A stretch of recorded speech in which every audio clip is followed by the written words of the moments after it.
into left center. That's another hit for Schmidt, and this one's going to roll for a while. Yastrzemski will score. Bad toe and all. Here comes Blake Sable flying around third, and he scores. Schmidt into second. It's 4-0. That's Dave Fleming on the call, NBC Sports Bay Area. As we say, good morning to everybody out there getting off their graveyard shift. If you're at work, what is happening? If you're getting ready for work, what is happening? And oh, baby, we made it to Friday, 3-day weekend coming up, and I'm excited about that. The Giants, they continue to roll here, man. They slipped up in Minnesota for the last game. They did win that series 2 out of 3. They beat the Brewers last night 5-0. Casey Schmidt, you heard the double right there with Flem on the call. Casey Schmidt, 2 for 4 yesterday. He's now batting .339. Michael Conforto, man, this guy is getting hot, 4 for 4. And I'm not sure many members of the Giants brass watched last night's game because they're all at the Bay Area Sports Hall of Fame. Oh. Farhan, Larry Bear, I saw Ron Waters there, had a nice conversation with Bobby Evans as Buster Posey got inducted into the Bay Area Sports Hall of Fame. Was he there? Buster Posey was there. Wow. Chopped it up with Buster a little bit, man. So and his for wife, a Kristen. 1% share of the Giants, he can't fly into town, but for the Bay Area Sports Hall of Fame, he's there. That's big time. Hey, Buster Posey got to chop it up with him. Barry Bonds is in the building. Really? Barry Ball game. So it was a lot of fun. Barry Ball game. Never heard that version. Yeah, well, you never heard it? I never heard Barry Ball game. I'm going to be honest with you. We used to always say that as a kid, like Barry Ball game, Barry Lamar Bonds, Barry Ball Barry game. Lamar Bonds. I never heard Barry Ball. That's I always said Barry I've Ball. just never heard it. Just not a nickname I broadcasted, but he was in the building. It was a great class last night. Buster Posey, Julie Foudy, of course, women's soccer team, national soccer team. Great presentation there. Andre Ward, son of God, he's going to join us at 9 o'clock. Late addition to the show. Andre Ward, he was awesome last night. Patrick Willis. You know who presented Patrick Willis? No. Mike Singletary. Oh. Can't win with him. Can't win without him. Really? Yeah, Mike Singletary flew in. What's he was he in the doing building these days? I don't know. I mean, He was a high school coach. Yeah, it didn't go well. He won like one game. One game. I mean, I'm not going to bring that up. Okay. But he was in the building. Was Michael Conforto there yet? Even though he was in Milwaukee. No, he was not. Because they got to maybe get the bus ready. This guy is 20 of his last 55. He's on fire right now. He's got 7 home runs in his last 15 games, 15 RBIs. Bonte, you want to talk about coming around? No, he's on fire. No, he's on fire right now. 20 of his last 55. He's on fire right now. And Gary Payton last night was also on fire. He got inducted as well. Brian Shaw presented him. GP was in the building, but the Giants are rolling here. Bishop O'Dowd. Wow, Bishop that's O'Dowd, cool. Yeah. No, it was a really good event. Raymond Ritter was in the building. It was a who's who. Three-piece Sports suit? Hall of Fame. Yeah, he had the 3-piece on. He had the 3-piece coming straight from New York City. Saying, what do you want, Bonte? What do you want us to do this offseason? What do you think? Because we're probably going to bring the car back and yada, yada, yada. I was like, oh, really? Oh, man. But Bully was in the building. Are you reporting that exclusively? No, he's just talking. I'm not reporting anything. Okay. Nothing's on the table. I mean, people hear these things and they don't know what's going on. Well, yeah, I know. I know. Meeting people meeting Joe Shasky, the butcher. Doug, you just spoke it into a microphone for 7 million people in the Bay Area. I didn't speak anything. I didn't say anything. I didn't report anything. I wasn't Adrian Wojnarowski. Wasn't him. Sources, according to sources. No sources. We don't know what's happening here. Can we start randomly? I kind of want to start with, I think the Celtics are going to come back and win the series. Do you? Yeah. Your boy Derek White, who we've slandered together all year. He was all Tatum with 12, leads all scorers with the ball right now. Off to White. A 3. White with his third triple and 11 points for the Celtics. Off in time and down the hatch. Talk about all NBA defensive team member Derek White there hitting the 3. Kevin Harlan on the call for TNT. Spinone now, we're talking about it the other day. Boston gets 1. Okay, you get out of Miami. Game 5 I thought was luck. I was with Charles Barkley. I actually missed the boat on that one. I wanted to load up on Boston yesterday. I thought it was a lock. And now we get to Game 6 tomorrow. And to me, the Game 6 winner obviously is going to the NBA Finals because Boston will win in Game 7 at home. So I think we may get the first 0-3 comeback in NBA playoff history. So and how crazy would it be? Yeah, how crazy would it be that the 2 teams that came back from 0-3 will both be from Boston? No, I don't want that. I hate Boston. Well, I think let's take a step back. Can we all agree? Everyone hates Boston. Outside of Boston. I know it was in vogue for hipsters to wear the Red Sox caps, especially in the 2000s. Some gangsters wore the Boston hats, too. The Boston beat, don't lie. The Red Sox hat is pretty sick. Yeah, it's not even their original font. Yeah, they ripped that font off of someone else. You know that, right? The Tiffany font? I don't care. I'm just telling you. I don't care. It's theirs now, and it looks dope. And it's one of the sickest hats in all the sports.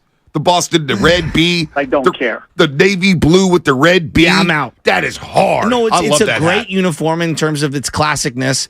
I hate Boston. And everyone does. Who's not somehow my second cousin's brother lives in Massachusetts. You hated Boston, but you rooted for the Patriots. When did I root for the Patriots? I rooted for Tom Brady. Oh, my God. At You were the rooting end. for the Patriots. Oh, my At the God. end. You and Nash and the Patriot Nash was way always and a Patriot everything. fan. The Patriot way. And oh, my God, I love their white boy receivers and all that stuff. Stop it. Edelman went to freaking Stop it. Whatever. Oh, right now down it's the street. Edelman. Now we got No, but two. I'm just Now saying, it gets you gotta better root and for better. local guys. Oh, no, you don't. Oh, you don't? No, you don't. You don't Are have to. Edelman and Brady in the Bay Area Sports Hall of Fame? They should be. Brady will be one day. Edelman as a quarterback? Edelman, that's a good call. Now, since a few of us are on the board, Jason Dubas, myself. Calling you Barstool Bonte. Hey, you know what? There's one guy calling me Barstool. That's funny. Laugh a little. All it takes is one to start it off. I don't get what's so funny about Barstool Bonte. What's funny about Barstool? What's funny about that? No, Barstool Bonte. It just doesn't fit. Barstool's. One take. Everyone knows the rules. Look, I'm telling you here. I'm not gonna down I that hill. might be in the minority. I can't stand Boston. I'm planting my flag here. You can enjoy them. I will allow you to root however you want. I didn't say I hate Boston. I didn't say Let's I go enjoy around the room. Boston. Do you like them? I didn't say I like Boston. I didn't say that at all. I'm just saying that I think the Celtics are going to come back and win the series. I hope not, because we'll never hear the end of it. Spadoni, Boston, in or out? Insufferable. Thank Hate you. them. But I'm also a Laker fan, so it's deep rooted. Yeah, it's deeper than that. we hate you on both fronts. Well, no, I don't like Boston either. They are an annoying fan base, and they think they're the greatest because we would never give it up. Yeah, we got the Sox. It's like shut up, all right? I guarantee your you, chowder. I Is this guarantee Sam you, Sullivan? Shasky. I guarantee you, Shasky's rooting for the Red Sox to come back against the Yankees. No, I and they came back guarantee and you rolled you're three. wrong. I guarantee you. Well, everyone's rooting for the Red Sox. To come No. back to the Yankees in that series. That was everyone before Boston was rooting for the Red annoying, Sox. though. The No, truth but That comes was before out. That's a Boston was lie. annoying. Then they won the World It's a Series, lie. and then they started acting like they were the Yankees. It's like, oh, now you guys aren't cute and fun anymore, so go away. Butter and sugar. This is my SFA drummer. Butter and sugar belongs on grits. Do you agree, Bonte? Butter does. I don't like sugar on my grits. Me personally. I just don't like adding sugar to things. Yeah, I don't like sugar on if my it's grits. naturally, if it's naturally on there. I'm not like a Splenda guy, for example, in my drinks. My dad is. I mean, my dad will take 5 or 6 packets. I'm like, Dad, you're gonna get diabetes. Like, No, what if you're going with the sugar stuff, never go with the substitutes. Substitutes are not healthy. You guys not like good for you. grits? The Do you guys stevia. like grits? yeah, they're okay. Oh, grits are great. They're good. Grits Can are we amazing. agree? Like bad grits, like there are great places, and then there's like the lower end stuff. I call it greasy spoon spots. Yeah. Eddie's Cafe, the Visadero, Is it good? and Fulton. Oh my God, their I've grits been are there. amazing. Yeah, Eddie and right down the street now from Chafico, to Visadero and Fulton Street. Eddie's Cafe, been there for a long, long time. Shout out to Eddie's Cafe. Nice. Their grits are amazing. I mean, you got to have good grits, but I never liked SF Bay Drummer. I didn't like the sugar in my grits. I know a lot of people who do it. I just like the straight butter, and then you get some scrambled eggs. You can mix it in with the grits. Okay, well now I want to ask you about your eggs. Are you a hot sauce, ketchup? Like what are you? Because I've seen everyone do everything. If I do eat eggs, Tell me you're not a syrup eggs guy. no. What? Who does that? Well, the timeout. There's runoff, which is acceptable, meaning you've got French toast or pancakes, and you smother it all over it, and for whatever reason, it accidentally runs off. That's fine, Yes, but not you- like I'm yes. not putting like my Yes. Mrs. Buttersworth over my over easy Hicks. Yeah, no, I'm not doing that. I may go a little ketchup. A little May go ketchup, yeah. ketchup. I like hot sauce. I'm Yeah. a hot sauce guy. I've never done the hot sauce on the eggs. Really? No, I'm No tapatio on the eggs? A little bit. Stop. It's fine. not me. I just because then I gotta hear. Eggs are so good, And if you cook them right, if you fry them right, if you scramble them right, you don't need anything. But I like a little heat on everything these days. I mean, a little ketchup. I mean, I was at Millbrae Pancake House on Mother's Day. Yeah, I heard. I know the streets are talking. Yeah. No, it was. I hear from the McGuire family. Yeah, no, they're really They cool. love you very much. No, they're really cool, man. We had a great lunch over there. Baby Chaz was running material. I just saw one of their youngest boys. He's playing Irish hurling down at West Sunset. And you know when these kids go from like 14 to 16, they like shoot up in size, and the kid's humongous now. Yeah, Joe McGuire. So you got the Giants hot right now. You got Memorial Day weekend. You got Game 6 between the Heat and the Celtics yesterday. Boston hate. I didn't know before we're going to get into that. I don't like Boston. I don't root for Boston teams, but there's a lot of Bay Area folks who were rooting for the Patriots. A lot of them. So I don't know how. Well, I think it's the Tom Brady thing. Yeah. You know, I mean, it's not Belichick. I rooted so hard against them, and then the time I'll tell you exactly where it flipped, and I'll never forget it. It was when Tom Brady was facing the Seattle Seahawks. That was the moment Tom won me over. I was anti-Tom for however long, 10, 11, 12 years, and in that game, because I was so depressed by my Niners and everything that went down, I rooted so hard for him to win that game. You didn't root for Tom in 2011 after the New York Giants beat the Niners? I was numb. I hate Eli Manning. See, I was rooting. Was it Mario Manningham who had the catch in that game? Mario Manningham. Yeah, I didn't know. The second game. Yeah. I was actually rooting for the Patriots to go 19-0. I Really? wanted to see perfection. Really? I wanted to see perfection, and I wanted Randy Moss to get that ring. I wanted him and Russ Walker to have that jewelry. I wanted him to win so bad. I hate the New York Giants. I hate New York more than I hate Boston. And now I hate Philadelphia more than I hate Boston. Interesting. So in terms of those three East Coast cities, I hate New York number 1. Okay. I hate Philly number 2, and Boston's 3. That's for me. Okay. And there's more East Bay hate with the sports teams than San Francisco because the A's, Red Sox, obviously American early League. 2000s, Right. the ALDS in 2003, obviously the A's led there. They end up losing. And then the Tuck Rule game, obviously there's some bitter hatred there. Kind of funny now that Tom Brady, obviously a minority owner now with the Raiders, though. But shout out to MDK1 back in the YouTube chat. Somebody else blocked him, man. Shout out to MDK1. Speaking of- fried eggs, all you need is salt and pepper, some hot sauce ketchup mixture on the hash browns. I kind of like that. Well, speaking of the Raiders, yesterday you broke some news toward the end of the show about Jimmy Garoppolo. I mean, really? Like, honest to God, everybody, I'm not surprised. No, I am surprised. Like, you sign with the Raiders and then immediately have surgery. Like, I'm sorry, that was... Well, they discovered, right, in the physical that he needed the surgery. So did the Niners misdiagnose his foot injury? That's what it's coming to. You think that's what... That's what it said in the article, right? Yeah, they said that Jimmy Garoppolo elected not to because the Niners could have potentially used him in the Super Bowl. So Jimmy elected not to do it because the Niners may have ended up... If they won that game, Jimmy's starting the Super Bowl. Like, think about that. If they won that game, Jimmy Garoppolo is probably your starter. So that's what Jimmy was like that. So it's interesting, right? But it's just another thing with Jimmy, another injury. And now you're thinking of Brian Hoyer or rookie Aiden O'Connell for the Raiders week 1, potentially. Aiden O'Connell, Purdue. All right, I just... Go Boilers. I'm gonna roll through, and I know it's the NFL, so I'm sure that anyone could have this. 2016, okay?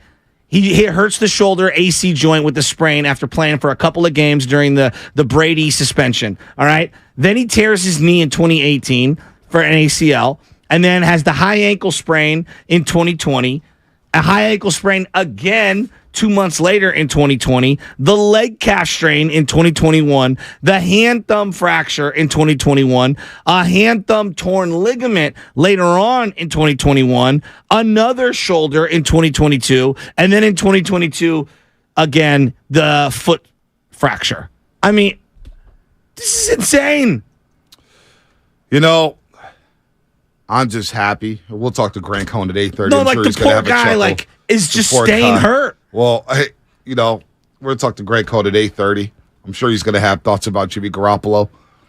I'm just a little happy that I hear Spinoni laughing. Why is he laughing so hard? Because he's laughing because he's like, Caleb is coming to me, or Tom No, I'm Brady's laughing coming out because of you just retirement. said poor Jimmy Garoppolo. I don't think he's ever heard that in his whole life. Like, I'm just being there for a second. But I understand there's some nuances, layers to it when it comes to injuries, stuff like that. Are we overdoing... Guys hit the genetic lottery, though, so No, I'm I not feeling agree. too bad for him. But are we overdoing the Jimmy stays hurt thing? Like, do all quarterbacks stay hurt, or is it really a thing with him?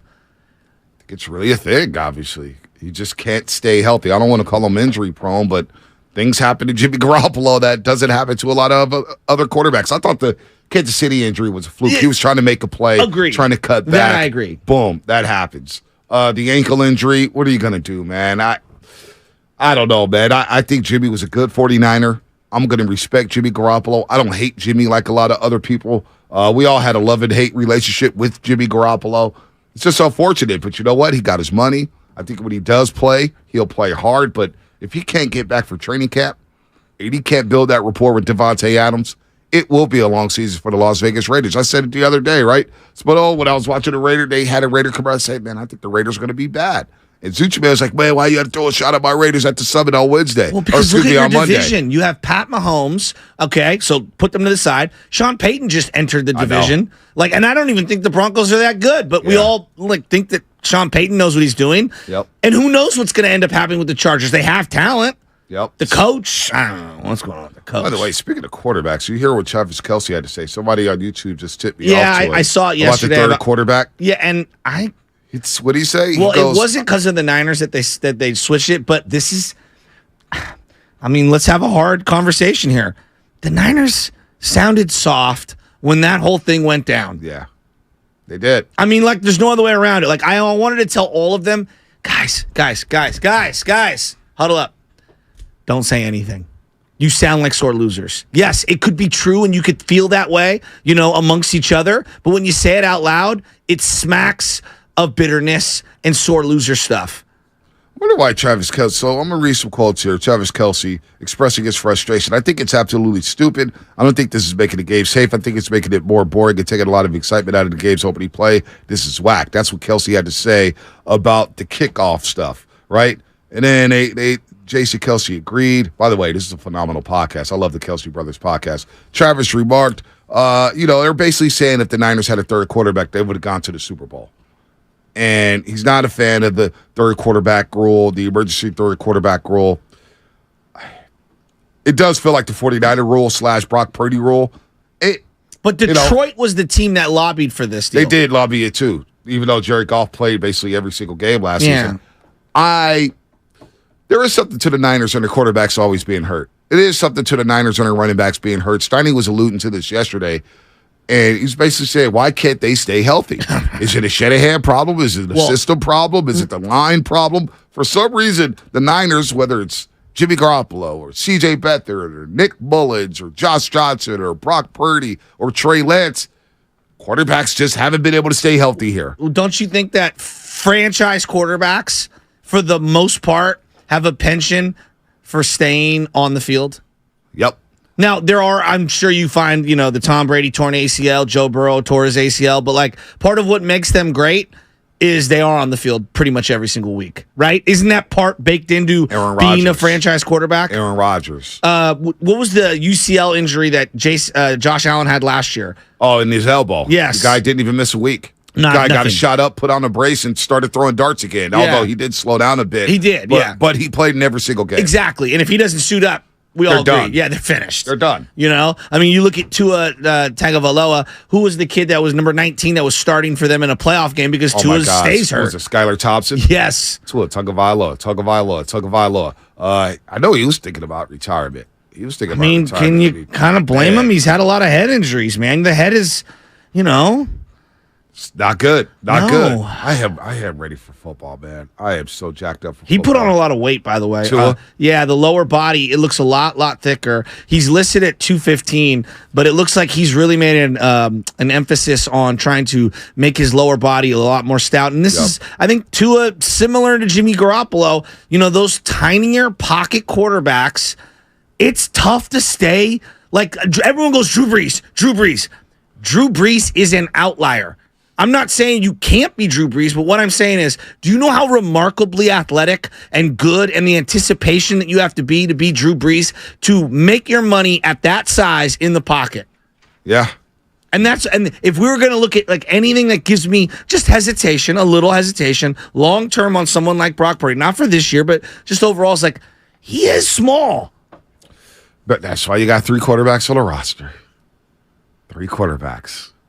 Yeah, Brock Purdy is very, very small. Very, very small. Heard he was at a golf tournament the other day. I'm not sure. Yeah, I cannot confirm if he was swinging a club or not. He was high-fiving everybody. There was videos of it all over. I didn't see a club get swung, but I saw him high-fiving a ton of people. Yeah, no, there was a lot of people I think it was there. the police or something like that. Up in Sonoma. Okay. Yep. So a lot of stars are out there.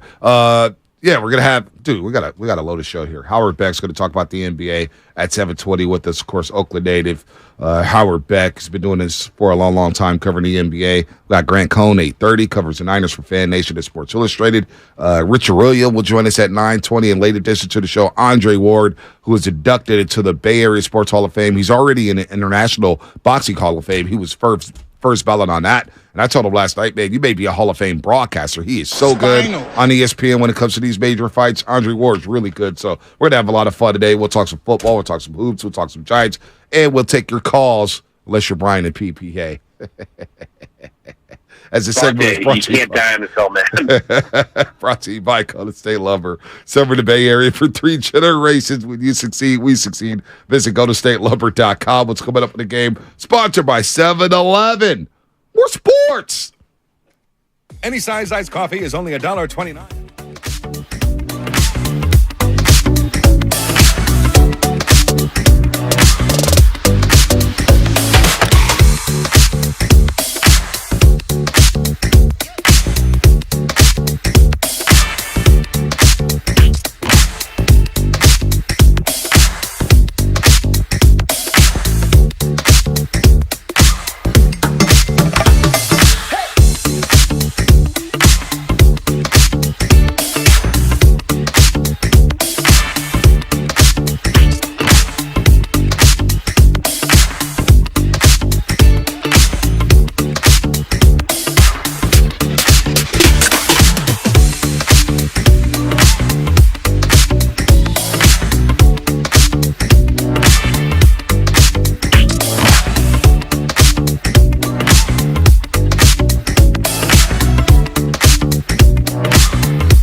from Conforto. It is gone up onto the balcony. Wow, he just destroyed that pitch. Come on, man. You got Larry June in the building. You listen to the Morning Roast, and we're doing numbers, man. Good job, Morning Roast. Sock it to me. Hey. Yee! Michael Conforto. 4 for 4 yesterday. Shasky, I'm telling you, man. If the Giants are in it, I do not trade this guy. I do not trade Michael Conforto. I just stick around, and if you lose him for nothing, you lose him for nothing. You got guys coming up. I don't really care about that. This guy is hitting. He's batting in the middle of the lineup, and he is on fire right now as the Giants get back to 500 at 25-25. They take the first game of this 4-game set up in Milwaukee with the bullpen game. You got Scott Alexander start. You had Rogers. You had Junis. You had Manaea. You had the other Rogers brother. You had Brebbia getting the last 2 innings there. Gave up only 2 hits, so the Giants win 5-0. Michael Conforto, 4 for 4. But we're also going to play another game, too, here on the roast. 888-957-9570. We're going to do something once an hour, and you can ask us anything. And what we mean by that is we're just having a conversation about grits, right? Do you want sugar, or do you like sugar on your grits? Do you like just butter? You can ask us anything. Do we like hot sauce on our eggs? Ask us anything. It doesn't have to be food. It doesn't have to be sports. Ask us anything. You can ask if I believe I'm a fraud. Go ahead. I'm okay with that. Bonte, you can't die on this hill, man. You can ask me if I personally love Klay Thompson. A lot of people talk about Klay last night at the Bayshaw. What were they saying? Just like, one guy came up to me, I won't say who. I actually met a couple of your old Olympic Club buddies. Oh. What's our kid's name? Charlie, who's hitting the gritty in center field? Yeah. Young Kurt, he came up. He came up yesterday. Who brought him up? Oh, man, sources. You have no idea who the person's name is. No, I do. I just don't want to butt snitches get stitches. However, okay. However, a lot of people, they was like, Bonte, some of your callers, they really want to get rid of the dude who was the third player in NBA history, hit 300 threes. It's like, hey, man. No one is coming to you saying that.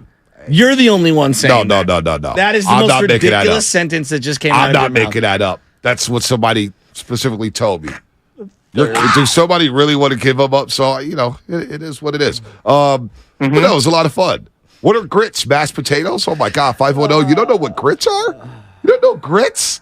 Oh, my God. So ask us anything. 888-957-9570. That's open all day. Ask us anything. What would you ask? What do you want somebody to ask you if somebody asked you anything? There's a joke here where I ask, why do you need to defend the honor of Klay Thompson right now? But that's okay. No, you can't. We'll put that to the side. I don't defend the honor. Marvel or DC, Shasky, they're asking me. Bonte, do you know the difference? Yeah, Marvel's like X-Men and all those guys, and DC's like who are they, like Archangel? They're still Marvel. Superman, but Batman. DC, Superman, Batman, and all the Avengers, right? Yep. Well, no, the Avengers is Marvel. You think of Justice League is DC. Justice Avengers, League, DC. Marvel. Gotcha. There you go. I always get them mixed up. Crossing the beams. The only here. Marvel guys I care about are the X-Men. Well, who's your favorite X-Man? Probably Wolverine. Yeah, he's so everybody loves sick. Wolverine. Hugh Jackman. He is the best. I did love me some He's Cyclops. doing one more, by the way, with Deadpool 3. Can I ask you guys this one? Who is more synonymous with their character? Mark Hamill with Luke or Hugh Jackman as Wolverine? Because I think will forever be Wolverine. And I see him in a lot of other movies, and I like him as an actor. But it's Mark Hamill with Luke Skywalker. What else is... Name me nothing. 2 other things. He's the voice of the Joker in the animated for the Batman series, but other than that, he's done nothing else. Didn't even know that. And he's lived off that character his entire life. Hugh Jackman's, I think, Academy Award nominated for other stuff. More diverse, but not going anything against Mark Hamill. Great actor, but that character is symbolic. So are you Marvel or DC? Who, me? Yeah. I'd probably lean more DC strictly because I like the Superman Batman franchises better, personally. That's me. And that's what I grew up with because it came around beforehand. And I think Marvel's put too many things out there. I went to the movies Guardian of the Galaxy the other day, and it was a great movie. I legitimately teared up multiple times because it's heavy for a young kid. I think it's PG-13, so it's heavy. It's like there's a lot of experimental things being done to animals, and they make it very, very heavy. That's the way I would put it. But I noticed all the previews, Bonte. Every single preview was either part of a larger franchise, okay, or a reboot of some sort. The only one that was a brand new, original IP, if you will, was Pixar. They're doing this thing called Elements or Elemental or something. It's like a, fire, water, earth, etc. And everything else was either part of a larger universe where they're trying to shoehorn some little, stupid part 7 in there. Wow. Indiana Jones part 9. Yeah, that's silly. Or it's a complete remake. Like, have we run out of ideas? The White Man Can't Jump remake. I refuse to watch it. So I have Did you Hulu watch TV it? now. No, it's on Hulu TV. And I went to the bundle with Hulu, Disney, and ESPN, and it's just right there. It's right there staring me in the face, and I'm like, I can't watch it. I can't watch it. I can't watch it. And it feels like I'm about to give in and watch it. Just because if there's no sports on, it's a slow day, and I'm just like, stupid question. How do teams know if a player is on the trade block? Do they email their teams and let them know? A couple things. Agents float it. Some GMs may say, hey, are you interested? Pick up the phone call or whatnot. But a lot of agents float that stuff.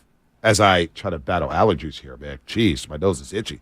But that's how a lot of things happen in the trade world. Agents like to float stuff to either insiders or reporters. Or if you're John Lynch, you just pick up the phone and call Belichick. You call Belichick, or you could do that. So you got a number of ways to do that. Maybe there is an email too. Hey, we got this player, blah, blah, blah, blah, blah. I doubt there's a mass email. Maybe they just BCC everybody. You know what I'm saying? Just say, hey, would you be interested in this player? And you don't add anybody else to the email. Guys, when you take a shower, where do you start? Wash your feet, body, or head? That's great. That's a great question. I always start with my body, chest, back, and then just let the soap drip down to my legs or whatnot. That's a great question. Ask us anything. That's what we're looking for. What about you? I start at the face and then work my way down. There you go. I want my hands to be super clean first before I touch my face, and then touch my face. And you don't want to go down and then up. That's just the way I do it. I go from top to bottom. Yeah. No, you guys are more intrusive than I You guys are want it to both be. big workout guys. Do you do cold showers at all? Occasionally. They're actually really good for you, but no one does them. The Yes. cold shower, like athletes obviously do the ice bath, stuff like that. I'm going to tell you guys this right now. Yesterday, I got a good workout in. My shoulders are killing me. And I did the shaving in the steam room, right? Which I don't know if anyone's ever done that. I usually shave actually in the shower. I find it to be a better shave for me, for my skin and whatnot, because I have sensitive Irish skin. But, Bonte, I will go to my deathbed saying, when you shave in the steam room, it's the best, smoothest shave that one can accomplish. I like shaving after the shower. Really? Yeah. That's how I use it. But do you keep it? You don't, like, when was the last time you were? I shave under here. Yeah. I shave around the edges. I usually don't touch this. You don't touch that My at beard. all? Yeah, but I shave around it. Yeah. If now and then I may take my little clipper and just kind of go over it to make sure that it doesn't get too thick. How long does it take you to maintain? Do you do it on a daily basis? Like Mike Tomlin, to me, on the outside looking in, it looks like it takes a lot of maintenance. Nah, every 3 days, maybe 4. Not bad at all. It's really quick. I mean, shaving only takes 5 to 10 minutes, if that. A good shave. Yeah. Just boom, boom, boom. Because I guess lining it up, I can't grow it like all you guys, but like when I go to line it up, if I ever did have facial hair, I don't know. It tends to be difficult. Wow, this is a good question. Ruben F on YouTube. Spaghetti or lasagna? Spaghetti or lasagna? I'm a spaghetti guy. Oh, no. It depends on the lasagna. It depends. Yeah, that's a tough one. So, like, for example, when I go to Westlake Joe's, they have a lasagna at Westlake Joe's that is to die for, Bonte. It's got the ricotta cheese in there. It's got however many layers, and the ground beef is excellent. Now, it's very filling. Every time I go to Westlake Joe's, I can only finish a quarter to a half of the lasagna, and then you can reheat it later, and I'm telling you, it's money. But I love a good spaghetti. Every Spaghetti Shack in the Mission's one of my favorite places. I think I'm more lasagna now. As I get older, I'm more lasagna. That's just my mom's spaghetti. Eminem. Yeah, I was just going to say that. My mom's spaghetti's really good. Really, really good. Let's get to Jock on 680. Jock, what's happening? Oh, yeah, be quick, Jock. I forgot. You know what, Jock? Hold on. We got a break. I already see Love Me going crazy. Jock, hang on tight. We'll get you on the other side. That's my fault, folks. My fault. What's coming up in the game? Sponsored by Fremont Bake, full service baking. No compromises. My fault. Ask us anything, and we'll get into sports. We're going to talk sports. We got a lot of guests. Oh, we got volley coming up. Ha ha. Bay Area Panthers indoor football for you.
Gomez from 102 Jams. Listen to me every day, 3 to 7, playing your best hip-hop and throwbacks. Now back to my boys Bonte and Shasky right here on 95.7 The Game. A lot of roasters in the building last night at the Bay Area Sports Hall of Fame. Congrats to Julie Foudy, Buster Posey, Gary Payton, Patrick Willis, and Andre Ward being inducted into the Bay Area Sports Hall of Fame. A classic and legendary class last night. It was a lot of fun as the folks were out. The stars were out here in the Bay Area at Bash-Off. Bash-Off is what they call it. Ernie Chavez, what up, Ernie? Good morning. I watched White Man Can't Jump. I'll tell you, it was meh AF. Not surprised. Meh AF. Not surprised at all. I'm just surprised. Ernie must have had a slow night watching White Man Can't Jump. Come on, Ernie. I'm trying to fight it. It keeps Jack Harlow and whoever else is playing it. I'm like, no, don't do it, because I know that movie will make me angry, because White Man Can't Jump's one of my 10 favorite movies. I agree with all that. time. It just didn't need to be remade. It was fine the way it was. It's fine. Let it alone. The Jack Harlow thing's interesting. My wife didn't know who Jack Harlow was. And what we call one of my, he's like my nephew, little Mikey Guinasso, we call him Jack Harlow because of the way he wears his hat. And I started playing Jack Harlow's catalog. Kind of trash. Yeah. I mean, he's got a couple bangers, but First Class, Up in the Spot. I do like that. No, I'm not going to lie. What's Poppin' has a good beat. Other than that, no, it's he's like, got a lot of great beats. And the music is not good enough. Like, it just my particular opinion. Not that I'm some tastemaker, but he's definitely not it. Who's the white guy who passed away? Mac Miller? Yeah. He's good. Yeah, he was better. He's legit. Yeah. He's legit. I loved him. Ladders. Oh, my gosh. Great. First Class, Up in the Spot. That's a good song. I'm not going to lie. That makes me feel some type of way. He's also, he also had that great video with Drewski. Oh, yeah. No, he's... What was it? I feel like he's more known for being someone than he's known for being like a good rapper. Yeah. No, I'm not the biggest fan of him. Yeah, Mac no, Miller I just don't get it. I don't think it's that Miller good. Is good. Mac Miller is good. 888-957-9570. Ask us anything. If you had to guess, you look at the current landscape in Bay Area sports scene. Obviously, Stephen Curry will be in the Bay Area Sports Hall of Fame one day. Klay Thompson, whether we like it or not, will be there. Of course he will. Draymond Green will be there. Yeah. Will a guy like Andre Iguodala be in this Bay Area Sports Hall of Fame? That's an interesting question.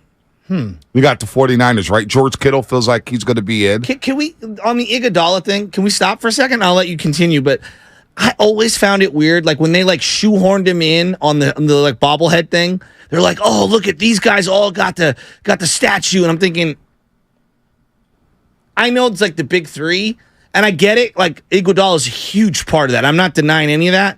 It just, I don't put him on the same level as Draymond and Klay. Who's always in that closing lineup, right? No, I know. He's like, if you look at the Celtics, their big three: Parrish, Bird, McHale. They had Dennis Johnson, right? Mm-hmm.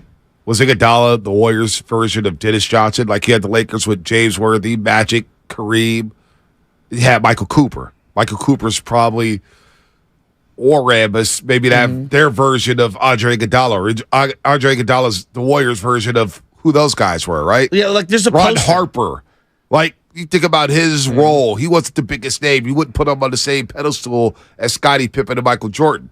But he was very important to those Bulls teams, right? Yes, and he was on the second version of the teams. But yeah, like I look at like the 49ers, right? When they talk about the 4 Super Bowls for Joe Montana and Ronnie Lott, there's a couple other guys that also have 4 Super Bowls. Keena Turner, Eric Wright, and Mike Wilson, right? And like Mike Wilson, and even to a lesser degree, Keena Turner, who's an all-time Niner. I'm not diminishing that. And also Eric Wright. They don't feel like they're on the same level as Montana and Lott. And I don't think that's a knock. It's just, there's like kind of like levels to this. And so, I don't know, like when I saw that little bobblehead, I know it's just a bobblehead, but they put out a bobblehead this year, and it was the 4 of them. And I was like, by the way, I don't know. R_Q, 1999 he spent on the Super Chat. Just gave us $20 just to show us some love.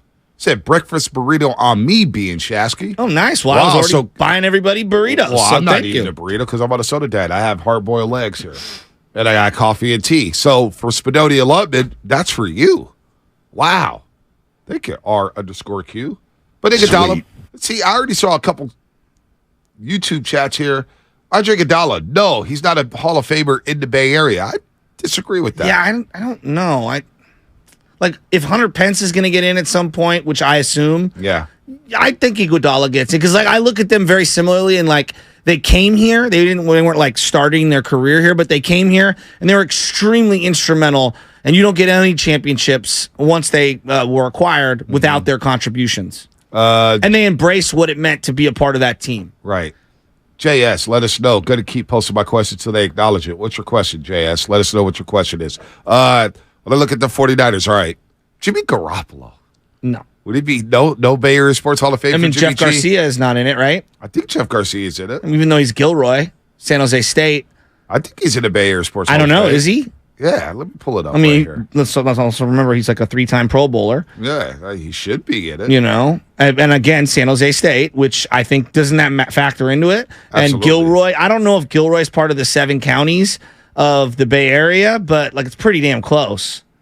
I think Morgan Hill's the cutoff there. Is it? Okay. I think so. Okay. Yeah, I'm gonna look this up here. Look up Jeff Garcia, Bischoff. But all right, so on this Niners team, right? George Kittle, probably Bay Area Sports Hall of Famer. Probably will be. Like Vernon Davis is going to be in there, right? Oh, that's a great one. That's a great one. He should be. Yeah, I think so. He should be. Like you can't talk about those Harbaugh teams, and I know everyone. Willis, Gore, Vernon's right there, like right there. No longer with the team. Bob Melvin, probably. Cal ties. Very good for the A's for a long time. Now it's starting to feel like the NBA Hall of Fame. We're just letting or I guess the Basketball Hall of Fame. We're letting everybody in. I don't think Jeff Garcia is in. Well, there you go. Then if Jeff Garcia is not in, then Jimmy G is absolutely not getting in. Yeah, Jeff Garcia is not in. He's not in. Wow. Is Navarro Bowman a Bay Area Hall of Famer? No. Patrick Willis is. Oh, Frank Gore will be. Frank Gore would definitely be in there. Yes. I mean, he gave 14 years to the Niners. You got to think Brandon Crawford, Brandon Belt would be in it. Absolutely. Hunter Pitts. Yep. That's who I what about earlier. Pablo Sandoval? Don't think so. I love Pablo, though. I probably like Pablo more than others. Yeah. But no, I don't think so. I think he's just short. There's too many guys. You can't let everyone in. Like, is Eric Wright in the Bay Area Sports Hall of Fame?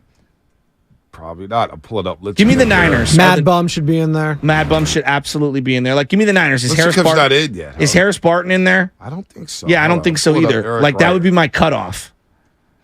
Eric Wright, are you in? Eric Wright was really good. Really good. Hey, his name's not popping up. Yeah, Missouri. I mean, so like, you see where I'm going with this? Bill Cartwright's in. Bill Cartwright, USF. Yeah. And then he won championships, 3 of them with the Bulls. Harris Barton, who's always sitting courtside at Warriors games, by the way. Yeah. Harris Barton, class of 2018. Well, there you go. Class of 2018. Wow. 3-time Super Bowl champion. Wow. Here's an Ask Anything question. From the 415 Comcast Business Text Line. All right. Bruce Smith or Reggie White? Wow. I will cape up for Bruce Smith. I think most people are going to take Reggie White, and that's probably the right answer. But Bruce Smith is one of those guys like Hank Aaron, where, Hank Aaron never felt like during his own era he got the appropriate just due, because there was Willie Mays and there was Roberto Clemente and there was all these other guys that for whatever reason always got all the headlines. But then you look up at the career and you're like, oh yeah, but that guy's at the top of all the lists when it comes to RBIs, hits, home runs, etc. Do people know Bruce Smith has 200 career sacks? I would. Before you went, I love Bruce I was Smith. actually leaning towards Bruce Smith because I think his career is very underrated. It's like dramatically underrated. I'll go Reggie Is White he here. Virginia Tech? Yeah, Virginia Tech. I'll go Reggie White, who, by the way, went to Tennessee, played in the USFL. Reggie White gets the run. They both are incredible defensive ends. I'm going to go Reggie because he destroyed the Niners more. Mm-hmm. Bruce Smith didn't play against the Niners all that much. Although Bruce Smith may have the more accomplished career, I'll lean Reggie White because Reggie White he destroyed the Niners. Did you root for those Bills teams? Because I certainly did. I did. Yeah, Cornelius Bennett, Steve Tasker. I got beat up in the playground because I bet this kid named Marlon Kittles. Marlon Kittles, the first Super Bowl, I bet him $5. $5 for Yeah, it was like a lot of money. Yeah, for an 8-year-old, it was like, boy. So you were talking out your, you know what? No, I wasn't talking, but we bet. And then. Well, did you have the $5 on the front end? I didn't. I had to pay him like $1 at a time for like 5 weeks. Did he get any juice on that? Any points? No, he didn't get any points. But when I then had that $5 on a Monday, I got a nice little rib shot. And, had to watch myself in the elementary school. Marley Kittles, he was the school bully, man. He was a problem. You know how you had that one kid anointed the king of the school where guys were getting beat up? I don't know if you guys did this in private school, but in public schools, you had the king of the school. What is your thing with the private school thing? I'm just saying, I don't know how you guys operated there. I'm just saying, I don't have anything against private schools. I'm just saying in public schools, everyone walked in a single file line, Bonte, and no one talked. There were lots of bullies at private schools, I'll tell you that. Any bullies school. everywhere. Yes. I don't know. I never went to a private school. I don't know. I'm just saying, Marlon Kittles, with man. privilege comes lots of bullying, But too. I thought you guys would catch up to, like, damn, you were betting as an 8-year-old? Yeah, I was betting as an 8-year-old. No, none of us is surprised by that. Why? None of us is surprised. My dad worked at an off-track betting place most of my young life, so I played the ponies as a kid. There you go. What up, Duke? Duke 49. Duke, what's up? 415 Comcast Business Text Line. What about John Taylor? He's not in the Bay Area Sports Hall of Fame yet. Little Guido's riding around, and he's texting us right now, or texting me, and he's right in front of your spot, Eddie's Cafe, and he's saying, "Get them grits. Get them it's grits. A killer breakfast." Yep, he knows. Guido knows. Young Guido. Guido knows about the grits at Eddie's. Shout out to Eddie's, because I used to go there with my old Pop Warner coach, Greg Isom and Paul Berger. Shout out to Greg Isom and Paul Berger. Greg's a big golfer. He's really excited that I'm getting involved in golf, and he's always on the course. I'm like, dude, everybody's asking me to play 18. It's like, I just learned how to swing. I'm not playing 18 yet. Yeah, you got to. I got a while to go before you can walk. Yeah, I'm good. But they used to always we used to always go to the beach on Saturday mornings and work out and run sprints and stuff like that as kids, as they were coaching us. And they used to take us to Eddie's Cafe. They would have their old mugs in there. And the old it's Asian family runs it, and they're the best, man. Hey, Greg. Hey, Bonte. What would you like? The usual? Worldwide Hef used to go in there all the time. So what is your usual for breakfast? At Eddie's Cafe, it was the grits, it was an omelet, and it was some nice bacon. A couple slabs of bacon. That's my usual. Even at Millbrae Pancake House, I always look at the menu, and I'm getting an omelet all the time, whether it's the Denver omelet or the Supreme omelet. And people keep asking exactly what a grit is, and I guess I even wanted to look up the definition just to make sure that I got this down. The way that they have it written is a grit it's like a porridge, and it's made from cornmeal, okay? It's from hominy, corn that has been treated with a particular kind of water in a process that is very difficult to explain. Yep. Liberty Eli, should I ask anything? This is fun. I like this Ask Anything. There's some crazy questions here. Holiday Friday. Drunk or high? I play sports high. I would never play sports drunk. Keep it real. Maybe the dumbest question. I don't. Well, I used to hoop a lot at St. Mary's Park between the ages of about 14 to in my 20s. And, yeah, like Lamar Odom, we like to get down before we were playing hoops. Yeah, I didn't like to get. I didn't do anything before. I like to be completely locked in when I played.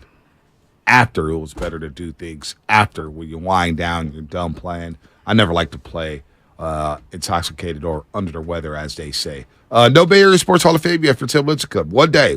Make sure we'll get him on the ballot, and we'll vote him in. It's crazy. All the guys I voted for got in. All the people I got in. I voted for Buster, voted for Patrick, voted for Gary, voted for Andre Ward, voted for Julie Foudy. They all got in. Maybe it was the only vote that mattered. Did anybody not get in on your ballot? Justice Smith didn't get in. Who else? Are was you on the limited ballot? in how many people you can vote for? Yeah, here. Let me see who was on the ballot. I'll pull it up right now. Bay Area Sports Hall of Fame.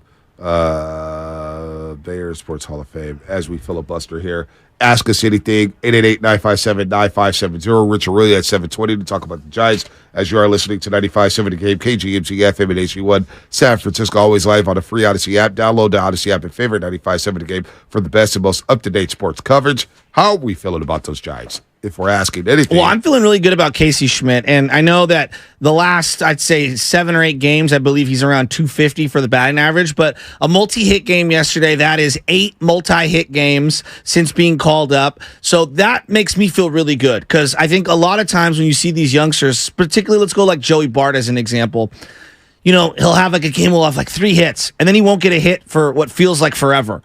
and then he'll come back around and have a couple of hits in a game, and then a bunch of no hits. Like, you just look at the game logs, and offensively, he looks really, really good. Now, there is some nuance to this, and actually we were talking about this, me and Lubman, on Garlic Fries and Baseball Guys, where you can subscribe for your Giants Bay Area podcasts anywhere you find podcasts.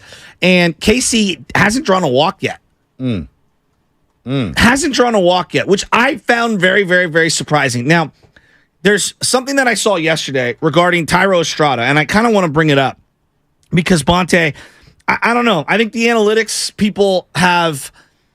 They go a little overboard for me. And here's an example. So Thairo Estrada, they call it a chase rate, okay? Entering tonight. In 2020, he was 30%, 2022, 35.5, and in 2023, 38.5. All right? He's super aggressive, right? And the league average is about 31.5. Right. So he's 7 points higher than the league average in terms of chasing. And people say, oh, he's chasing pitches. I want my guys aggressive. I just watched a 12-year career of Brandon Belt nibbling at the plate and not swinging, all right? I like that Thairo Estrada is super aggressive. Now, is there a balance? Do I want a guy to draw a walk every now and then? Absolutely. But I want guys that are going to put the ball in play. It's not just the hits you get. It's the pressure you put on the defense to make a play. And like the whole point of going to the plate, yes, walks are good. No one is sitting here saying that we don't like walks and plate discernment and having a great batter's eye. Do you get on base? That's all that matters. And right now, Estrada gets on base at a high clip. Like, whether he's swinging at everything or not, he has been an impact player for this team. So I'm going to ask you my own question here. I feel good about the Giants right now. 5.5 back of the Dodgers. You're 25-25. They're right where they need to be. They're starting to win on the road.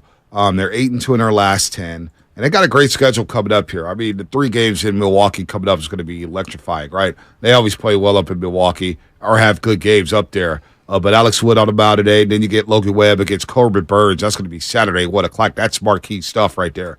Logan Webb and Corbin Burns. You want to see Logan Webb win some of these matchups against the ace of another staff.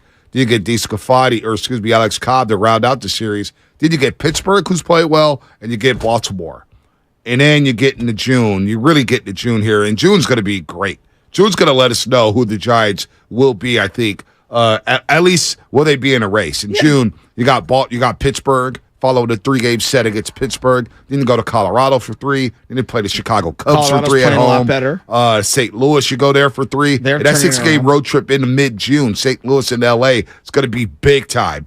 Big time, because St. Louis is starting to turn around. Then you get San Diego for 4, and then you get the scrappy Diamondbacks. And then at the end of the month, you go up to Toronto. So June swoon, will we see the June swoon? Or will the Giants still be over 500 when June flips to July? So I feel good about where the Giants are at, but I'm excited to see where the team goes because I do think they could compete for a playoff spot. Now, will it be the end-all, be-all for them to not make the playoffs for me? Absolutely not, especially if you're bringing up the young guys and you continue to play Schmidt, you continue to play Bailey. We see Matos, we see Kyle Harrison at some point because I think Kyle Harrison, where is he at? 30 to 40 innings pitch right now. So the feeling now is that they're going to basically try to ease him in so that his arm is nice and fresh down the stretch because it'll be the longest season that he will have completed in terms of the amount of months. I'm hearing they want to cap him off at about 130 innings. Last year, I think overall. So I believe he was at 115 last year. Mm-hmm. So if they cap him at, slow ramp up there, get a level up, 130, 140 innings. I believe he's at 30. Maybe 30 to 40 now. I know he pitched 480s the other day, shutout. He had a 480 shutout. Nice strikeouts there. So I want to see some of the young guys, but I also think you can compete with the team that you have while bringing up the young guys and getting them some experience. So I'm excited for this next June, for this next month for the Giants, man. I like where they're at right now. They're starting to play some good baseball. They're getting healthier. Look, man, forget trading Michael Conforto. What if you trade Jock?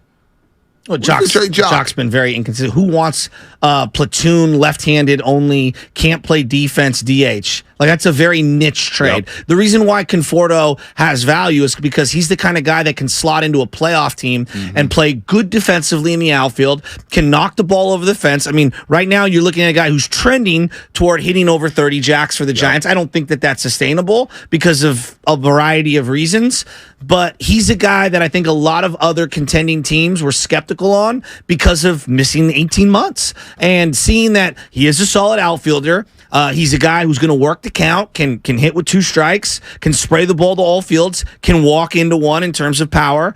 I think he has a lot of value at the deadline. Now, what I mean by value is you'd get a prospect that actually can do something, not some low-tier type of a guy. And we're not asking a lot here, but I see your point about trying to compete. You're going to lose this guy, and the comp pick that you're going to get if you do lose him when he goes in free agent is not going to be very, very high. So you might end up getting a better minor leaguer. I'm just saying, those are the kind of moves. You got to be realistic. You could still compete, and here's the other part, Bonte. You can still compete for a wild card spot while moving off Conforto. You also have to open up outfield spots for some of these guys in AAA who are performing well, like Luis Matos, who's really having a nice impact. Vaughn Brown at some point is going to want to come up. Right. And you've got I don't like that business model, and Conforto and Haniger, but Haniger's locked in. I don't like that business model, though. And I know it hasn't hindered the Giants from signing a lot of guys, but I just don't like that model. What model? Hey, let's get a guy and let's flip them, even though we're in contention because we can get a prospect here. I just want to keep good players. I want to keep good players around, and maybe I make a decision on Conforto saying, you know what, maybe I want to re-sign him for 2 years because he is a good hitter and he's a professional and a veteran in this clubhouse. I don't like that. I don't like that business model where you're just flipping guys from minor leaguers and you're saying, well, yeah, we can compete, but I want somebody who's been in the race before. I want a lot of guys, and if Crawford's not going to play, and it looks like Crawford's gotten his spot taken by Casey Schmidt. It's natural. I would like to move, if you're going to move off a guy, I look to move off a guy like Jock, can open up the GH spot. I look to move a guy, I'm not going to say Mitch Hediger yet, but he is batting 193. I'd be more willing to move off him. Mitch is going to come around, but he's got 2 more years on his deal. I get it. That's the type of move I will make, though, if he's got 2 more years left on his deal and move off that money and clear money up. That's how I operate. I don't know. I like Conforto, man. I've always liked him when he's healthy. That's been the biggest problem, though. He hasn't stayed healthy, but he's always been a solid hitter if he is healthy, and he's not a bad defender at all. No, he's not, but I mean, if this is about the ultimate end game of trying to stack your roster for the real push, which you believe to be next year and the year after that, you also have to be realistic with your assessments. And so, I think Conforto was a nice little stopgap, and I think that they maybe thought some of their outfielders in the minor leagues weren't going to come along this fast. You got to also acknowledge that all of their minor league development has gotten infinitely better this year. It feels like it has. Infinitely better. Like Luis Matos, I thought we weren't going to see at minimum till late 2024. Now it feels like he's coming up now. And that I think has surprised them. Ask anything. 888-957-9570, 408 as we go to break. Have you guys watched Air yet? If so, what are your thoughts? You I have seen not. Air yet? No, I haven't yet. I watched Air, and I think I want to watch it again. Really? It was that good to me. Really? I really enjoyed that movie. Really good. All right, what's coming up in the game? Sponsored by Save Mart and Lucky California. Rich Aurilia, former Giant. Or excuse me, not Rich Aurilia. Excuse me. That's why I went to Giants. Damn it. Rich Aurelia's not joining us till 9:20. I blew that. Howard Beck's joining us. Howard Beck. Should have been talking to some NBA, but it was some good Giants talk. Talk some NBA with Howard Beck coming up on the Morning Roast. Lucky helps you go big with delicious Memorial Day deals that are sure to keep your bill on the small side. Bone and ribeye steaks are only $7.99.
I just love letting this beat ride.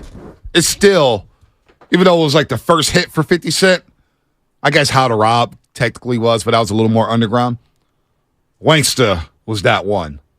This beat, this flow, this video. What summer was that? This was 2003. Was this before or after 8 Mile? Ooh, I want to say slightly after. I don't know. That's something for Spinotti to look up right there. But that song right there, as it is a 50 Cent Friday, a Payday Friday, a Frisco Friday, and it's a Fix It Friday. That's right, Fix It Friday. The code word is driveway. Driveway. Text driveway to 20357 by 10 a.m. for your chance to win a $250 Kirby gift card. What? Kirby, your driveway mechanic. That's right, $250 to get your oil changed, get your car cleaned, get your tires fixed. Kirby. And why driveway? Because they'll literally come to you at your house and service in your driveway. They're your driveway mechanic. Check out Kirby.com. That's CURBEE.com.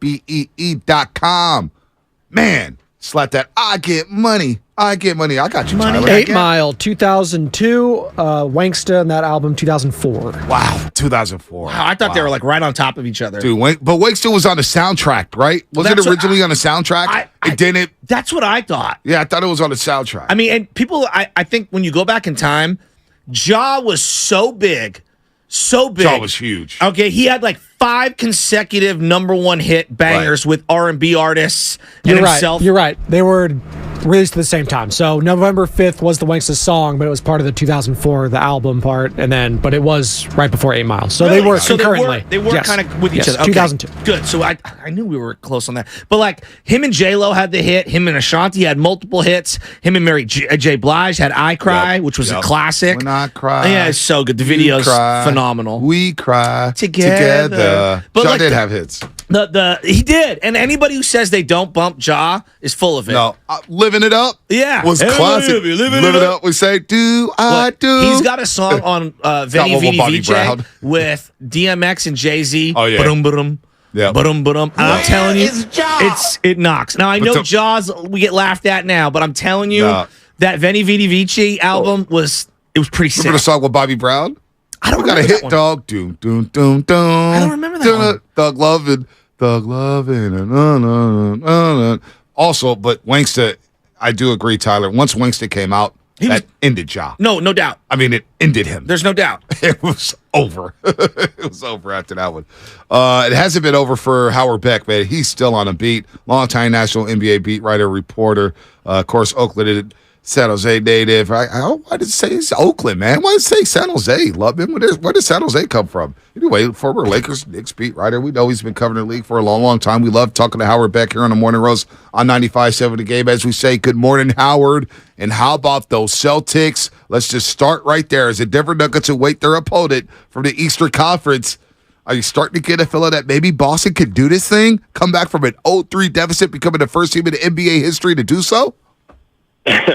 Good morning, fellas. Before I answer that, I can clear up the Oakland-San Jose thing. Born in Oakland, raised in San Jose. Got it. So, what high school did you go to in San Jose? Santa Teresa. Santa Teresa. Okay. All right. We love it. We love the 408. Little 408 action there. I love it. Yeah, no doubt.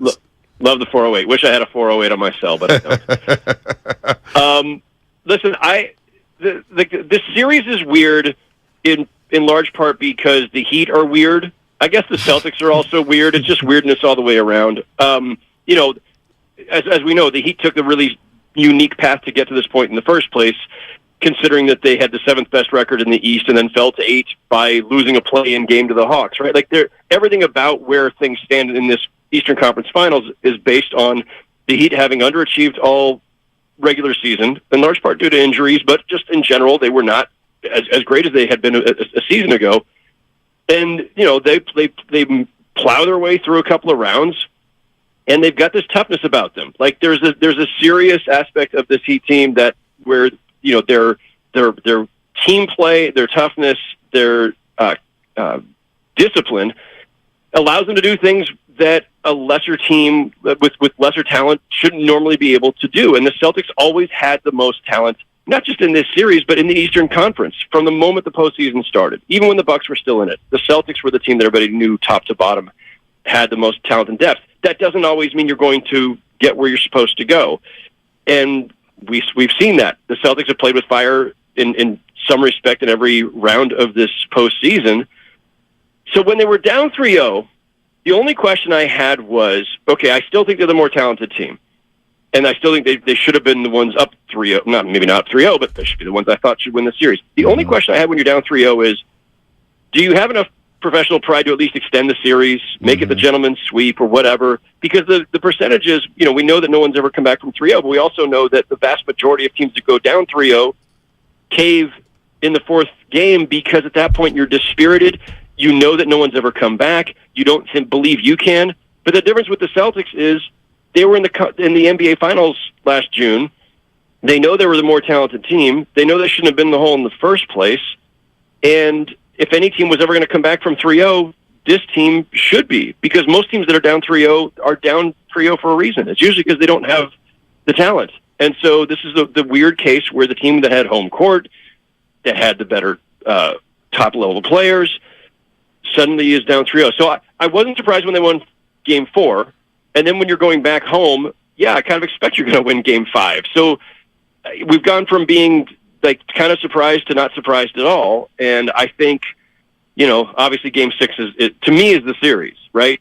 The Heat either have to find a way to slam the door shut, or this thing goes back to Boston again. And if the Celtics push us to 7 and are at home, you got to expect they're going to take it. Yep.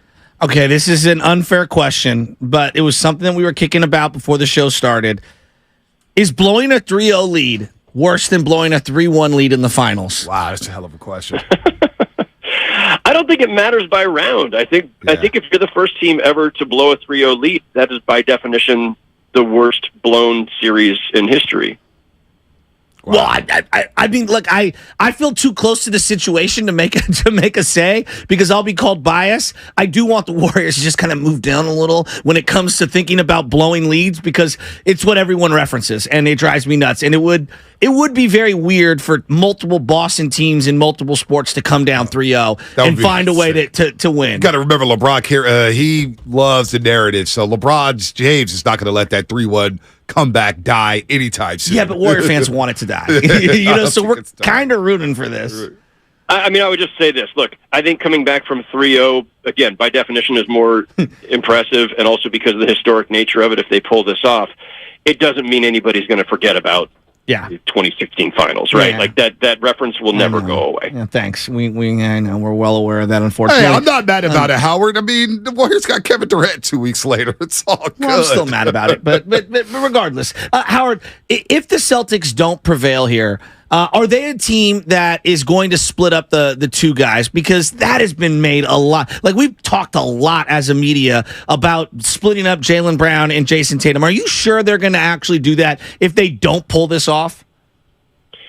Well, you try to take the emotion out of this if you're the organization, right? So when you're down 3-0 and everything looks bleak, and you're questioning the chemistry of the players and your two stars, and you're questioning your 34-year-old rookie head coach, and you're questioning everything, and the fans are clamoring for absolutely everything. The front office and ownership have to be cool-headed about it, right? So they're just, now that they're back to 3-2 and potentially, wherever this goes, right? You can't.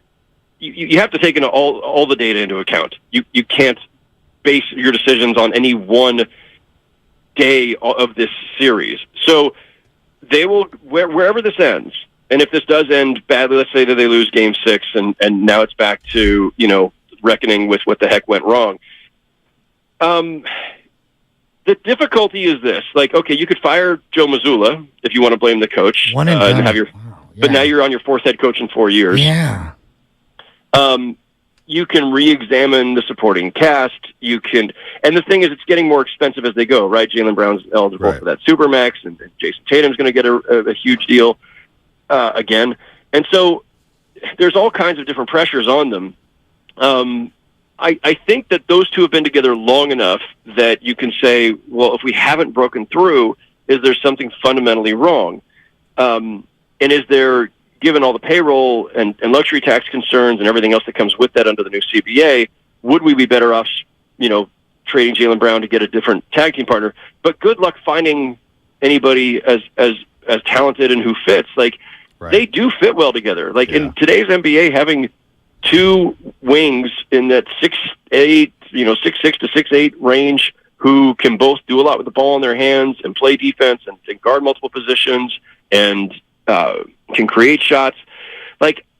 Good luck finding a Jaylen Brown replacement. I think the one thing to me that I would throw into this equation that's more than just whether or not they have failed as a tandem is simply that, there have been rumblings for some time that, maybe Jaylen Brown wants to be a lead guy somewhere, and that maybe his career aspirations will lead him to a place where he says, I'd be better off. But look, he's now eligible for a supermax that only the Celtics can give him.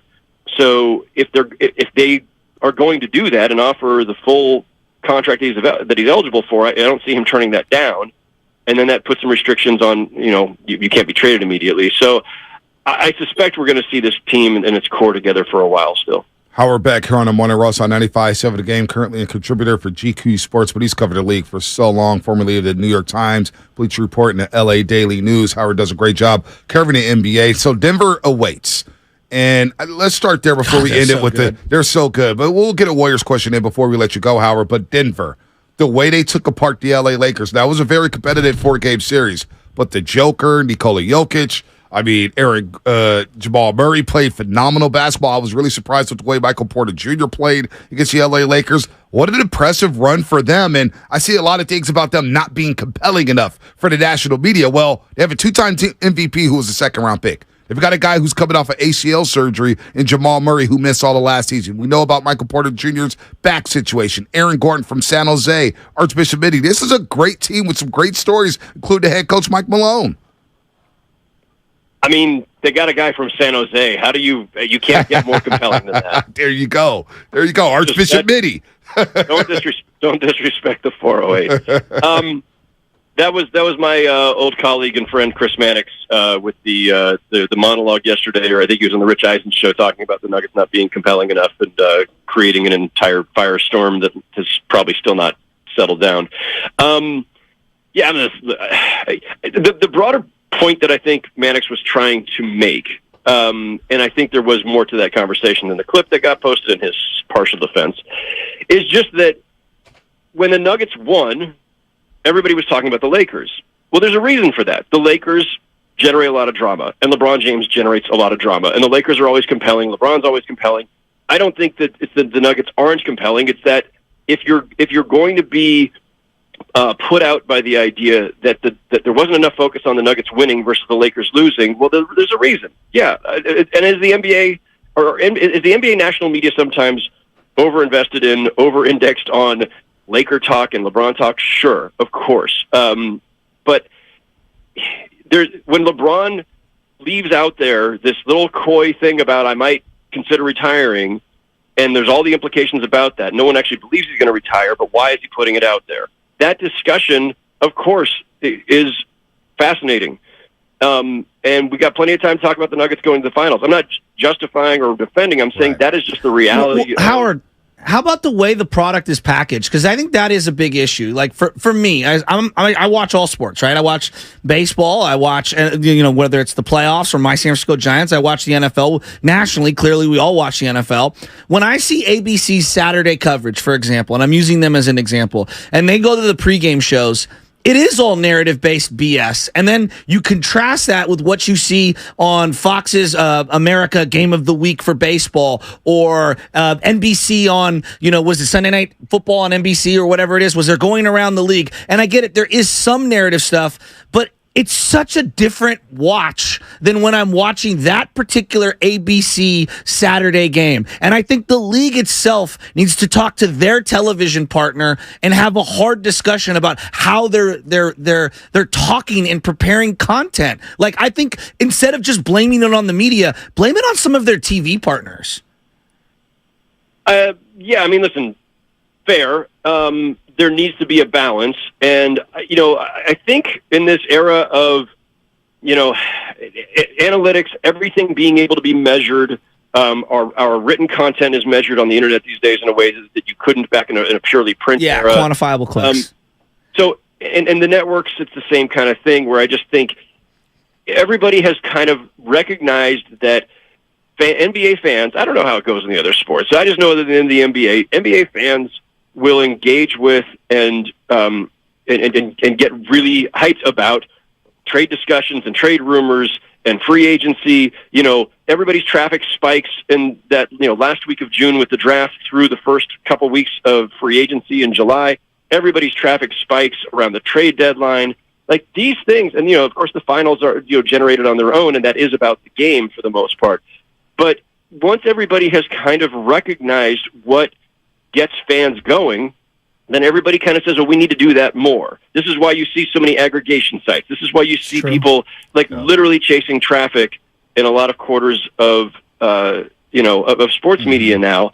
And is the balance out of whack? Absolutely. There's a balance there somewhere that needs to be struck. And, I don't think you're wrong in that the league probably needs to be more assertive with its broadcast partners. I don't know what those discussions are like. I'm not there. So maybe they have talked about that. Who knows? But I know exactly what you're talking about. Yeah. Sometimes the pregame and halftime shows have nothing to do with the game itself. Oh, it's embarrassing. That's exactly my point. No, Good, it's embarrassing. Even last year during the finals, but leading up to the Celtics-Warriors finals, turned out to be a damn good series.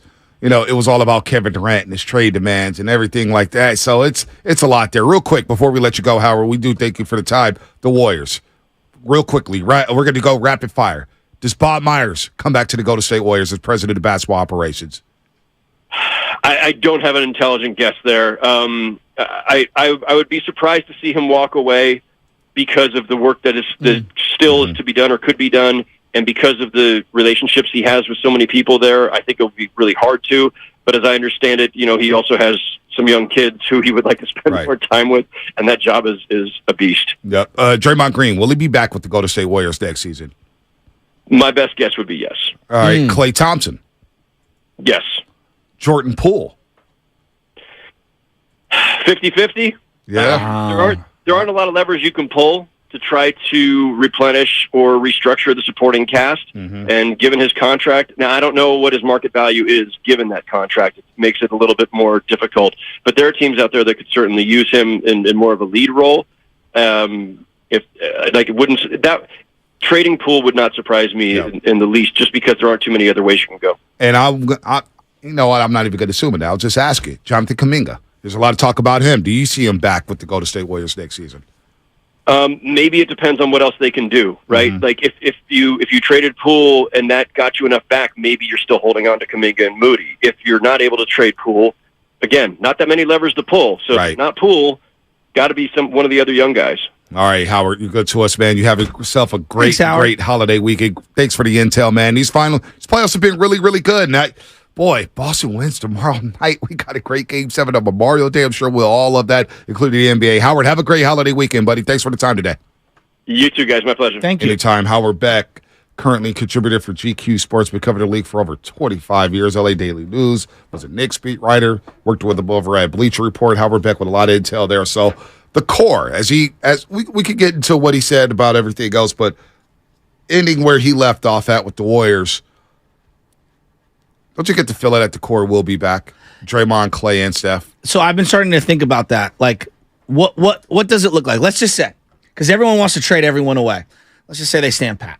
Let's say Draymond opts in, right, Bonte? And for whatever reason, no trades materialize. Either they don't want to trade or there's not the appropriate trade partner where you feel like it's a good trade, either on the Warrior end or on both ends. Let's say you roll it back. If you roll it back, you sit down with Draymond Green and you say, Dre, you are our small ball 5 and that's it. Like we're not having 7 discussions about this. You are our small ball 5 and we're going to figure it out. Now, I'm going to try to taper your minutes throughout the year so that we don't have you running up against a brick wall. I need you to be fresh down, obviously in the playoffs, but you're going to be our small ball 5. Looney's going to come off the bench, and that would open up a spot in the starting spot, whether that's Jonathan Kuminga, whether that's Jordan Poole. We can argue till we're blue in the face. I think the number one thing, if they stand pat, they need to come to the realization, Draymond's your small ball 5. That's it.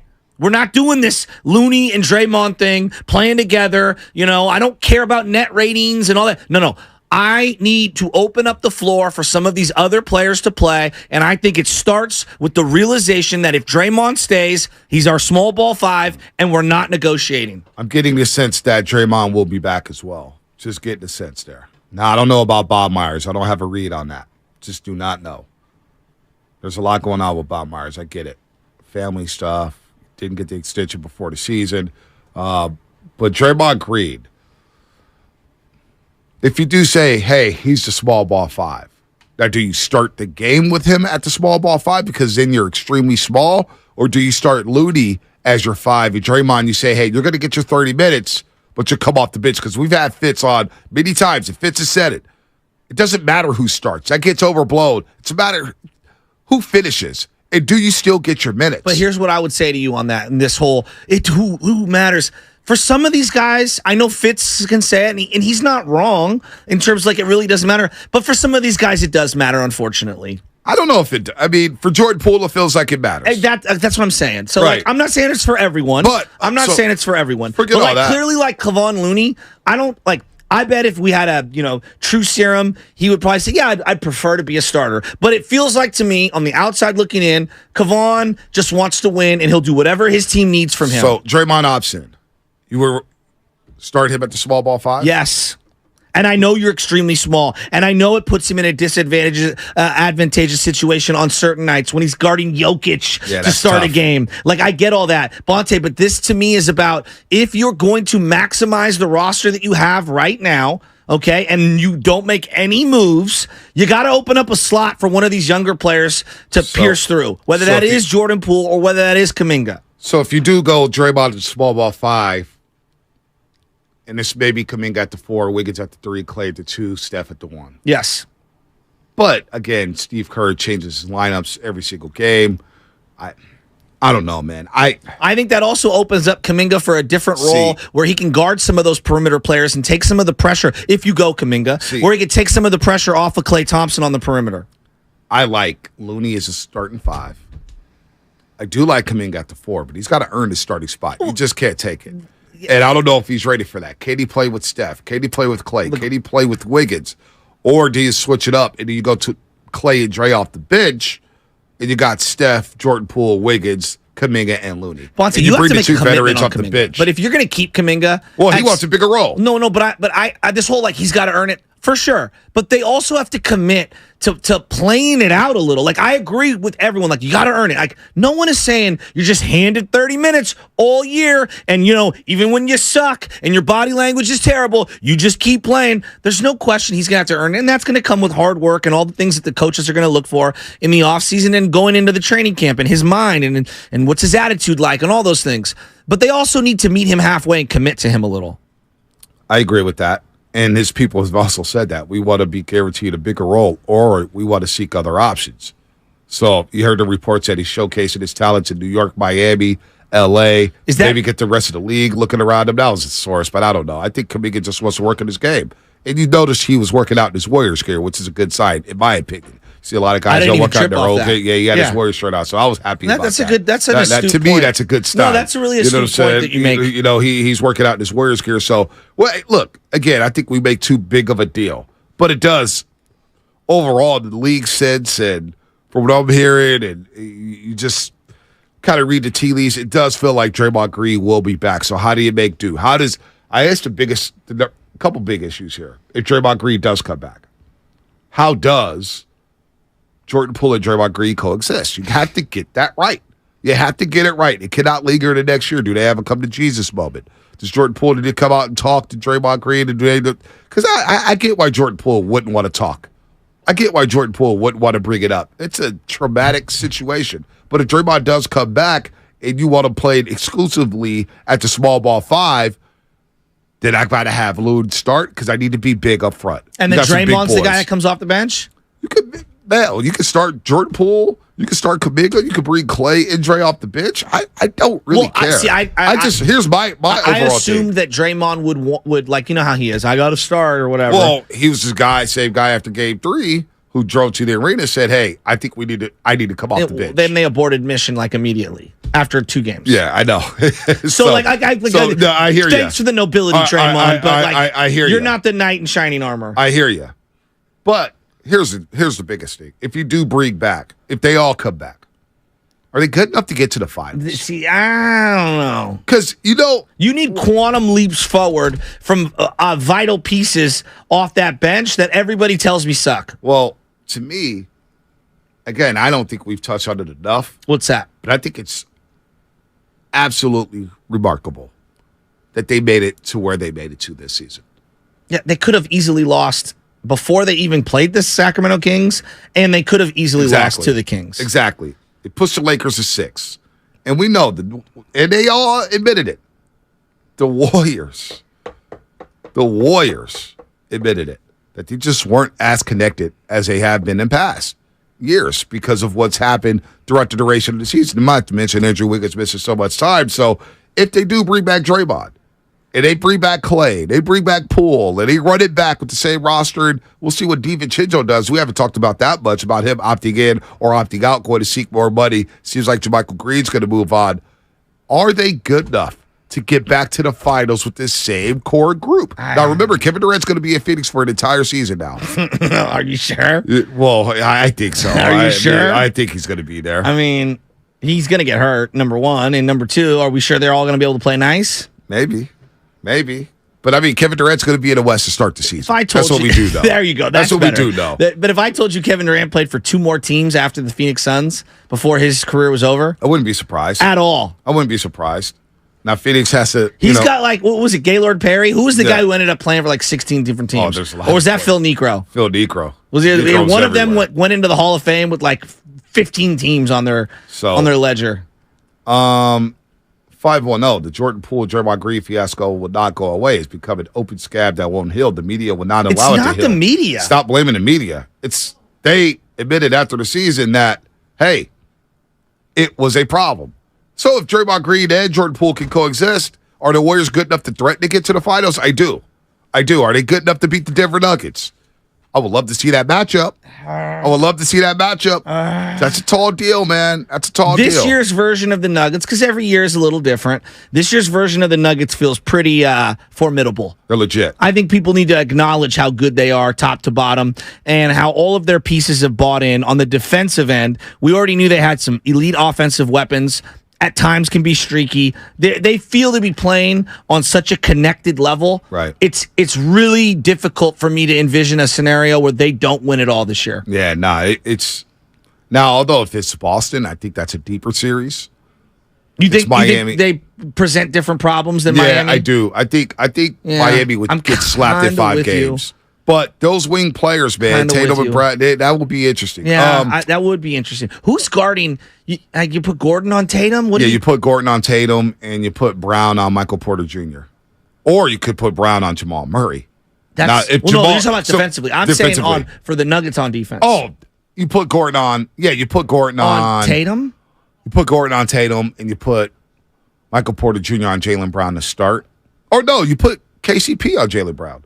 Yeah, good put call. KCP on Jaylen Brown. Yeah, good call. You could hide Michael Porter Jr. on one of those on Derek White or something. Yeah. You know what I'm saying? No, that's a good call. I like that. Well, I think the thing in last night's game, everyone's going, Gabe Vincent was out. Yeah, but Marcus Smart scored 25 or whatever points, and Derek White scored. So when they get contributions from both of those guys, coupled with the normal production that you're going to get from a Tatum and a Brown, that's the best version of the Celtics that you're going to get. I would love to see that series now. Starting to warm up. Kind of want that series. I think it's going to be the better series, personally. Yes. As good as the story as Miami has been, I want to see Celtics Nuggets. I think that's the best product you could get. Are you worried about the go ahead? Finish. No, I was going to say, I kept bringing this up, and I think people were kind of scoffing at me.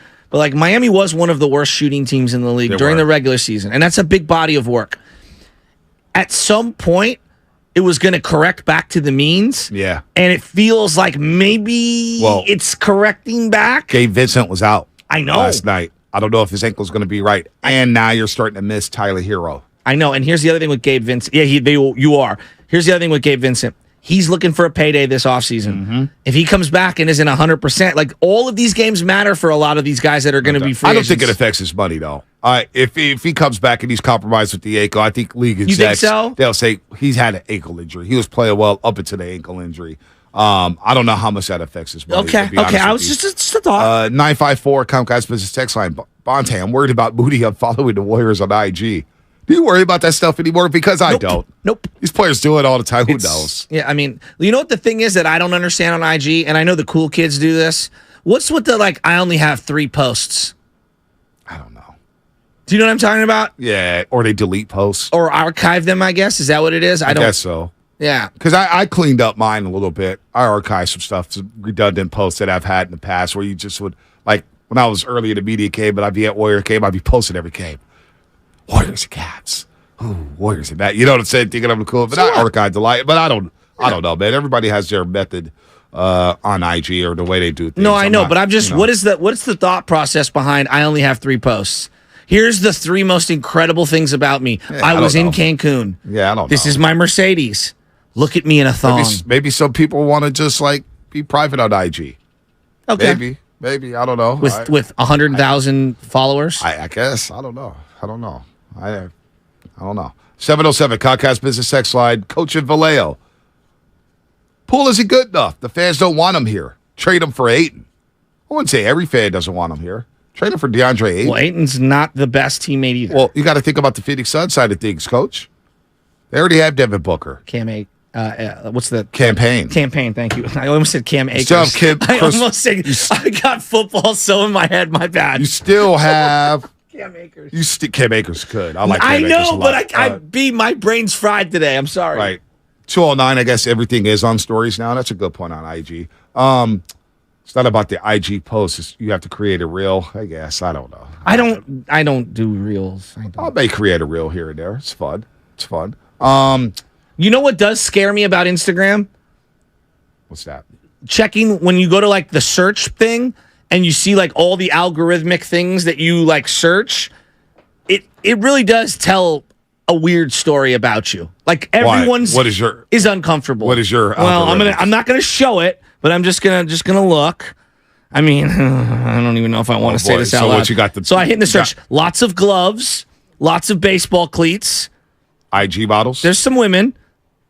Some Mac Dre, golf clubs. IG models. There's some. They're there. Reels of people hitting golf shots. Right. Derek White and Trey Lance's haircuts. Wow. Lots of Sam Darnold stuff. So you're into hairlines of Sam Darnold stuff. A lot of gloves. Here, you know what? I'll show you, B. See? Oh, yeah, a lot of IG models. And a lot of gloves. Come on, no, keep it real. I see one glove and I see 9 IG models. Glove. I'm kidding, folks. I'm kidding. Thank you. My wife's fighting. No, you know what I get? What's all right, yours? I'll do mine. I'll do mine right now. Search right now. Get yours ready, boys. I want to hear what's on yours. So, yeah, breaking news. Devin Haney. Damian Lee's on here. Jordan Poole in a Milwaukee jersey. Oh. How about that? Milwaukee Bucks jersey. Yeah, look, you got your boy Joe Rogan on there. Joe Rogan, for some reason. You know what would be hilarious if it was all DeSantis and Trump stuff for you. Yeah, I know. That would be funny. That would be comedy. Juan Soto. Got a Dante DiVincenzo. Got draft. I got Terrence Crawford because Terrence Crawford's going to fight Errol Spence Jr. Nice. It's going to be a hell of a fight. Hell of a fight there. Breaking news, AD. So, yeah, it's all different. Ask us anything. 888-957-9570. Ask us anything. We'll do this once a week. Ask us anything. Oh, here. So from Unanimous 925, my wife saw my feed, bro. Let's just say I haven't gotten back on in 2 years. See, the feed is different than the search. The search tells you more about what you're clicking on and whatnot. Yeah. Joey Spadoni, if we were to look at your search, what's on there? You guys all know what I'm talking about. I don't know if you could see it from here. There's some Sopranos clips, Jason Tatum in a backwards hat, Steph Curry at the president's office. No women. Yeah, no women at all. I'm scared to even ask that Lubman. Lubman, actually, I kind of want to know what Lubman I don't want to know what's going on in Lubman's The bachelor of the show. So, look, my Instagram search, we got some dogs walk around a pool. We got some Star Wars memes. And we got some Taylor Swift going on here. We got some space stuff. Wow, what's Mookie Betts doing there? That's not cool. Got a little golf things there. Got some food. This is actually very wholesome. I'm looking over his there's shoulder. Some more dogs. Got some more memes. Wow. Tell me when to stop. I'll keep going. All of his search Taylor engines Swift. are algorithmic for Instagram to nice stuff. It's where Tinder is where he gets down. That's true. He actually is on the dating apps. Yeah, unlike he us. actually. Yeah, so he. I'm done with Tinder. It's such a cesspool there. Why? Tyler Miller. Expand on that. Tyler Miller. I just look at the same IG chicks, so my algo isn't crazy. But just looking at the same chicks over and over. What's wrong with Tinder? I had that phase. I've never been in on Tinder, so I don't know anything I feel like about. it's jumped the shark. No one uses it anymore. It's So what just do you a waste use? of time. I use Hinge now. People are a little bit more grown up on it. Hinge. Well, now I'm trying this thing where I try to go out and meet people in person. And the old school way. That's weird. The old school You know way. what we forgot to do today before we get to the injury report? Damn it. We didn't do Seamus shoutouts. Let's do Seamus shoutouts on the other side. Yeah. Line them up. 888-957-9570. Seamus shoutouts. I see some lines lighting up right now. Let's get them to shout somebody out on the other side. But first, let's get to the injury report.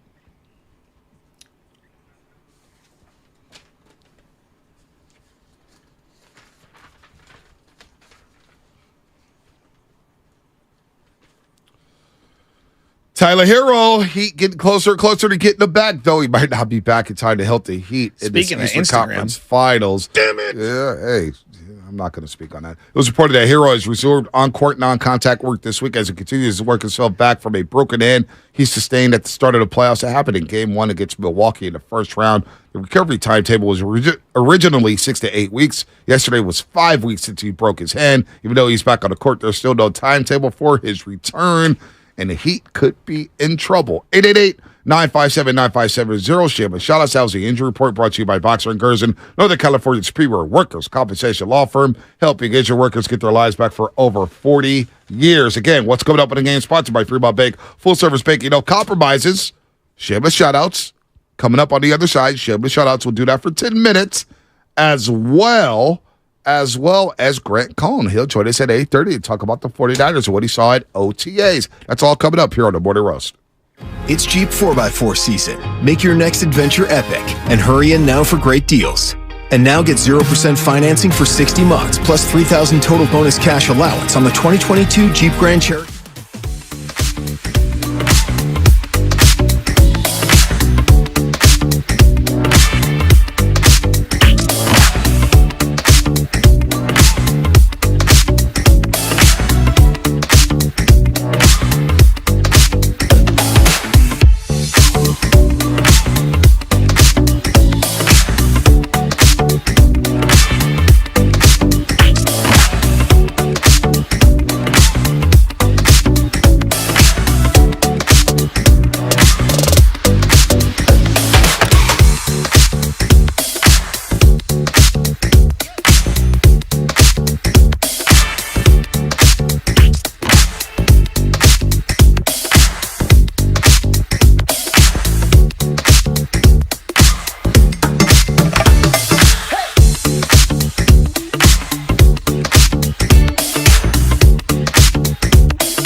Oh, baby, oh, baby, oh, baby. It's a Frisco Friday / Payday Friday / 50 Cent Friday here on the Morning Roast. / Memorial Day weekend Friday. Oh, yeah, we get that Monday off. I like that.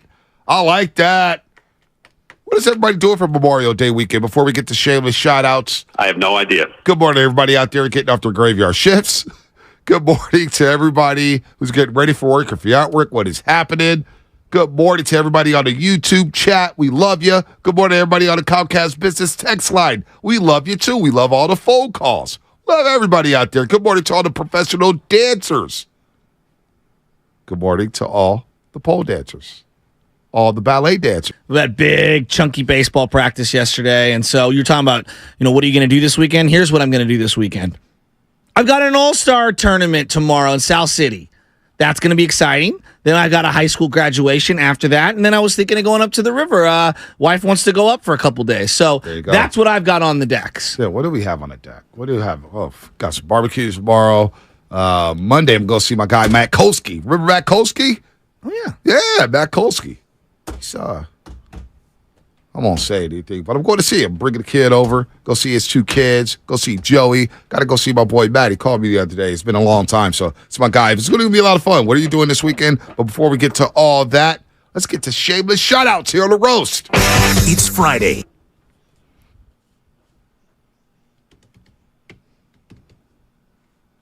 Don't disrespect the 408.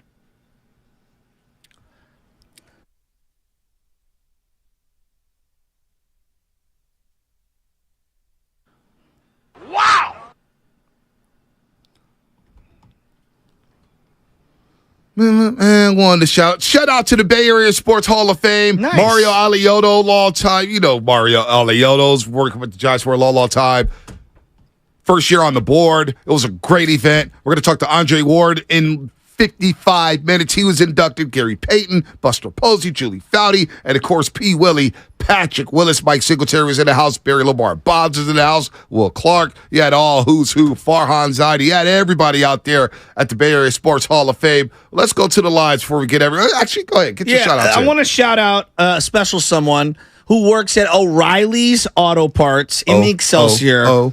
O'Reilly's. My buddy who listens every day, who helped my dad out yesterday, Miles. Miles apparently listens to the show and has known my dad for a couple years and didn't put the last names together until yesterday and said, are you related to that guy who's on the air? And my dad said, yeah, that's my son, because my dad, is beaming with pride, which I love him for. So shout out Miles. He says he listens every single day at O'Reilly Auto Parts in the Excelsior, so I wanted to give them a little love. Oh, you know what? Real quick, I want to shout out somebody else. To the lady yesterday who was trying to park at Embarcadero in the parking lot 3 at Embarcadero. Okay. She had a van, a big white van, and the maximum clearance was 6 feet, 6 inches. And I've never seen this before. Her van got stuck because her van was too...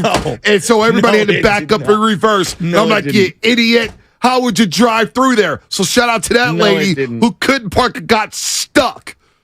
Unbelievable. I've never seen that before. She didn't even make the clearance. That's like a movie. It was a movie. It's on my IG story right now. I was like, you got to be kidding me.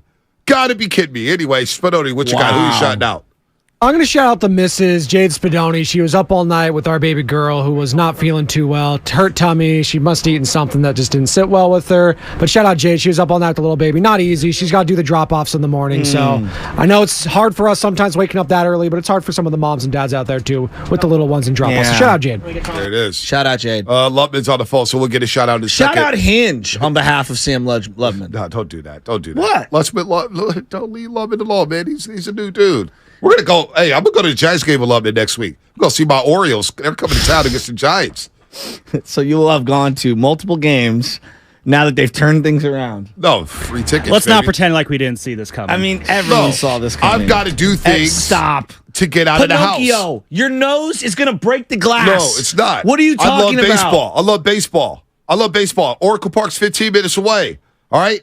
The Phillies are in town. I took my buddy from Philadelphia, my best friend, to go see his Phillies. You said you weren't going to spend $1 inside. I didn't spend a dime. You didn't spend a dime. I didn't spend a dime. Oh, okay. I didn't. All right. At all. Brought my own water. I was good. I bought a soda diet. I highly doubt that. Okay. It ain't say what you want to say. You didn't spend $1. Not one dime. Not one dime. Okay. Free tickets. Okay. Free. Bonte, Free you is can't die in the cell, man. Thank you, Brian and Palo Alto. Do not call us Brian and Palo Alto. Take a lap. Shout out the Giants because they are playing really well. They are playing good. And shout out my 12U San Francisco All-Star Baseball team and all the All-Star Baseball teams that are going to be competing all summer. If you made the team, great. If you didn't make the team, keep working all summer. You can play on it next year. Just because you didn't make it in 5th grade or 3rd grade or whatever doesn't mean that you can't be a stud ball player or at least love the game. So keep grinding. Yeah, I want to shout out Brandon O'Bannon's son, Jayden. He was trying out for the USA, I think, under 12 team. This guy's a stud. Baseball? He's good at baseball. Oh, yeah, nice. This guy's good at basketball. He's good at football. He's a hell of a kid, man. I love Jayden. Gets his haircut at the same barber. Jalen O'Bannon. He tried out for the USA team, didn't quite make the cut, but he's played nationally all over the place. He's a hell of a pitcher. Oh, nice. This kid is great. 12-year-old. Where does he live? We'll get him on my Daly team. City. You want to play on your team? Tell him he can use my address. We'll get him on the squad. I'm joking. Maybe too good for you. You may need the NIL back to go get Jalen. He's that good. Let's get the Duke in the city. Duke, what's happening?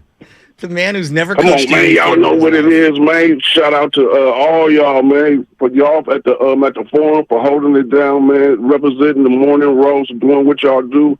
Everybody on YouTube that been supporting us all season long, doing what we do. Shasky, I know some of your people, man, referee, man, CYO referee, you went to high school with your dad, man, you know what I mean? So it's a lot of people out there, man, that we shouting out. We love all y'all, man. Like I told Shasky, my voice kind of hurt, but we going to end it just like this with this 95-7 the game going Swayze, Barbasi, this lineup looking crazy, Chef shooting threes in the league, can't fade, and the rest of the team could be up to getting traded. Youngers that we got are some real cool dudes. If we break the unit, we be looking like a fool. Splash down wet time, we be looking for the pool. JK flying high, going sick with the dunk. What you smell in the air is that Northern Cali funk. Clay Thompson off the bench, boy, you must be smoking skunk. Steve Kerr still weird. What about Bob? Look like him and Draymond Green could be rolling with the mob. That's it. Season overtime going to begin. Can't wait for next season. Then the Dubs start winning. Hit me on the gram, y'all. Duke from the _ city, man. I love y'all. We gonna do it football season, baby. Let's go, Duke. Let's go, Duke. Shout out to all the longshoremen out there. And shout out to Juan Vino as well, Xavier. Juan Vino. Shout out to Juan Vino. And Judy and Scott, who left me the clubs. And everybody here who represented us today, this week at the Warrior Summit. So I'm getting major text messages right now that your boy O'Bannon is an absolute stud and owns all the records at SFBA, San Francisco Baseball Academy. I'm telling you. So why don't you do some recruiting and get him on my team next year? I talked to Brandon, but it's going through me. All right? Yeah. Thank you. Who was Jimmy G's agent? Donnie. Thank you, Bonte Yee. Jalen O'Bannon, Brandon O'Bannon. Jesus. Come on, man. Your boy's tapped in. Jalen O'Bannon's a stud out there. Shout out to Jalen. Keep your head up, man. You're a good player. You're going to be a great player. Shout out to the O'Bannons out there. I love the O'Bannons. Let's go to Brian and Concord. Who you shouting out? Concord. Hey, guys, love the show. Shout out to my son, Hudson, who graduates from Camp Lindo High School today. And tomorrow, his baseball team plays in the NCS Division III championship game in Santa Rosa. Nice. No doubt. Very cool. Shout out to 707. Let's go. It's going to be actually not that hot this weekend, so you're lucky. Want to shout out Brandon Compton's family. Brandon died on May 15th in a car accident. Antioch umpire for the children in the Contra Costa area, and a baseball player in Pittsburgh, Big B's. R.I.P. Shout out. Yeah, Brandon Compton. Shout out to him and his family. That's really unfortunate. Let's go to Alex in Atlanta. Alex in Atlanta, who you shouting out? The unofficial statistician of the night of numbers for the King. There it is. Alex, what you got? Hey, guys, I'm shouting out all the aunts, uncles, and cousins I'm going to be seeing next week when I'm on vacation in San Francisco. Just wanted to give them some love. Oh, Alex, we may have to connect here. Orioles in town, Giants. Sure. Yeah, Baltimore Giants, my Orioles against my Giants. It's going to be great. Can I give man, you just let me know the day. I'll be at the stadium. There you go. Speaking of Atlanta, Braves on Monday. You know what, at Alex? the Coliseum. Maybe he'll spend money on the Giants for you. Nah, man, if anything, I'm going to buy him some garlic fries. No. Alex, when you're out here and we go see you along with the rest of the roasters, it's on me. All right, you're coming to my region. You eat for free when you mess with Bonte Hill, all right? You're coming to my house. Yeah. And now everybody's going to be shouting out, Bonte, all of the high schoolers that are graduating right now. There's a lot of graduations. All of the college students. But I want to shout out the families. I want to shout out the parents that are working there. You know what's off, the guardians, the different people. Because when you raise a child, it's a community. It's not just, the parents. It's everybody around, aunts, uncles, family members that are basically like aunts and uncles, grandparents, etc. And the grind to get your child through school, whether it be 8th grade, high school, college. Obviously, there's a financial component once they get to a certain age. Yeah. Like, shout out to all those families. Shout out to all those parents, because it's as much about you and what you've done to accomplish this as it is about the individual child. And shout out to the parents who take a step back and let their kids just play without interjecting themselves into the games or into the coaching. I can't stand those parents. No, we're talking about graduating school. Yeah, I'm graduating, but I'm saying shout out to the parents who love to take a step back in their kids' life. You're talking to you, Jimbo. Take a step back. Shout out to the limo drivers. Limo drivers, that's right. Limo drivers. Premier Limos, JP. Wow. Gave me a ride up to Walnut Creek for the Warrior Summit. Shout out to Steve who hooked it up. Wow. Loved him. JP was a referee for 30 years. When we get into officiating controversies next NBA season, JP. Right. So we got our unofficial statistician with Alex in Atlanta. Yeah. JP's going to be our official referee on the morning roast. He'll go over all the controversial calls. He's refed in Mountain West games, Big West games, Pac-12. So he'll do that next basketball season. And I met my guy from Southern Comfort Kitchen when I was getting Anna some dinner when I was out there in Pleasant Hill. Forget my guy's name. I got it on a receipt somewhere. But he's going to be our official gambling insider. He knows about all the props, everything about that. So there it is. And Duke's Holy Angels 7th grade team won the championship at St. Amelia's. I saw it on his Instagram feed. Dynasty. Shout out to those girls. But B, I think we're sleeping on the biggest one. How about a shout out to the U.S. veterans who sacrificed their lives for this country? RIP Memorial Day from the 925. That's where I'm going with this. It's not just those who sacrificed their lives, but the families of those from the people who came even before them, generations before, or even if you came to this country and you don't have family that has, gone to war for this country. I think we can all appreciate the sacrifices that people in our lives have made to allow us the liberties and the freedoms to be able to do what we want. It's not a perfect world we live in. This is not a perfect country that we live in, but damn it, I still love this country, even with a lot of the flaws and things that we would like to see corrected. But without the people that are putting in the effort and risking their lives and their time and their energy and their family sacrifices to give us the freedom that we enjoy on a daily basis, minute by minute, man, that's what Memorial Day should be all about. All right. Shout out to all the P1s in the YouTube chat, 510 Comcast Business Text Line. Shout out to my wife, Casey, 925. Just finished her first year preschool infant care director at St. Patrick's School in Rodeo. She had a better first year than BCB, and that's Brock Purdy. Whoa. Wow. Whoa. Rob out there. Shout out to my two kids, Savannah and Lucas. We're getting ready to take a week-long trip to the happiest place on earth, Disneyland. They're going to Disneyland in 408. How about that? Shout out to those kids right there. Real quick, Gene, to wrap up shameless shout-outs. Uncle Gene in Oakland. Who you shouting out, Uncle Gene? Hey, fellas. I'm shouting out my 55th reunion class at Tufts College that I just hung out with last week. Wow. Never thought I could enjoy hanging out with a bunch of 77-year-olds, but I actually did. So, nice going, guys. See you in 5 years. All right, there it is. There it is, Uncle Gene. All right, with that, a great shameless shout-out. Wait, did we get Lubman on there? Did Lubman give a shout-out? Oh, to keep it simple, let's shout out Garlic Fries and Baseball Guys podcast. We're doing numbers, man. Make sure you listen. And at some point this year, I think you might get an apology to Farhan from Joe Shasky. Damn. Might not happen this month. Might not happen in July, but maybe later in the year. Here's what I would It's say. a 5-month tease. Damn. I'm coming around. Wow. Let me tell you. Green Day. Farhan was at the Bay Area Sports Hall of Well, Fame. that's I'll be around. Farhan was it's at when I come around. When I come around, there we go. Farhan, City Chopped, $1.99. What up, City Chopped? That chopped cheese, let me tell you. My boy dropped off with chopped cheese. Yeah. During basketball season. Chopped cheese, dude. It's no joke. Okay. It's no joke. One of the best sandwiches I've ever had. Ever. Shout out to my wife. We're waiting for our baby girl. Waiting for a baby girl. Chopped cheese. Congratulations. About to be a girl dad. Wow. Unbelievable. I was leaving the bathroom yesterday at the Bay Area Sports Hall of Fame. Farhan was walking in. I didn't say anything. I was just washing my hands. For somebody behind him was like, man, you're not busy making moves right now, Farhan? Farhan had a little chuckle. Nah, not right now. And he's smiling a little bit more these days around the Bay Area. He's starting to feel good about himself. And I feel like when he looks at me, he's ready to stick that big fat middle finger. It's like, yeah, how you like these apples? We're 25 and 25 now. Did you give him an unofficial head nod, or did he give you one? Like an acknowledgement? I don't think Farhan's that type of dude. Like, you give some people a head nod, they just don't know. So you looked at him or you looked down? I always look at him. So you're like Brooks Koepka at the hockey game? That you're just like walking, eyes straight? No, I see Farhan. It's, but I know certain people. That's what I'm saying. You just did a head nod right now. No, but not everybody gives the head nod. See, I think that's so always. So you did this, and he didn't acknowledge. Not everybody responds to the head nod. So I don't give him a head nod. So he left you hanging. No, I didn't give him a head nod. So what I did just you saw do? him. I just kept it moving. All the call, that's Farhan Zaidi. I kept it moving. I'm accustomed to be around GMs of sports teams. It's nothing.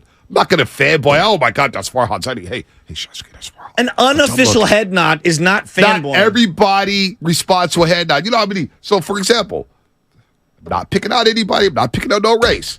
But if I see some people. I don't even know if what are you doing? There's certain people who don't know about the head nod. They just don't do it. They don't respond to it. When so I don't see head people nod that I don't even people. know, I'm like, good morning, or, Yeah, but some people don't respond. They just look the other way. How you doing? They look the other way. Just saying. Xavier knows what I'm talking about. I know what I'm talking about. Who needs coffee when we have you? Let's go to Calvin in St. Louis. Calvin. Hey, what's up with you? Calvin. Hey, can I ask you a question, Calvin, right off the rip? Were you the 1999 Golden Glove boxer winner? Huh?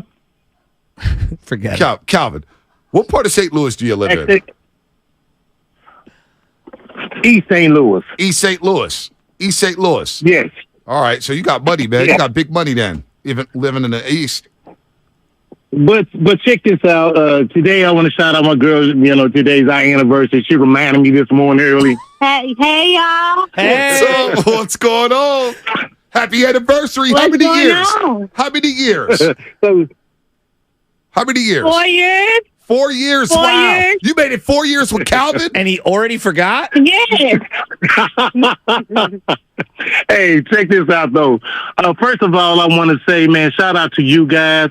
Y'all like the best, most hippest sports analysts on TV. I'm talking about y'all stats. Y'all do hip-hop, man. Y'all just so, man, when we get to, anyway, I'm going to put a couple of songs up here. I'm surprised the mess out of y'all because y'all don't know I used to do rapping and studio music and everything else like that. Is there any cursing, Calvin? Wait, hold on, Calvin, because if there's any, Calvin. Are you a Saint lunatic? Listen, Calvin. If there's any cursing, you're gonna shut the show down and we're gonna be fired. No. I'm not. No. I'm making this song. I do studio music. I'm not doing it right now. Okay. Oh, okay. Dude, let's hear it. Okay. Let me just go ahead and say, first of all, to Shasky, I want to reiterate, I wasn't saying that Steph Curry was bad that year, those 3 years. What I was saying, the team was bad. Gotcha. Yeah, Steph Curry was awesome. Yes, gotcha. So I do want to tell you that first and foremost. Now, my question was, who do you blame for those 3 years that the team was bad? I didn't say Steph Curry. And another thing, I love that Steph Curry that threw that mouthpiece. That's the Steph Curry I wanted to see this year. Yeah. That's the Steph Curry I wanted to see this year. Now, is it making sense what my point is? I want to see that Steph Curry that's going to get in everybody's face, get on that sideline when they taking timeouts and everything like that, and get on the team. Get on the team and hold everybody accountable. Calvin, I'm coming around to your side. I'm coming around. Understand what I'm saying? Yeah, absolutely. I want that fiery Steph Curry. I hear you. Now, I want to sit up here and tell y'all, remember, guys, I think y'all overreacting. These Warriors beat Philly, Miami, Milwaukee, and Boston. This team don't have to be, gutted out. All we have to do, look at this. Steph Curry had 239 turnovers last year. Jordan Poole had 300 plus. Draymond had 200. And Clay only had 120. Well, my point is about Clay, guys, that people don't pay attention to. This man came back with the Lakers won this, man, he put in that work to get his body together. It was smart what he did, taking that time off to make sure he don't get hurt again, because we didn't want to see Clay get hurt again. But notice, when he came back, he's not the one who got hurt. Steph got hurt. Wow. Clay came back with numbers, Shasky. That's what I'm trying to tell you. No, but Calvin, another thing I'm not looking at it. Go ahead. I was going to say, dude, you got your anniversary today. Where you guys going? Where you can take? Man, I'm gonna keep it real, man. You know what I'm saying? I buy this girl something every week. But anyway. I know the feeling, Calvin. I know the feeling. Boxes just show up to the house these days. what I plan on doing and stuff like that, I don't really drink or do nothing like that, but I think I'm gonna go to the bar, do some karaoke and stuff like that, put something around her neck and get some of that good old, steak and shrimp, you know what I'm saying? Something like that. Calvin, I love you. Cal, have a great weekend. I legitimately love you. Cal, have a great and happy weekend. anniversary. Happy anniversary. As a man who's been married 4 times that amount, I would just say this. Every day is a blessing. Does anyone really have a choice? Exactly. But I'll tell you this. If you forgot it was your anniversary day, good luck today. Night. Yeah, feel me? Feel me? Get some of that steak and shrimp. I'll be the first to admit. East St. Louis. I'm here at East St. Louis. I find it very difficult to shop for women. Oh, it's easy for me. It's easy. Yeah, well. So let's make that happen this year. Okay? It's expensive. Oh, it's always expensive. Yes. That's like duh. So that's the entry level. You know. I'm just saying, like, I try to do thoughtful things, and it's always like, you were halfway there. Yeah. I like the brand. I don't like the colorway. Yeah, so I don't do that. So I just tell Anna, what do you want? Give me a list. Give me a list of what you want. Simple as that. That's what I always do as well. But my wife won't do that. She goes, you should know me better. Well, no, Anna tries that, and she goes, I want you to surprise me. I say, let's not play that game. I ain't got time for that. You do not say it that way. Come on. Hey, we don't got time for that. We don't got time for that. Hey, you're not talking to me. Hey, man. You're talking to her. Listen, man. Listen, sometimes you got to boss up where the draws in the relationship sometimes. You know what I'm saying? That's not reality, folks. You got to do that. Capping so hard right now. Your world. Start going, you Kapler, for how you're capping right now. Sam Lubin, when you're on the phone with me and Anna's in there, how do we talk to each other? We talk less to each other, right? That's 2 guys talking. Well, yeah, that's you and me. I mean, I'm saying when you're on the phone with me and Anna's in the background, we're arguing, right? Don't we? Not anymore because I leave her house. I'm going to no comment on that one. I'm not rude to Anna. I'm just saying. Sometimes you got to... You want me to get creative? I think it's the other way around. It's not you saying we ain't got time for that. It's Anna saying we ain't got time for that, and you're trying to figure out what to get her. Your new nickname should be Gravedigger. Hey, listen. Because every time you start giving relationship advice, you just burying a bigger hole. You better be careful. I haven't been on the couch in 8 months. Is that a record? Absolutely, it's a record. I've been on the couch in 8 months. The couch gets a bad rap, by the way. Sometimes I have the best night's sleep on that couch. Sometimes.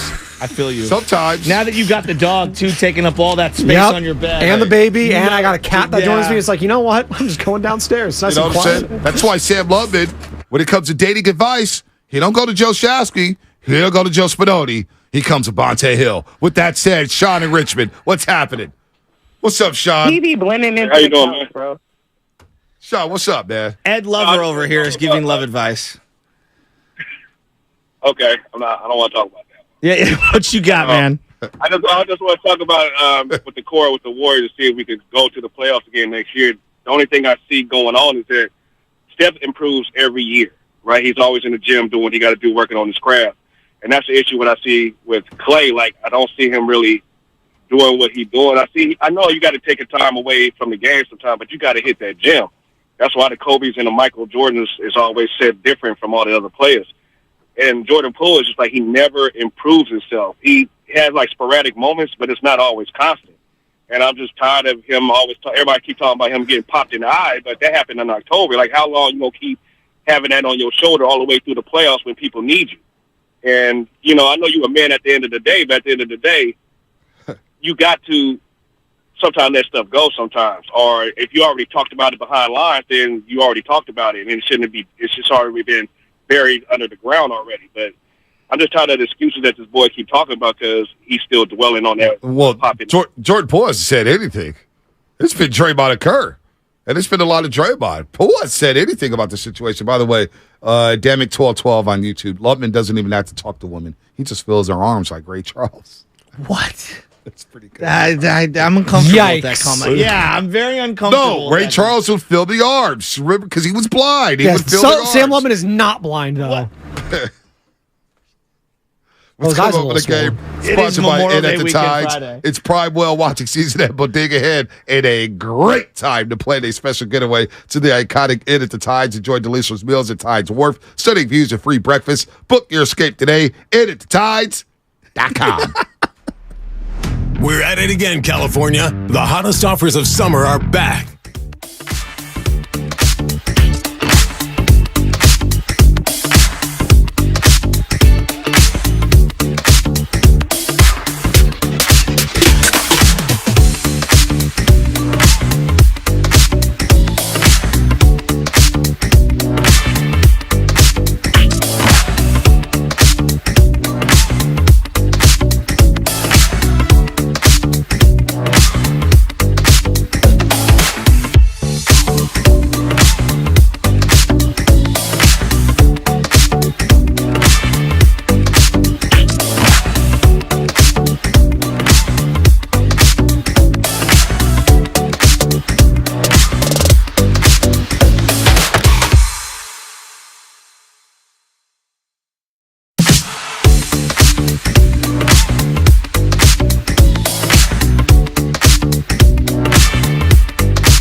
95.7 The Game. It better not be roasting me if I'm giving all these intros. Hey, shout out to Morelli out there. He's trying to shout out his wife as they're celebrating their first-year wedding anniversary. Morelli, shout you out, man. One of our diehard roasters here. I did see your trade offer, Morelli. And, yeah, I would do that. Well, I think it was Wiggins. He wanted to trade Poole, Kuminga. It looked very appetizing. We'll see. But shout out to Morelli out there, one of our day ones, all the way out there in India, listening and watching us on YouTube. Grant Cohn coming up in moments here. Of course, we know who Grant Cohn is. Grant Cohn does a great job covering the 49ers. For Fan Nation at Sports Illustrated, check out his YouTube channel, The Cohn Zone. The Cohn Zone will have some thoughts on Jimmy G from him and what he saw at OTAs. Every time I'm driving on Park Presidio going across the Golden Gate Bridge, you come around the turn. You can go right to the Marina Greens. Yeah. And go toward the Presidio or whatever. You can go right or you can go left like you're going to Golden Gate Bridge. It says, slow down for Cohn Zone. And I think of Grant Cohn. Wow. Every time I drive by that. Time for new headshots for our boy Grant Cohn. We got him looking like he's 12. Yeah. All of us have old headshots. Yeah, we do. Goose is from 15 years ago. Well, Guru has 5 different headshots if you haven't noticed on the YouTube. One, he has a hat with glasses. One, he just has glasses. Then one without glass. They literally mix up his headshots. I think Guru doesn't know. Use this one. Use that one. What? Use this one. Use that one. I'm going to keep my headshot. I want to look like I'm 25 for the rest of my life. Make him the segment 510. Look, we could ask anything at 888-957-9570. Just line them up. It's an Ask Anything It's a Friday, Memorial Day weekend. Let's have fun. You like grits or oatmeal? Grits or oatmeal, which is better? Ask us anything. Well, some guy asks us, where did we start in the shower? And I'm like, well, I take the loofah, and I put the soap on there, and I go body, chest first, and then do the head and face last, and just let the water hit me. Oh, it feels so good. But 510 says, let's get Love Man a date. Love Man, a.k.a. Loveman. Make them a segment, and people can call in. It's a slow time of the year. This is our chance. Love Man. Just line up ladies. That would be something else. Can we do that? A dating game on a morning roast? In this cancel culture we live in, I'm very uncomfortable even having this conversation. Instead of Love is Blind, it's Lub is Blind. Love is Blind is a good one. See? And then there's the Ray Charles thing that you just referenced. Okay, let's not do that ever again. We got Grant. As we talk about cancel culture. We got Grant. I just said Ray Charles is blind, so let's not Flavor of Loveman? Grant Cohn. You ever watch Ray? Good morning, Grant. You ever watch Ray? It's a great movie. No, I missed that biopic. I'm sorry. Damn. If you told me last night, I would have watched it in preparation for the show. You didn't tell me. I always do my homework. Listen. We don't prepare for this old show. That just came up 5 minutes ago. We just throw stuff against the wall and it sticks. That's what we do on the show. We're kind of freestyle kings here. Yeah. Grant Cohn. I'm Little Flip. Yeah, he is Little Flip. There you go. I just need the Lucky Charm outfit. That's it. That's all. I actually saw Little Flip with Selsky on Market Street. Swear to God, years ago.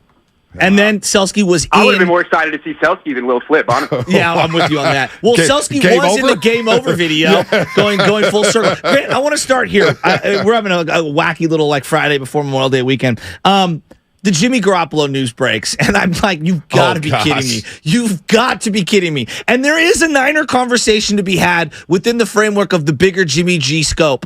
But it hits. What did you think? Well, yeah, I mean, that's the Raiders. The Raiders are screwed. I don't know what they signed up for, but this is the Jimmy Garoppolo experience. But let's bring it back to the 49ers. Remember, they didn't put him on IR. He broke his foot, and they were like, yeah, it's just a break, though. He'll be back. There's a chance he could come back for the Super Bowl or for the NFC Championship game, and they never ruled him out. And I think that part of their chagrin when they lost the NFC Championship game was that they thought Jimmy could have suited up. And there was those clips of him, smiling and grinning on the sideline like he got over on the Niners. But in retrospect, he couldn't have. He needed another surgery, and this is another player that they've seemingly pushed back too soon. They did it with, they're doing it now with Brock.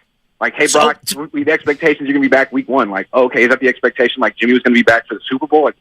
How many times does this organization push their good players back on the field too soon? D Ford. And then say, I don't understand why our guys are getting hurt. It's so strange. D Ford. I think Bosa wore down in the playoffs. Something wasn't right. Whether he re-aggravated or whatever, he didn't look right in the playoffs. He was a totally different player. D Ford. Javon Kinlaw's knee over and over and over and again. Tevin Coleman's ankle. We can go down the list of different things. The Brock thing's very interesting because I said this earlier this week and people were losing their minds. All I was saying is this.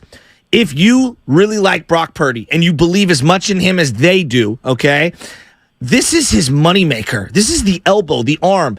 Baseball, I know the injuries are different, but there's comps here. Time and time again, guys rush back with a forearm, elbow, shoulder injury, re-aggravate it to be out for 2 years. What is the rush on Brock Purdy? I do not understand why they're even hinting at week 1. What isn't health and overall stability the number one thing if you believe in him as much as they do? But at the same time, isn't Kyle Shanahan incredibly short-sighted and desperate to win a Super Bowl because he's been knocking on the door since 2017 and hasn't gotten it done? I mean, his own personal demons kind of override what's right for the team, and he has 3 quarterbacks who are really young, but he's in this win-now mode where he has to win this year. And he's trying to do it with some of the youngest quarterbacks in the league. It seems like it's kind of his agenda. It's a great interesting. Grant Cohn here on the Morning Roast on 95.7 The Game. So, look, Brock, Darnold, Trey, I just want to see them win the Super Bowl, but I don't know if it's going to happen when you have 3 question marks at quarterback. Before we get back to quarterbacks, Shasky brought up D Ford, and it got me thinking about edge rusher. And I think, look, we can talk about offensive line and where they need to improve there. But opposite of Bosa, who did wear down in the postseason and did not have a good postseason, is Drake Jackson ready to start opposite of Nick Bosa? Because I see Frank Clark out there. I see a couple other guys out there. I think edge rusher opposite Nick Bosa, especially if he's not going to play every single snap, should be a priority for this defense. Absolutely. And of all the players, like the second-year players, he looks the most different from his rookie year. His rookie year, he looked like a college player. Now he looks like he's 270 pounds of muscle, which doesn't necessarily mean he's going to be a 10-sack guy, but it means he can play. And I think what they're going to do is give him all offseason as a starter, mini camp, training camp, see what he can do. If he flops, they still have $10 million in cap space to go get a pass rusher. And there's a bunch of guys still available, Yannick Ngakoue, Leonard Floyd. Clearly they want Drake Jackson to be the guy. That's why they drafted him. So far, so good. But still, is he a pure edge rusher like D Ford, or is he one of those guys like Arden Key, who kind of looks like, or Charles Omenihu, who kind of looks like a DN, but on third down, you'd rather them rushing against a guard? I always thought that was the plan for Drake Jackson. And he does look looks like he could do that. He's big. He's not 250. He's 270. So who is the edge rusher? Is it Drake, or is it Austin Bryant? Is there someone else? I don't know. I guess we'll see. Wow, interesting. Very interesting. I don't know. The Niner thing, it feels like it's in full swing right now, and everybody's super excited. And this quarterback thing just won't go away. There's no other way to put it. It just will not go away. On the same note as the Jimmy G thing, and I've heard this from so many people, hey, Brock put out great tape last year, and he absolutely did. I mean, he was phenomenal. It got real constipated in certain playoff games, specifically the Dallas one. Dallas is an elite defense. I get that. I just worry about, are we crowning him too early? Baker Mayfield had a great rookie year, broke a ton of records, fell back down to earth. There's the injury concerns about being that size. It's very unique to be a Drew Brees and be that size and to avoid injury in the pocket as a pocket quarterback. Where are you at on Brock in terms of who he is as a player moving forward? He's being crowned way too early. He's a slight upgrade over Jimmy Garoppolo at a much cheaper price, which is nice, but that doesn't mean he's your franchise quarterback. It doesn't make him elite. I mean, I think most people that follow the Niners don't think very much of Jimmy Garoppolo and are kind of waiting to laugh at the Raiders for expecting, his win-loss record to translate. So, I mean, Brock, if he were on any other team, would you be looking at him as a franchise quarterback? Absolutely not. The best team, he's not looked at as elite. He's a guy you can win with. And he's got a very limited skill set, but he's got a lot of poise and moxie and intangibles. Like the perfect backup quarterback. But he couldn't even make it 8 games without getting hurt. Right. So there's a lot of questions for him, and I think they mortgaged their future for Trey Lance. He broke his finger. He broke his ankle. He hasn't failed, and they're going to pivot to the last pick in the draft and a retread who's 25. No, you don't get to do that. Any other coach wouldn't get to do that. You have to finish the project you started because you mortgaged the future for it, and this kid, Trey Lance, hasn't failed at all. You failed him by getting him hurt running the ball. Yeah, I'm with you there, Grant. I agree. The game plan against Chicago and Seattle, we said it on the air. He's going to get hurt, and he didn't last 2 games here. But you bring up Trey Lance and all the compensation they traded for him, and Brock Purdy, everybody wants to crown him. Look, he had a great run. But wouldn't the 49ers, for their own sake, say, we need Trey Lance to be the quarterback? This is 7 years, and we still have questions about the quarterback position. Like you said, not many coaches survived that long without knowing who the damn quarterback is. So don't the 49ers brass, wouldn't they want Trey Lance to say, hey, take this job so we could justify moving up to picking number 3 overall, and now we have our franchise quarterback. It would seem like they want Trey Lance to win the job instead of bringing in Darnold or praising Brock Purdy so much. Yeah, I mean, you mortgaged the future because you felt you needed a skill set that was way different than Jimmy Garoppolo's. You needed a transcended skill set. You knew this guy was inexperienced and needed coaching. And basically what you, like after 2 years, you throw up your hands and say, we're not good enough coaches to teach this guy. We're just going to pivot to Brock Purdy and Sam Darnold. I'm sorry. If Nathaniel Hackett did that, he'd get fired. If anyone that wasn't named Shanahan did that, they'd get laughed at and ridiculed. But everyone trusts Shanahan, believes in him, and thinks he knows what he's doing, which he does at every position except quarterback. I think we're in year 7 and we realize he has no plan at the quarterback position, and he's just like grasping around like he's blind. And so he found Brock Purdy and he's holding on to it. But it's like, no, dude, we remember you traded up for Trey Lance. He's 23. He's now going off to Patrick Mahomes, personal throwing coach, who's also Jimmy's throwing coach, and getting results. I think that's interesting. I don't think the Niners sent him to Jeff Christensen. I wouldn't be surprised if Jimmy Garoppolo sent them to Jeff Christensen because they're friends. Wow. Like, look, man, they're going to push you out of this team. It's Brock's team. Yeah, they did it to me too. Go to Jeff. He'll get you right. Don't go to their coaches. I wouldn't be surprised. So, was it a mistake looking back in 2021? Because I always thought that Trey Lance should have started that Detroit game. And you just start him right away. He gets better by the end of the year. They end up losing in the NFC Championship game to the LA Rams. We know how that went with Jimmy Garoppolo. The third play from scrimmage for the Niners offense overthrows George Kittle for a touchdown. It feels like they made a mistake by not just starting Trey Lance right away. Well, I think they made the mistake in the final preseason game. Kyle was trying to get real cute. If you remember, it was against the Raiders at home. And he had Jimmy and Trey, like, literally alternating. Switching off. Let's talk about it yesterday, yeah. Yeah, it was real cute for a preseason game. And then at the end of the game, Trey's in there with, like, the backup offensive line, throws a pass, breaks his finger. And really, that they keep talking about it. They're talking about it now. Like, that derailed the first year and a half of his career. If that hadn't happened, I wouldn't be surprised if they would continue that 2-quarterback system in week 1 against Detroit. I mean, they did it the first drive of that game. I think they really were going to do that. But then he broke his finger. Yeah. I feel like we underrated the finger injury because clearly it bothered him in terms of gripping the ball, throwing the ball, how he throws the ball. That's a whole nother conversation. I do want to ask you about Sam Darnold. Just the whole aura around him, the rhetoric around him. Like, yes, he looks the part, and he throws. I think he's the greatest thrower. Like, get out of here with that, number one. Number two, like, his decision-making is horrific. Like, does anyone not? Like, he really reminds me of Jimmy just when it comes to horrific decision-making. Going back to USC, all the other stops that he's had certain playmakers on him. I acknowledge horrible coaching around him for years. He's been a terrible decision-maker. So what are you seeing when you see him on the field right now in a 49er uniform? Is he dramatically different than what we've seen in the past? No, it was interesting. He was playing with the second team, and I don't know if he didn't throw any picks, but I thought he was indecisive. You know, it's 7-on-7, and he's looking at his first read, it's not there. Looking at the second read, not there. Come back to his first read.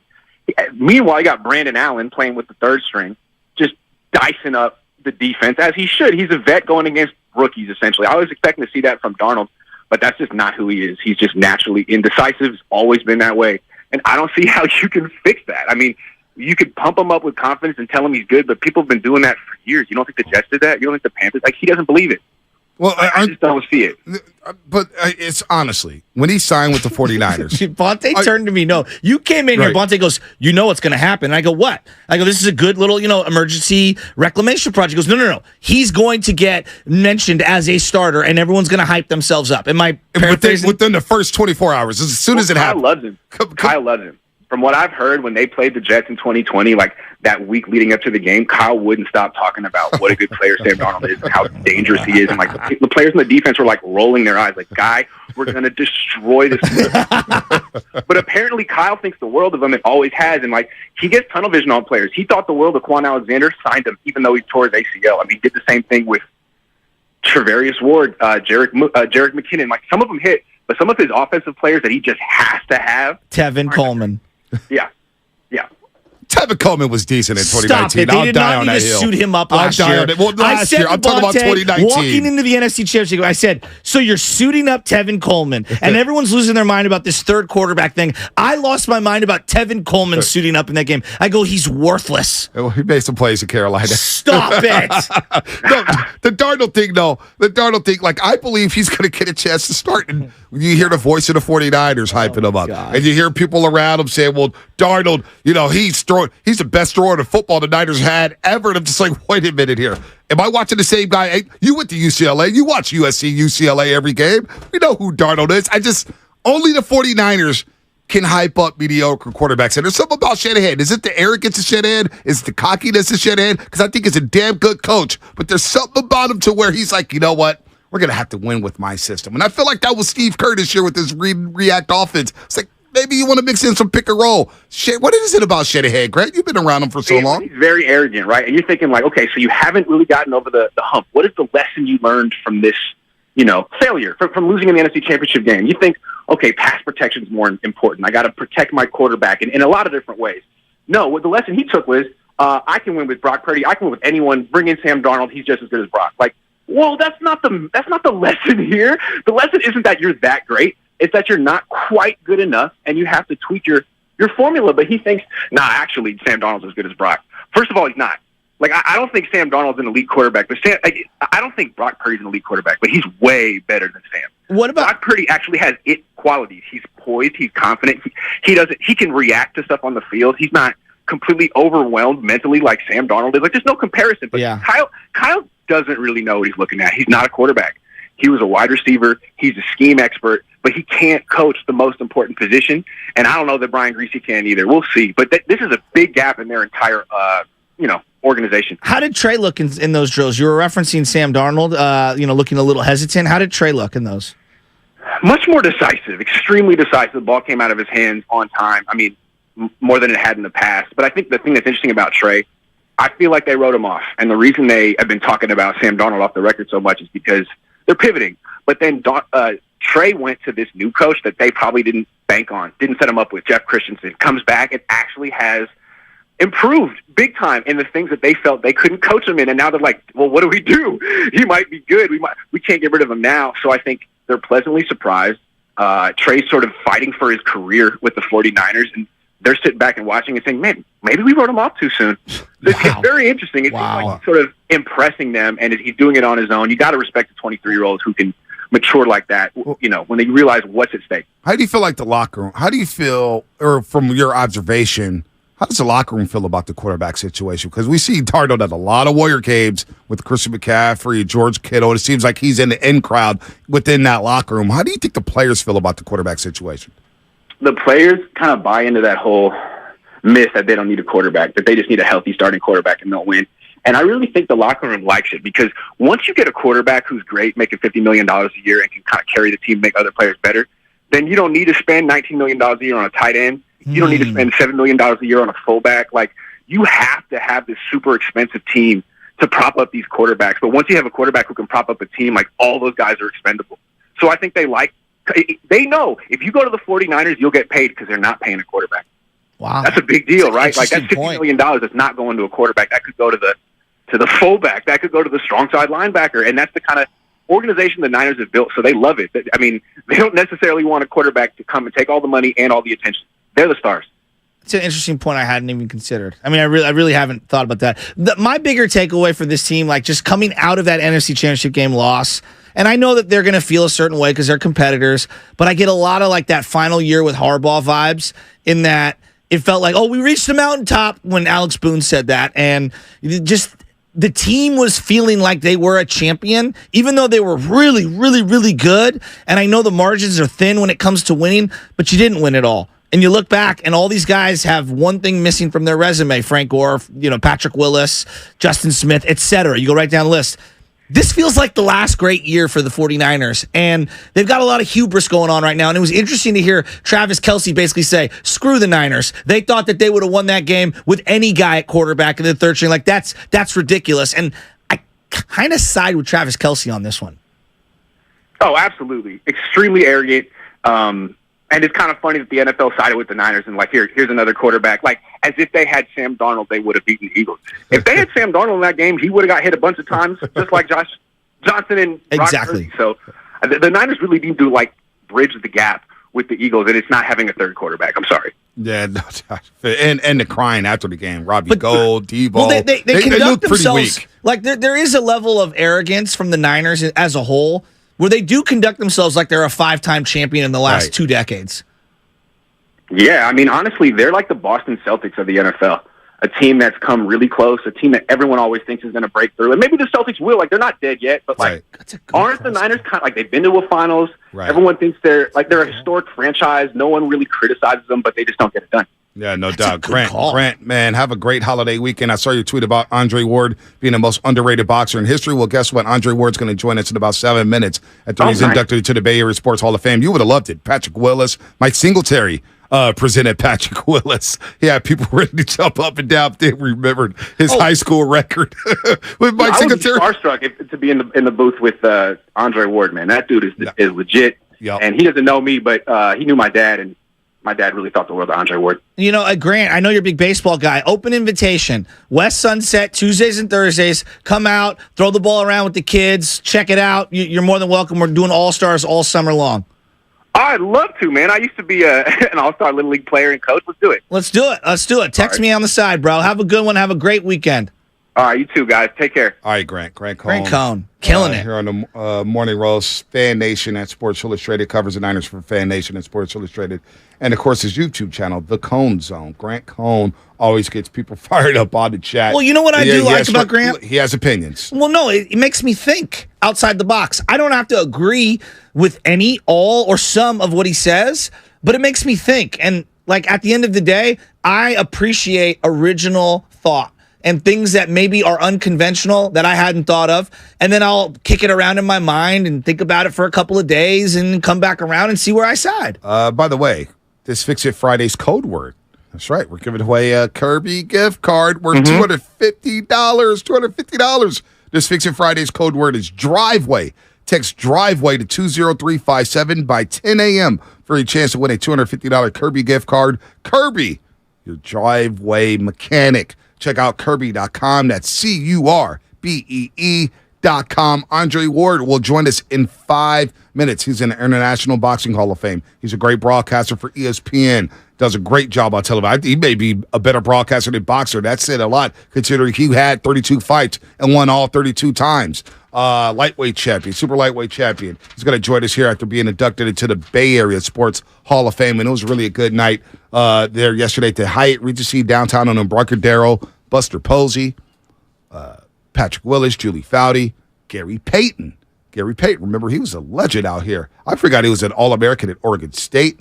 So that was a lot of fun there. A lot of fun at the Bay Area Sports Hall of Fame yesterday. So where was the venue? Andre Ward. Hyatt Regency Embarcadero. Nice. I said that. Yeah. What were you doing? Well, you rattled off 15 things, and I was thinking about all of them, and so I'm trying to keep up. Or you're lost in trying the sauce. to visualize. No, you're lost in the sauce. So it's the ballroom, Hyatt Regency downtown Embarcadero. It was a lot of fun, man. Good reception. Renelle Brooks Moore was in the building with her lovely husband, Tommy. Nice. It's good to see her. Jason Dumas in the building. Cam Emmett, Vern Glenn, Chris Alvarez. You got a who's who up in that bad boy. A lot of stars. Dumas voting? Dumas is on the board. Wow, Dumas. Been here 6 seconds and he's voting and I'm not? Don't be jealous. Don't be jealous. Don't be hating on Jason Dumas. He's in the mix, man. He gets his sleeves dirty out there. All right. He deserves it. All right. When you going out there to a press conference well, I or actually to a practice. Watched Posey's career. Practice. So what? He did too I'm from teasing. afar. I'm not Oh, you're tease. so jealous. So Jesus. jealous, man. It's the same thing I say about the Baseball Hall of Fame. Michael Wilbon did not watch Barry Bonds. Smell that? Smells like jealousy. Speaking of Barry Bonds. IMP. Anna got to take a picture with Barry Bonds yesterday. Barry Bonds in the building. Barry Bonds, Will Clark. Baseball. Jealous, man. Wow. Damn. Well, we'll get you in there next year. No, I don't want to be in there. Oh, why? I don't want to be in there. I didn't go to journalism school. If Mario Alioto, I don't get my hands dirty. Mario Alioto right now called Joe dirty. Shasky the Butcher, hey, would you like to be on the board for the Bay Area Sports Hall of Fame? Shasky would be in there with a PowerPoint on how to make the process easier. Here are the names. So don't say I don't want to be in there. You would be in there in 5 seconds. We'll see where I'm at a year from now. Stop simping right now. Stop. I might come around on it the way I'm slightly coming around on Farhan. Yeah, you will. You know you flip-flop. Some people are so stubborn they never change their stances. Mm-hmm. I'm showing tremendous growth by pivoting, not panicking. I change my stances. I stick with my guns. I'm very strong. I'm not insecure. I believe what I believe. You can't die on this hill, man. You know? I'm not ready to throw a guy away who led the league at 3-point makes and became the third player in NBA history who made 300 threes. That's done. on you because you saw 5 games and he struggled. And we forget about the whole 82-game season. Oh, boy. Oh, my God. Got to be better than that, Coach. Got to be better than that, Shasky. Don't be sensitive on me. By the way, music quiz coming up at 9:40. Rich Aurilia coming up at 9:30. Jeez. I've got the most difficult job in sports. No, you don't. You got the easiest job in sports. Trying to play second fiddle to the king. It's difficult. No. See, there you go. You know, you're literally. I'm like, it's like Beyonce, and what was the rest of the group? Destiny's Child. See, that's your words, not mine. See, I'm the easiest host to ever work with because I don't claim to be an A chair, B chair, 1A, 1B. I'm just doing the job, having fun on the radio show, which is why it's called the Morning Roast. If I was really the king, I would have been like, it's the Bonte Hill Show with Joe Shasky. But I don't do that. I'm not that guy. The Bonte Hill Show. I'm not that guy. With Joe Shasky. That does have a ring to it. I'm not that guy. What do you think about that? I'm not the that guy. Bonte Hill Show with others. Yeah, I like that. If I had that ego, Bonte Hill Show. If I had that ego, Joe Shasky. Just get rid of Joe Shasky. Just say go Bonte and Co. There you go. Bonte and Co. Bonte and Company. See, Bonte and the Butcher. If I was that guy, I would have done that. We should rebrand. But I'm not that guy. No, I don't want to rebrand. I don't want to do that. I'll do that. Just go solo somewhere. Just say the hell whatever, you guys. With some lackey. You know? That's you guys. You say that stuff. I don't. I walk around with humility, very humble. I don't do that stuff. I'm not big time, man. I'm just a sports broadcaster, man. I'm not curing cancer. You know what I'm saying? Shout out to the real doctors out there doing that. You know what I mean? Don't be so soft on me, man, because Dumas is on the board and you're not, man. Damn. I don't have an ego. I don't. I really don't. You know, Bonte Breakfast Club does sound good. Boy, oh boy. You are listening to 95.7 The Game, KGMZ FM and HD1 San Francisco. Always live on the free Odyssey app. Download the Odyssey app and favorite 95.7 The Game for the best and most up-to-date sports coverage. And do not forget that you can also watch us every single day on our YouTube and Twitch streams. So log on to search 95.7 The Game. Be sure to like and subscribe to the channel while you're there. If you had a minute counter for who talks the most on the show, I guarantee you Shasky would dominate that. Why does that even matter? Because that just shows how humble I am. I passed the rock, man. I dropped 20 assists. You know, you got to be like Andre Ward. Very humble, graceful, gracious. The King in the Neck. That was a couple of different ones. That's a good one. I actually like that one. There are some great YouTube comments. Lubman, what were you saying in my ear? Because I started laughing my butt off. Bonte, and it doesn't matter what your name is. You know what? That's actually not bad. Don't give me any ideas. Don't give me any ideas now. Because now you guys want me to play into this. I can play into it. Oh, hey there. Bonte is definitely the A side. Well, come on. You don't need to state the obvious five. Text line. Andre Ward. Bonte and them dudes. I don't like that. That's a good one. I kind of like that, actually. The couch blenders. You know what? Let's rebrand. That's going to help my money on my next contract. Yeah, I like that. That's going to hurt your money on your next contract. You should be careful. Okay. Andre Ward, son of God, SOG. The longest super middleweight speech champ, I've ever seen about being humble. Light heavyweight champ of the world. Of course, he's now the International Boxing Hall of Famer, first ballot. He's now a Bay Area Sports Hall of Famer. Do we have him? Oh, okay. All right. We don't have him yet. All right. We'll get him. We'll get him in a second. 95.7 K Bonte. See? Oh, see, I'm not going to read some of these, but that's rude, Army of One. That's not fun. That's not funny. It's not funny. He be blending into the couch, bro. It's not funny. You know what? That's not funny. No, don't. Doesn't matter. It's part of my journey. You know? Or like Army of None with that take, am I right?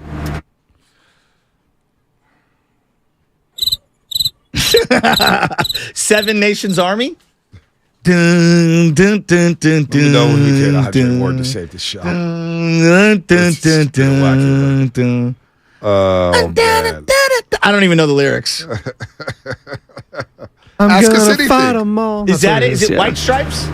Yes. White Stripes. Yes. Jack White. Dum dum dum dum dum dum dum dum dum dum dum dum. Remember Baltimore used that when they had the Super Bowl and they beat the Niners, New Orleans.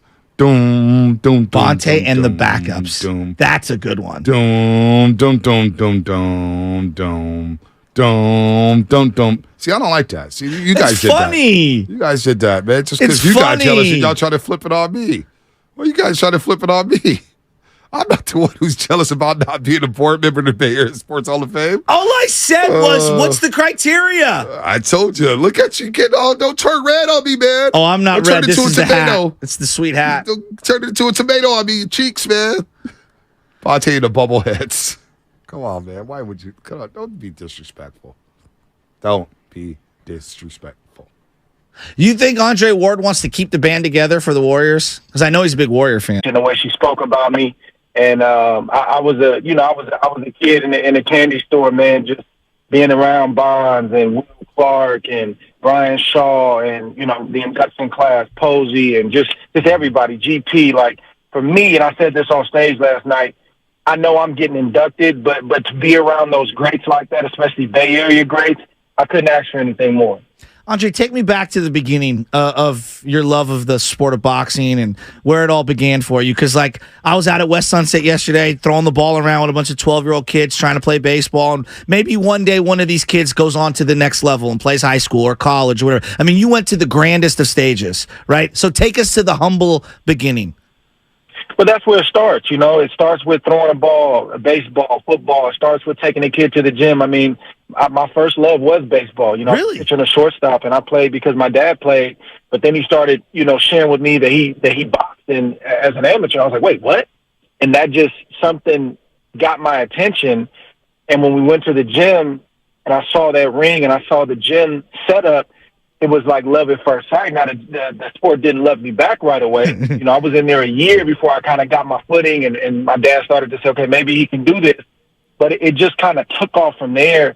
And, but the seed for him was just my dad just sharing with me that he did it and taking me to that gym. And I already had the drive and the competitiveness, and it was the perfect marriage. Yeah, shout out to Frank Ward, man. Your father, you spoke about him last night. Andre was talking about him mimicking Will Clark, Will the Thrill. That's and, of course, awesome. Barry Bonds choking up. And you're a student of the game and a student of all sports. That's what's so impressive about you, Dre. You touch on everything, football, basketball, baseball. You're a student of the game. And so when we talk about the Warriors here, and I don't want to divert from that, but they got some Hall of Famers right now. And the way you watch them and the way you pick up on things. I remember back in the day, you probably don't even remember this, you're talking about how you studied Kobe Bryant. They're great ones. Where did that come from? Because not everybody can do that. Like, you looked at the mama and you talked about how you picked up on Kobe's intensity, and we see you brought that into the ring, which led you to the Hall of Fame.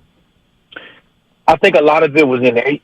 I was always, and you're going to see this when you watch my documentary and read the book that's coming out later this year, early top of next year. Documentary June 2nd, right? Real quick, Dre, June 2nd, Showtime, right? Showtime. Yes, sir. Yep. Mm-hmm. There you go. Yeah, the older folks, my parents and grandparents, they always used to look at me. He's watching. He's always watchful. He's always looking. I've always learned through just watching and processing. Man, my mind has always been one of my greatest assets. And then you just add a sport, and I'm into the equation, and I'm still the same person, but now I'm just studying a sport. So I always I'm just a thinker, and I love to think 2-3 steps up ahead. And, I kind of live my life the way that I box in that ring. So I've just always been like that. I really enjoy that. I approach broadcasting like that. I approach investing like that. I approach business like that. That's just my makeup, man. And that's just the way that I am. When was the moment in your life or in your career where you turned around, you could actually smell the roses, and you're like, damn, I'm here, like at this particular point. Like, I never thought I would be here. What was that maybe, surreal moment for you? I feel like the first time in my 23-year career, amateur and pro, that I was able to do that was when I got the call from Ed Brophy from the International Boxing Hall of Fame. Wow. When I finally got that call that I was inducted as a first ballot Hall of Famer, I believe I told him, I can finally rest now. And, even as a kid, I would go to tournaments for a week long. I'd miss school, go to tournaments, and we'd get home and I'd win the nationals, and it would be like, all right, we're going to enjoy this for a few days and we got to get ready for the next one. That's just always been the mindset. And even as a professional, whether you have a fight coming up or not, it's always that the preparation and the grind is always kind of breathing down your neck if you want to be elite and stay that way. And it wasn't until I got that call that I was able to sort of take a deep exhale. And I mean, even to this day, going to the Hall of Fame, last night and when I went to the International Boxing Hall of Fame, I have to be intentional about enjoying the moment, allowing myself to take it all in, because I still kind of got that thing in me that's like, all right, we're here, but let's think about what's next. So I'm learning, right? I'm 39 now, so I'm trying to slow down a little bit and just take it all in and enjoy the moment. Well, you're doing a hell of a job on ESPN, of course, and you were on at International Boxing Hall of Fame. I watched all those speeches. You, Mayweather, Bernard Hopkins was up there, Roy Jones Jr. was up there. I mean, that class was loaded. Juan Manuel Marquez and Wolf. I mean, I was like, wow. I had to watch the whole thing, man. It almost put me to tears watching all you legends get inducted at once there. No joke, Andre, because you guys were all great, especially you. And then last night watching you and Posey and all you guys interact, it's like, wow, this is a special class. Now, we know we have a special basketball team, so I want to get into that because you love your hoops. You love your Warriors. How do you feel about the Warriors the way the season ended, and how do you feel about the Warriors moving forward? And this is sports at the highest level, and I kind of suffered from what the Warriors suffer from. You make it look easy, so when you don't do it or it doesn't, you have a year like they just had, which was a great year based on general standards, but based on their standards of winning championships, they came up short. But you make it look easy, and people expect you not to be human. People expect you never to lose. And I mean, I didn't lose as a professional, but I've lost as an amateur, and I've had, rough moments as a pro. So I don't look down on them. It's extremely hard, and I only know from where I sit. But, from what I know and from what I hear and from what I study to a lot of things got to go right for you to win an NBA championship. And they had some internal issues they had to deal with, injuries, and just, things Clay had to deal with. And 1 minute, this player's hot, and the next minute they're cold. Like, things got to fall into place. But the way they battled was inspiring, and I really watched Draymond Green a lot this year, and I appreciate how, he made a mistake, he owned it, he shouldered it, and man, he's the heartbeat of that team. And I really watched him throughout these different series, and I just saw all the little nuanced things that he did, the way that he hustled, the way that he rebounded, the way that he put his teammates in position. Like, I don't think Draymond gets enough credit. I mean, I think in the Bay we definitely shout him out, but nationally, man, Draymond is the heartbeat of this team, man, and it was just impressive watching him sort of be the cleanup man and doing whatever he needed to do to get the job done. That is interesting because when I think of you and I think of Draymond Green, we see the podcast and we see the barking, and you weren't about that trash talk life. Like, you would just say what you said, and you had that serious look on your face. Well, Draymond is going to let you know how he feels. He's going to guarantee things. So that's very interesting because you guys are different in that aspect, right? Yeah, we may be different, at first glance, but I kind of had sneaky trash talk. Yeah. Like, I wasn't gonna start it, but I was gonna finish it. I'm gonna have that quip or that line that's gonna be like, oh man, he kind of shut you down. That's just kind of my flow, Yep. But I appreciate what Draymond does, and listen, athletes, whether people like it or not, they have a voice, and with all the many platforms out there, we're gonna use them. And you may not like the message, but you don't have to tune in. And I appreciate the Draymonds of the world and many others that are willing to step up and speak out, even though they know that some are going to be with me, some are not. Some are going to have something to say. Some are going to rock with me. People don't realize this stuff, the stuff that athletes at the highest level have to deal with. They kind of think because they got a big contract and, he's a celebrity that he doesn't have feelings. Man, dude's got to shoulder stuff. But the way he shoulders it, but yet still speaks his mind and then goes out there and backs it up, it's impressive. Yeah, no doubt. Well, you're impressive, Andre. Your career was impressive. You're impressive as a broadcaster. We got some big fights coming up, man. Some huge fights. I know Haney just survived against Lomachenko. Action-packed fight, high-level fight at the 135 weight class. You got Shakur Stevenson sitting in the cut. You got Tank Davis, and then we get Errol Spence against Terrence Crawford finally. Yeah. So we'll catch up with you. We got to do this a lot, man, because your insights on whether it's football, basketball, baseball, and even the sport of boxing, of course, man, you're insightful as heck. So congratulations again, International Boxing Hall of Fame, but more importantly, the Bay Area Sports Hall of Fame. It was great to see you last night, Dre. Thank you, my brother. I appreciate you guys having me. Anytime. Andre Ward, SOG, son of God there. 32 fights, 32 wins. We got to keep it moving here. Just casually. I never lost professionally. No, he never did. You got to let that be known. It's incredible. All right, what's coming up on the game? Sponsored by Valley Transportation Authority. Looking for a fulfilling career with opportunities for job growth? Do you want to earn up to $39 per hour within 3 years of starting? I do. Then apply to become a VTA bus driver by texting VTA bus to 333-161. Again, that's text VTA bus to 333-161 to apply. We're at it again, California. The hottest offers of summer are back. Bigger, bolder, and better than ever. The Memorial Day Sell-a-thon is back at your California Ford dealer.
going well.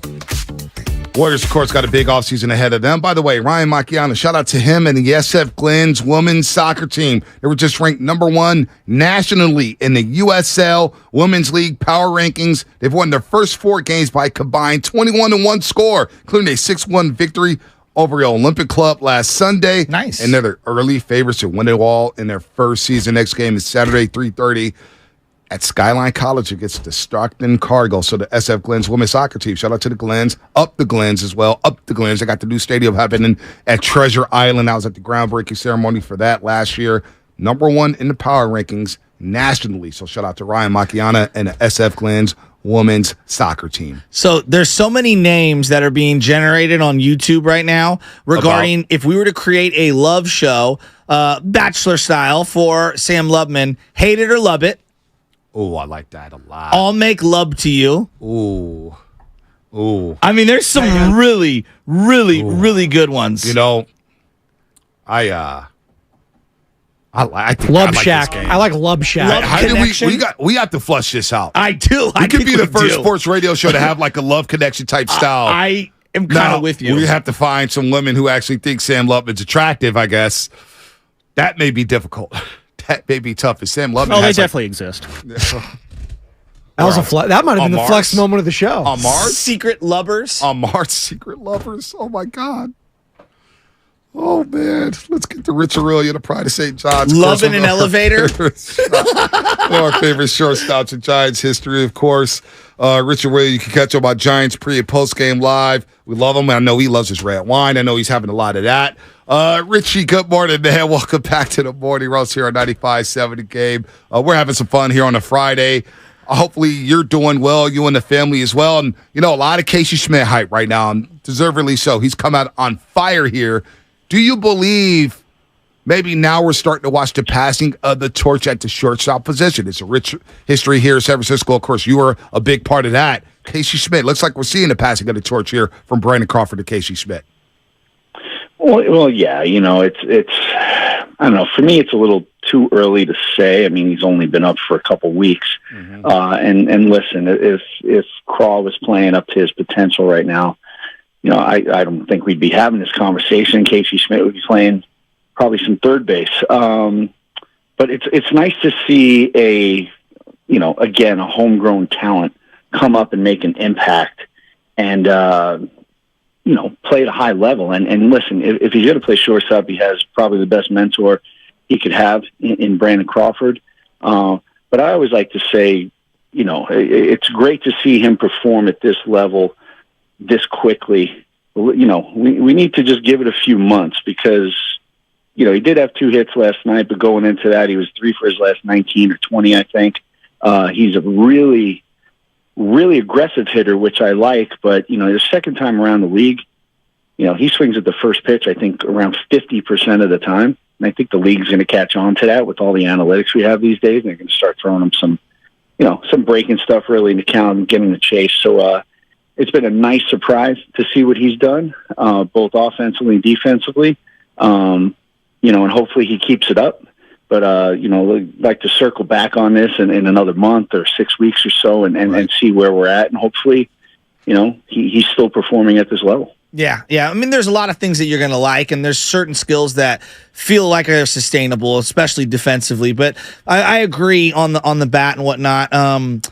But for you, as a shortstop, when did you start to know? Because, guys obviously playing in their rec leagues, they go from shortstop to second base to first base. Next thing you know, they're the pitcher. But in the bigs, it's totally different. When did you know that, hey, maybe I need to slide over or take a lesser role at shortstop?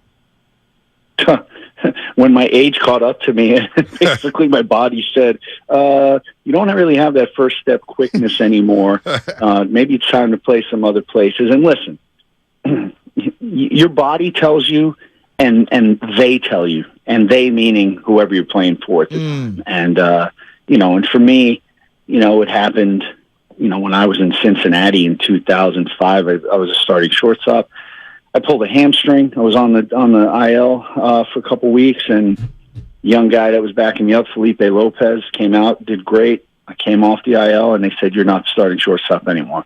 So that's when I took it upon myself to ask, coaches, manager, GM there, hey, can I start moving around the infield and starting to work in different positions? And you know what? For me, that extended my career a number of years. And I felt like I was a productive player until my last year. It's a different situation. When you look at the Cross situation, he's been here his whole career. He's performed at a high level. And there's still a lot of time left in this season. I mean, we're only, 51 games in, I think, right now. So there is time for him to bounce back. And it's just a matter of, him getting the opportunity to bounce back and them giving him the opportunity. Well, and Rich, like along those lines, like I know some guys, it's a badge of honor that they're unwilling to part with. I only played shortstop. You know what I mean? Like I believe me, I really do get that. But like, do you think that maybe they might get creative and at least experiment with him at another position to get him out there in different spots, or is he shortstop or bust? Well, listen, weren't they talking about it before they signed Correa? Yes. They were talking, and that's before they even knew, what kind of a year he was going to have or start of a season he was going to have. So the talk has actually been there internally, I would assume, from the off season. So I would believe that there would probably be some talk of that, now. And I'm going to be 1,000% honest with you. Probably wouldn't go over too well with Brandon because, you're used to doing things a certain way. You've proved yourself in this league. You've won awards. You won rings. You're an all-star. Sometimes that's a hard pill to swallow. And listen, I was in the same situation. It's not an easy thing to adjust to and to go through. And it's just a matter of, and we're not saying that's going to happen. No. But with the emergence of Casey Schmidt and seeing what he's done, I think it just brings the topic up a little more, whether it be within the organization or within, the media outlets that we're on right now. So, I definitely wish the best for Brandon. I hope he bounces back. But it remains to be seen. So, it's for me, this is a wait and see thing. Mm-hmm. And, it pushes the envelope a little more the longer Casey Schmidt performs at the level he has been. Rich Aurilia here on the Morning Roast on 95.7 The Game. Former Giants shortstop, once hit 37 homers in the season. It was unbelievable. Does a great job on Giants pre- and post game on NBC Sports Bay Area with Carlos Ramirez and, of course, the Queen, Laura Britt. Talk about bouncing back, Richie. Michael Conforto, 4 for 4 yesterday, and Lamont Wade Jr. Lamont Wade, let's start there. I mean, he had a disastrous season a year ago, right? And he come back here in this last month. He's just been on fire here, and he's playing a damn good first base. How about Lamont Wade Jr., Richie?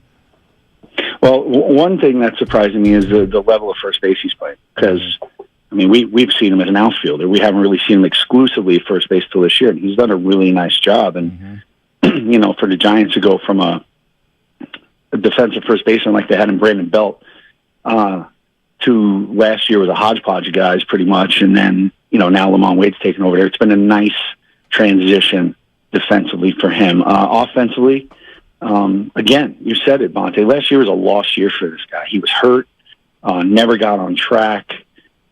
Team wasn't playing well, but now he's inserted in that lineup.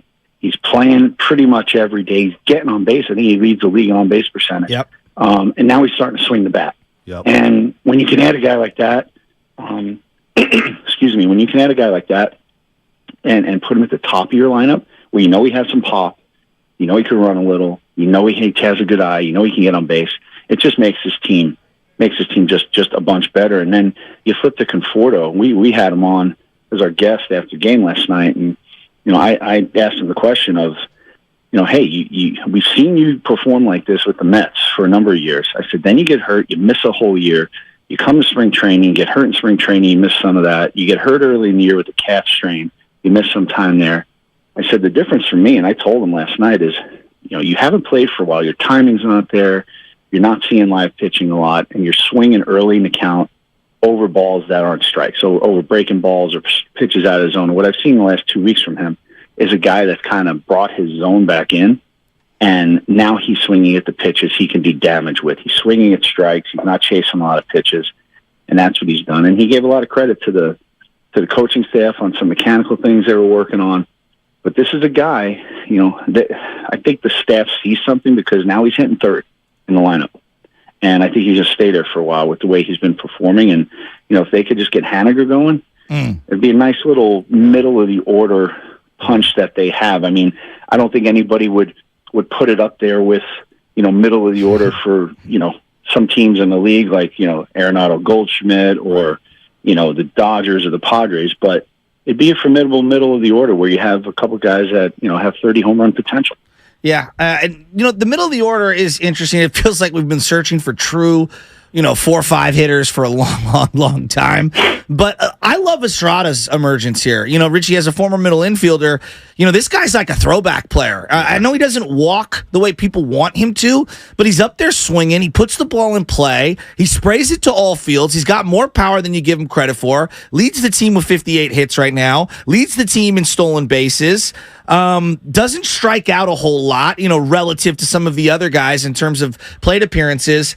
I just really love the ball player Estrada's turned into, and he's kind of a throwback where he's just a gamer, and he's just a spark plug at the top of the order. I love everything about him, and the gloves improved. Yeah, and we watching this team every day, we could see that starting to happen last year, because last year was just kind of a breakout year for him. He played pretty much every day. He was one of the few guys I felt on that roster that was an everyday player. Yes. And now you come into this year, he solidified his spot playing second base. He could play some shortstop if you need him to in a pinch. He could play the outfield a little bit if you need him to. Thankfully, this year, they haven't had to do that too much. And you could see how he settled in, both offensively, defensively. He gets a rap sometimes in not being the best defender. But again, I don't. I said this last year. I said it this year. I played with Jeff Kent. He got a rap for being a bad defender, but you know what? I don't remember Jeff Kent or right now Tyro Estrada losing a game for them on defense. Exactly. You're going to make your errors. I mean, everybody's going to make. Thank you. The world's coming to an end because Crawford's making some errors right now, right? Because you're so used to him being so good. But you're going to make your errors, and I think Tyro gets a bad rap, but he's put together a really, really nice couple months here, and as of right now, you would think for a Giants team that's in right around 500, he's probably their, you would think he's probably their all-star lock right now, going into the beginning of June. No doubt. Richie, man, you have yourself a great week. You back on TV tonight? Yeah, back on tonight with Laura and Carlos, and ready to go. Ready to see if, hopefully Alex Wood to give him a chance to go 5 innings. Okay, Richie, can we have this? Okay, I want to have this conversation. So, no, just for a second, before you get going here. Okay, Little League, they have all these I'm not comparing Little League to the bigs, but they have all these restrictions on pitching. And I tell some of these coaches, I'm like, yeah, but your kid's going to go play catcher, and now he's throwing the ball back to the pitcher, or he's going to move to shortstop. I'm like, are we charting how many throws those are going through? You know what I mean? Like, in terms of warm-ups and stuff. Alex Wood's in the game the other day. He's one batter away from a decision, okay? And I get it. The game has changed dramatically. There wasn't stressful innings. No one was on base. It could be one pitch. Okay, maybe it's a 9 or 10 pitch at bat. I hear people. But he wasn't laboring throughout the game. They weren't charting how many warm-up pitches that he had thrown because Gabe didn't have an idea on that one. I thought it was a little absurd that they were so hard-lined on that. I found it to be ridiculous, in fact. Well, first of all, I was over in Scotland playing some golf, and I looked at the box score, and I'm like, what happened? I'm like, 60 pitches, 4 2/3, no damage. I'm like, what happened? And then I remembered okay, he came off the IL, but listen, this is a 30-something-year-old guy. He's pitched in the league for got to be close to 10 years now. And I think this team is so analytically driven that the numbers show Alex Wood, according to them, can't pitch the third time through the lineup. So, I mean, unless he's pretty much perfect, he's really not going to go 5 innings. But it's hard when you have a team like this that in the last 5 days they've used an opener twice. So you look at tonight's game. I mean, how many relievers did they use last night? 5, 6. Yeah. They were all relievers. But so now you're going into another game today with a guy who has a short leash. The bullpen's going to be a little taxed. You have a hitter's ballpark, really. Thankfully, the Brewers are an offensive juggernaut this year. But, you have 3 more games there that you have to manage ahead sometimes to remember, hey, okay, well, we have a couple day games. We got, short night's sleep tonight. Who are we going to use out of the pen? So hopefully tonight's the night.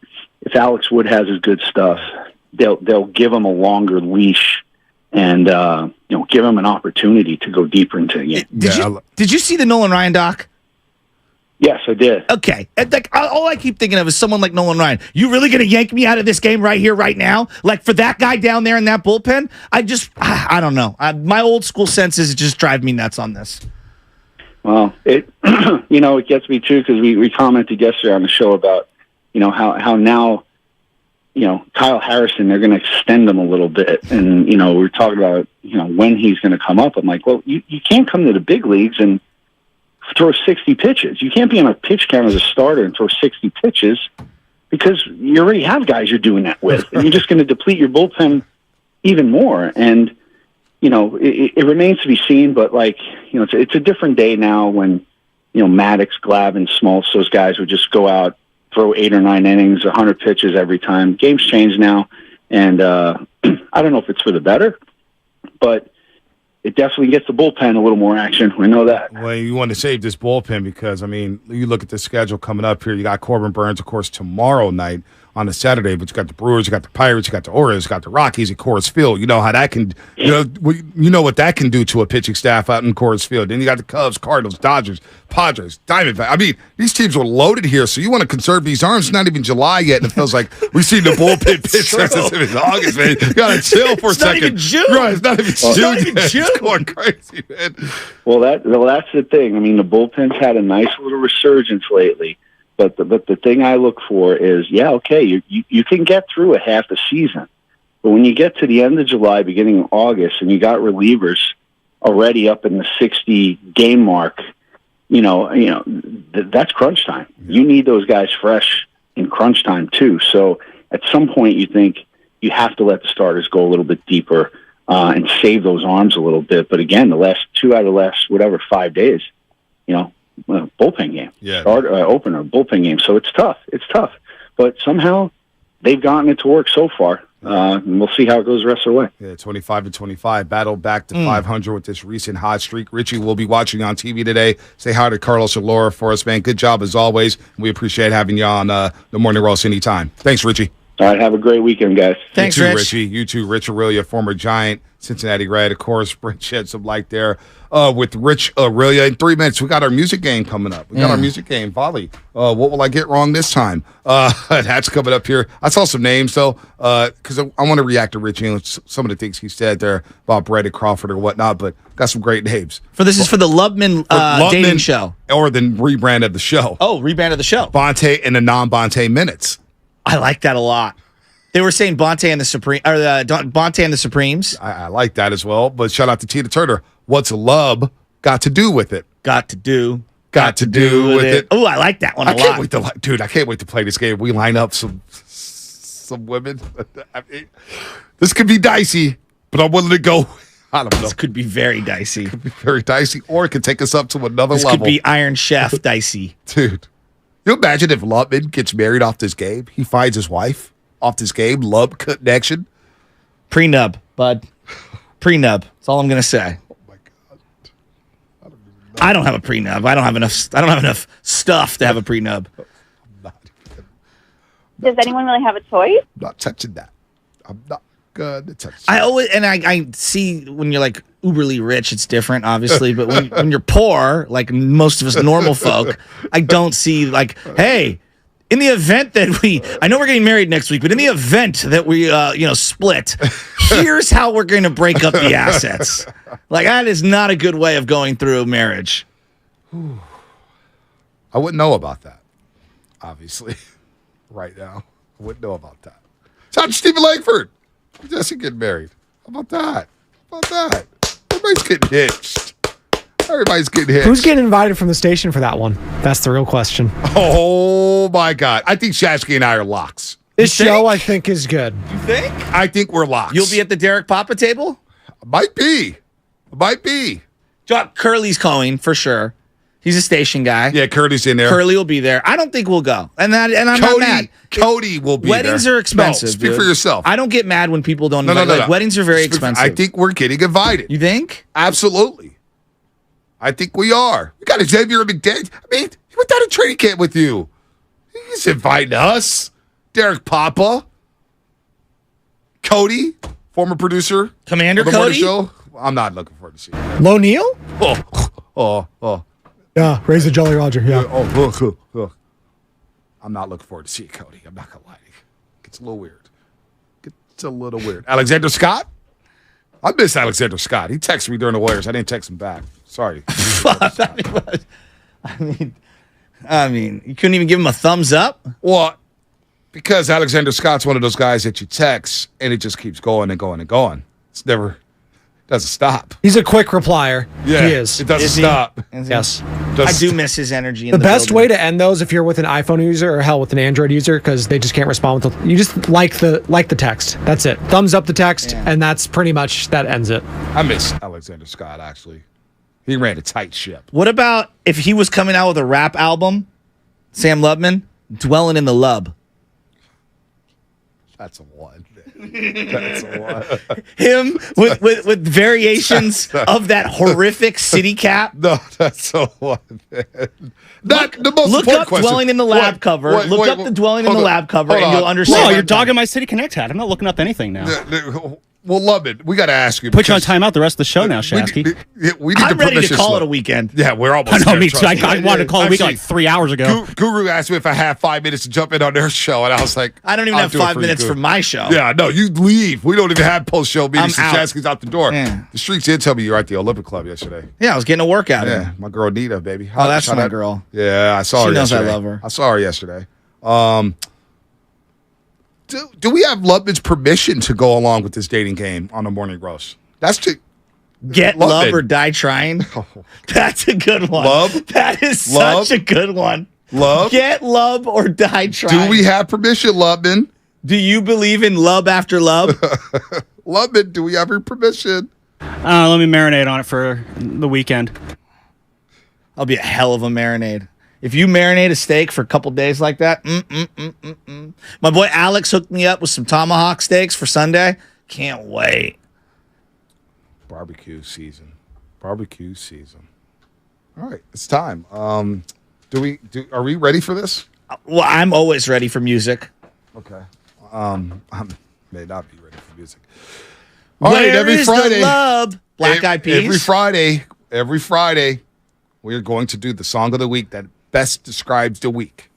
I guess today we're still going to focus on the mood around the Warriors now that the season's over. Just the general moving feeling on? of the NBA fan. All right. I like that. All right, Shasky, it's your All right, part. now. Bonte, if there's one song that I believe would kind of represent the mood of the NBA fan right now, I think it's this one.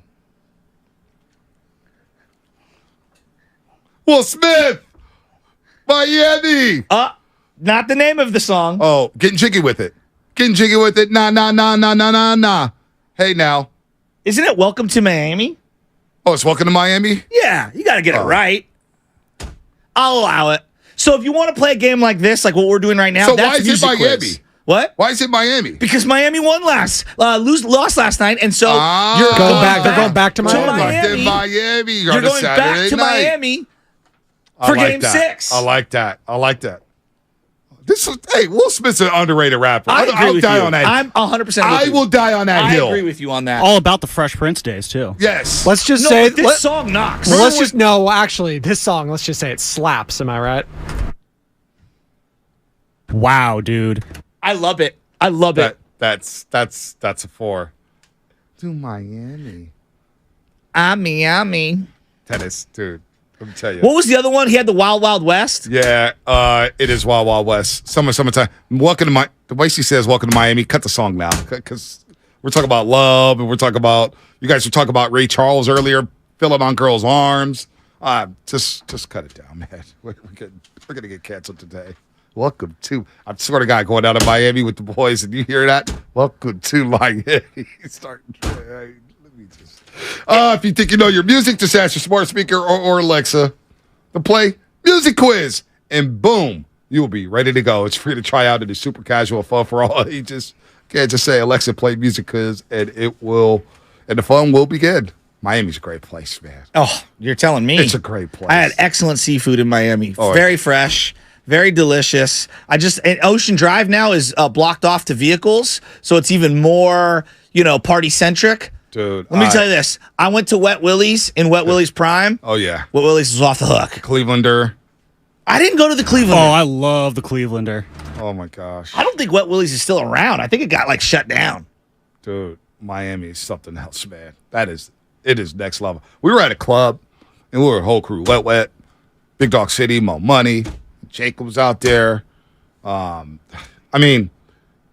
go out there to this club, and the club didn't start cracking until 3:30 in the morning. Gosh. And I was just like, man, this is my single days, dude.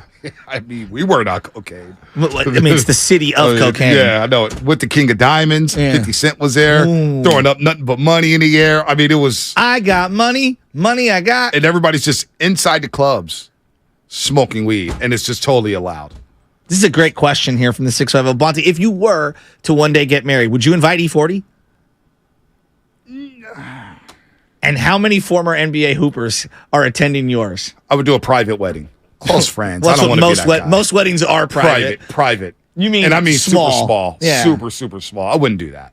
I don't want people to have the burden of being invited and have to go out their time of the day for me. That's why I don't do big birthdays. You know what I'm saying? I just like to have a family dinner. Thank you. I like to have a family dinner, chill, kind of fly under the radar, because I don't want people to, for me to celebrate the weddings. I don't know. I wouldn't do that. That would be pretty sick, though. You imagine that photo? Bodie? Get D right? No, I can't. Now I'm getting ideas. I don't need to imagine it. I could go to your Instagram and see it. Well, the better question is, would they be mad if I didn't invite them to my wedding? Would they be mad? You're good friends with them or friends on some levels.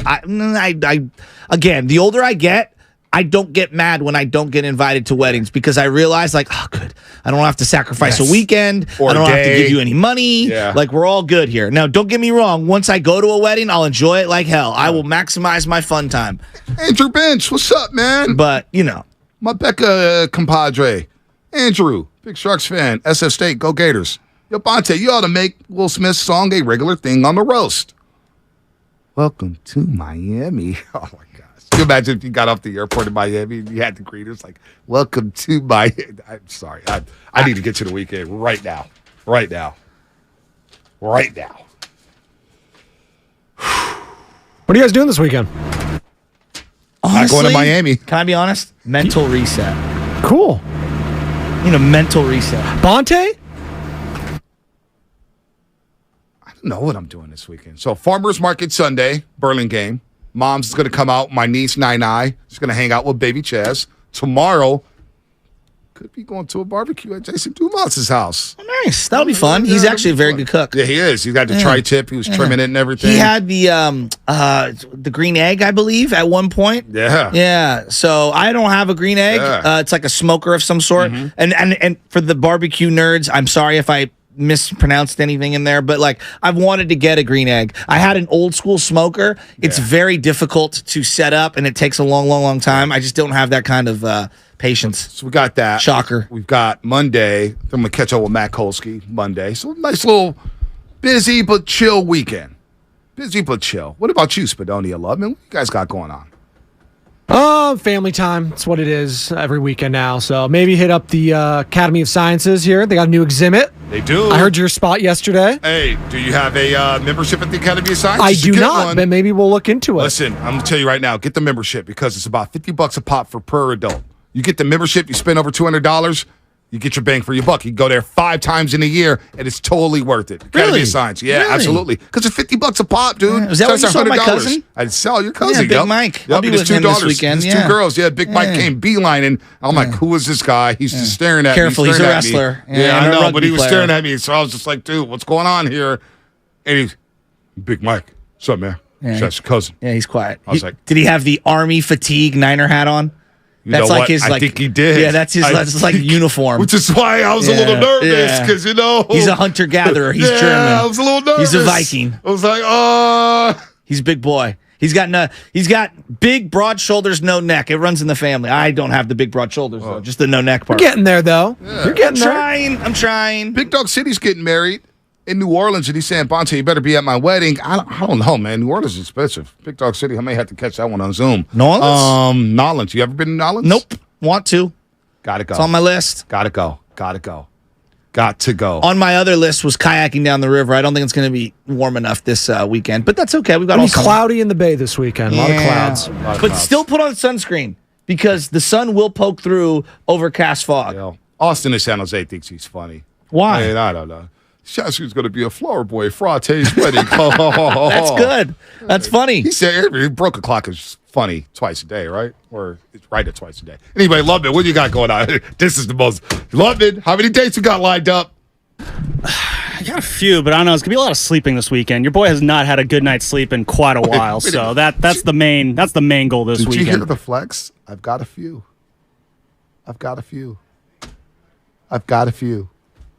I'm happy for him. Live your life, dude. Maya ho. Listen. How old are you, Lubman? How old are you? 30. I never knew his think about it age. for a second. He carries himself like he's a lot older. He does. He's very mature. Pretty sure he turned 30 like recently too and told no one. I'm like that too, where it's just like, turned 30. Whatever. It's like just turned. Damn, I've been knowing Lubman. Damn, Lubman, you was in the building in radio 6 years ago as a 24-year-old. Damn, you're a young buck. You've done a lot in your young age. Trust me, don't settle down till you're 35, Lubman. You got 5 years. These are the best days of your life. Might not have a choice. No, well, trust me. Don't rush into Lubman, you're the greatest straight man character that this station has ever produced. I love Lubman. I live vicariously through him. It's all on the delivery. No, it's incredible. He gives Lub a bad name. Stole that from the YouTube. That's so good. It's really good. You guys have been on fire today. What a Friday Would you be show. the MC of that dating show? Who would it be? I think it would be Guru.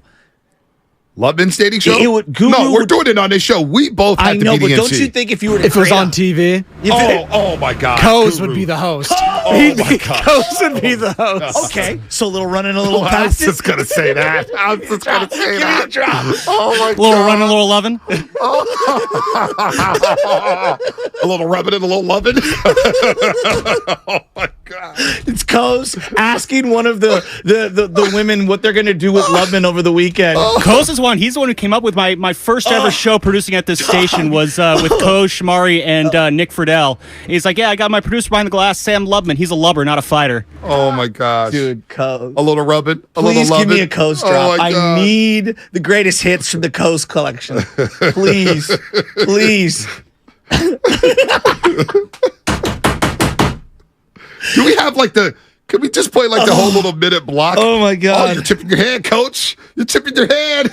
That could be our final thoughts. Oh my God. What a show. What a lot of fun, man. We had 4 guests on it. It felt All right, great. what style of football will a Jim Tom Sula 49ers team play? The style of football that suits their players. What are the players that you have now? What style would that be? Well, I think I think it would be fair to say that our team is built to run the ball and throw the ball down the field a little bit. All right, so a little running and a little throwing? Yeah. You're tipping your hand, Jim. Yeah, I You're know. tipping your hand right now. Yeah, I'm going. There are tough Going decisions. out on a limb. I know. What do you look for in an offensive coordinator? A good one. And what defines that? I mean, look, I don't want to get into and I don't want to be, I'm getting cute and I don't want to get cute. We're looking for fundamentally sound guys that look at our roster, at the San Francisco 49ers, and you adapt the schemes and you adapt schematics to the strengths of the roster. When in Family Feud at the end, when they do the rapid fire round and someone gives a horrific answer, what do you look for? Top 5 answers on the board. What do you look for in an offensive coordinator? A good one. Dog. Oh my gosh. Oh, okay, a little running, a little throwing. You're really tipping your hand. You know what? I was sold on Tom Sula. I was so gullible. It was almost 10 years ago. I wrote an article saying, "Hey, Niner fans, it could be a lot worse," and it was. Chip Kelly was worse. How did he win 5 games? How many did McDaniel win last year? Josh? Yeah. Or Mike? Josh. Josh McDaniel, 6 games for the Raiders. Tom Sula won 5. Final thoughts. Oh.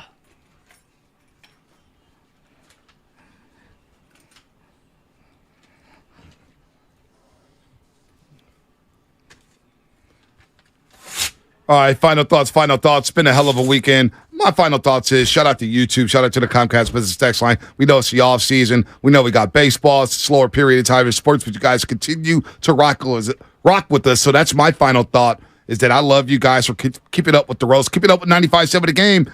And what a week. The Summit on Monday. That topped everything down. And I want to shout out Judy, who cried on the mic, celebrated her birthday with us, is a diehard Judy, Scott, everybody at the Summit at Buon Vino, Walnut Creek. Man, what a week. I want to shout out everybody who has sacrificed their time, energy, lives, resources to defend this great country and set this country up. It's not a perfect country by any means, but damn it, I'm still proud, and I appreciate everyone's contributions, sacrifices to get us where we're at. And if you have someone in your life who's still around, who has been someone who served this country, please take the time out to tell them thank you and you love them. My final thoughts going to center on the A's stadium. Rob Manfred spoke to the media yesterday and said a whole bunch of drivel, and I really hope that Conman, Cavill, and Fisher somehow screw this deal up with Vegas and the A's stay here in Oakland. So I'm still beating that drum pretty hard for them to stay here. I'm not. They're going to be gone. We're going to move on to Miami Heat. We can't have Boston have 2-3-0 comebacks. We just can't have that. Let's go, Miami. Come on. Plus, I want Jaylen Brown on the block. Welcome to Miami. You want Jaylen Brown on the Warriors? No, just on the block. I think movement is good for the Warriors. Okay. In general. All right. That's final thoughts. And don't forget the closing read, Bonte. That was Fast 5, brought to you by Xfinity, the next generation 10G network. Only from Xfinity. The future starts now. Have a great holiday weekend, everybody. We'll be back on Tuesday. But don't go anywhere. We got Daryl the Guru Johnson. We got Evan Giddings. They'll take you up until 2 o'clock here on 95.7 The Game. For the love of the game.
What's going on, Bay Area? It's a payday Friday. No Matt Steinmetz, Evan Giddings in with Daryl the Guru Johnson. I'm glad, Goo, because we got a special guest off the top of the show. And before we introduce him, I'm fired up to Shaq and Kobe. That's who you are today. I'm going to call you Kobe. I'll be Big Shaq. I went a little more than you.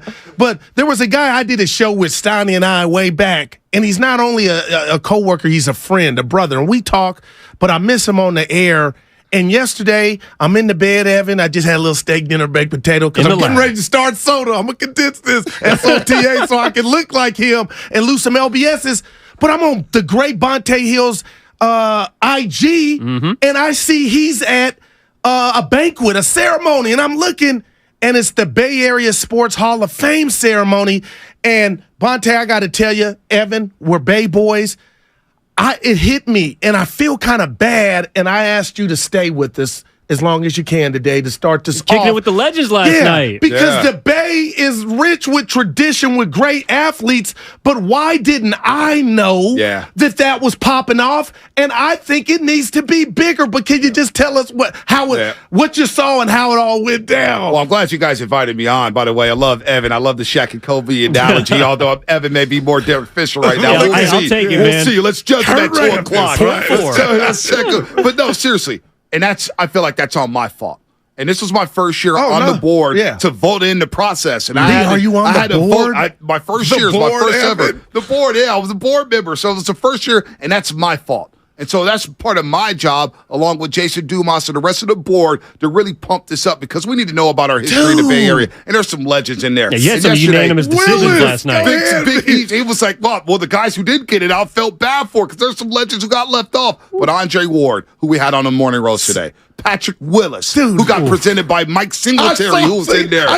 Mike Singletary had people ready to run through there was the wall. Winners in that building. Yeah, I mean, there was big-time winners, dude. And then you had Barry Lamar Bond sitting in there next to Will the Thrill Clark while Buster Posey got inducted, and he was presented by Dwayne Kuiper. And you had Farhan, you had Bobby Evans, you had Larry Berry in the building. Where was it at, B? The Hyatt Regency down here in the Embarcadero. It was a who's who, dude. The VIP line, you had the fans out there. I had never been. Rennell Brooks Moon was in the building. So heavyweights everywhere. Julie Foudy, U.S. Women's National Team, right? You had Gary Payton, presented by Brian Shaw, Oakland Zone. Vern Glenn's in the building, Cam Emmett. So that's my job, part of my job, to make sure that we get more recognition. And shout out to Mario Eliotto, who runs the whole damn thing. Obviously, with the Giants, of course, Mario Eliotto's done a great job. So you had a who's who. Bob Sargent with the Niners is in there. The great Raymond Ritter sitting next to me alongside Chris Mullin. That just came through. I mean, you had everything. Go Wichita State, right? The Shockers and everything. So we got to do a better job of promoting this because there's so many people in the Hall of Fame already in the Bay Area. So that's our thing. It was great. I came in, I had a moment, Evan.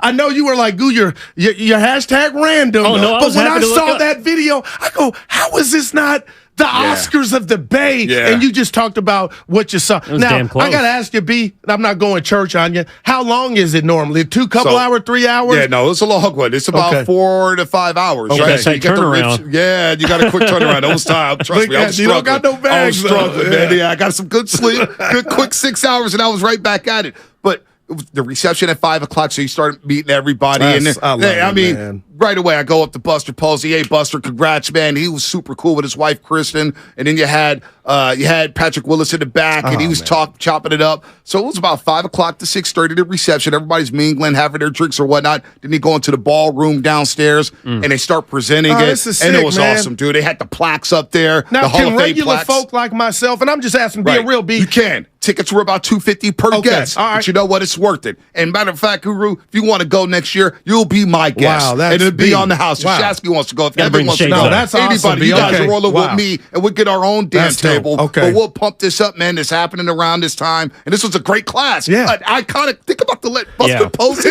Gary Payton, and then you see the montages. And so Laura Britt was voicing over. Whose video did she voice over?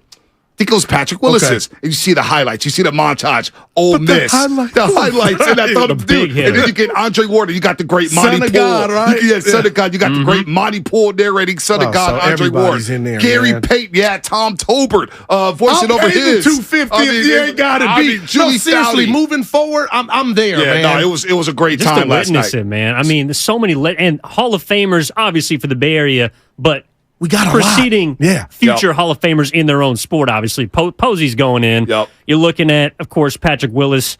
He's a Hall of Famer. He's going to be in one day. Andre Ward, Boxing Hall of Fame. So it's not just Bay Area legends, but legends in their own sport. GP. Woo. So you said somewhere left off, huh? Somewhere left off. Justin Smith, the Cowboy, was on the ballot. Ooh. I tried to vote so him he in. still got action. He still got action. Okay. He still got action. But think about all the Bay Area players we're talking about. That's a tough ballot. Wow. think of think about Frank Gore's not in yet.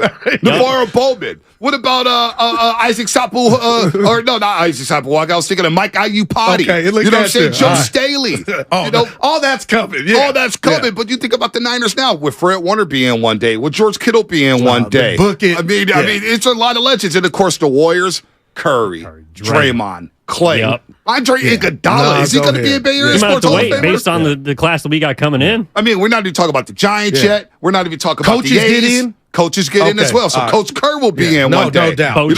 Bochy's going to be in one day if he's not already in. I mean, so there.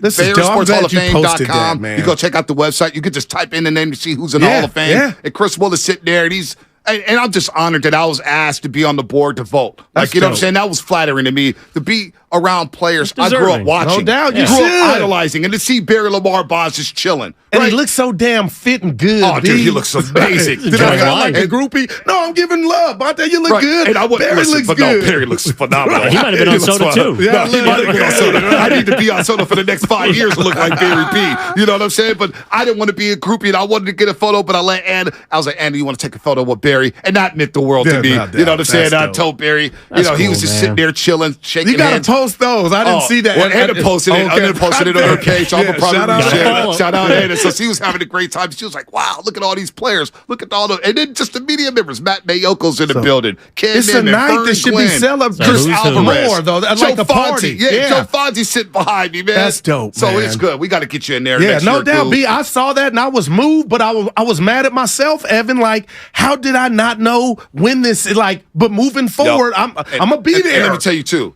They all love 95.7 The Game. Even Bobby Evans is like, you guys are doing a tremendous job all day long. Now They're all that just- listening. now, They're wow. asking questions about everybody. Wow, and I'm like, yo, man, it ain't about them. It ain't about us. You know what I'm saying? Like, That's right in the cardiac. Yeah, stop asking me about Guru. Yeah. Okay, no, it's my no, seriously. No, seriously, though. No, they were showing so much love to 95.7 The Game and recognizing what we do on a daily basis. So it was good to be in there, man. And proud of you, B. I want most of our people, though, like the Steiners, the Dibbers, the Willards, to all be in there, man, because they need to know about us, man. So, but they know. A lot of fans there. It's like, hey, you guys hold it down all day long in 95.7 The Game, and everybody, even Mullen.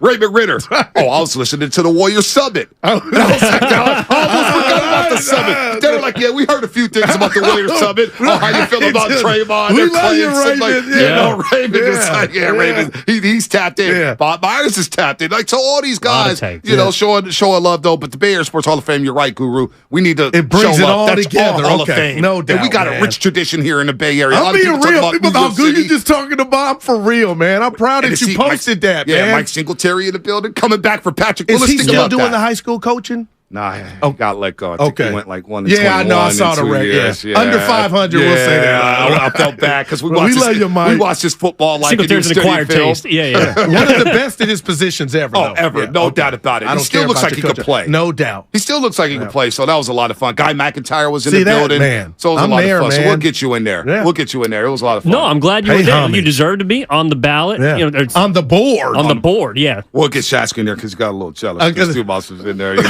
So he's like, He didn't like that. And Shasky said, well, I don't know. We'll see. I said, man, Shasky, love if we call you Shasky. tomorrow, you'll be on the board. Hey, your boy, real quick before we let you go, I know Get it him ain't in. 4th of July. Cone was throwing fireworks. Oh, Dude, boy. I got to give him credit. Well- what we do, and Shasky just told you, the medium is, I ain't got to agree, but make me think. That's all. No, We you ain't know got what? to fight. We ain't And got to fight. There is something about Shanahan, and I listened to you and Steiny yesterday talk about Shanahan and all the quarterbacks going down, and we're in year 7. Right. And Guru, John we had to Elway. show BS&G. Yeah. I felt like that was when the Garoppolo era started almost, when we had Garoppolo mania. Yeah. Stay off my timeline Yep. during the Guru Johnson. We know it well. The 5 interception practice. I'll never forget those shots. I mean, it was wild. I couldn't even walk out on the streets, people ready to mob us. But listen, there is something to be said about Shanahan not having his guy in year 7. Well, okay. Go ahead, cool. No, For I'm as just successful of a head coach as he is, to not know who's going to be under center each and every season. Evan, but I told you in the green room about that guy. It could be Trey Lance. He spent the resources on something he saw at the quarterback position. But quietly, this is like a comedy show when we hear Trey Lance's name, and I just want to know where it stems from. Yeah. It can't be 4 quarters, 16 quarters of football that he's played. But Bonte, it's like a joke when you say Trey. They don't even bring up. Dude, we had a caller say yesterday his jersey's 50% off. Dude, oh my God. I mean, now that hurt me. They were talking about last year in the playoffs, his jersey's at Ross. When your jersey hits Ross, you know you got problems. And I like Ross. He's going to get an opportunity, though. He will. If you're the 49ers, If you're the 49ers or Shanahan, don't you want Trey Lance to go take the job Why to would make you look like a not? prophet? Yes. Why would you at least not? until you get the chosen one back in Brock Purdy. I mean, he was taking first-team reps Monday, Tuesday at OTAs. That's how it should be. He's got first ups. Yeah. If he doesn't prove it, then we got problems. But you can't not give him the chance. I mean, I think that's what people are asking for. Yeah, just give him a shot. Give him a shot to take the job. But Steiny was making points. They play a physical brand of football, but there is something to always having your players hurt. Whether it's your scheme, whether it's your the Niners should have the red physicality. cross on their jersey too. Like, dude, we get hurt. We win, but we get hurt. And it's not just running backs and Freedom, quarterbacks. Mostert. Right. It's also defensive players. Drake Greenlaw is in and out of the lineup. Yeah. You had secondary members in and out of the line. Trevor Ward battled injuries last year. So it's And a I heard big y'all year. talking D4. Not that this was the place to come get fixed, but that didn't work out. That didn't work out. When he played well, but he just wasn't on the field In and a lot. out. I mean, that's Number right now the 2 name of the animal game style. for the 49ers. We stopped by there yesterday. It was 2-pack. Well, not the and I wanted to go. My Not soda me. comes in the mail Tuesday, so I got to get soda's it in coming? this weekend. Oh, hey, Guru, Just let me after tell you. Memorial Day Let weekend. me Get it give in you- now, Goo. This week, eat all the barbecue. Yep. Get all the pizza. Look at Go get you a Philly cheesesteak. Get you chili cheese fries if you need to. Oh, my Get it God. all out the way now. Because I'm trust me, hungry. I'm 6 weeks in. No pizza. Oh, You know how? But how does your mind? How does your mind not go there? Oh, it does, dude. I went to the golf spot on Tuesday in Pleasant Hill. I Shout out saw to the you. golf spot. Yeah. let's go. Right next to the golf spot, it's Round Table Pizza. The best pizza ever. I swear to God, it is. Dude, I would always get. Give me blue cheese, Dude, I please. would always get 6 garlic twists, not 3. I need 6 with the ranch. I'm not a garlic Dozen. twist guy. I'm a wings. Dude, Give me the wings. The wings are good. And then the Buffalo personal hot. pan pizza. You get the King Arthur style. And I said, let me just get my ass in the car and get out of See, here. you got It's it. Mind over matter. Mind over You matter. just So you said it, got to B. do that, man. That's right on, It's all baby. willpower. Yeah. B, but that's awesome, man. I'm gonna be there, and what's Goo's angle? There is no angle. I'm paying homage to my city, where I'm from. I just can't believe it's. Hey, they got this here, but not anymore, man. And that's now on you me. on the board. That's on me. I got to promote that more. All right. Now that I'm on the board, we got to make sure we do that because we got some great iconic players here that not only play professionally here, but high school, college, being right here from the soil, like Gary Payton. Dayton Lillard. Dayton Lillard. He needs to be there. believe But I voted for Gary Payton. I'm like, wait a minute. He's not in here. Skyline High School, Best of the West team. You know, Pac-12 Oakland player, representative. Pac-12 player of the year, and Oregon State. And I forgot. I said, damn, GP was the number 2 overall pick in He the was a NBA bad draft. dude, Oregon State. He was a bad dude, man. incredible. So to get him in the Hall of Fame, and heck, B. Shaw needs to be in there. Think about B. Shaw. He's got J-Kid. jewelry. Jason J. Kidd. Kidd. You know, so we That's got a lot of legends amazing. here. We do. Jimmy I'm Rollins. proud. I'm proud. Jimmy Rollins. And look, and now we got another great one on the board, and DeAndre Hopkins just got released by the Arizona Cardinals. Yes, he did. He asked me about that. So- We're going to get into it. I feel like the Niners got too much. So you ain't even having visions of him coming. The Niners got too damn much. I mean, I'm a dreamer guru like you are. but You can never have too much. Well, wow. Think about the McCaffrey trade. Everybody said the Niners are set at running back. They got Debo. They got this and that. You can play Debo at running back. And I said, the hell with that. Debo's a receiver. Play wide receiver next to Brandon Ayuk. I want McCaffrey. You can never have enough. Look at the Philadelphia Eagles. That's a 3. No, I hear you. Okay.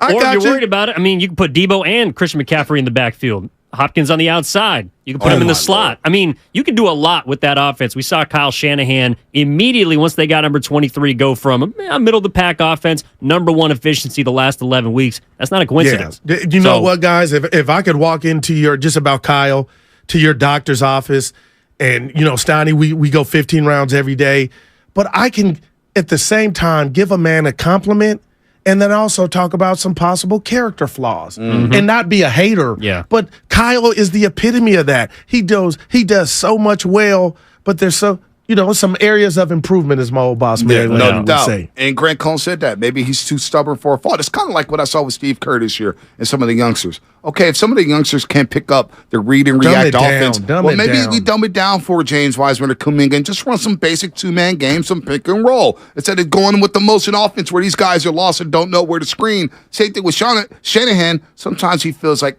my system makes the quarterback.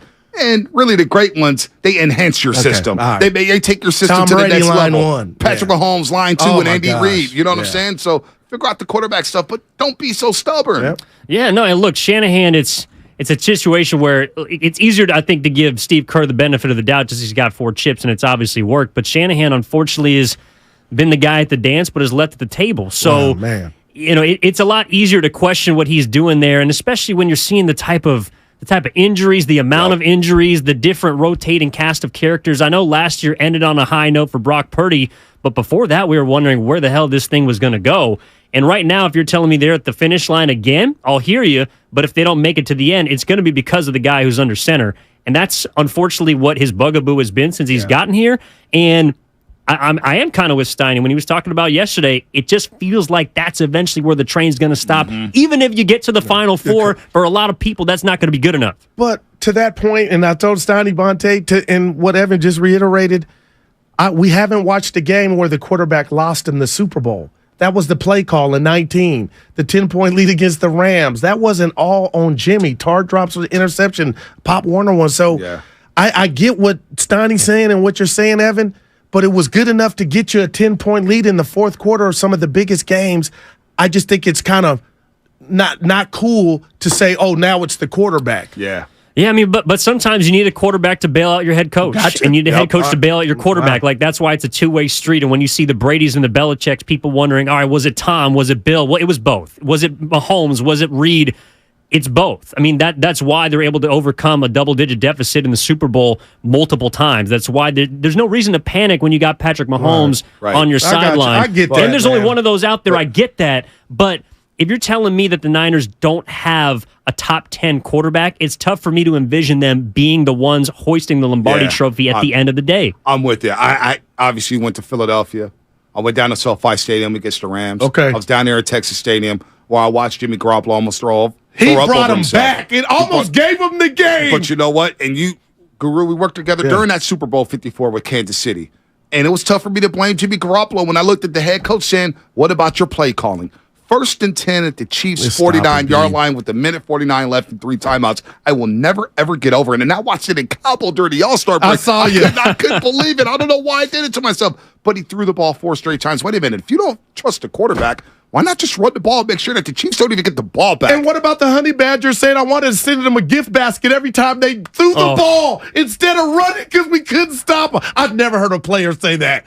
He said I wanted to send him a gift basket. I know. And so some of it is on Shanahan. Some of it is on Shanahan. No doubt. So anyway. Well, no, because bridging off of the Bay Area Sports Hall of Fame, so many legends in the building, all of our former favorite players, favorite athletes. We were just kind of kicking this around before the show. I'm curious what you think about it. After Stephen Curry, who do you think is the most, like the favorite athlete of fans in the Bay Area right now? Dude, is that a Because number one's clear cut. Yeah, but I think after this season for the Warriors, you you could go a lot of different directions with this. Wow. For some, it could be Klay Thompson. It could be Christian McCaffrey, Nick Bosa. Hey, in 5 months, it could be Casey Schmidt. That's true. Right. But I think this is a number 2. And this is where we want to start the show today. Yeah. Could be Brock Purdy, man. Could be. It could be Brock Purdy. And I know he's hurt right now. But at the game, there was a vibe in that stadium. Hell, Anna, I talk about Anna all the time, not really knowing the game of football. She's learning. But even then, she goes, babe, Brock Purdy's the one. He got that it factor. And the amount of fan traction Brock Purdy got last year, when he was out dueling the great Tom Brady at Levi Stadium, and bounced back after that hit on the first play of the game, which I didn't think was a penalty, but whatever. And the Niners went right down the field. And they just, I mean, it was a buzzsaw through Tampa Bay. Brock Purdy had people chanting Purdy. I never heard anything like that at Levi Stadium. I never heard it. So I think Brock Purdy, once he comes back in, and think about it, if the Niners are like 3-2 or 2-2, and he comes back week 5, and he comes back and helps his team get back to the playoffs, everybody loves the underdog. Okay, and I'm not mad at that answer, but I look at that answer as the guy has to have skins on the wall. So would that be unfair to like Bosa for Bonte or somebody to say? Now, the stock, we get there's a buzz around Purdy, but I'm talking about you ain't even played the full season. It's the quarterback spot. We love the guy on the basketball team with the ball in his hands. And, of course, the chef does special things on the court, but we love quarterbacks. That's why Jimmy Garoppolo, when he first got here, everybody was rocking number 10 jerseys. Remember the station here? We renamed it 95-7 or 95-70 game because of Jimmy Garoppolo. And he went 5-0 down the street. Garoppolo mania. So we all love the quarterback. Now, could it be Trey Lance?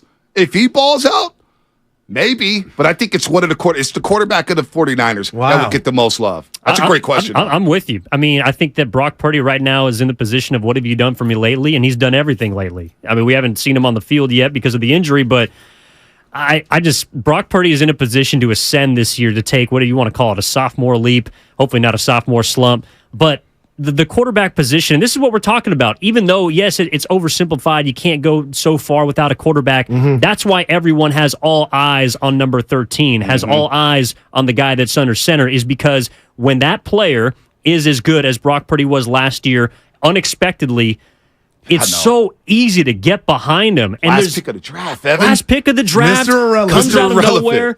I mean, I remember with the first 3rd down and 10 throw against the Dolphins, 0 blitz, man coming off the edge, hits Kittle over the middle, and I was like, whoa, that was a throw. And immediately, that's why you're hearing the Purdy chants come out of Levi Stadium. And we haven't heard that from Trey Lance. He was throwing guys against the Commanders when he threw the deep ball to George Kittle. And I thought they were going to lose that game. I did that too. I was like, whoa. It was. And then he had me believing in Philadelphia. When they went down to score, Ayuk was breaking wide open on that post corner route, and Brock Purdy was going to hit him in stride.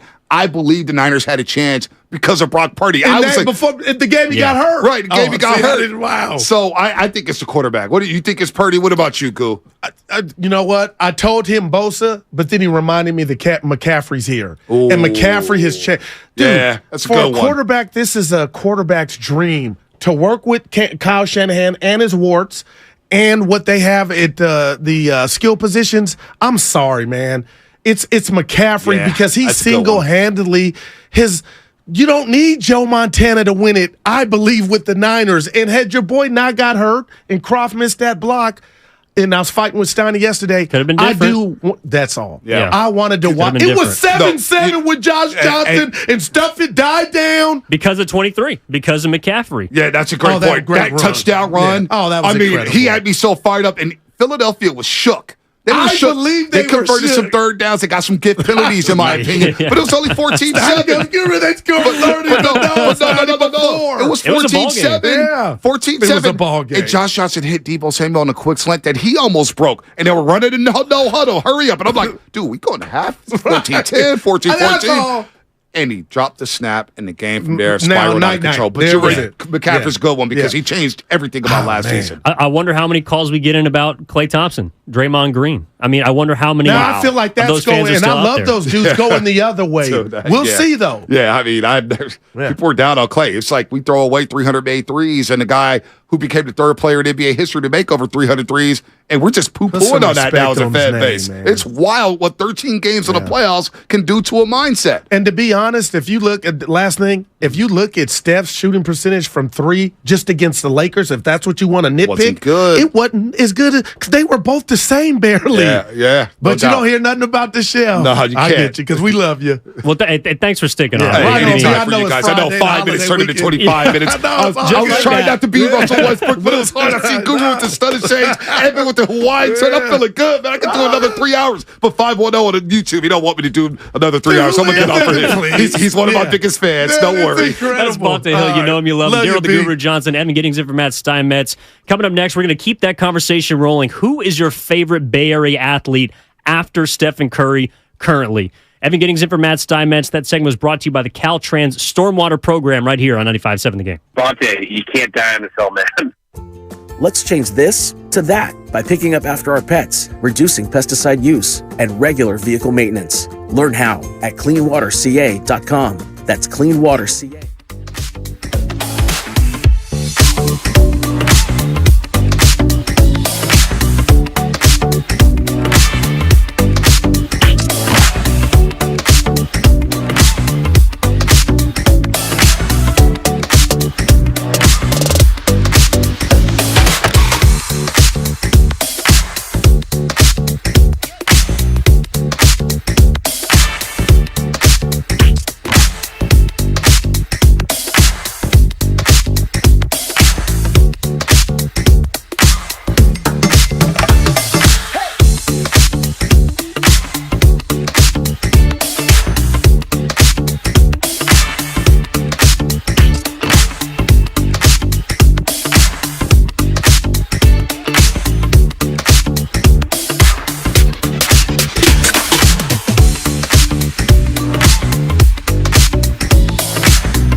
This guy Steinmetz out in Oakland. He's publicly urinating. This is Moses Moody, and you're listening to Steiny and Guru on 95.7 The Game. Well, I certainly hope Matt Steinman's not out there doing that today. Where's that one from? Evan Giddings. Daryl the Guru Johnson. Spadoni on the board as always. Well, that was a lot of fun, Goo, and I'm glad Bonte was able to hop in for a little bit. Appreciate him giving up his time. 5 minutes turns into 25 real quick. No doubt. But the topic that we wanted to stick with, off of course, the Bay Area Sports Hall of Fame, the induction, Patrick Willis, Buster Posey, Gary Payton, Andre Ward, who was on with the Morning Roast earlier today. Fantastic interview there. Can go check that out on the Odyssey app. Is, after Stephen Curry, who is the Bay Area's favorite athlete? Because there's been so much that's happened in the last 6 months from football season. Of course, the Warriors, the Giants got some up-and-comers. Where do people fall on that? 888-957-9570. Beyond Stephen Curry, who is your favorite Bay Area athlete? Right now. Right now. Because I think, like, if we're talking about the past, you might be looking at someone like Klay Thompson. You paused, Evan, not to cut you off. You kind of did paused, in the pre-show, yep. And then you went to number 11, Klay. And I said to you and the boss, I go, Evan, that didn't sound too, and I love Klay, but I'm going Janet Jackson. What have you done for me lately? So when you said his name, not that he's not worthy like James, but I don't feel like you felt like you didn't feel good about it. He left a bad taste in my mouth. I mean, and that's really, and the 669 is right with you, Goo. It's not about what you did; it's about what you've done lately.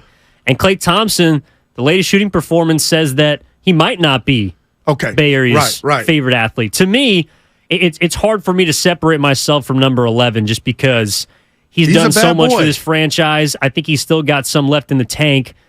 But if you're telling me Christian McCaffrey, because that's the place where my mind went secondly after Klay Thompson, or even Brock Purdy, I wouldn't be mad at you. And I appreciate that, Tupac. But that's what I did because I had Bosa in the number 2 spot, Derek Jeter. And then you said Purdy, and I said, oh, my goodness. So a lot of my metric is how on top of your game are you now? Now, you might be like, nah. Bosa defensive player of the year. Because to be favorite, you got to bring something to the table, right? Yeah. And you look at the San Francisco Giants, and they got new booties with the Schmitz and the Baileys, but they got to do something for over a little more, half a season, I think, to become favorite, even though some are probably driving to the park, ready to see him now. But the impact of Christian McCaffrey, to me, allowed Brock Purdy or whoever was a quarterback under center to get off in a way that we haven't seen here since Kyle took over. So I'm sorry. It is number 22 for me at the number 2 spot as the Bay Area's second favorite athlete behind Steph Curry. Well, speaking of the Giants, we got Ron Woda, Special Assistant of Baseball Operations with the Giants, coming up at 1 o'clock. Awesome. We can run, of course, your question about the 49ers, but also everything going on in OTAs by Jennifer Lee Chan from NBC Sports Bay Area at 1:30. We got that coming up for you later. 10 to 2 here on Steiny and Goo. Evan in for Steiny. All right, let's go to the phones. I'm curious what the people think about this. Will Marin, waiting on, called in the last segment, wants to talk about his favorite Bay Area athlete beyond Stephen Curry. Will, what's going on, man? You're on with Evan Giddings and Daryl the Guru Johnson. Hey, guys, thanks so much for taking my call. So before, if we were going to talk about like a guy that's been gone and he hasn't been gone for too long, I would say outside of Steph Curry, the best Bay Area athlete in my generation would 110% have to be Buster Posey. Like, when he came up in 2010 and he never sucked. He was a winner everywhere he went. But a guy that doesn't get enough love in the Bay Area, in my opinion, who I am so happy the Giants just currently extended, is my man Logan Webb. His first 2 years, were a little bit rocky. But since we're going on Guru, Janet Jackson, what have you done for me now? The guy's literally been an elite guy. He faced the Dodgers, gave up one run in that playoff game. He answers the call in the big games, and he just goes about his business. He's never in a negative limelight. He always goes out there, takes care of it. Even after a rocky start, he just seems to figure it back out and just always kind of right that ship. He's that glaring kind of bright spot, in my opinion, for the Giants outside of the Schmitz and the new guys coming up. Wow, interesting. Can't be mad. Everybody's entitled to their own opinion, and I've been hard on young Logan Webb. And I go back to that game against the Dodgers. Evan, he's right. He did only he gave up one run. Oh, recently? I thought you were talking about the beginning of the season. He was in trouble. No, but back then and just what he is, and Logan Webb is, I get that. I understand that. Yeah, no, I mean, Logan Webb, I think, to me, checks all the boxes for a San Francisco Giant, not second overall here in the Bay Area. But I can't be mad at that. There's a lot of people that still feel like the top pitcher on the baseball team in the Bay Area is the guy you want to be with. And of course, there's a long lineage of guys. You could go back to Bumgarner had charisma, right. Lincecum, obviously, the flamethrower, even going back to a former Schmidt, Jason. Yeah. I was a big fan of his. But it's hard for me, Goo, to right now with where the Giants are at. They're trending up. They're becoming watchable. 500. They are. And we can get into that in a little bit, of course. I think they've been playing some good baseball, but it's hard for me to attach myself to a guy and a team right now that is kind of stuck in that middle place between, of course, the two powerhouses in the 49ers and the Warriors. Yeah, and I'll tell you this. Outside of family members, I'm not rocking a Spadoni jersey if he's not family, but if he's averaging 28 a game or batting 300 or it's got a 2.00 ERA, my point is you got to do something on the field or the hardwood. And what I want to ask you is, I know it's early in the show, George Kittle, are we going to get calls for number 85? Because when you talk about check the boxes, the wrestling attributes that he has as far as personality, what he does on the gridiron, like I could understand if people called. They haven't yet. I got one text on him, but George Kittle at that number 2 spot. I wouldn't be mad at you because I think George Kittle has what a lot of athletes naturally don't, which is charisma and energy and exuberance, but also a willingness to engage. And that isn't like some people are, they're funny. They're kind of, they're talkative.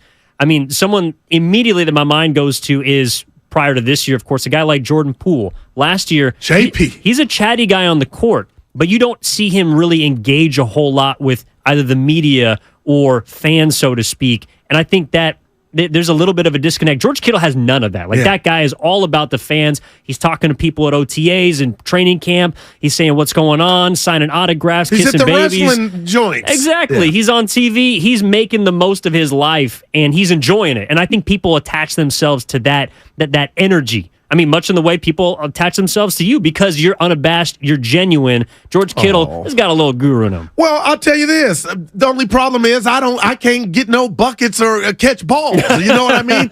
But with that said, I got to be careful here because I can go Roger Craig, I can go Joe Montana, I can go Jerry Rice. When you have a loaded offense in football, sometimes you can look at the team and say, you know what, this guy's better than the rest of the gang, but it's close. Like with the Montana and Rice, both in the Hall of Fame, both greats. There was a point in time where Deebo Samuel, to me, Evan, before he scratched, wiped out his Instagram of the Niners and we didn't know what was going on in the possible trade, I'm going to say something. He was the Niners. Deebo. Okay, he was not only the Niners, he was a hybrid. He was one of a kind in the league. And we saw him in Dallas, the frozen tundra in Green Bay. We saw him in L.A. get that touchdown. They almost pulled it off. My point is, since McCaffrey's come to town, I'm going singing on you. I just feel like, and it's not Deebo's fault, like he ain't the lead singer no more like he was. Because it was when you thought of the Niners, it was Deebo. And now I feel like that is defaulted. And it's not default because that sounds bad. But McCaffrey's kind of taken that mantle from him to where now when I think of the Niners and the Kyle Shanahan, you get past that, I think of McCaffrey. So I'm wondering where are people at with Deebo Samuel? Or do you feel like in a crazy way, he's kind of forgotten since the inception of McCaffrey? I think so. I also think the bag, the money, like it talks a little bit. And when you get that big paycheck, people start to look at you a little bit differently, and people start to expect more of the same of what you did. And Deebo was coming off an all-pro season. I mean, he was arguably the most weaponized offensive player in football. Overused. Exactly. Running back, out of the backfield, slot, outside, did everything.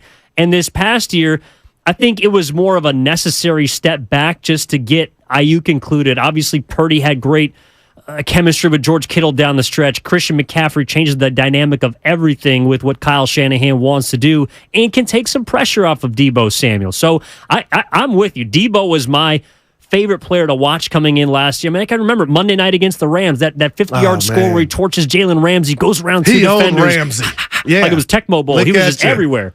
Andrew in San Francisco wants to talk about the favorite Bay Area athlete. That's what we're talking about right now. Who is your favorite Bay Area athlete beyond Stephen Curry?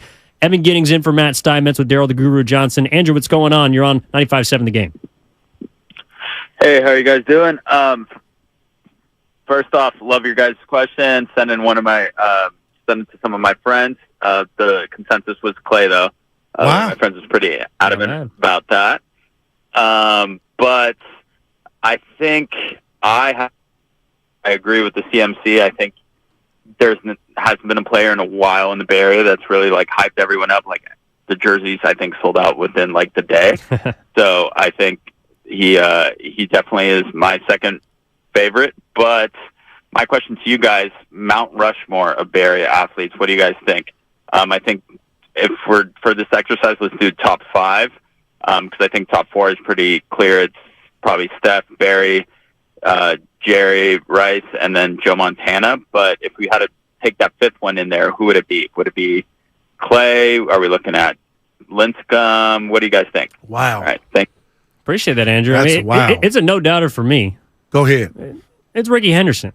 Dude, he was my number one when we did the thing at the station here for all time. I know he doesn't have all the championships that those other guys do, but that man was a one-man wrecking crew. And what I appreciate, cutting you off, I didn't mean to, is go for it. That's not even your era.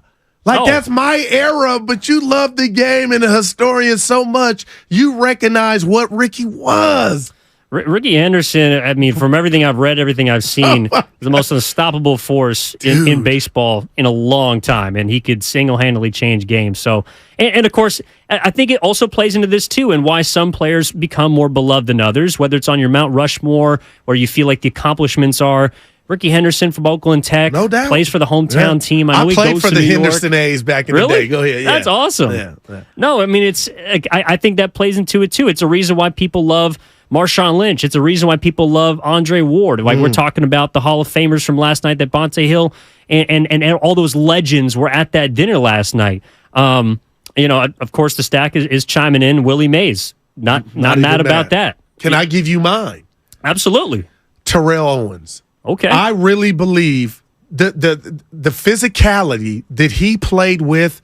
I'm not going to say he was the what did they call Calvin Johnson in Detroit? Megatron? Yeah, Megatron. Like, I believe T.O. was the first one of that. And then he turned into a character, off the stuff that hurt him. That hurt his brand. But if you watch what he was here with the Niners, what he became in Philly, I'm sorry, Evan. I know Jerry Rice taught him the reins, but there's not a day that goes by that I don't give T.O. his flowers for what he did with Jeff Garcia in a Niner uniform. I know I might catch some flack, but it's dude's in the Hall. Well, he should have been in the Hall of Fame. He missed the ceremony. But you know what? T.O. was a badass, man. But that's what we're talking about, right? It's not just about who's got the most statistics. It's about what you feel about your athletes, your connection to them, the relationships you had, the experiences, the memories that they gave you.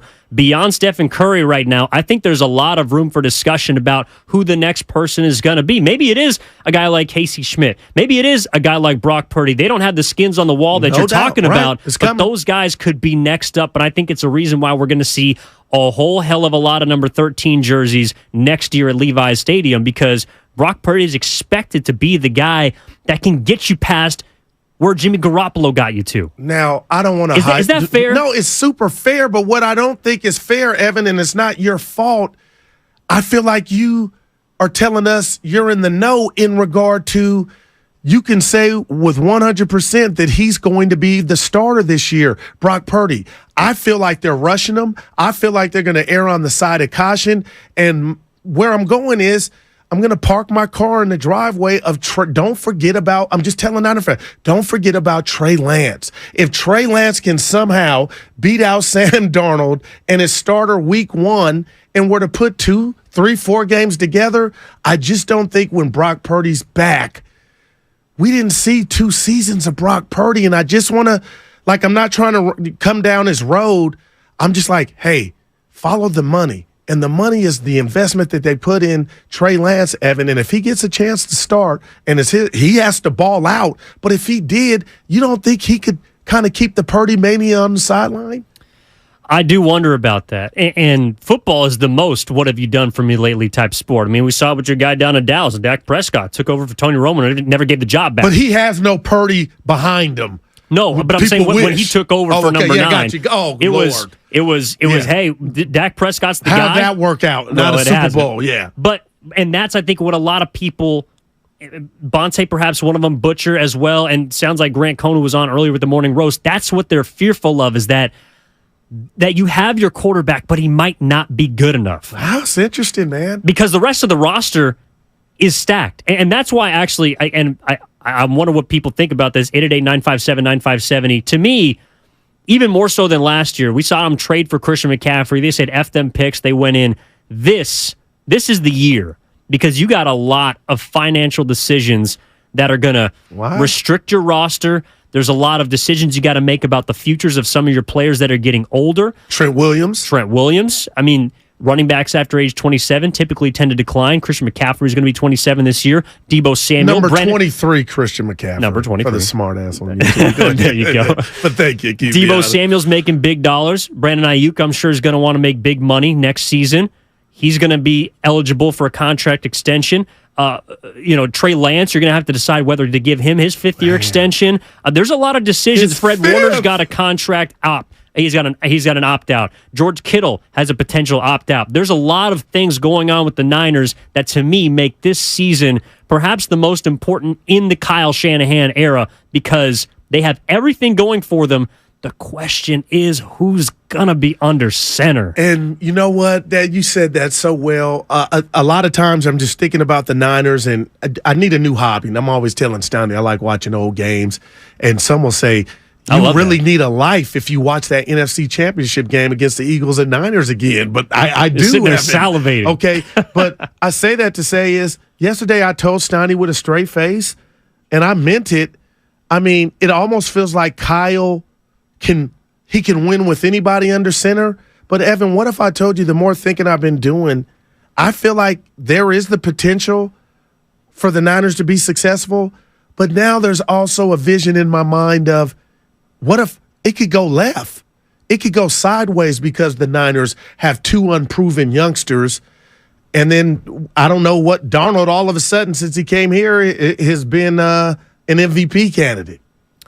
Yeah. I mean, look, I think right now it's like, are the Niners the most attractive place for quarterbacks? Oh, there's unequivocally no doubt. Yes. But when we get the news about DeAndre Hopkins getting released at the beginning of this show at 10 o'clock from the Arizona Cardinals, would this be at the top of his list? Because the one thing that he said on the I Am Athlete podcast with, I believe it's Brandon Marshall. Brandon Marshall, yeah. Thank you, was that they have a Pro Bowl quarterback in Kyler Murray, but they don't have one currently because he's hurt. He wants to play with a Pro Bowler. I don't know if you can say the 49ers have a Pro Bowl quarterback because Brock Purdy's currently hurt. That's very fair. So would this look like an attractive place to someone like DeAndre Hopkins, who's obviously a game-changing wide receiver? Interesting, but I got to believe he's so smart and astute. I'm talking about D-Hop. He knows Kyle can make a great meal with, do I dare say, cheap groceries? With the inexpensive food. So I got to believe D-Hop knows what we know about Kyle. You'll be fine, son, because I'll dial it up to where you'll be fine, regardless of who's throwing you the rock. But is he going to dial it up for a guy like Trey Lance, who we saw run up the middle? Oh, my gosh. Design runs. Yeah, wow. And I know he didn't get many opportunities, but I do wonder where people are at with the possibility of Trey Lance beginning this season. I got confidence in him because I got confidence in a roster. But are you more confident in the roster or the quarterback itself? It's something that, of course, they're paired. Yeah. I mean, it's a team game. But it seems to me like Kyle Shanahan is right now in a position. He's in a little bit of an inflection point. he's got tenure, so to speak, because he's made the playoff 3 or 4. He's been to 2 NFC championships. He's been to a Super Bowl. But I just wonder if people are going to, if that's good. Like, does that get stale for people, Goo? Yeah, you talk about the Niners and their history, and we were talking about it yesterday with Bill Walsh, Seifert. They got rings. It's cute, and I know he inherited a mess, but to me, as a fan base, as a fan, I mean, damn, getting close but no cigar, that gets old. Evan, what if I told you, remember 49er Frankie, one of my best friends, his whole theme was about Niners. Evan, when we go, we win. And that was true, but not anymore. You've lost the Super Bowl. You lost the last 2 games right before the big game. So with the same coach. So to me, that does mean something, and he has something to prove. But I'll tell you this about Trey Lance. If he gets a chance, it will be his first time he's dancing or has the ability to hand the pigskin to number 23, Christian McCaffrey. He hadn't had that opportunity. So if we talk about anybody can step in and do it, Evan, Trey Lance is going to be better before the ball is snapped. Now, how better and how long can he do it? We'll find out if he gets the opportunity. But, man, I got to feel like he can't wait to get under center to have what Brock Purdy had for all of his starts. No, I love the way you put that, Good. That Lance is looking for the chance to dance. Man. Like, that's what he is all about. And Tug in Oakland wants to talk about the quarterback conversation in San Francisco. Fit him in before the top of the hour. Evan Giddings in for Matt Steinmetz with Daryl the Guru Johnson. What's up, Tug? You're on 95.7 The Game. How's it going? Okay, there's a couple things people aren't really noticing about Lance, Trey, and Brock Purdy, and that is with Trey, he was putting screen passes into the ground, and he was throwing 10-yard outs at 100 miles an hour. With Purdy, the 10-yard burst time was 1.55. The only rookie quarterback with a faster time was just Lance, and not Lance. It was the guy from Baltimore at 1.54. And Purdy threw really well under pressure and escaped really well under pressure, unlike Lance, who he could have won the Arizona game if he gained half a yard. He got stopped for no gain. He's not good on the run. Oh, well, appreciate that, Tug. I mean, like I think the hope is that Trey Lance can make the leap. I mean, right now we haven't seen enough, but it sounds like, and for what you guys were discussing yesterday, you're just looking to see something so that you know. Yeah, but what about that? You made me think real quick here, that erroneous report that some people in the Niners brass were not excited about the style of running from Trey Lance. And that could be so made up. But if I'm Trey Lance and I heard that, and I'm sure he saw it, Evan, I wonder how that made him feel. And I'm asking you point blank range right now, do you think there's any truth to that? Because the way that you ran him was not Lamar Jackson-esque. It was almost like a fumble-dumble, like Larry Zonka. And that's why I was offended by the way they were using this for whatever wheels he had. I mean, student body right, student body up the middle. I mean, good. Come on, Kyle, you're better than this. I want to answer that on the other side. And from the 650, give Lance a chance to get the 49ers to the dance. I wonder if he'll get it. Because right now, Brock Purdy, along with maybe even Sam Darnold, might be in his way. We're talking about the 49ers. We're also discussing who your favorite athlete is in the Bay Area right now behind Stephen Curry. Has your hierarchy changed since the end of the Warriors season, with the finish to the Niners season, and with what the Giants got right now? What is your hierarchy beyond Stephen Curry as it pertains to your favorite Bay Area athlete? Evan Giddings in for Matt Steinmetz with Daryl the Guru Johnson, as always, taking you up until 2 o'clock. We got Jennifer Lee Chan at 1:30. We got Ron Wotus at 1 o'clock. And I want to stick on this conversation, so chime in, 888-957-9570. That segment was brought to you by Chilton Auto Body. We're back with more after this on 95.7 The Game. Sweet. Have you been in a car accident?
95.7 The Game.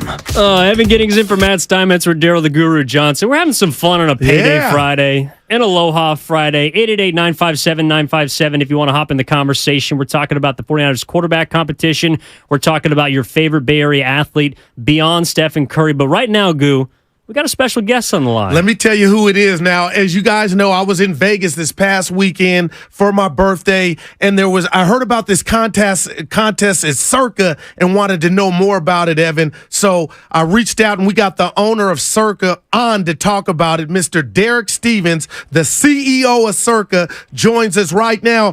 Derek, tell us about the contest where someone wins, get this, $1 million during the NFL season.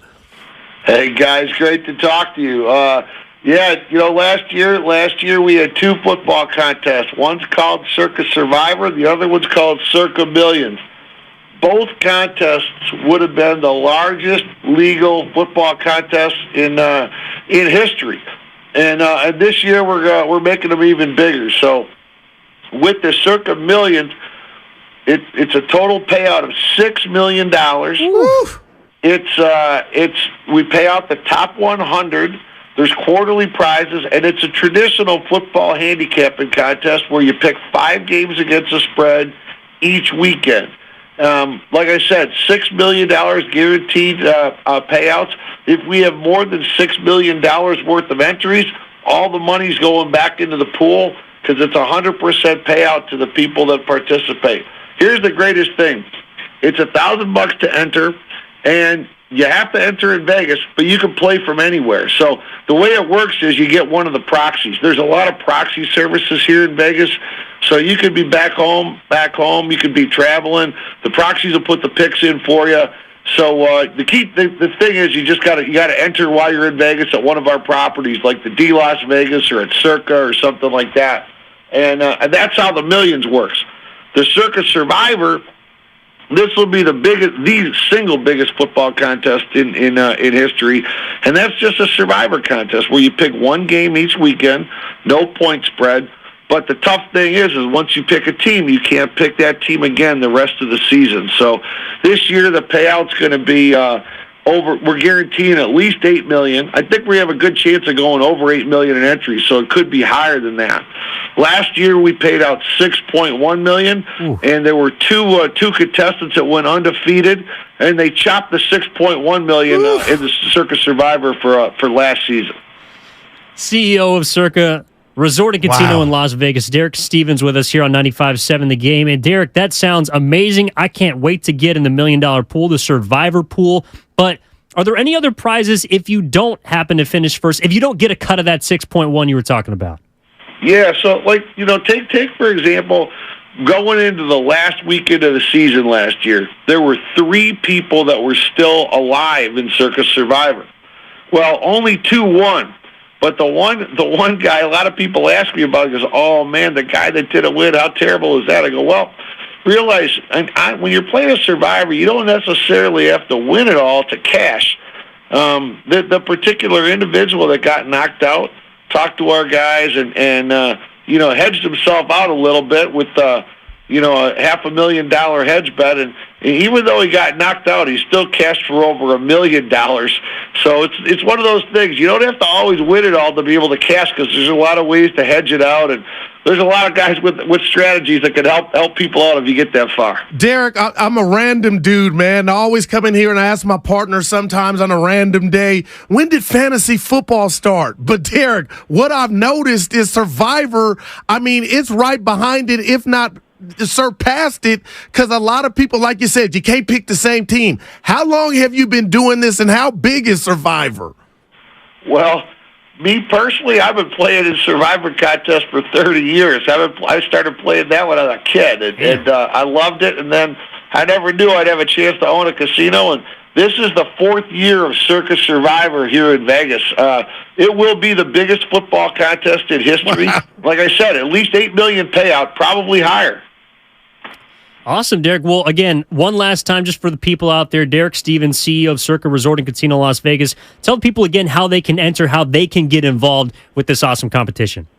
Yeah, it's probably easiest. All the information is on circasports.com. You can get all the info on it. But the key thing is you got to enter in Vegas, or for that matter, you can enter in. We've got a location up in Sparks, Nevada, just outside of Reno. So that might be an easier drive in for some of your listening audience at Legends Bay up in Sparks. You just got to enter at one of our properties where we have our sports books. Costs $1,000 to enter, and then just ask for a proxy. And the proxy will be able to put your picks in for you, so you'll be able to participate from wherever you are any weekend of the entire football season. Awesome, Derek. Hey, stuff. Man, thank you so much for hopping on, telling people about the great competition out there in Las Vegas, Circa Resort and Casino, Circa Million, Circa Survivor, all along the lines of the NFL season. Appreciate you hopping on and spreading the good word. Thanks. Hey, thanks a lot. I look forward to seeing you guys at Circa a little later this summer. We're gonna have a good time. Let's do it. That's the CEO, Goop. We got to get out to Vegas. I know you were just there, but we can go again. But let me ask you this.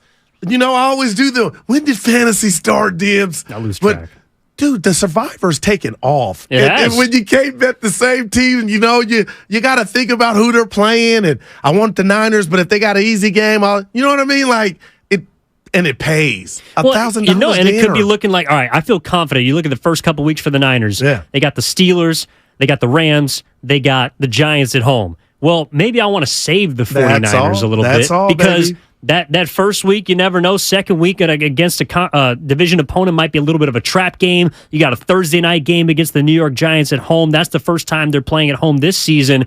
So maybe I want to save them for later in the year, and I'm looking around the rest of those kind of up-and-coming teams at the start. My boy Mike Souza from the U went to high school with him. You're not going to believe this. His job work pot, it was like over $50,000 for the winner in the Survivor, and the Ravens lost. I won't forget it last year. But Evan, if you get the final 2 or 3, you can make a call and split the earnings. Sounds so you like get it. something. Hey, I just need a piece, Goo. Yeah, that's all. If I get it, you got it. Let's go. Yeah. All right, Evan Giddings in for Matt Steinmetz here on 95.7 The Game with, of course, Daryl the Guru Johnson, as always, 10-2, 888-957-9570. Let's go out to Bro in San Francisco, get back into the 49ers. Bro wants to talk about Trey Lance. I haven't had a chance to say this in a while, but what's up, bro? What's going on? That's a 4. Oh, he's going to leave me hanging. Oh, and you set him up so well, Evan. He's a bro. He's not a brother. But Goose, so with Trey Lance, I know that there's been a lot of discussion about, okay, what do you do with him? Right now, he's got the opportunity, I think. But we've heard all the offseason noise about him being in trade circles. Trey says he wants to be here, but he wants the opportunity. Sam Darnold, by all the kind of tea leaves that we're reading, appears like he's going to get a legitimate shot. Maybe not first in line, but a legitimate shot to start if Brock Purdy can't be the guy. And something that Rich Eisen brought up on his show, CBS National, was, do you think about moving Trey if Brock Purdy is back by week 1? Let's go and take a listen to this and then dig into it. If Purdy starts throwing now and he starts showing up and he can go in training camp and they're looking at him saying, oh, he looks just like the kid last year, and he's not sitting there with his arm in ice, and he does what he needs to do in training camp, and he does what he needs to do in the first preseason game, then he's your guy. And they're going to go ride with him. And they'll have Darnold and Lance sitting there as backups unless somebody gets hurt elsewhere in training camp, and then all of a sudden they'll be taking calls again for Lance. That's the guy. That's the guy. Because he's the one with a 5th-year option that's going to be through the roof. And if the Niners want to send him somewhere else and not have to deal with that and have to make that decision based off of hardly seeing him, let somebody else deal with that. Let somebody else pick up Trey Lance's 5th-year option. That's what he's saying. Okay. Right. And, Evan, all I can do is share with you my experiences and my vision of reading the 49ers chessboard. And from my experience, Evan Giddings, E.G., I'm telling you, when you spend and invest what the Niners did into a said quarterback, that said quarterback gets every opportunity under the sun before you punt on the project. Whatever label you want to use to Trey Lance, Kyle Shanahan moved mountains because he identified as Trey being that guy. Okay, so on the flip side, I don't know what's going on in Santa Clara. Can you lose your job to injury? And I say this not a Trey Lance fan, but I am curious to see what he can do compared to Brock Purdy. I can give Brock all the credit in the world for being ready and doing what you did. But to me, a non-Dr. Phil, I watched that injury and I don't give a damn what anybody says until I see Brock Purdy throwing lasers, taking hits on that elbow. I'm not ready to say he's back, Jack. So my chessboard is the investment outweighs the shock of Brock Purdy winning 8 games. But the fact that his arm is in a sling and he had one of the most serious operations and surgeries one could have on said elbow, I'm going to see what I got in Trey Lance. So how and who, what coach in what world, what organization can say to hell with the investment that I used to get Trey Lance in, to hell with a 5th-year option, I'm done with them without seeing what he can do? That is mind-boggling to me, Evan. I'm with you, and I think that if Brock Purdy doesn't start this season, it has to be Trey Lance. It has to be. But this is where I hear people that say you can't go to Trey, or I don't want to see Trey, which is I believe that this is the most important season for the 49ers in the Kyle Shanahan era. They have everything required outside of potentially the quarterback to go out and win the Super Bowl. But if it is the most important season, I don't have time to wait and see. I don't have time to give the kid an opportunity to potentially fail, because if he fails spectacularly, that is going to potentially derail this season.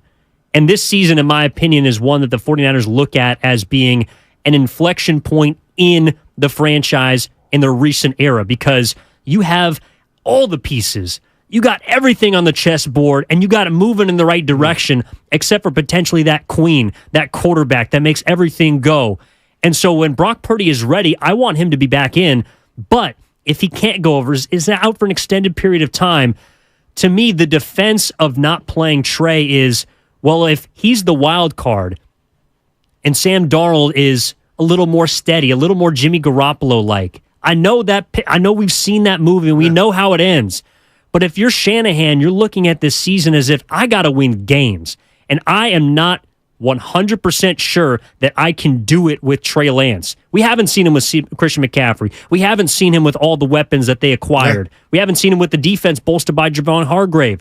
But what we do know is that Trey Lance is a question mark as opposed to maybe some of the other options they have, which I think Kyle, I'm not saying they're better, but Kyle Shanahan, to me, views them as a little more solid. And when you have a season that all you can do is not mess up, to me, he might look at it as, well, Trey Lance could potentially take us to the same place we were last year because he's also got no experience. But he also could mess with what we're looking at this season. No, that was well said. But, Evan, what happened last year? He had to play Brock Purdy because he had to. They had no other choice, right? And look what that turned into. So now that I'm telling you that Trey Lance is an option, when do you ignore the future? When do you ignore? I get what you're saying, and that's my style, is I don't care about tomorrow. I want to go all in now. But damn, Evan, it takes me back to what Steiny said, and this is the harshest critique. And again, we don't know if this is fact.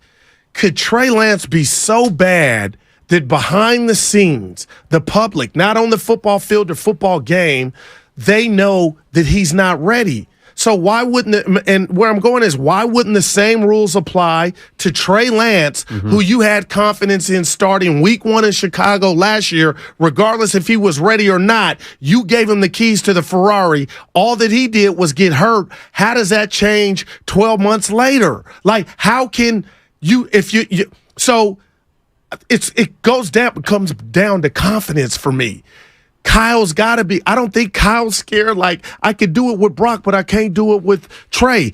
Well, you set out in Chicago last year to do it with Trey, and he got hurt. I just don't believe he's looking at Trey like Pepe Le Pew, like, oh, he stinks. I don't buy that. I don't think he thinks he stinks either, but to take a page out of your book, I think he's reacting to new information. I think that's what Kyle Shanahan has consistently been doing over the 7 years. And if you're telling me that Trey Lance has the promise, the potential to be the number 3 overall pick that you drafted him to be for your franchise, well, right now you got 2 promising quarterbacks. One of them's hurt. So if you're going to look to build around one of them, couldn't I make the argument that Sam Darnold would be a placeholder for the future quarterback who is Brock Purdy, not necessarily Trey Lance? Because if Trey Lance comes and lights up the world, I get how that makes the pick look good. But that also means that the guy who won the job and has yet to be defeated as a starting quarterback that finishes a football game for the 49ers, you're also pushing him to the side a little bit. Well, we don't know if he's won the job. He got the job because of injury. That's how they've been talking about, yeah, right, about Brock Purdy. Okay, but do you believe, I'm just asking you, Evan, and, sources or not, do you believe Brock Purdy will be under center week 1 for the first game of the San Francisco 49ers season? Because I don't. I don't know, but I do feel confident that Brock Purdy will be under center the moment he is healthy. Wow. Whether it's week 1, whether it's week 4. Well, then you're like Rich then. Then you got to trade Trey because you declared who your franchise quarterback is. And I love the Brock Purdy story, but how many times have we come in here, the little skedaddle, the little rollout right, left, the ability to improvise, that's going to catch up with you, son. So we watched it against Dallas. There were a couple balls Dallas could have caught. Woulda, coulda, shoulda, that they didn't. It could have been interceptions and changed that game. They didn't happen. My thing is, Evan, are you telling me right now on this Payday Friday that you are so enamored with what Brock Purdy did from a physical standpoint that you're ready to say bye-bye, night-night to a guy that you move mountains to get? That's what blows me away. When does the guy that they move mountains for ever lose to the point where he doesn't get a shot? Because that's what would happen if he gets traded. He would not have gotten 5 games to start consecutively. No, and when you're moving mountains for that type of guy, if he doesn't play or if he doesn't amount to anything, that's a spectacular failure. Yeah. But Kyle Shanahan and John Lynch and that entire front office have positioned themselves to survive that failure. And I think that they're trying to, because the moment you realize you don't have your guy, I mean, I don't know about you, Goo, but I feel like if Trey Lance was going to be something spectacular, we would probably get an idea of it, right? Like whether it's in practice. I ain't mad at you, Evan, and I kind of lightweight agree. That's not to say you can't be a good quarterback. That's not to, and actually, I think the way that Trey Lance has handled himself the entirety of his time in San Francisco is the reason why he's going to be a quarterback in the NFL for a long time. And how would you describe that? A consummate pro. Oh. I mean, the way that he carries himself, the way he talks about his teammates, the way he discusses his coordinators, his coaches, all of which don't apparently appear to have the most confidence in him. He doesn't return that. And that's something that you can use on any squad because he's a smart guy. Maybe he's more, he's more cerebral than we give him credit for, but we're not seeing it because the physical tools don't match up. Wow, well said. And let's just put the rat on the table. Sponsored by Atco Pest Control. Go to atcopestcontrol.com for all your pest control needs. Let's put it out there, Evan. Do you think right now, today, and we'll put a question mark on Brock Purdy, when he comes back, what week, would you say the Niner quarterback situation is pretty, or would you say the Niner quarterback situation is shaky? It's shaky, 100%. No, there are question marks all around the quarterback position. Right. Well, that's why we're going to spend all offseason talking about it, because it's the only thing you could pick a hole in. Like the rest of that roster is, because it's the most important position. It is. And look, if you want to give me examples of teams that have won in spite of a quarterback, I'll hear you. But there's a reason why you can name those off the top of your head, because they're memorable, because it doesn't happen. Right. Every single team, for the most part, that is competing for a title has a quarterback that they believe in. I mean, just look at the teams from the playoffs last year. The majority of those squads, I know we're taking a look primarily at the NFC, but if the 49ers were in the AFC, I think we would talk about them a whole lot differently because of their deficiency, which is their quarterback.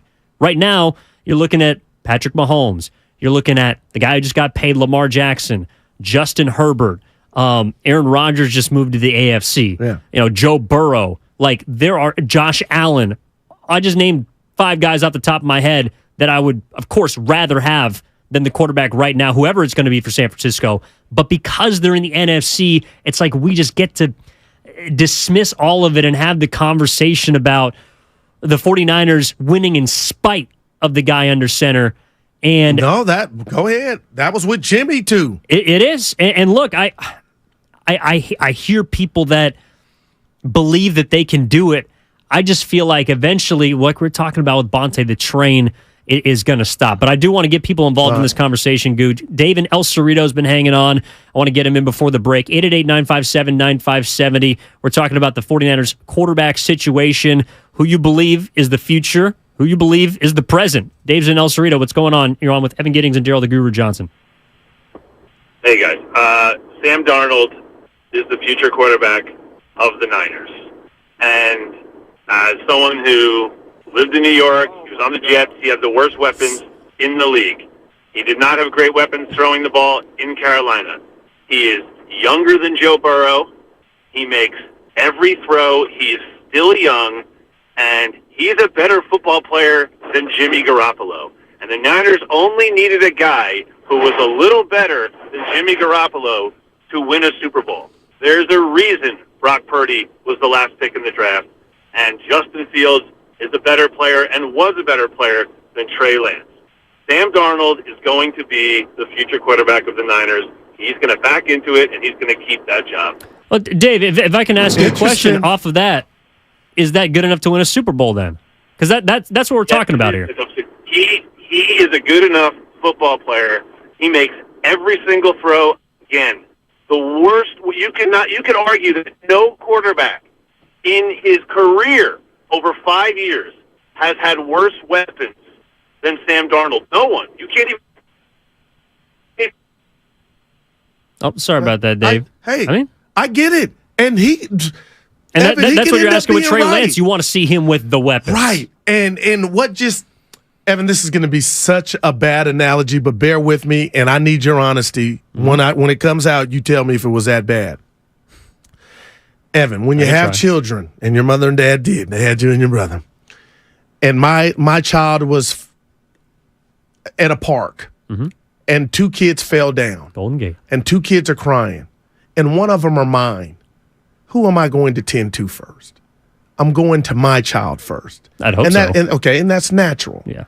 And I believe that analogy applies to the Niners in their investment in Trey Lance as opposed to Brock Purdy. Yeah, they're both San Francisco 49ers. Yeah, they're both on the team, but the way they got to the team is entirely different. And from my experience watching and viewing the NFL, money talks. And the fact that Trey Lance was the way that they brought him to San Francisco, that means something to me, Evan. And he got hurt, and now he's healthy. And I believe they owe it to the organization, and Kyle owes it to himself to see what this guy can do in meaningful football games. So to the Rich Eisens, I'm not mad. Rich, you might be right, but to trade Trey before we see him fail is... Tell me when it's ever happened to where a pick that high has just got ran out of town because backup quarterback A, B, or C had a good run for 8 games. Best example is probably not in football. It's probably over at Chase Center with James Wiseman. But I want to get your thoughts on that on the other side. Not only the comparison, but also I like your analogy about your child versus someone else's. But what if they're both your child? I mean, that's kind of what we're talking about here. 888-957-9570. We're taking your calls on the other side. Evan Giddings in for Matt Steinmetz or Daryl the Guru Johnson.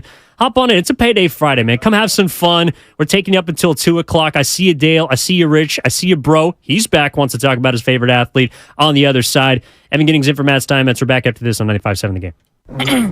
Mom?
Everybody's annoyed I today. think Steiny texted in. Can I read it to you?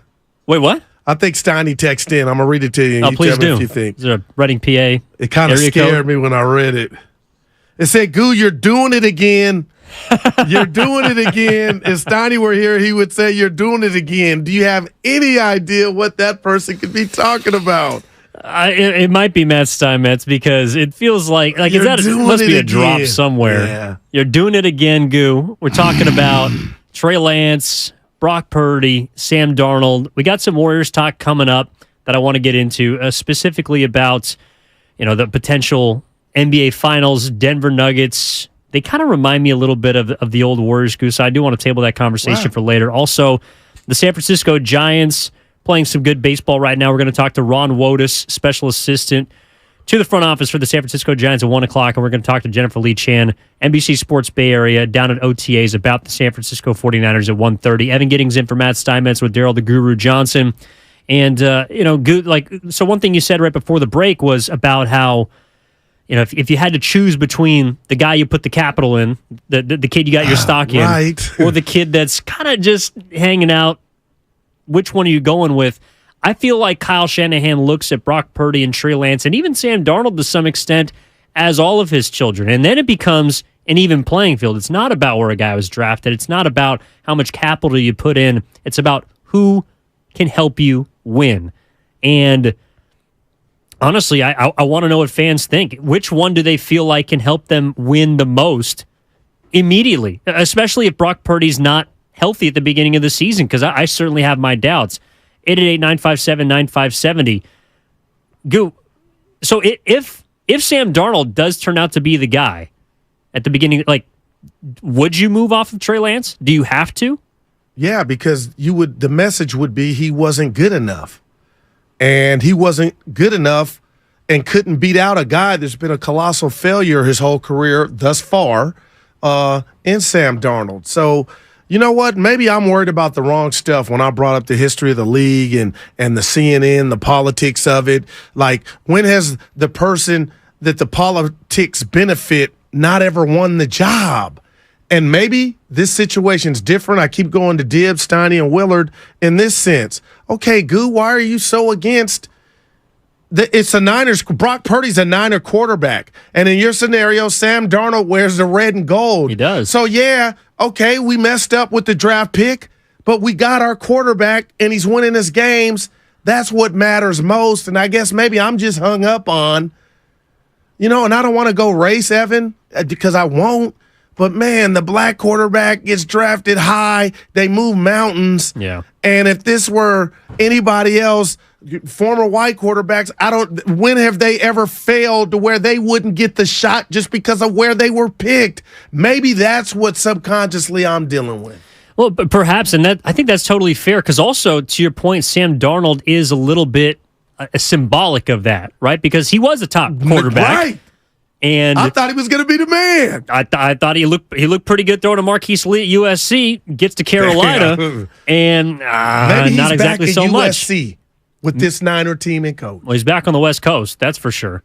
And then he goes to New York. Caller was talking about the lack of weapons. The Niners got weapons galore.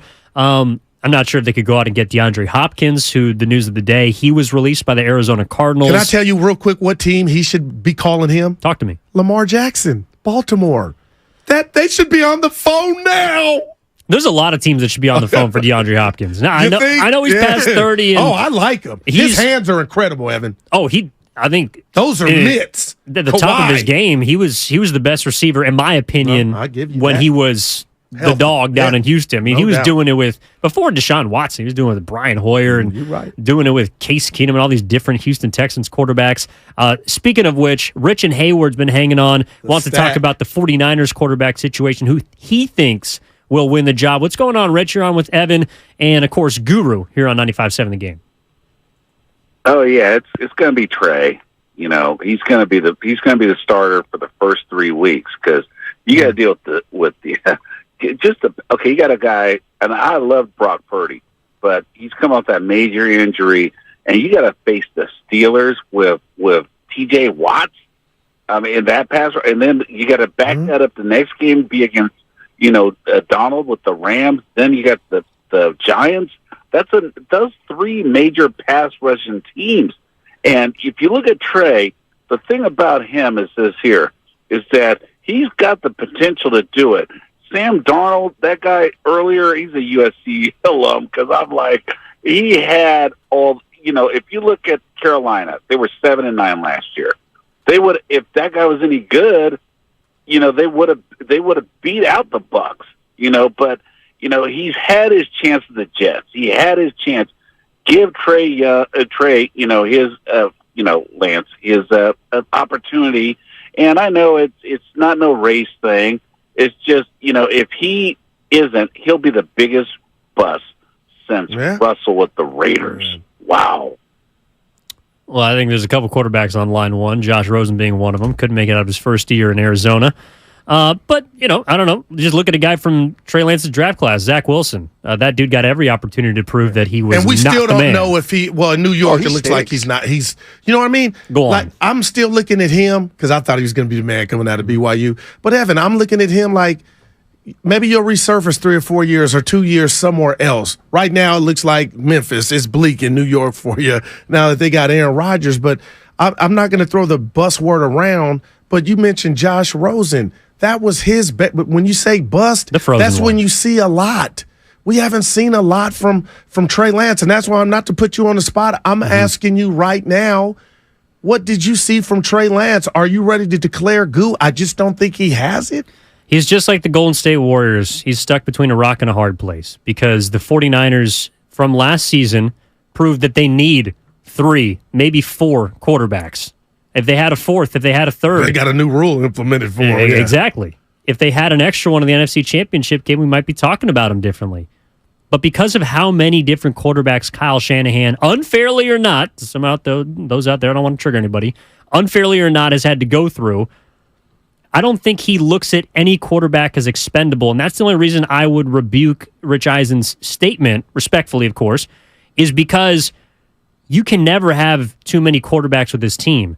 And if Kyle Shanahan, whether it's hoopla, whether he believes that publicly he's got multiple first-round talents, he's got multiple starting quarterbacks, so why would you move one of them when, to your point, you got a guy coming off UCL surgery and you got a guy that's on his third team and before the age of 25 or 26? Yeah.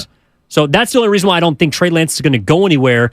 But unfortunately, I just don't see a path for him to get an extended run because even if he starts the season, I think Brock Purdy, number 13, hey, you ready? Get right back in there. So what? Wow, that's the fascinating part. So what about my whole premise on the you can't lose your job to injury? Because we don't technically know how the Niners are doing it, but does that cross your mind at all? Because I'm asking you that because I feel like you hadn't even, not just you, people, like they're just, like that means nothing to them, and the Shanahans and the Lynches, like they ain't even, no credence to that. Well, I think the argument would not be he lost his job to injury. It would be you lost your job to a better quarterback because Brock Purdy, in the short span that he's proved it. The only reason he came in, Evan, was he got hurt. That's true. And he only got a chance because Jimmy Garoppolo got hurt. But he took his opportunity and ran with it. And in the 5 games in the regular season, 3 games in the postseason before he banged up the elbow, he looked pretty damn good. And I think the 49ers and football in general is a what have you done for me lately sport. That's the only reason I would say it's not because of injury. Wow. Again, Evan, I know I don't have any sources, and this is fascinating. But I will say, I really believe a competition is imminent. Like, we are about to watch a competition, and I'm going so far as saying that Brock Purdy and the promise, you are right. He looked spectacular. He did. But, Evan, do I think he's Dan Marino? Do I think he can sustain this? Do I want to see the league and defensive coordinators make adjustments to the adjustment? Yeah. But right now, his elbow is my number one concern. I just don't see him. And I'm going off Grant Cohn, talking to the Bonte and Shasky. Why would you rush him back? And when I say that, I'm going Jim Carrey to Trey Lance. So you're saying there's a chance. And what I'm saying is, Trey, when your ass gets out, I hope you get the haircut, but when your ass gets out there, you got to go hard. You got the ball, son. And I think deep down he knows that. And that's why week 1 in the preseason, if I'm Trey Lance, I'm going guru math and mindset, That's like week 1 of the regular season, because you got to use that to put on your coach's mind, this is why y'all came up there to look at me. And I know this ain't a meaningful game, but technically for me it is, because you got people like Evan Giddens trying to get me up out of here. Oh, never that. But I do want to get Mike from San Jose on 95.7 The Game. Wants to talk about Trey Lance and something that might irk you a little bit, Goo. He's got a proposal, It sounds like. Mike's in San Jose. What's up, man? You're on with Guru and Evan on 95.7. Hey, guys. Love the show. Listen every day. My man. Oh, God. Taking a step back and looking at it, not as a drooling fan over which one we like the most. I mean, Trey Lance is Wiseman. It's the exact same thing. COVID year draft. They didn't have the abilities to go in and do the things they usually do. It's year 3. We have no idea what we have, and we have a championship team that can't wait. I mean, you couldn't write it any closer. Wow. And with that, so with that being said, Trey Lance is going to make $10 million this year.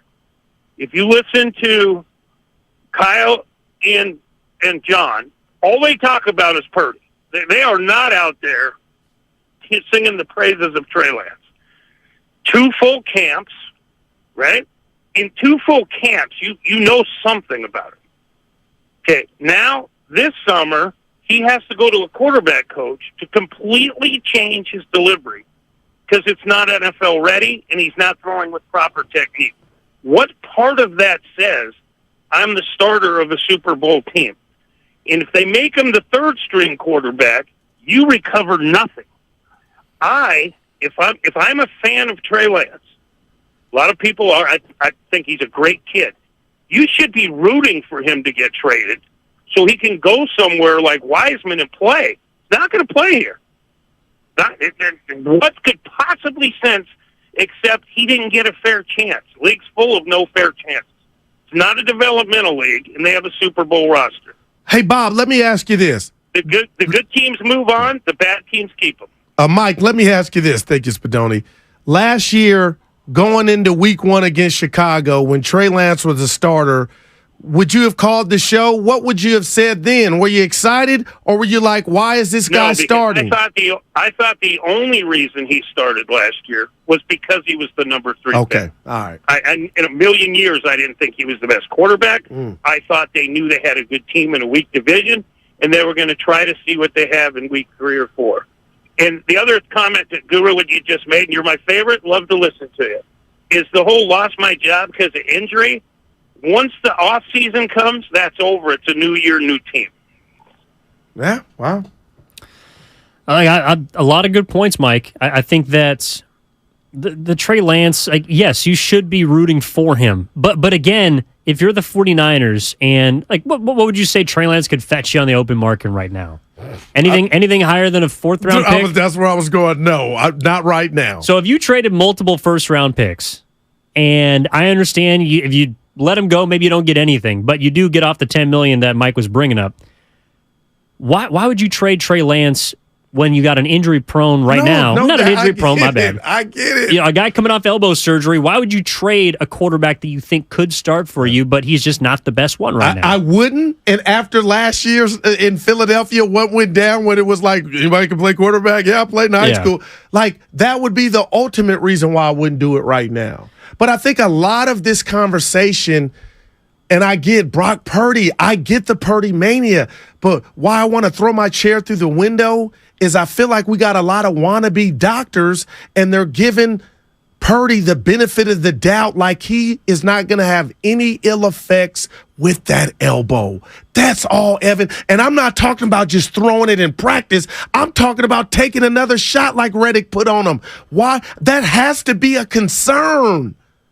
It's like when you get your car out the shop. You don't just, I drove it around the block. Honey, we're fine. Nah, you got to be in traffic in the heat to test that baby out. So it just seems to me that everybody thinks Brock just had a sprained ankle. Oh, his nail can't. Like, no, this was as serious as it can be if whatever sport he was playing. But people just, he just went for a little walk in the park. He'll be back. It don't work like that. And maybe I'm just I saw the hit 100 times, Evan. Maybe that's why I'm like, I'll believe it when I see it. Not hating on the kid. But I also think you could use that analogy for Trey Lance because you haven't seen him on the freeway. You don't know if he's going to crash. Like you don't know. And I think that right now you got enough mileage out of Brock Purdy that you did to say that Ferrari can run. Now, maybe it can't go as fast as Trey Lance when he's at peak speed, but how do I know Trey Lance is not going to roll into a divider before he gets to top speed? And that's what I think the 49ers are trying to wrestle with right now, and it's why I also don't think they can move off of Trey Lance, and I also don't think they're going to be picking up that extension unless Purdy potentially gets re-injured. Darnold turns out to not be the guy. It's a stay-ready league right now for Trey Lance, and right now if we're talking about him with James Wiseman was moved because the Warriors could get better immediately because they could try to maximize their current season or now former season. The 49ers trading Trey Lance, unless it's for a big boy or an impact player, which typically doesn't happen, especially for a backup quarterback or a guy that's been injury prone the first few years of his career, they're not getting anything back that helps them now. That's the difference to me between the Lance and Wiseman situation. And I'll tell you this, because Steiny's brought up, the only thing I hate about that is, Evan, we don't have the data. We don't have the film on Trey like we had on Wiseman. And I know the NBA season's 82 games, but is there anybody walking around after the 37 games James Wiseman played that didn't feel comfortable enough to say, oh, he needed to work on his hands, he needed to get a little stronger in the ass? Like, I don't feel like we got that from Trey. So to Mike's point, a lot of people make that parallel. I get it, the injury, but damn, Evan, I just don't feel like we've seen enough of Trey. I don't, to say, you know what, Darnold's a man, let's move off of him. Oh, and this would be my gripe, is that if Trey Lance is going this offseason and working out with Patrick Mahomes, and he's working with Jeff Christensen, who's not affiliated with the Niners. No, he's not, but works with Patrick Mahomes. He worked with Jimmy Garoppolo back in the day. Why, if you're Brian Griese, if you're Rich Scangarello, the former quarterback coach, why is your guy who you're supposed to develop going to somebody else to get his motion right? And apparently, he's got all sorts of issues with his throwing motion that took allegedly 4 days to diagnose, to correct. And now we're seeing it out there in OTAs, and it looks like he's got a tighter spiral. He's got a tighter motion. Who knows if that's going to help him? But if you're the 49ers and you got major capital invested in this guy, why was there not a marginal amount of development before the injury last year? Because in preseason, he was completing, reportedly 55% of his passes in practice. Like, that to me is where I think blame lies at the feet of the 49ers, because even in the opportunities you had, maybe he didn't earn, but in practice, in the offseason, you didn't do anything with him. And now we're at the point where we don't know, and no one is able out there to calm my concerns because Trey Lance is still a question mark 2 years after being drafted. Oh, that well said. And I'll add this to the list of, if you want to go blame, how the hell are you working on your form? I'm not even mad at Trey Lance or your motion, and it's the same damn motion that you used when Kyle or whomever came up to look at you. How did they not say red flag? I don't like how Evan's throwing or the whatever. How is this all of a sudden now, like you said, how is this all of a sudden now an issue? Like, that's an error on Kyle or whoever went to watch this kid. And that's why I think the 49ers are just trying to figure out how they can survive this. Like, if they need him, to me, he's so ancillary at this point, unfortunately, to what they want to do. But they realize that they might need him. I mean, the entire Sam Darnold injection into all of this is also what gives me concern. I don't think Sam Darnold is a particularly great quarterback, but apparently Kyle doesn't need one. Apparently all he needs is a serviceable guy who has a right arm and can throw a football 5 yards. When you say need one to have a good, successful season and curb the appetite of Niner fans, I think we just talked about it earlier, Evan, to that point. They're hungry. They're tired of getting close. Niner fans want to get that Super Bowl, that Super Bowl victory. So when you say that, is that the title of the jam, just to have a good season and see if we get the NFC Championship game or close? No, I think it is. The siren is red, man. The horn. It sounded like we got to cash in. Yeah, and 925 brings up a great point. They need to have 3 more quarterbacks on call for the way Shanahan goes through them because the O-line has not improved. I mean, there's weapons galore on the outside and in the backfield, but who are going to be the guys protecting these dudes? Maybe that's another reason why he feels like they want Trey Lance. Tight end, because that call he did get too cute. And whether you hate the call or not, I don't want to rehash that because it is what it is. Brock Purdy got hurt, but right now, if you're looking at this 49ers roster, and you're looking at, I think, the rest of the Bay Area, like are the 49ers the closest team to a championship, Guru? I would say yes. And if you asked me 2 months ago before the playoffs started with the Warriors, I would have said no because they were defending champs, and I'm front running. But yet, it's right there on a tee right now. 888-957-9570. This is where I want to go in the next hour, and we can kind of tease and come back to it at 12 o'clock. We got Ron Wotus from the Giants coming up at 1 o'clock. Jennifer Lee Chan, NBC Sports Bay Area, covers the 49ers at 1:30. But are the 49ers the closest to a title? Because they seem to me, Guru, to be close to the title game, maybe even the Super Bowl. But there does seem to me, because of the quarterback position, to be a chasm between them and members of the AFC. I don't know about you. I'm more prone, just from having watched football and the way that quarterbacks can take over the modern football game, I'm more prone to believe in a team that has a guy that can win you a game as opposed to a team that has a coach that can try to coach you to victory. That's heavy. And you just described Kyle Shanahan, and I'll tell you what, Evan, I've been so fixated on just getting out the National Football Conference that I didn't think about had the Niners won. Okay, who's your quarterback? Burrow. Who's your quarterback? Mahomes. And, they definitely lose out on paper there. But that's where you're going, like, to get it all the way done, you got to have that Captain Kirk behind center. It's almost like their ceiling to me is higher than the Warriors.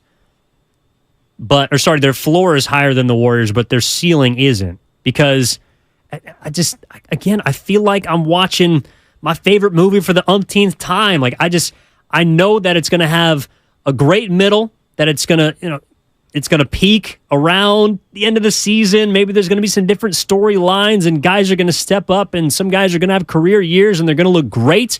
They might win 12, 13 games, but it just feels like a skidding halt is the way that this train is moving under Kyle Shanahan. That's interesting, and I know we're up against it. With that, and I'm hearing your words, young man, I would think you'd be more enamored to see what Trey Lance has to offer as opposed to, and I know you've given Brock Purdy credit in his 8 games, but you and I have had conversations off the air about limitations that have not been exposed for Brock Purdy. So I'm kind of curious as if you feel like you're watching the same movie over and over. Let me tell you the movie you haven't watched, the Niner fans, the Trey Lance story.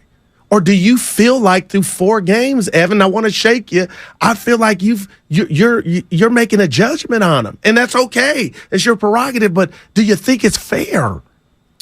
888-957-9570. Do you think it's fair that we haven't seen the Trey Lance movie yet? Do you feel like it's going to come this season? Is it going to be week 1? Is it going to be at some point later in the year? How many games does Trey Lance get? How many games do you think he deserves at this point as the number 3 overall pick of yesteryear? Evan Giddings in for Matt Steinmetz here on Steiny and Guru. Daryl the Guru Johnson in as always. We got an hour coming up next. I want to hear from you. Who do you think is the closest to a title? Where do you think Trey Lance fits in the 49ers' search for a title? Ron Wotus at 1 o'clock. Jennifer Lee Chan coming up at 1:30. This segment is brought to you by the Department of Healthcare Services. We're back after this on 95.7 The Game. Oh. Life is uncertain. It's okay to feel stressed, anxious, worried, or frustrated. CalHope can help. Access CalHope's free and secure mental health resources. Call 8.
size matters. This is Tim Roy, and you're listening to Steiny and Guru on 95.7 The Game. Size matters. So do shades inside. Daryl the Guru Johnson. Evan Giddings in for Matt Steinmetz here. Steiny and Guru up until 2 o'clock. Steiner. Mike. Wow, Evan, little young punk, he checked me, but it was off. I had a Steiny moment. I apologize. Steiner. Yeah. Oh boy, you're doing it again, Goo. Big plans for the weekend. Tell us. Memorial Day. Yeah. So I have to admit, I'm going out to the Coliseum tonight. Check out the A's. Not many people do. Understood. So you'll be behind the dugout. Yes, sir. Yeah. But then this weekend, it's just me and the dog, man. I got a little 2-year-old spaniel mix, me and Tuna. And so we're going to go on a couple hikes, a little barbecue on Monday. The dog's name is Tuna, huh? Oh, yeah, Tuna with the tongue. He's got no teeth. What gave you that one? So we're big fans of the TV show The Office. And so one of the characters, Jim, his nickname is Big Tuna. Okay. And so Tuna's not very big at all, but he's got a big personality. So he's big, fluffy. We're going to take him out. Friends having a barbecue on Monday. Yeah. And just going to try and take it easy. And I know you got the soda coming up on Tuesday. So what do you get into this weekend? Just stuff the pie hole, and then I'll be watching Game 7 Monday, Celtics Heat. Oh, my goodness. Okay, so lock that thing up. This is going set. Boston's winning. You sure? There's no doubt. Vincent's out, and I know he ain't a superstar, but come on. Why? Boston's better than Miami. It'd be the first time in NBA history that a team down 3-0 would come back and win a series. Wow, man. I just get when I think of 3-0 or down 0-3, I just think of the Mets and the Red Sox and Yankees. Red Sox and Yankees. Yep. 4 days. And they're playing that on loop in Boston. 4 days in October. Yeah. But I don't know. Maybe I'm crazy. And I know he's not the all-time of all-timers, but I got to take Jimmy Butler's word. I got to take his word that they're going to win Game 6. Why did he have to say it? A guy of his caliber that has shown the world he is one of the best.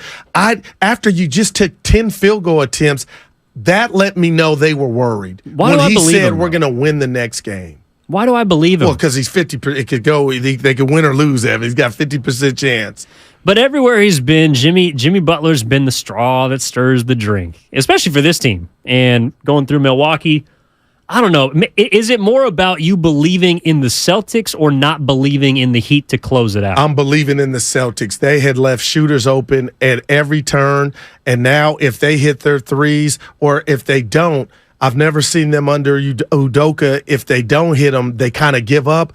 I didn't feel like they were playing defense with urgency, and now they're packing the paint. Bam is showing us he's trying to be a 2-guard. I don't know what he's doing with his get your ass on the block or do something. So I think Boston figured something out, and Tatum and Brown are gelling. They're playing. Marcus, Game 7 Monday, I'll be barbecuing and watching the thing. Okay. Right. Might be watching with you. Yeah. No, it's interesting because off of that, producer extraordinaire Joe Spadoni also hosts the pregame show, 5 to 6 a.m. Go check that out. Had a quality question, which is if the Celtics happen to run this thing 4 games in a row, not to bring up old wounds, but would that be a bigger comeback than Cavs over the Warriors 3-1 in 2016?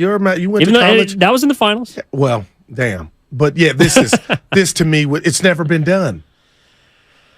Yeah, but doesn't it feel like Boston? But it's never been done. They're the better team, though. No doesn't doubt, it feel but like it's never been done? That's true. And a better team has never been down 0-3 to something lesser. Baseball is a sport because, like you're mentioning, Red Sox, Yankees. If that feels like a sport that is more, I get you, random, momentum based, but. To me, the Celtics, just because of how heavy favorites they were coming into the series, I understand it would be historic. I don't know, Spadoni, if you have a take on this, but doesn't it feel like it's something they should have done in the first place? Like they shouldn't have been down 3-0. That's why we're clowning them. I don't know. Yeah, no. And to Goo's point about it's never been done before, I'm pretty sure the down 3-1 in the finals had never been done before prior to that also. So, to each their own. Cavaliers also didn't have a championship before then. No, I was just saying the 3-1 Spadoni, even though it was spectacular, Miami only had to win 3 games. Boston's going to, I know it's not the finals, they're going to have to win 4. And the Cavs were a huge underdog. Yeah. I mean, that was a historic season by the Warriors and everything that went involved with that. It was LeBron James, it was Steph Curry, it was the height, it was the moment, trying to get revenge and all that, and just culminated with Cleveland. That was that whole doctor in that season, right? The Believeland, right? Yep. On ESPN, the 30 for 30. So everything just coincided there. But this one, it is a weird series, right? Because they dominated those first 3 games in such a fashion where it's like, can they keep playing like this? And maybe they're just adjusting back to the mean. Yeah, but to that point, Spadoni and Evan, Boston looked like they didn't like each other. Boston looked like the coach had lost the team. We still don't know if they do. Well, you are right there. But, now they come on, man. They won 2 games. Nothing to write home about, Evan. You're right. They were heavy favorites. But now they look like they're, you know what, we're dialed in. And if we lose, we're going to lose playing Boston Celtic basketball. And I love Jimmy Butler, but I hated that he said we're going to win. And, dude, give Boston credit. You only had 10 field goal attempts, pal. What's going on? Let me tell you what's going on. Boston's playing hellified defense. They just look connected. You know what I would, if I was the Denver Nuggets, I would be a little bit worried about this series just because you got 9 days between your last game and the finals.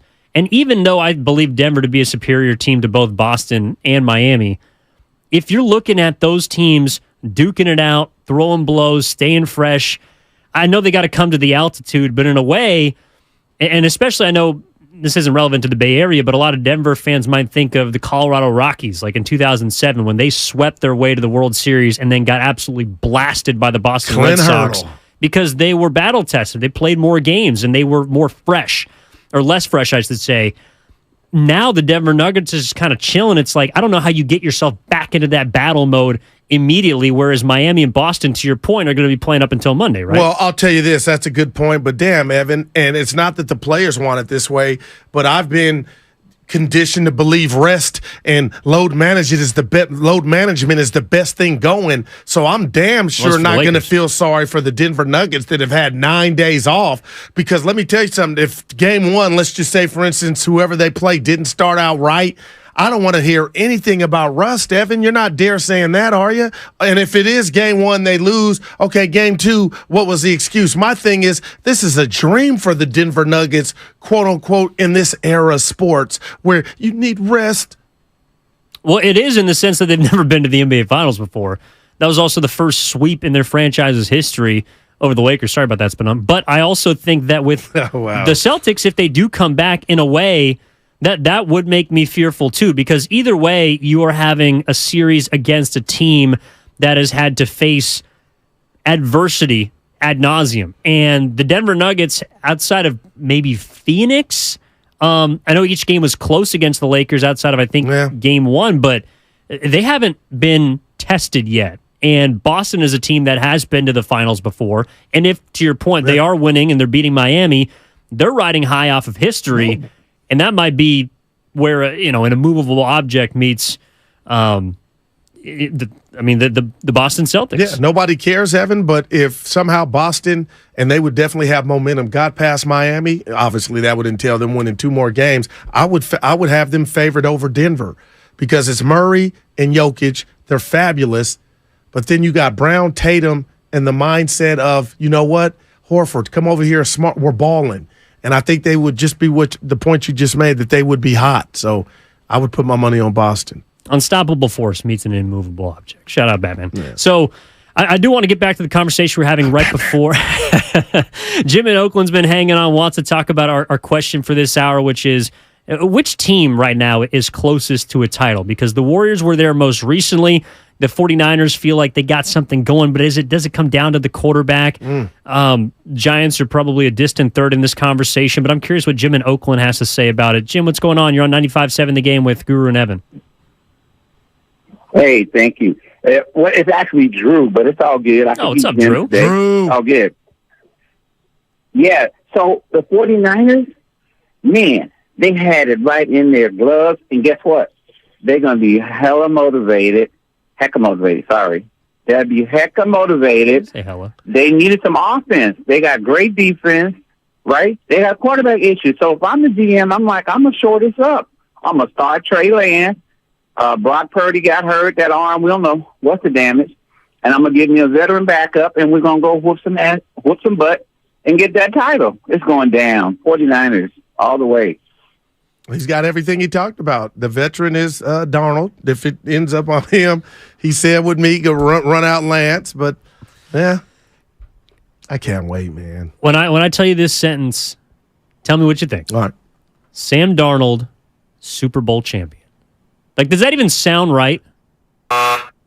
Now that he's a 49er, yes. And Evan, I mean, you're laughing. What are you? I know. I'm Sam sorry. Darnold's good at the game of football. How many times? I'm not imaginative enough. You know, it was Steiny when we were talking about Wembanyama. Okay, what if he comes out and he balls out next year and San Antonio wins 20 games? That doesn't mean Wemby's a bust. That, to my point is, that's what Darnold's career has been. Not that he doesn't deserve any responsibility, but come on, Evan, he's never been around.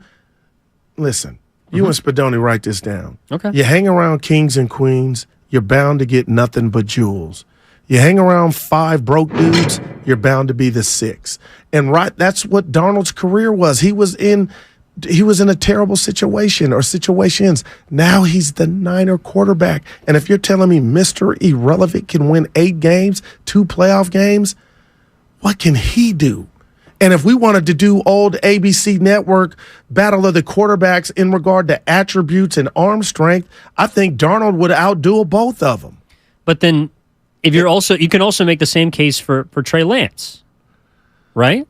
Because that's I think accuracy on line 1. Well, but we're talking about how Trey Lance hasn't had the opportunity to play with these weapons for an extended period of time. Maybe he does improve, and I think the goal last year was not at the beginning of the year for Trey Lance to hit the ground running, but for by the end of the season to show you that he could be the franchise quarterback of your future.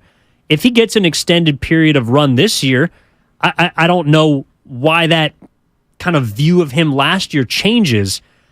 And so when Sam Darnold enters the mix, yes, he's a veteran on this roster in the quarterback room just because he's played 50-plus games.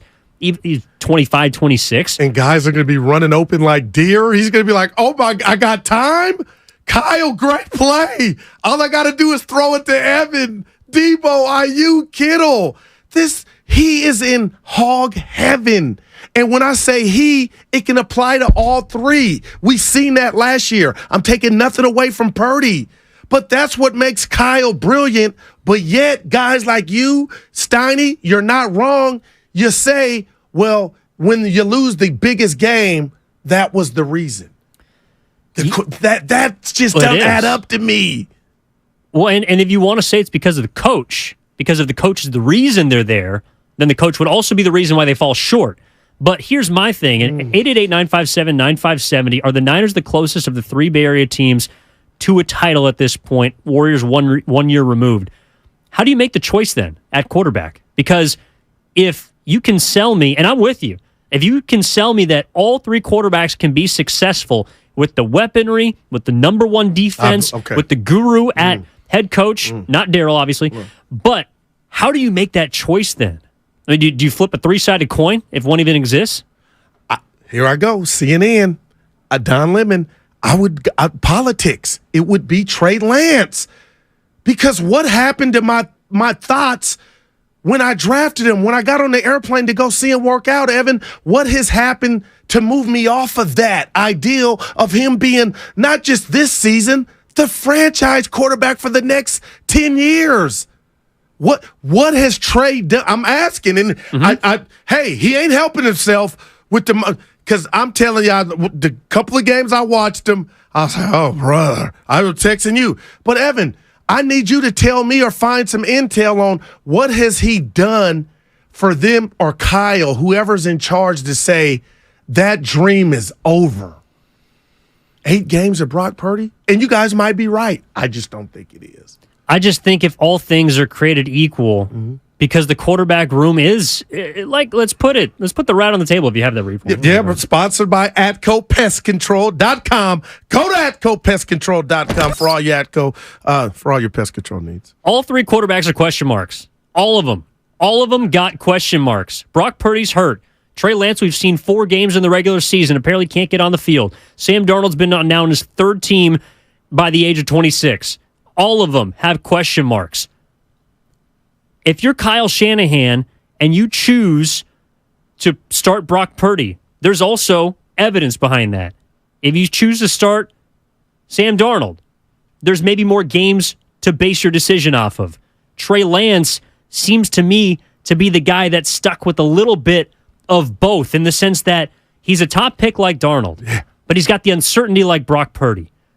Great. So if you're going to choose between potential or kind of concrete evidence, wouldn't that make you fall on Brock or Sam?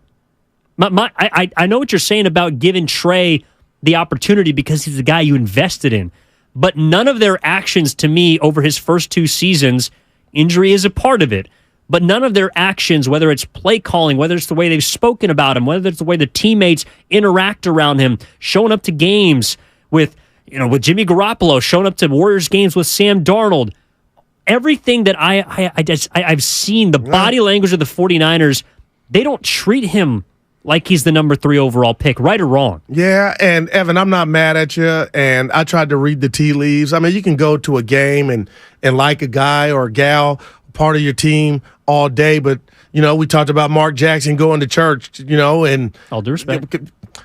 Praise the Lord. But, Evan, what has changed if Brock Purdy can't be your answer? Let's act like you're Kyle Shanahan and I'm Trey Lance, and I go in right. This is happening right now. Coach, you started me last year in the Windy City, and I got hurt a week after. Why can't I get my job back? Why am I not named the starter? Because we got a guy who, Trey, you're a professional. Your dad didn't play in the NFL, but he played professionally. Well, I said you couldn't use him as an answer. Coach, he's hurt. He's not going to be available till week 5 or 6. Why wouldn't you be the starter? Yeah. Because you haven't shown us. But I started a game and a half, Coach. I had 6 quarters under my belt.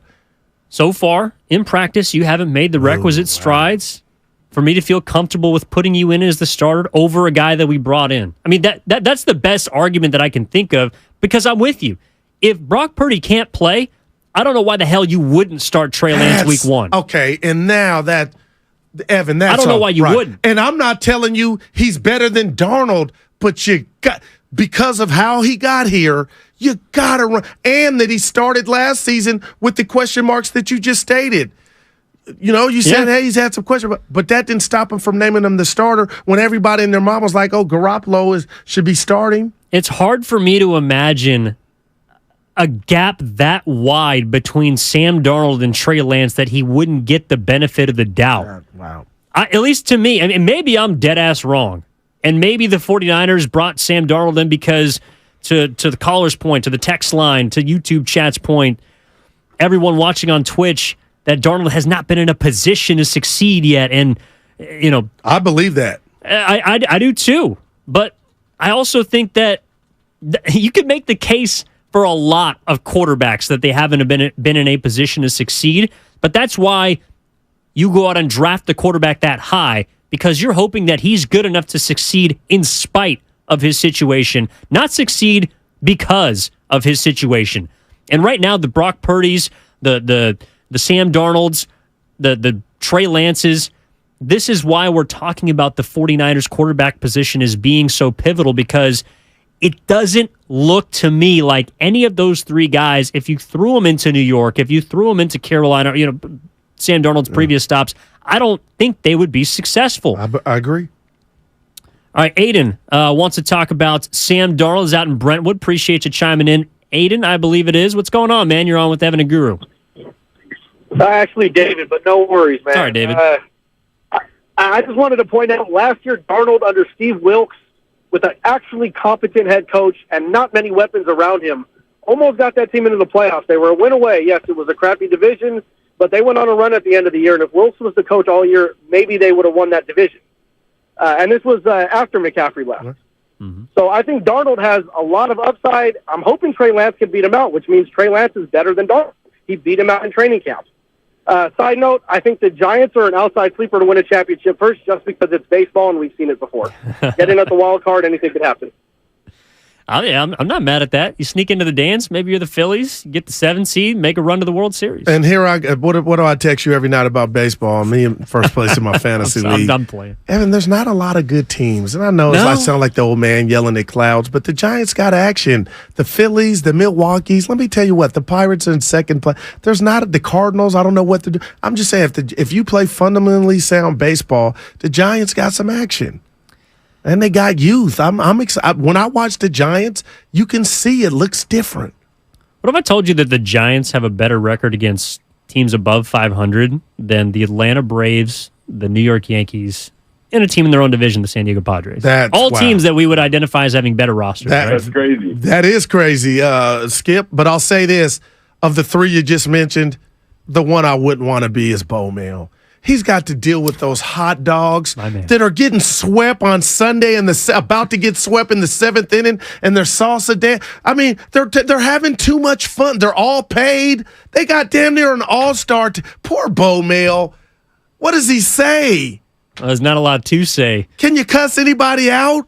No, and this is where I do think that money talks in the wrong kind of way, because when you're getting paid that much money, even if you get chewed out by a multi-time manager of the year, it doesn't mean anything. You're walking home to your $1 million mansion in Encinitas. You're in the lamp district on me. Oh, get the gas lamp. Oh, I gotta show you down on the gas lamp. Petco Park is a beautiful place. So is San Diego, and there does seem to be just kind of this air of nonchalant and.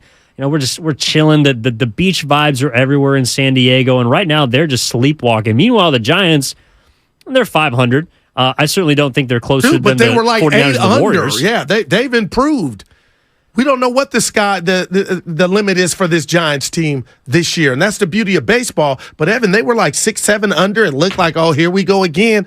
Now here comes Schmidt. They got some action, and we can ask Special Assistant in Baseball Operations Ron Wotus at 1:00 about that action. But I want to clean up the calls. Okay. Drop of the Hat Matt wants to talk about the 49ers quarterback situation. What's going on? Drop of the Hat Matt. You're on 95.7 The Game with Guru and Evan. Hey, how you guys doing tonight? All right. Chilling. Look, it's been a minute since I've called, but I like this topic. Look, we all like Trey Lance because they said his ceiling was high. We gave up a lot for him, but based on what we've seen, he just doesn't have a lot of experience. You know what I mean? And he only had 4 games, and he don't look like he's picking up. And then when Brock Purdy came in, and it's like the reason why the Niners is moving away from Garoppolo because of the money situation and his injury history, right? And they got a team full of talent, so they want to have less money paid to the quarterback. So they lucked up and got Brock Purdy, which is lesser than Trey Lance. So just like when they draft Reuben Foster, they drafted him hella high, but they ended up drafting Fred Warner, and he turns out. So it kind of offset it, right? Brock Purdy might be the next. I mean, he looked real good. I mean, you can't say if he's better than Jimmy Garoppolo. He's smarter than Jimmy Garoppolo, better out the pocket, and make good decisions. With this roster, and if he stay injury prone, we have a chance to win a Super Bowl the next 3-4 years. Lance, you just don't know. You got to get something back for him. You know what I mean? If he turn out, at least we'll have to pick up the 5th-year option, right? And then he don't turn out.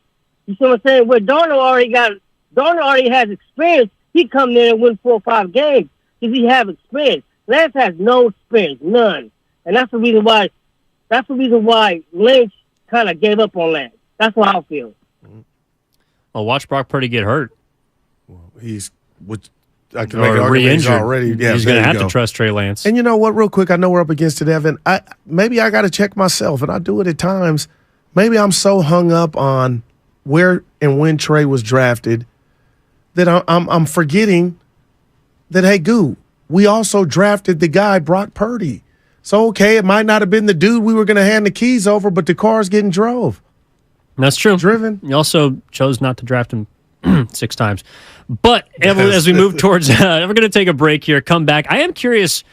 We talked a little bit about the Giants, talked about the 49ers. Why don't people think that the Warriors are close or closest to winning a championship here in the Bay Area? Evan Giddings in for Matt Steinmetz with Daryl the Guru Johnson on Steiny and Guru. And we'll be back after this. Half hour away from Ron Wotus from the San Francisco Giants, an hour away from Jennifer Lee Chan, NBC Sports Bay Area, covering the 49ers. We'll be back after these messages on 95.7 The Game. It's Jeep 4x4 season. Make your next adventure epic and hurry in now for great deals. And now get 0% financing for 60 months.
Now, back to Steiny and Guru on 95.7 The Game.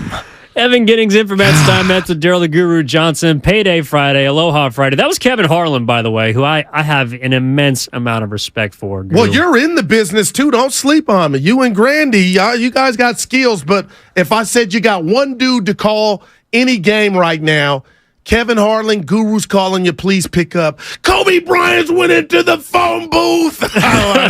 He is, I messed it up, but he is incredible. Has no regard for human life.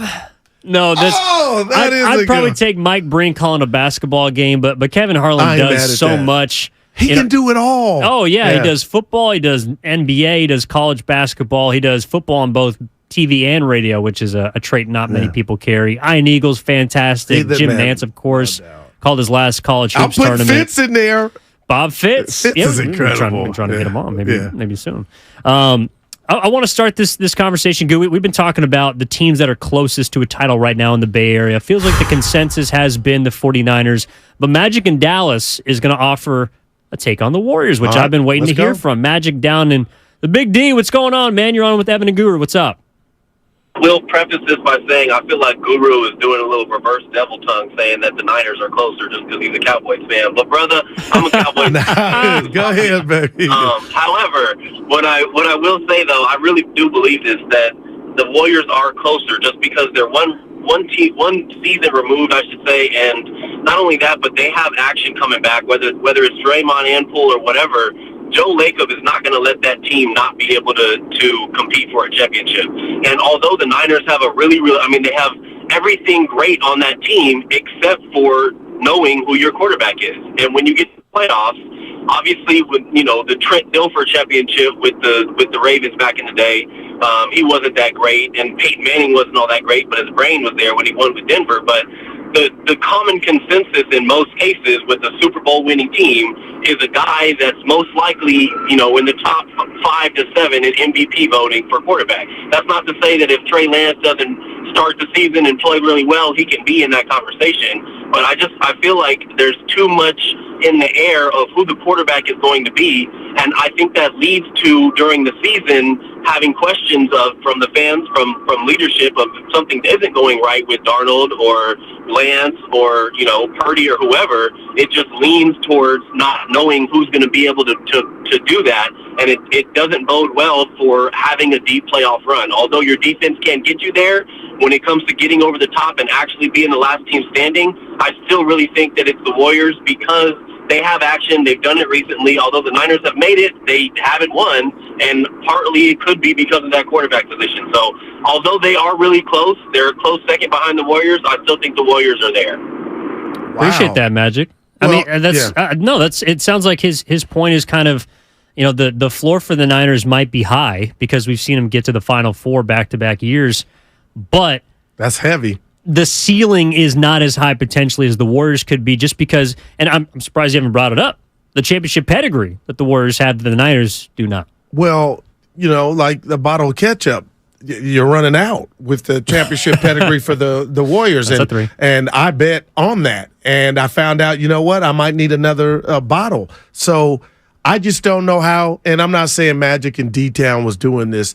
but it seemed like he was poo-pooing the fact that they got to 2 Final Four appearances, 2 NFC championship games. So to me, you didn't lose both of those games for the same reason. And then if I throw 19 in there, that different things jumped off, and especially last year. So how can we look at the Warriors, and I'm going recency bias, Evan, how can we look at the Warriors losing 4-2? They were undersized against the Lakers.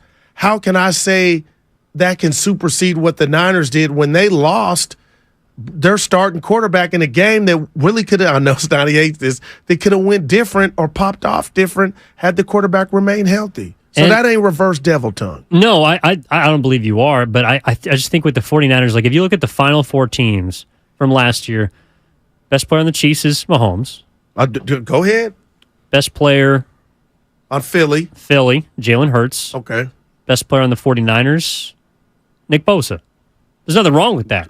But Nick Bosa is a guy that doesn't touch the ball or impact every single possession. I should say play. Yeah. He's incredible. But I feel more comfortable in the teams, Cincinnati, Joe Burrow, Buffalo, Josh Allen.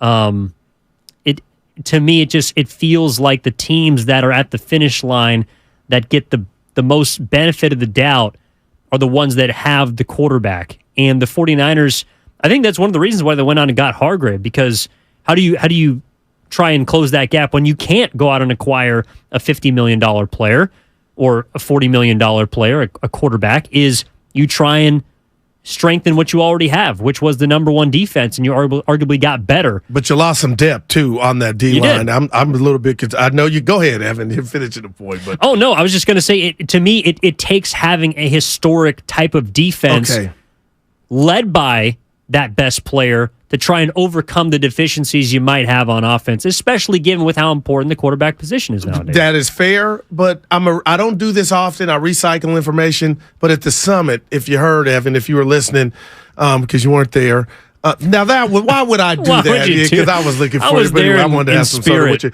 But I said the Warriors are Bone Thugs in harmony. They're at a crossroad. So how can Magic in Dallas call and say the window's still open when we don't know if Jordan Poole's going to be on the team? We don't know if a trade is imminent that could include Poole or Kuminga. We don't know what Draymond's going to do. We don't know what Bob Myers is going to do. We don't know if the two big lineup has ran its course. So we saw the Warriors take that at bat and show us that in 6 games they made the conference semifinals.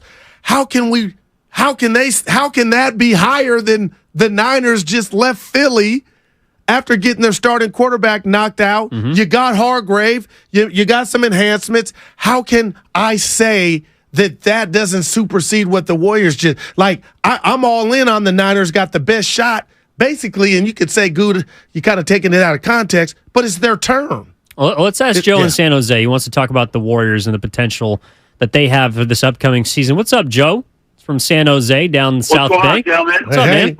What's going on, gentlemen? I see Stanley probably out playing golf today. But actually, I'm not let me tell you, the Warriors, they I've been saying that, they just need a big man. That's all. I mean, they need something that can play with Looney, or somebody that just takes Looney's spot altogether.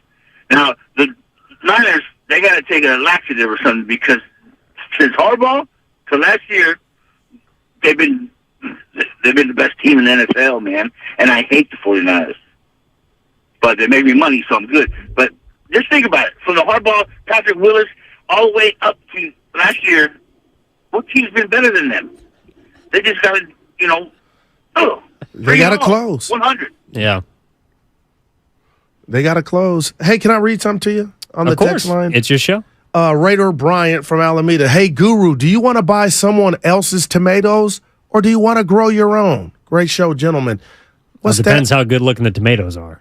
But I hear his point. If I'm a tomato lover, would I mind if I got a good tomato, regardless of where it came from? Well, but that's where it comes down to, are you an expert at growing your own tomatoes? Do you know how to make the perfect tomato? And can you groom and develop the tomato? Or if you're not so good at that, do you go out and buy one, understanding your own deficiency? Well, I'll throw it right back at you. Is Kyle Shanahan good in year 7 of developing quarterbacks? I got my answer. I'll listen to yours. I think we both got the same answer. It's no. That's incredible. But now he has 3 versions of tomatoes. Of the same tomato. No, Trey is the one that he's supposed to nurture and grow and feed. But Trey is still green. He's a green tomato. He's still has yet to ripen, whereas Brock Purdy's closer. But listening to you and some of the specialists out here, he could be in somebody else's garden soon. I don't think he will be. That's what shocks me. I think he's more valuable to the 49ers because of the other question marks that we're talking about, as opposed to turning himself into a different vegetable, a 4th-round pick or a 5th-round pick, because I just don't know how much he can fetch you at this point on the open market. And I also believe that he wants to still be here, because who wouldn't, right? If he gets his chance, right. I'm sure he believes he can do great things. Yeah. It's just a matter of if he will. The other question we were tossing around today, Goon, we got up until 1 o'clock. Special assistant to the San Francisco Giants, I'm excited. Ron Wotus, is going to come up at 1 o'clock. Jennifer Lee Chan, NBC Sports Bay Area, covering the 49ers, is going to be at 1:30. But the other question that we're talking about, in relation to your favorite player beyond Stephen Curry, in the Bay Area, which jersey would you want outside of number 30? Man. Because I don't know if it's a similar question, if people see it as the same, as different. I think there's maybe more nostalgia wrapped up in a jersey, but you could also look at it like there's more promise. Which young guy would you want? Which guy produces the most right now? Which number do you think you'd fall on? Because I see you're rocking a good one right now, Willie Stargell. Alameda's finest. Yes, sir. Pops. And so now, which one would you choose? And there's no wrong answer because you're telling me it's my choice and my metric. So outside of number 30. My analytics can get me to where I'm going. I'm sorry, Evan. I'm just being real, and it's recent. I think I already told you. It's McCaffrey, man. It is. That's how good this dude is and fits in this system. I saw it with my own eyes, and people are going to get mad. Maybe I need to throw my shades on because I'm going to throw a little shade. It's not meant to be. I'm going to put the Ray-Bans on. I honestly believe the emergence and the acquisition of Christian McCaffrey made Brock Purdy, and it will continue to make Trey Lance. It will make Sam Darnold. It will make Evan Giddings. It will make Joe Spadoni, Mark Grant, whoever's behind center, it's going to work because of 23. Now, are you saying, and you could say it now, I'm okay, am I front running? Because that's when you wear somebody's jersey, they had to ball out. And we knew he was a baller coming, but since he's changed everything, Evan. The only reason why I wouldn't fall on number 23 is because, like we were talking about yesterday, like with you and Steiny, he's not homegrown. And to me, if I was going to pick a jersey outside of number 30, I don't know if I would go down the Klay Thompson route. I wouldn't go down to nostalgia. That is actually where I would think about number 97 and Nick Bosa, because he's got great football in front of him. Okay. He's got great football behind him, and he's arguably at the top of his game. No doubt. So if I had to pick one jersey, it would be 97 right now for the Bay Area. 888-957-9570. Which jersey would you look to purchase right now, or which one, if it was free, if it was just up there in the air, signed by your favorite athlete, which Bay Area athlete outside of Stephen Curry would you choose right now? And it's funny that we're falling on the 49ers because, we just got done with the Warriors. I don't know if that leaves a poor taste in our mouth at all, but I'm curious how many people would want, say, the jersey we were handing out at the summit, number 11, Klay Thompson. And I don't want to diss Klay because I feel like he was my answer years ago, during the... Maybe even last year. But I want to say Draymond, but just the fact that I don't know if he's going to opt in or what, where he's at in his career. But, Evan, what does that say about me that the two answers outside of Steph were Niners, McCaffrey and Bosa? I totally agree with the Bosa. I think the Giants don't have anybody right now. It's damn sure ain't going to be Brandon Crawford. No, and people are chiming in from the YouTube chat, looking at Fred Warner also getting a shout out. Yeah, I ain't met 5. George Kittle, we talked about earlier, number 85. But we ain't heard a lot of him, or did you just see it? No, I don't say it. I just kind of threw that in there. What about GP2? CMC? Well, he was just a blazer. So, and this is actually where I think we can get creative with it, because some people don't want to have just the common jersey that you see all around. Like, as growing up as an A's fan, I had some specific jerseys. Like Chavez. I had a Mark Ellis jersey because he was my guy. I played second base growing up. That was my guy. There's some people that might like Giants fans, maybe a Marco Scutaro jersey, a Juan Uribe, Angel Pagan, Gregor Blanco, who's on TV doing great work for NBC Sports. Like, there are, I think, jerseys out there that people fall in love with because of what they mean to them. You don't got to be a superstar. Yeah, it represents who they are without blending into the crowd. And in fact, Raj from San Ramon wants to talk about that. What's up, Raj? You're on with Guru and Evan on 95.7 The Game. Hey, Guru. I've been listening to you guys for a long, long time. I was born in India. I moved here in the late 90s. When I was watching basketball with Michael Jordan, and then when I moved to Bay Area, the first team I started liking was Sacramento. Weber, Bibi, Johnson, Divas, and everything, all these guys. And then moved on to Kobe. I never bought a Kobe jersey. I never bought any Sacramento jersey. Went on, kept on watching. One day Warriors will pick up. The first jersey in 2011 I went and bought was number 30. That was worth my money, and that was just worth every penny, and the resources and the happiness what number 30 has brought to Bay Area. One. Point number two, the second jersey I bought 4 years ago, the moment they drafted Nick Bosa, 97. These are the two jerseys I have. It's a good investment. And that means a lot to me. That means a lot. The reason is there are Draymond Green, there are Stephen Clay, Clay Thompson, and Iguodala, and all these are there. But who brings the most joy on the court and off the court is Stephen Curry. It is just worth it. I will never sell it. And I don't want even my son to touch it also because it is mine, and I wear it number 30 because it's precious. Wow, it's precious. Yeah, wow. Yeah, look, I don't think there's anyone that wouldn't take a Stephen Curry jersey. You and the boss and I were talking. We were like, across the board, number one was Steph. But his point about what it means to him and the joy that it brings from having 30 to the point where he didn't even want his son to have it, is that applicable to other jerseys, to other players right now that bring not that level of energy and love and happiness, but I mean, I think that's why people go out and buy a jersey, because they, in a way, they put their memories, their experiences into what they're putting on their backs. No doubt. And here I go. You tell me, Goo, you can't do it. You're the security, jersey security right now. My dad, my mother always told me, son, whatever you do, bust your ass, work hard. I tried to pass that down to my kids. Work hard.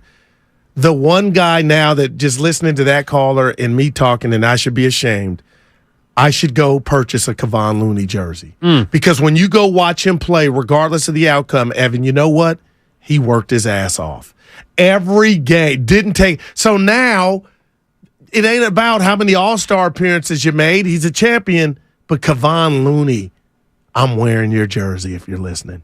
I think that's a good one. Yeah. I think it is. And I told you off the top of the show that last year coming in, my favorite player to watch in the 49ers was Deebo Samuel. I don't know if there's a lot of people that feel like he would be that guy. Brandon Ayuk, after a great season, I like him, might be the guy who's next up. As it pertains to the Warriors, I got to admit, I've pretty much done a 180 because I was telling you before the show, brought my little brother a Jordan Poole jersey this last offseason. Was his favorite player, even after some of the ups and downs, not compared to this season. But I haven't seen him rock the jersey. I haven't seen the number 3 on his back, and I got him the Oakland, the old school navy blue, orange Jordan Poole jersey he's wearing at the parade. Do you think he's taking into account Jordan's performance this season? Yeah, I think the way that people are talking about Jordan, the way that people are talking about, just in general, the young generation of the Warriors. Yeah, the departure, but also, it was looking like last year he's going to be a lock to be a part of the future, and now it's, now we're just hoping he can be an effective sixth man in a way. It's crazy how much a season is able to change the way you feel about a player. No, that's so well said. And I just got to go back to the caller, the one that told his son, stay away from keep your hands off my Curry jersey. Evan, the numbers he used were 2011. It's 2023, and the chef is still baking. I mean, if you just think, that's Evan. I was like, yeah, that's a long time ago, my friend. The dude is still at the top of his game. He is, man. Just think about that. I wonder how much longer he can stay there because he's going to need to be. What's it going to look like when there's slippage with Steph? Like, am I a hater for thinking that? No. But, Evan, what if who's done it the best for the longest on the hardwood to where we're like, I just don't see. Dude, they called us at 2011. It's him and LeBron. What? God, you should throw something at me. Well, Bron. But that's running out. Oh, yeah. Well, and hopefully Steph doesn't, because I hope he's got a couple more years left in him. And Mike in the City wants to talk about the Warriors up next here on 95.7 The Game. Mike in the City, what's up, man? What's going on? How are you on Friday? Hey, what's going on, guys? Happy Friday, guys. Hope you guys are doing well. Back at you. Enjoying the day, listening to y'all talking hoops, talking everything. You guys are bringing up great points, and had me thinking about, Steve Kerr. He's a great coach. Produced a lot of championships out here. But I have to ask, how good is his ability to develop young guys? I think with James Wiseman, that was very, obvious that he wasn't developed to where he needed to be, or he wasn't developing at the pace that the Warriors needed him to. But yeah, with 1 year left on Steve Kerr's contract, man, I wonder if the Warriors are asking themselves, like, can Steve Kerr really develop young guys? I mean, he kind of inherited Steph Curry and Klay Thompson and everything else. So can he really develop young guys, or can he just, draw up nice plays? That's all. Thanks, Mike. I mean, I think it's a little bit of both. I mean, you can certainly give him credit. If you don't want to give him credit for Jordan Poole, I think you could give him credit for the guy you just mentioned of the jersey you want, Kevon Looney. No doubt. But let's be honest, and I'm defending Kerr in this sense. He's never had to do that. And I'm going to ask you a question. Do you give Mark Jackson the credit for Draymond, Klay, and Steph?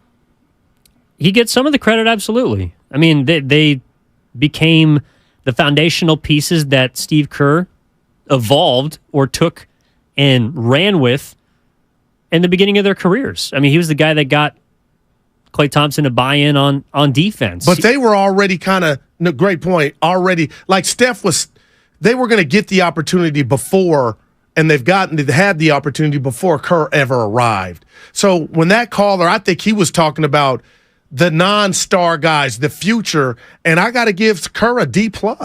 And the D+ starts with James Wiseman, your number 2 pick in another jersey. The whole Moody, can I call it fiasco? And it wasn't on. How the hell, Evan, did he ever have a DMP? But if you're going to tell me the Kerr supporters in this argument, the DMPs helped Moody get to where he was for him to be able to play against the Lakers in the playoffs, I'm saying hogwash. Mm-hmm. And then the Jonathan Kuminga, whatever you want to put your finger on that. Like, I think Kerr, there's some area of improvement, and I do ponder and wonder about his future if that's something he wants to do. Like, that ain't me. I'm coaching ready-mades, because at some point, Evan, we got to say the youngsters and Kerr, they didn't gel this year. No, they didn't. And I think that comes down to the question of, do you think that you can legitimately develop talent on a win-now roster, on a championship team that doesn't have an allotment of minutes to just divvy out anytime you want? Man. And look, there's certainly examples of it throughout history of teams that have done it. The Warriors, unfortunately, to this point, have not gotten the most out of the picks that they were given. They missed on James Wiseman. We'll see about Kuminga. We'll see about Moody. And what if those 3 were one ready-made baller already, Evan? Well, based on your starting 5, they might be still coming off the bench. And I think that's kind of where we're at. But the one sport that is able to do this, just because you have a minor league system, you have more of a developmental route for players, is baseball. And coming up next, we got special assistant from the baseball operations department of the San Francisco Giants, Ron Wotus, also doing work on NBC Sports Bay Area for Giants Pre and Post. Fantastic. And we're looking forward to catching up with him next. So looking forward to that. And then in a half hour, we're going to get back to the Niners with Jennifer Lee Chan of NBC Sports Bay Area. But I'm looking forward to this conversation, Guru, because Ron Wotus is a man who's been around winning, has seen players that have developed, contributed to 3 championships, as the third base coach for those 3-time championship Giants. And I can't wait to hear his perspective on this, along with where the Giants are at, because we know that they're trending up now at 500. Evan Giddings in for Matt Steinmetz, with Daryl the Guru Johnson taking up until 2 o'clock. Up next, special assistant in the baseball ops department for the San Francisco Giants, Ron Wotus, is going to join us on 95.7 The Game. That segment was brought to you by Save Mart. Lucky helps you feel...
You're listening to 95.7 The Game, KGMZ FM and HD1 San Francisco.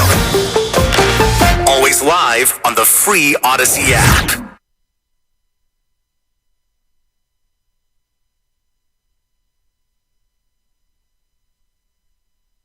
Now, back to Steiny and Guru on 95.7 The Game. Evan Giddings in for Matt Steinmetz with Daryl the Guru Johnson. We are pleased to be joined now by Special Assistant Baseball Ops Department, San Francisco Giants, also does some fantastic work with NBC Sports Bay Area, none other than Ron Wotus. Ron, we appreciate you coming on, man. How are you? Evan, it's good being with you and with the Guru Johnson. All right, on Ron. Ron, of course, we want to talk about the Giants, and they've won 8 of 10 after a 17-23 start to this year. And now that they're on the road, they've been really able to carry some momentum. They got an injection of youth. What have you made of the Giants as of late, and the fact that they're trending, it appears to be in the right direction as they try to move above 500 later today? Yeah, they are. They're finding their stride. You know, you're about a third of the way through the season, and, you know, you should have some sort of identity at this point, and I think they really found theirs. You know, and this run is really, really good to see because we have, you know, 3 very important players on the IL for them. And when the kids coming up, as you said, they injected a little youth, and they're playing well. And they went on a run with the kids, and 3 of the regulars down. So that bodes really, really well. I think they're finding their stride, their identity, and it's a good problem to have now when the players come off the IL. Ron, I agree with you. I was telling Evan when I watched the Giants now, you could just tell there's something faster, that there's more excitement. I don't know if that's just speed, but Giant fans are excited. Now, about the kids, when you talk about the youngsters, Schmidt and Bailey, in a crazy way, if Giant fans are waiting on Kyle Harrison, this early success from those 2, do you think that helps him get into the big club any sooner? Well, we don't want to get ahead of ourselves. Look, nobody could have predicted the start that Schmidt had. I mean, he had limited experience at shortstop, only played 3 games. I was up in Sacramento with him, helping him at second base. He only played 3 games in his career at second base. But, you know, he has what it takes to be a very good infielder, as we see. Accurate arm, good hands, great feet. And I love the fact that the makeup, he's really comfortable in his own skin. He doesn't take himself too seriously. And those, you know, the makeup bodes well for being a solid major league player. So, you know, I don't think it's going to help Harrison at this point. You know, he had a great outing his last time out. He had been, you know, working on his command. They tweaked the breaking ball for him down in Sacramento. It looked better. He had better command his last time out. You know, we have 7 starters on the major league roster, so it might be a little more difficult to rush him or to get him up there unless there was an injury, kind of the same way, you know, well, Schmidt kind of earned his way on there because VR had struggled, and Bailey came up because of an injury. So barring an injury, I think that he's on the right track down there, and he should probably continue to develop. Ron Wotus with us, Special Assistant in Baseball Operations Department of the San Francisco Giants, also works with NBC Sports Bay Area here on 95.7 The Game. Ron, I want to ask you about some of the offseason acquisitions for the Giants. They went out and spent a lot of money, not necessarily in the places that people had hoped for. Aaron Judge, we know about the Correa situation, but a guy like Michael Conforto who comes over in the offseason after a slow start, he's been blistering hot. Last 12 games hitting close to 400 and coming off of 4-for-4 afternoon yesterday in Milwaukee. Is that a situation where you see a guy that, you know, kind of needs some time to, whether it be get his stride back? What have you seen from Michael Conforto, and especially with, I mean, just the amount of power and line drive ability that he's brought to this lineup? How much do you think his resurgence has helped this Giants offense? Well, he's pretty much carried them the last 10 days. You know, very, very well. But, you know, early in the year, you're finding your way. He missed the whole season. So, you know, some of it might be just knocking off a little bit of rust. But the big adjustment he made for me was a couple weeks ago, and talking to him at the batting cage and watching him. He's really working on driving the ball the other way and hitting the ball to left center field. And he's got tremendous power to all fields. But when you just try to pull everything and do damage, you pull off the breaking ball sooner. You don't watch the ball as long. You don't recognize pitches as well. And fortunately for him, he has the power to hit the ball out of the park anywhere, opposite field or pull power. So I think it's been a great adjustment by him trying to use the other side of the field a little bit. And invariably, you're a little bit out in front or it's an inside pitch. You can still get to it. He's seeing the ball real well. And I think that's been a big adjustment, which is keeping him on pitches and doing more damage. Ron, it's incredible how strong Conforto is with his swing. Like, I didn't see a lot of guys, with some power swings, but I was telling Evan in the gang, man, when he swings and gets a hold of one, it's a pretty thing. I want to ask you about Estrada because I feel like now in a crazy way, Ron, this guy is the captain of the infield, and he's batting .300. He can do a little bit of everything, 6 homers. Can you speak to when you first saw him as opposed to where he is now in his career? This guy has improved week to week. I mean, look, when I first saw him, he pretty much took Mauricio Dubon's job, and he looked like a good player. He had a lot of potential, but he has come so far in a short period of time. And I got to credit him and Wilmer Flores. He's taken him under his wing, and that's a perfect guy for Estrada to nestle up to is Flores because he's a pro's pro. He prepares. And Estrada, it's all baseball for him. He eats, sleeps, and drinks baseball. That's his number one priority. He's played short. He's played second. And I agree with you. He's one of the most dynamic players we have on the field. And he has really outperformed, I think. Everybody thought he was good when Farhan and his staff found him. They thought he had a lot of potential, but he certainly has blossomed. Ron Wotus with us here on 95.7 The Game, special assistant to the baseball ops department of the San Francisco Giants. Ron, right now the Giants are sitting at a place that they were last season, 500. But it feels very different, especially coming off of course, the expectations of a 107-win 2021 season. How do expectations from being a part of teams that succeeded, that overachieved, and of course won 3 World Series, how do expectations play into maybe the vibe early in the success or perhaps lack thereof of a team? Because right now the Giants seem like they're playing, whether it be because of the young guys coming up, some of the offseason acquisitions now beginning to find their stride. It feels like maybe because they weren't expected by the national media to be in the mix and be a team that could potentially compete for a wild card spot, that they've taken that to heart, and that's certainly helped them as they've found their stride lately. How much do you think expectations play into how good a team can be? Well, I think the expectation is, on everybody's mind. It's definitely on the fans' mind. They want a winner. The players expect to win. Look, they always expect to win when they take the field.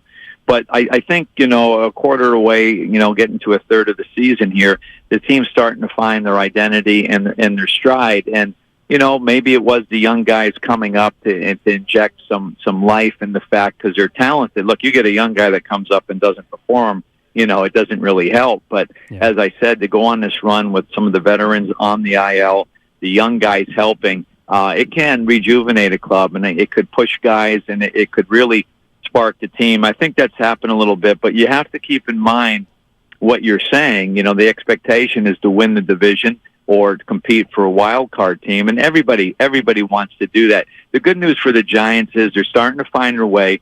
Hopefully they can maintain this and be consistent because really the first month they haven't been consistent, whether it was the bullpen or the defense or the offense.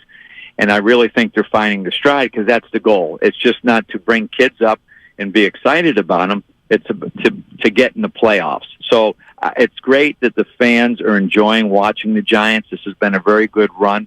And they just need to keep winning series. And I think this positive stretch for them has really helped them as a group and their identity, and hopefully they can maintain it and play consistent baseball.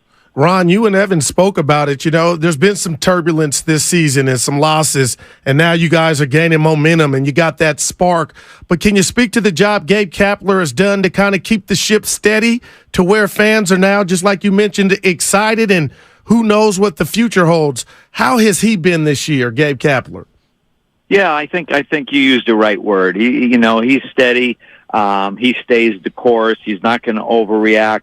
I mean, when the team's losing, he's not in there having a team meeting on what's going on or breaking, taking a baseball bat to the spread. It's business as usual. And, the depth of the team, I think, is really showing right now. We had the depth on the pitching staff. Strip had scuffled a little bit. Manaea has struggled. But they've been able to piece it together, and I give Cap and the staff a lot of credit for doing so. And, guys are getting their blow, and now Manaea is throwing the ball a little bit better. Strip will be coming back. We got the new guy, Walker, in the bullpen that's contributed a little bit, and the development of the kids. So I think there's a lot of positives going on, and Cap he's not wavered one bit. He knows that we have options, and one thing Farhan and Cap do very well is they're trying to win every night, and they will make moves to get people in position to help you win that night, whether it's the bullpen matchup game or, bringing a kid up like they did because it was time to do so. And I think they've all made some very good decisions, and hopefully, like I said, we can continue to be consistent. Ron, I know you're busy, a holiday weekend coming up, but I got to ask you this. I'm a 70s baby. I'm old school. I didn't want to hear people talk about fixing my sport, baseball, with a damn pitch clock. But I got to tell you, Ron, I'm in love. What have you seen from the pitch clock and the job it's done to baseball?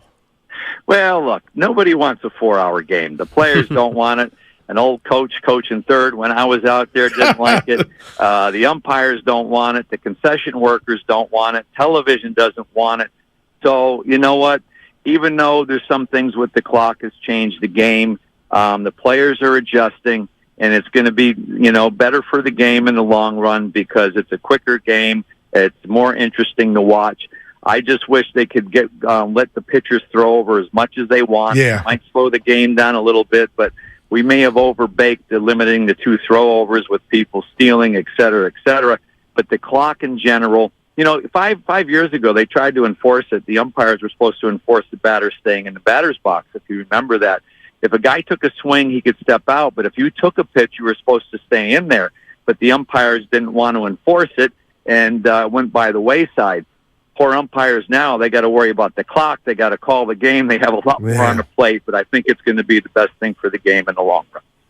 Well, we appreciate the time, Ron. Thank you for coming on, talking it. about the Giants, of course, who try to go above 500 later on today. We appreciate your insight, all the good work you do, as well as with the Giants and, of course, with NBC Sports Bay Area. Thank you for your time.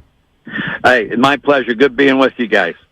All right, that's Ron Wotus, Special Assistant, San Francisco Giants. Wow, and he sees it from the inside and the outside, too. No doubt. Of course, contributing analysis on television, pre and post. He's also in there every single day. Maybe not what he used to be as a third base coach, but he has a very unique perspective. And so I'm glad to hear that he's viewing this team as beginning to find an identity. And it seems like it's coincided a little bit with some of those young guys coming. Yeah, no doubt. And speaking of the young guys, I still have Estrada in there. Yeah. And Evan, when I watch him play, I'm like, okay, he's not going to do this, he's not going to do that, but he keeps on doing it, and he is a youngster, but he's an older youngster, if that makes any sense. But what about my question about Harrison? Do you think the success from early on, Schmidt and Bailey, got them thinking, you know what, why stop here? Let's bring him up. Well, it's kind of like the conversation we have with the Warriors a lot, right? Which is, if they're succeeding now, specifically a guy like Moses Moody, how come you didn't bring him up before? When I'm sure it sounds like Wotus, along with a lot of people in the Giants organization, would tell you, well, there's a reason why they're succeeding now, and it's because they were groomed properly up until this point.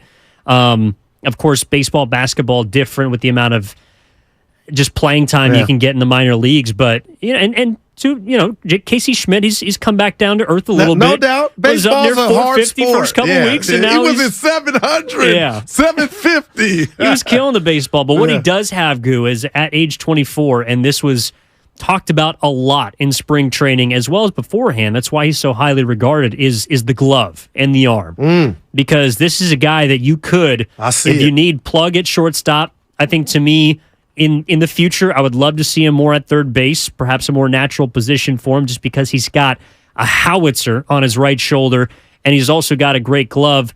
I'm not so sure about, maybe the lateral movement required to be a top-tier shortstop, but I mean, this guy is giving you everything you could ask for at the plate right now, as well as, of course, on defense. And that's all you can ask for. And like I said, it's not me, just the average bear, but it's Giant fans. Bonte, our own Bonte I ain't watching.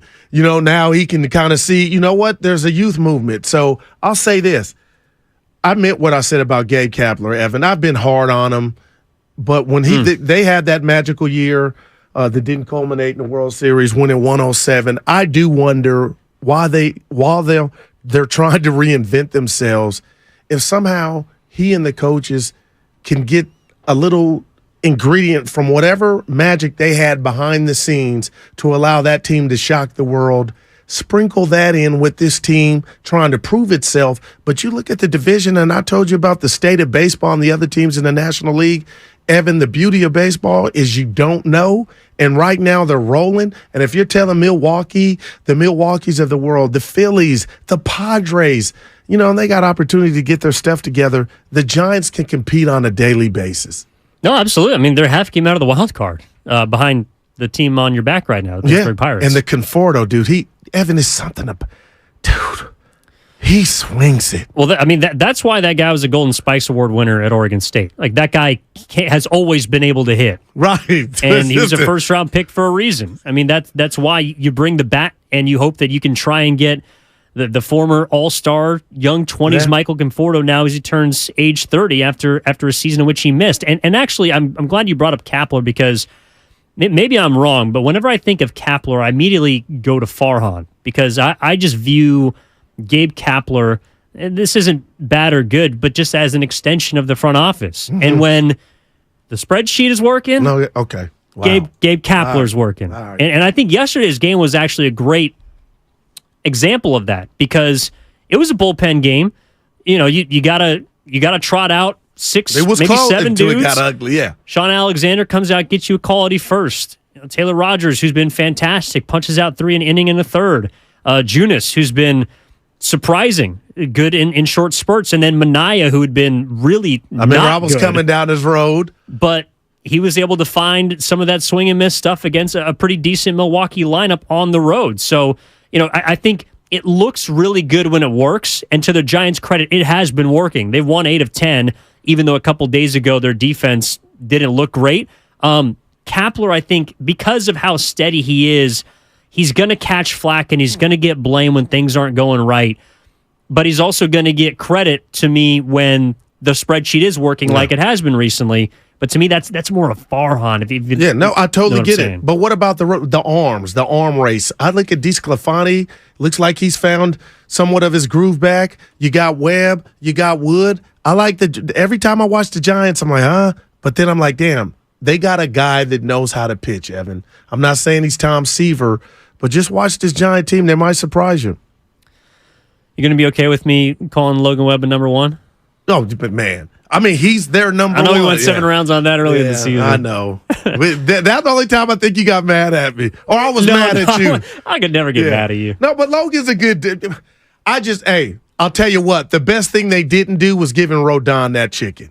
Oh, my God. Yeah. That's incredible. And you likened it to who? Who did you say left here and got injured? I want to say Warriors football. Bumgarner? Wait.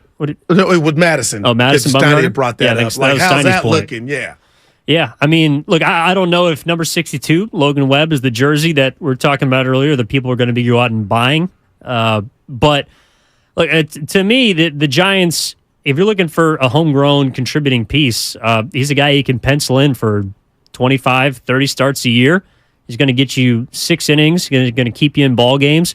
And that's really all the Giants can hope for right now, because like I know that their roster is not littered with MVP players. And if you look at the Dodgers, they certainly can't stack up. But the team that and it pains me to say this because I got family in San Diego, but if I'm a Padres fan looking at the Giants, I am supremely disappointed.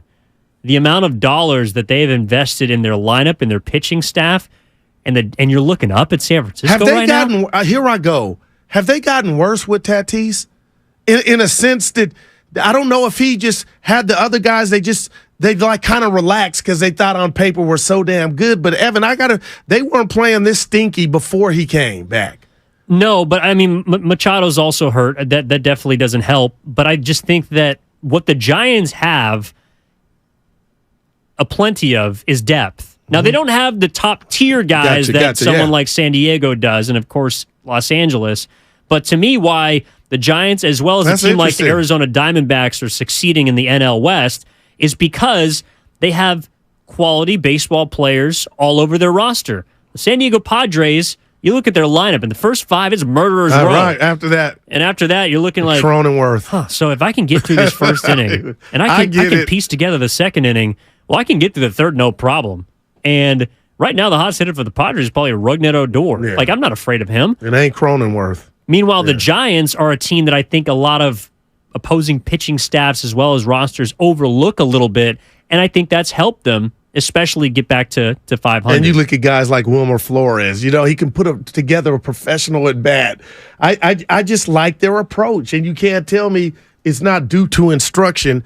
Lamont Wade Jr. Now, I'm hoping Haniger. I'm hoping your boy Crawford figures it out. But, Evan, when I say that, what do you think that means? That what? That Crawford he needs to figure it out. Well, I mean, ideally that would mean he could hit 220 because he's hitting 170 right now and would not be making errors as frequently as he does at shortstop.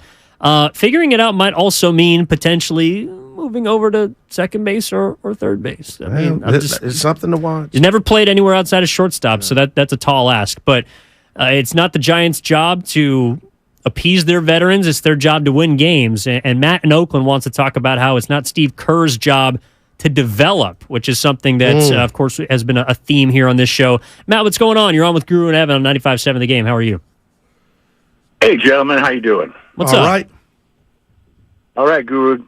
Nice to talk to you. Listen, fellas, it is not Kerr's job to develop 20-year-olds. It isn't. They hired like 47 guys to do that. And there aren't any 20-year-olds who are playing any meaningful minutes on a decent team. They just aren't ready. That is not on Kerr. Moody looks like he's a maybe. But, God, Weissman played 3 games. That's on the front office. That is not him. And I wonder whether that's part of the beef between Myers and the rest of these guys. But anyway, so I have a question, and I think the answer is no, but would Portland take Poole for the 3rd pick or for a flop pick to get Scoot Henderson? Can't you see Curry playing shooting guard in a couple years, and Clay's gone, and that kid's running the team? Well, let me ask you this. Why would you be confident in the Warriors developing whoever they would get with the 3rd pick? Good question. You know what I mean? Like, do you trust the process or the system of identifying guys that will fit with this Warrior team? Well, that kid's a lot further along, I think, in either Kuminga or Wiseman, and it's a much easier position to get going. Curry loves the kid. Also, he's already mentoring him. I think they probably have to give up more than just Poole. But anyway, the answer to that question is maybe. But I don't know. If they could get him, I mean, I don't know what they'd have to give up. Yeah, no, it's a good point. Thanks, Matt. Look, if you're the Warriors and you could flip Poole for the 3rd overall pick, do it. Why not? But here's why I don't think it would happen. Number one, if you're Portland, you kind of already have a Jordan Poole and Anthony Simons. No doubt. Number 3, you just paid Anthony. Yeah, you just paid him less than what Poole got paid, and he's giving you similar production as a starter every single night. Mm-hmm. Number 3, also, you're looking at, I know Scoot Henderson would be great. Lucas Alexander, producer extraordinaire, says he's probably going to go number 2. I agree with him. So Brandon Miller, who's lost 15 pounds, by the way. Well, that's not his biggest concern, but no, there were no charges filed. That's fair. I hate that I'm different. There are no charges filed, Evan. Yeah. He's got some type of something with his intestines, but he's lost 15 pounds. Yeah. Weighs as much as he was Jordan Poole already now. skinny. Yeah. But that would be the guy that you're probably looking at. Like, I would do that. I would absolutely do that. Speaking of 3rd overall picks, we're going to be talking about Trey Lance coming up next with Jennifer Lee Chan of NBC Sports Bay Area, covers the 49ers down at OTAs, does fantastic work with everything 49ers related. And we're going to get into the quarterback position. We're going to get into the strengths of this team, some other position battles, a whole lot ahead coming up next on Steiny and Guru. Evan Giddings in for Matt Steinmetz, along with Daryl the Guru Johnson. We're back after this. It's Jeep 4x4 season. Make your next adventure epic and hurry in now for great deals. And now get 0% financing for 60 months plus $3,000 total bonus cash allowance on the 2022 Jeep Grand.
Now, back to Steiny and Guru on 95.7 The Game.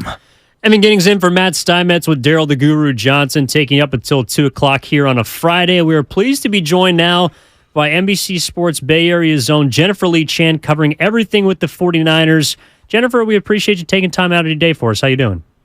I'm good. How are you guys doing? We're doing fantastic. Can't complain. Sun's out. First week of OTAs in the books for the 49ers, and I want to start. We've been, of course, talking about quarterbacks ad nauseum throughout the week, throughout this show, and I want to start with the one that I think everyone has their eyes on, Trey Lance, and he got to sort of feature his new mechanics this week, kind of a tightened throwing motion from what it appears. He worked in the offseason with Jeff Christensen a whole lot. After 1 week, and I know there's no hitting yet, maybe no pads, but what have you seen from Trey Lance, and does it seem like he's trending in the right direction?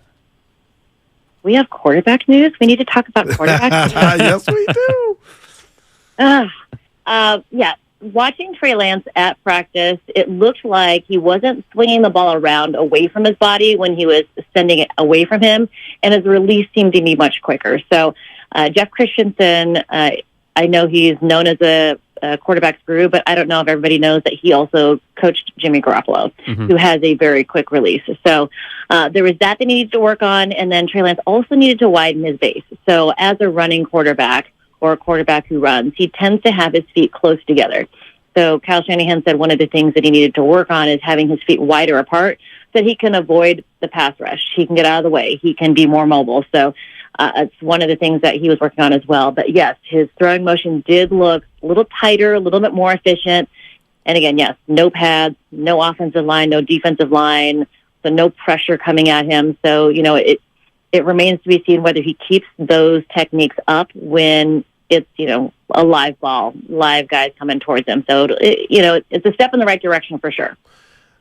Jen, I was telling anybody that would listen, and my partner, Evan, that, when it comes to Brock Purdy and this recovery, you hear so many timetables and then, the hopes of fans that he might be ready week 1. What's the sense that you get? Because I keep watching that NFC Championship game over again, and I know it will never happen to where the Niners run out of quarterbacks, but the fact that they went and got Darnold and what they spent on Brock, I'm just like, on Trey Lance, I'm just like, Jennifer, there's no way in the world that if Brock's not ready, Darnold could beat out Trey. Could that? No way, right? I mean, you never say never because then you just jinx yourself. So, you're right. Be careful there. Sam Darnold is such a talented thrower, and I think one of the things that is what Kyle Shanahan and John Lynch were saying, which is why they said Brock Purdy's the leader in the clubhouse, is that both of those two quarterbacks have so much more game experience than Trey Lance. Now, if he goes out and is lights out and Brock Purdy is not healthy, then, all bets are off. It could be Trey Lance. I think at this point, it doesn't matter what they spent on him. What matters is getting wins in the, checking off wins in the across the schedule. So whoever's going to give them the best chance to win, that's who they go with. If it's Trey Lance, if it's Sam Darnold, if Brock Purdy is not healthy. But if Brock Purdy is healthy, it's going to be him. Now, there's a big kind of landmark or whatever you want to call it next week when he actually starts throwing the football. So as of now, he's been throwing a towel because Kyle Shanahan said that the weight of the ball is too heavy for him and the way you grip and you have to throw. So this coming week, the second round of OTAs, we may see him, we may not see him, but he is going to start throwing a football. That's the big indicator on whether he really will be ready closer to week 1. So this coming week is important for Brock Purdy in his timeline to come back. That's the next step in the whole progression. Jennifer Lee Chan with us here on 95.7 The Game, covering all things 49ers for NBC Sports Bay Area. Jennifer, the news of the day in the NFL is with a division rival, and DeAndre Hopkins being released from the Arizona Cardinals. I know that immediately sends everyone into kind of a flurry about who might be able to go grab him. Is that even feasible for something like the 49ers to entertain, or is that just kind of fool's gold and it's making the rounds on social media and that's where we should leave it? I honestly don't think they would do it just because of how much money it would cost, who they have on the roster. As long as Deebo Samuel, Brandon Ayuk, Juwan Jennings stay healthy. This is going to be a big season for Juwan Jennings. He's got to set himself up for his next contract. So he's going to want to get out there. He's going to want to be healthy and really get out there for those big downs. And, he's known for that, third and Juwan. So I would think that they go with that. And Ronnie Bell looked really good. I know it's only one practice that we saw, but he looked great out there. They also have Ray McLeod. I think that they, don't do that. And, funny thing, they called the guys in the locker room, I'm not going to say who, called DeAndre Hopkins steroid boy. They called him that to his face during the game. So I don't know that he's the best fit for the locker room, but that's just me. Wow. That's a good point. Yeah, that's good inside information. Wow, I wouldn't like that. Hey, Jen, I got to be careful here because I think the world of Bosa, and he's a problem. He's a disruptor.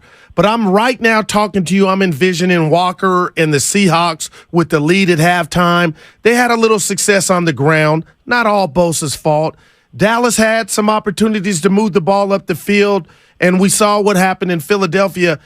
Has Bosa talked about, was he nursing something? How was his health at the end of last season? No, I think his health was great. I think what is going to change this defensive line this year is the addition of Javon Hargrave. They got some pressure with Eric Armstead in the center. Now, Eric Armstead wasn't healthy the entire season either. So Javon Hargrave coming in, and then also I think they have huge expectations for Drake Jackson. And those four guys, if they can stay healthy, I think that's going to change the production for Nick Bosa. Just because, you can't double team everybody. That I think offensive lines facing the Niners have a huge task in front of him. Javon Hargrave is going to change the way the defensive line looks. John Lynch said during the offseason, while they had a top-ranked defense last year, they felt like the pass rush wasn't as strong as it was back like in 2019. That's the goal. That's what they want to have it be like again. And I think the addition of Hargrave alongside of Nick Bosa is going to make the difference. Jennifer Lee Chan with us here from NBC Sports Bay Area covering the 49ers on 95.7 The Game. Steiny and Guru, Evan in for Steiny. Jennifer, you most recently wrote about kind of the not-so-secret weapon in the quarterback room, which is the quarterback coach himself, Brian Griese, pardon me.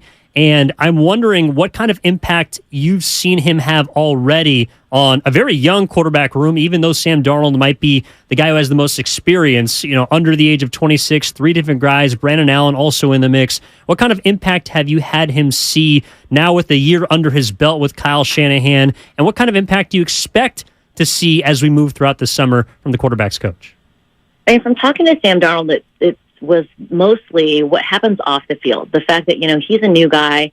He's coming into a huddle that has a lot of veterans that have been in the system for a while, how he's going to command the offense. And I think that's why you saw so much success with Brock Purdy, going through Trey Lance, Jimmy Garoppolo. Brock Purdy came in, and they didn't really skip a beat because he had the confidence. He knew game management. He knew, what was going on facing defenses. I think there are a lot of offensive coordinators that have not been players, obviously, quarterback coaches that have not been players.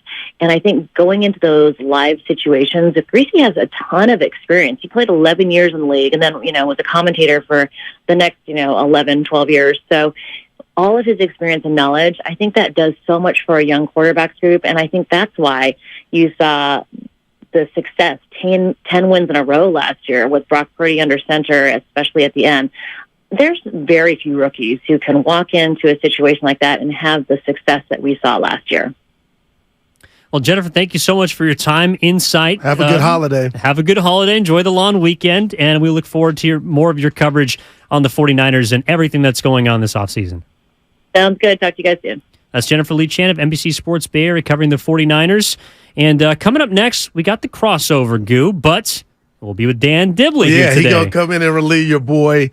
Wife having a little medical stuff, so I'm going to go see her. Well, wish her the best of luck, man. Right? Of course, Teamwork man. to dream. We're always here for each other. But it's been a hell of a fun show. Appreciate you, and enjoy the rest of your weekend, man. I love you, baby. All right, Evan Giddings in for Matt Steinmetz. Matt Steinmetz out for today. He'll be back after the long weekend on Tuesday. Daryl the Guru Johnson. Coming up next, the crossover. And we'll be back after this on 95.7 The Game. That segment was brought to you by calhope.org. Life is uncertain. It's okay to feel stressed, anxious, worried, or frustrated. CalHope can help. Access CalHope's free and secure mental health resources. Call 833-317-4673 or live chat at calhope.org.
but caught.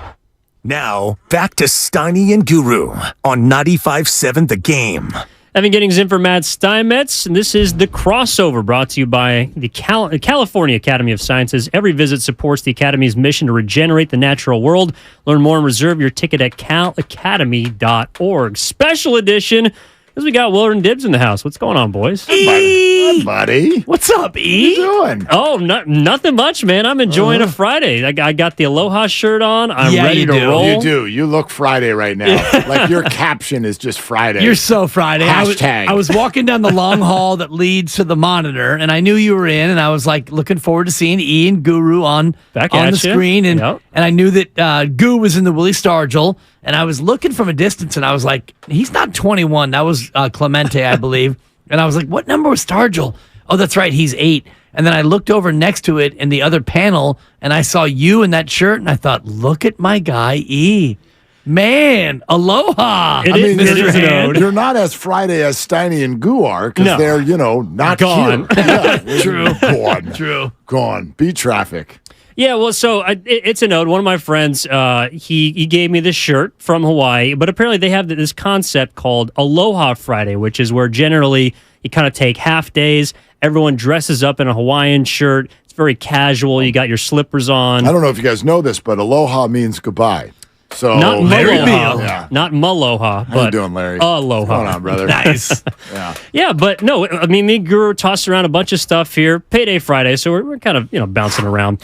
But the thing that we started with, which I'm curious what you guys take on it, is outside of Stephen Curry right now, with the way that the Warriors season ended, the way that the Niners season is preparing to begin, along with where the Giants are at, if you had to pick, or if people had to pick a favorite Bay Area athlete outside of Stephen Curry, who do you think the consensus would be right now?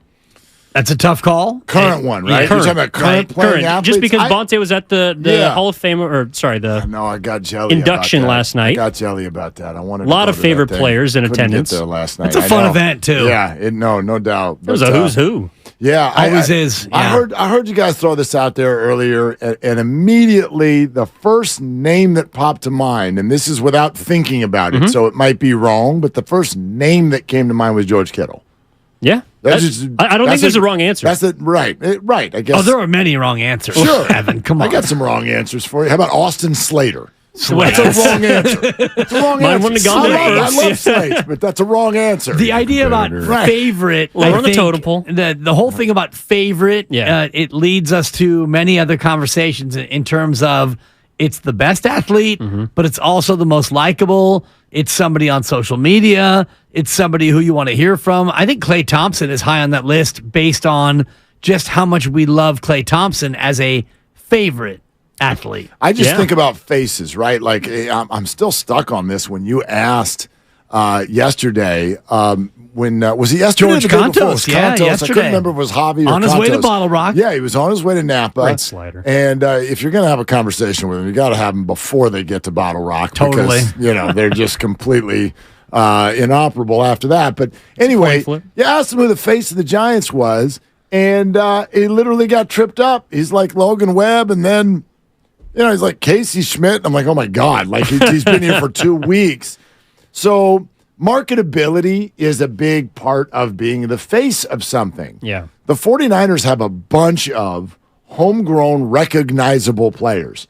Debo, Fred Warner, Hufanga, Nick Bosa. Nice. We got a bunch of guys. Yeah. But who's got all the ads? Who's got the personality? Who's all over social? Who, when you see him walking down the street, you wouldn't be like, is that Bosa? You'd be like, that's Kittle.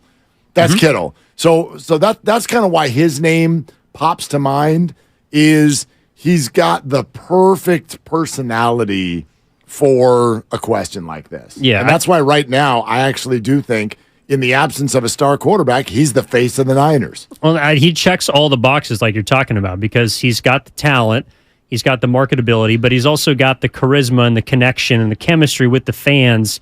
And it seems like he legitimately enjoys it. It's not just a one-way street. So He's been here for a while, too. He gets the and love. he shows up reciprocates. to other events is the thing, because I was thinking about Nick Bosa, but Nick Bosa is kind of a 17 weeks and I'm out kind of personality. George Kittle is there at Warriors games, he's at Giants games, and he feels like he wants to be a part of the fabric of the community. Yeah, the first place my mind went to was Klay Thompson, just because I still feel like he is beloved. But that is not, like, he would be a clear-cut number 2 going into last season. Now, I'm not so sure. How do you guys feel about someone like Christian McCaffrey? Because to me, I think he is a very marketable player on the 49ers. He's not homegrown, but if you're looking at reasons for success in last year's season, I know Brock Purdy is the biggest story out of the year, but maybe the one that flew under the radar the most, and a lot of 23s I saw being sprinkled around Levi's had to do with the guy who was once at Stanford, Christian McCaffrey. Right, so not a brand new Bay Area athlete because he was once before, but he's only been back here for 6 months or whatever it is, 6 to 9 months at this point. Feels a little bit new, and also, again, because of where my mind goes, which is the recognizability, the marketability, all of those things. Don't you guys think, like, if I ran into Christian at Trader Joe's, I'd be like, is that Christian? You have to do a double take. Yeah, like, I don't even know. Like, don't you think that guy could probably cruise down the street relative anonymity? And that's football because they wear helmets. Sure. And we don't know, but not Kittle. No, Kittle's got the haircut. He's got the tattoos. He's Right. Like, if McCaffrey might be the guy who is he my instructor at Orange Theory? Exactly. Because I know he's incredibly that guy's fit. in good shape. God, is he a model? Is he an actor? He's on the soda diet. Exactly. Whatever he's on. Shout out Bonte, who's starting to look like Christian McCaffrey fitness-wise. Guru's getting on it apparently doing after that the work. Memorial Day weekend. No, yeah, of course. Still got of 3 course. days left. Yeah. What's the recognizability quotient for the 49ers in order with no helmets walking down the street? Walking down the street, recognizability. Trent Williams, number 1. See, I see Kittle. I think Trent Williams in terms of like the walking down the street, No, you would just be 6'7", like, that's a 350. humongous man, but you wouldn't know it was Trent. You wouldn't know it was Trent. Might be Kittle. It might be George Kittle. I think Debo's more Fred recognizable than Warner Trent. at all? Disagree. Really? If you look at Trent Williams walking down the street, you think, you look at him and you This go, guy's got to be something. He's got to be something. Right, but you wouldn't know who, because I don't George think his Kittle face, could be the bass player in Slipknot. He is, isn't he? I thought he was. He also could be on the WWE tour. could be. I'm not exactly now, sure. He could now be. you're talking about his dream. No, but don't do that to all George. of these guys named are ahead of Brock Purdy. Yeah. Sam Darnold. Shout out Gingers, although I would know who he was because based on his gorgeous red hair. But Trey Lance even. I think they're ahead of Trey Lance in terms of the Q rating. Yeah, Trey's getting pretty recognizable. I think people, just because he's out front talking so much. But yeah, that's why, for me, that question ends up back at George. Yeah, it's just interesting how we haven't tossed around a whole lot of... I understand maybe the Giants because they're right now in a place where they're trying to capture our attention as opposed to having it. But the Warriors, outside of Steph, it's, Draymond's certainly fallen off. Klay Thompson, with the last taste that he left in our mouths, is not in a good place. Well, by the way, that's another way to answer. Because you used the word favorite, I'll agree that Draymond's not in the that conversation. But if I borrow my word, where I've kind of taken it to recognizability. You're borrowing your own word? Thank you, I will. And I'll give it back when I'm done with it. Okay? Right? No, but if it is if it's Q rating, as you say, if it's imprint on the internet, like Draymond, by far and away. Like, who's the biggest celebrity in the Bay? Outside of Steph. Outside of Steph. Who's the biggest sports celebrity in the Bay? I would put Klay ahead of Draymond. You would? Yes. Oh, I wouldn't. I absolutely would. You have Draymond and Klay walk down the street in New York. I got no question who's getting recognized more. It's Klay. Oh, I disagree. Yeah. I think it's close, but I would lean Draymond You better Green. be careful. First of all, he would never walk down the street in New York because he'd be like, I'm on the water. Totally. But you might be more likely to hear Draymond Green from it's a 2 for your Klay. across the block. Still working on as it. opposed to Klay Thompson, who's not really trying to draw as much attention to himself. And I don't know how Draymond is in public, but yeah, I would probably lean Dre. But it's close, though. Yeah. I think it is. You made an interesting case about the Giants where you threw them out third. And I'm going to say this in terms of the Giants because I think that Gabe Kapler would be I think that he would be in the top 3. Obviously. As far as like maybe Brandon Crawford right now, and Gabe Kapler might be number 2.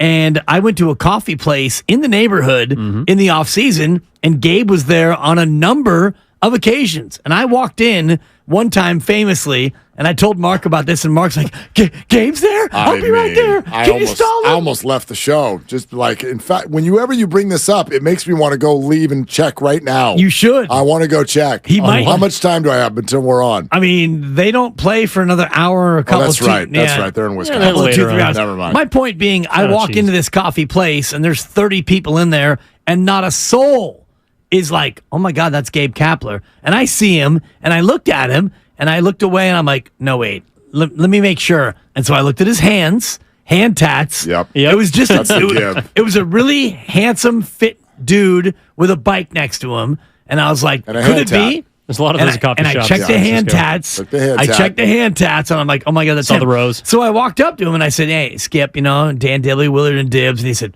it's a pleasure to meet you. And I said, hey, we've had you on the show, and you're great, and we would love to have you again. He's like, thank you. I'm enjoying Thanks.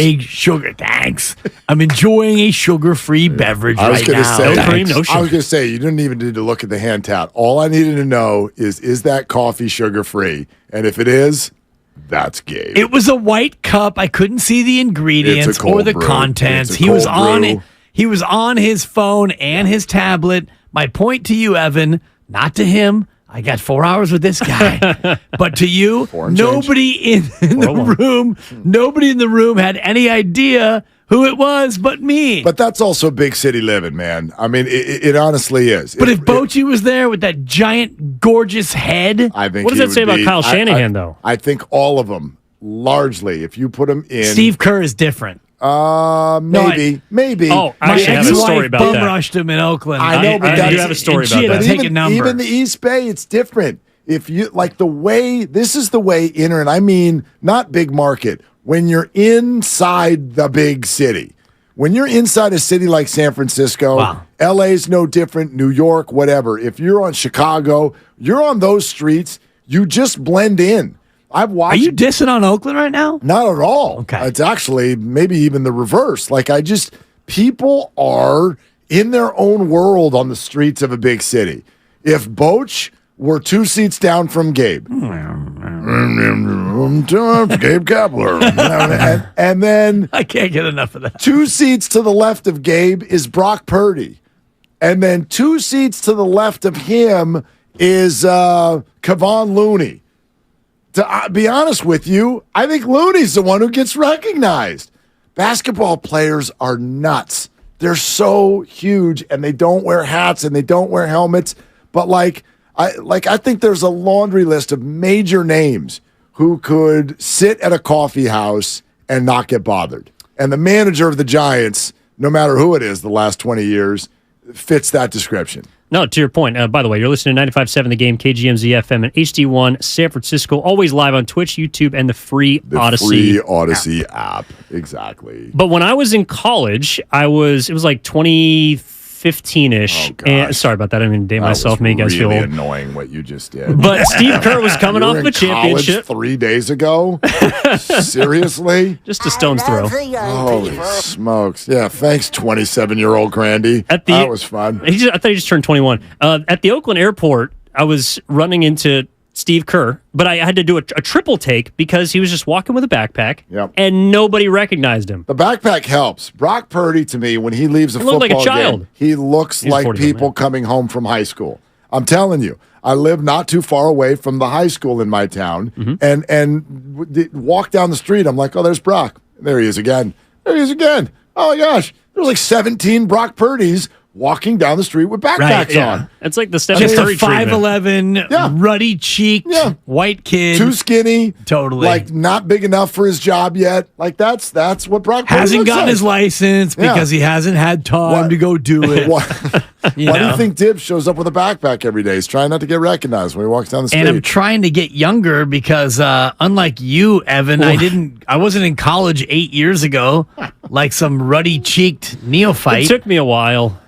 Oh, boy, I got How many kids. years? How many years did it take you to get out of college? 5. 3.5. Really? Wait. Then why did you just say that? What did it took you a while? No, how long were you at college? Were you really 3.5? Yeah, double majored in 3.5 years. You're getting more annoying. Double majored in 3.5 years. That's technically 4 because I had to play baseball season senior year. You play in air quotes. Well, shout out, you have the D3 drop. I'm just trying to find a way to pick at you. I watched my high school basketball team for 4 years. Don't hate. Don't hate. But yeah, if you're walking around and you're Brock Purdy, I wonder how much he actually just enjoys the anonymity. Like, yeah, I get to be quarterback for the 49ers. I can also go to Trader Joe's and no one bothers me when I'm picking up lamb chops and mushrooms. I think most stars probably, I think human beings. Don't you usually kind of crave what you don't have? That's a little bit of a human deal, right? So you think he wants Trent Williams fame? I think people who don't have fame crave fame, and I think people who have fame probably crave normalcy. Which is why Steph Curry moved to Atherton, right? Yeah, because that's hard. You move to Atherton, and he might be like the 28th highest paid person in his own town. Check it out, right? You're about to cook dinner, right? And you're like, oh, damn, I forgot one ingredient. I'm going to run down the street to the grocery store. I'm going to grab it. I'm oregano. In and out and get back to this stove in 8 minutes. Mm-hmm. All right. Can any of these guys do that? Brock Purdy might. Turn into maybe. But like that's what I don't like. Sure, it sounds fun, and I'm not saying any of them would give it up because usually when you get that kind of fame, that comes with money and resource and whatever gravitas, power, whatever it is that and freedom, financial freedom, whatever it is that you're after. But I don't know many famous people who are like, what's sweet is just walking down the street and doing 18 selfies and 14 autographs in 2 blocks. Well, maybe that's if you not enjoy fun. basking in your own glory, then it might be. You used to hear stories of David Hasselhoff who would wear his Baywatch jacket on purpose. So there are some. Yeah. There are people who dig it. There are people who ask for it. To a point. But most don't. Right. I think. And that's kind of the beauty of what we do because there are small pockets and there are small periods of time where people actually, oh my God, you're Summit. Right. That's a great example. When you only have a tiny bit of it, then yes, you eat it like a bowl of cereal like late 4 at night days over a the week. sink. It's like, you're damn right, I'll take a picture. Yeah. You want me to sign what? And all the rest of it. But I'm in a community where my wife is actually a PE teacher for 1,100 students. And so we walk around town and she gets the... There's nobody more famous, bro. Yes. She gets mobbed. My dad, right? And nobody gives a crap about Dipper Claws, and I love it. Well, except for the guy wearing your shirt. Did you sign that, by the way? I sure did. Damn right. And I'm like, I need pictures on my phone. Forget your phone. I got a couple of my guy on my phone. I got home from the summit, and this is one of the beautiful things about having kids. Like it's almost it's just like a pro athlete who's like, man, I gave up. I'm a pitcher. I gave up 5 runs in 3 innings. But they're like, when you get home, your kid doesn't care. Yeah. Your dad, right? And it puts it all in perspective. So reverse for us. We go to the Warriors Summit. We get an ego stroke for 5 hours. Oh, you did. So good. To barely even get to the bathroom because everybody wanted to talk and say hi. And man, it was so much fun, right? And I get home and I pick up my daughter and she looks at me. She's like, "Are you okay?" I'm like, "I'm great. I'm exhausted though." Because there was just a lot of energy in the room, and I described the whole scene to her. She goes, "Wait a minute. People asked you for your autograph?" Totally. I go, grown adults. We signed a few. Hell would want that. I go, we signed a few. She goes, "But you're not famous." I'll give you a 4 for your daughter. I never met her. I'm like, I love you. Let's go have dinner.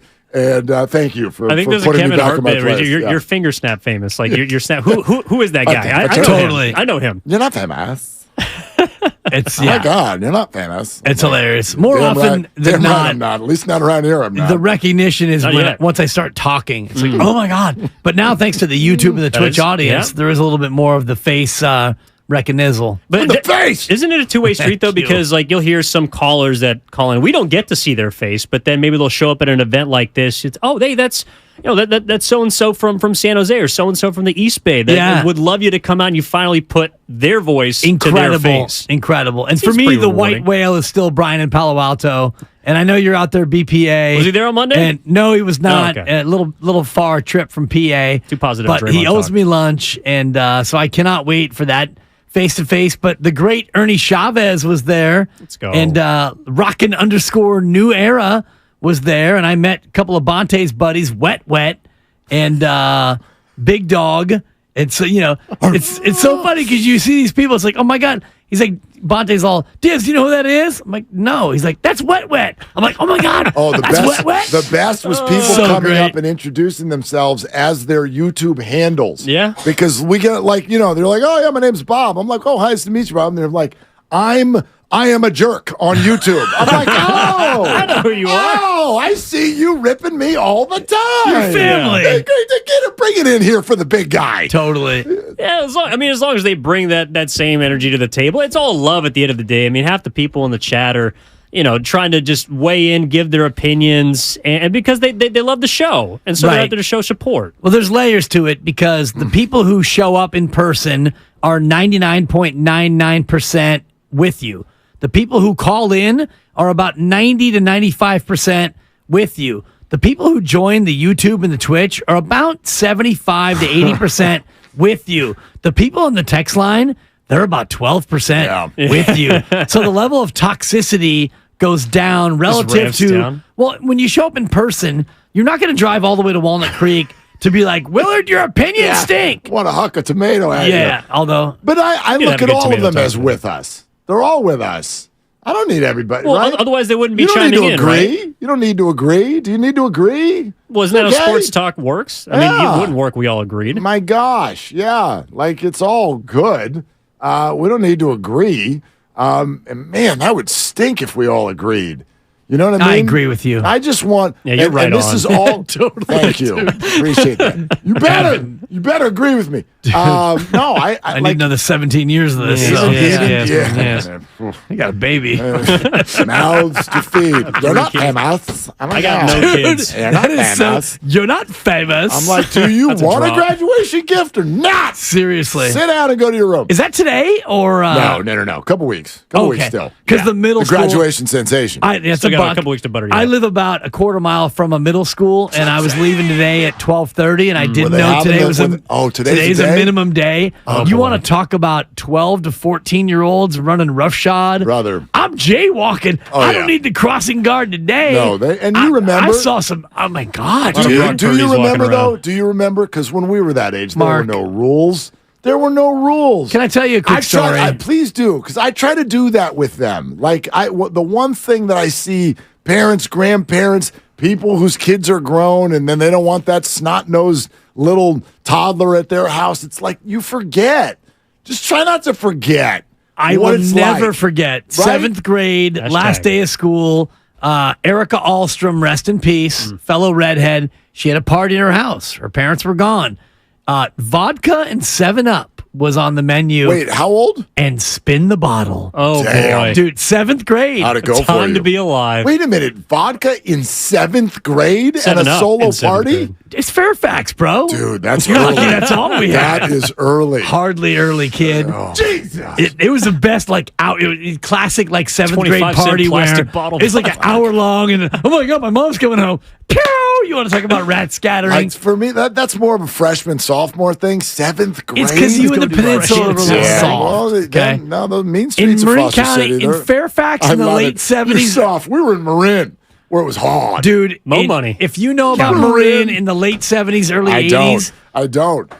Growing up in the peninsula, Marin might as well have been Oregon. Yeah. The way my parents looked at it. But the way Marin rolled in their late 70s, early 80s was hot tubs and Uptown funk you up. It was all about the Uptown. Half in the bag? Dude, your boy was at least half in the bag, and the bottle spun my way. Didn't know what the Erica bag was. Ahlstrom, rest in peace. How'd it go? It was probably this quick little, some tonsil hockey. A little bit of saliva. Scar! And that was it. And you're on to Cincinnati. All right. And you're back out a couple more bottle spins and whatever. Praying for Erica again. Well, yeah. Double trouble. Yeah, for sure. No, you hate to see Praying for her now. No, friends and family. Thanks. Praying for her then, too. Man, well, dude, no doubt. Damn. Had no gum. My gosh. No gum, no mint. Sorry about that, E. Hell of a Starburst wrapper. This 12-year-old somehow figured out to have parents leave, purchase vodka, and ends up making out with Dan Dibley. I'm like, that's a rough weekend. The vodka just showed up, by the way. Yeah, exactly. I told that story for It's ages. not like we went to 7-Eleven after school.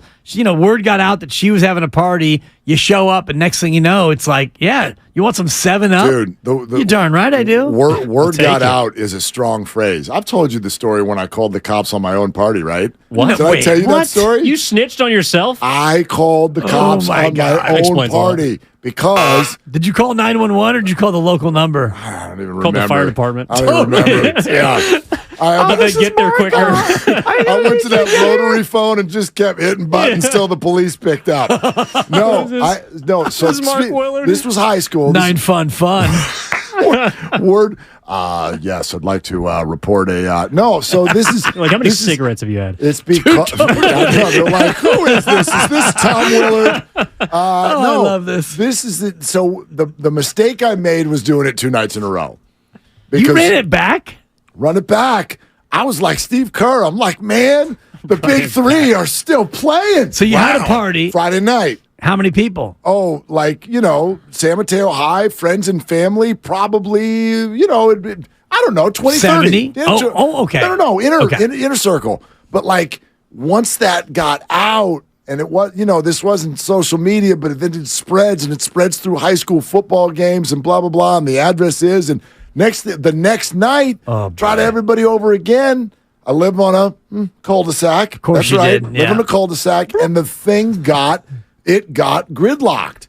The sack? The sack was locked. The sack was locked. You couldn't get on, dude. And so this thing was now it was 5 schools deep, and everybody's coming. Colmont kids? Oh my gosh, Colmont, Mills, Sequoia, I just tried to name drop Burlingame, entire San Bay Area. Mateo. You can't show up to the Whalen house. Blue Bay kids coming out. I'm telling you, the whole PCL. Terra Nova.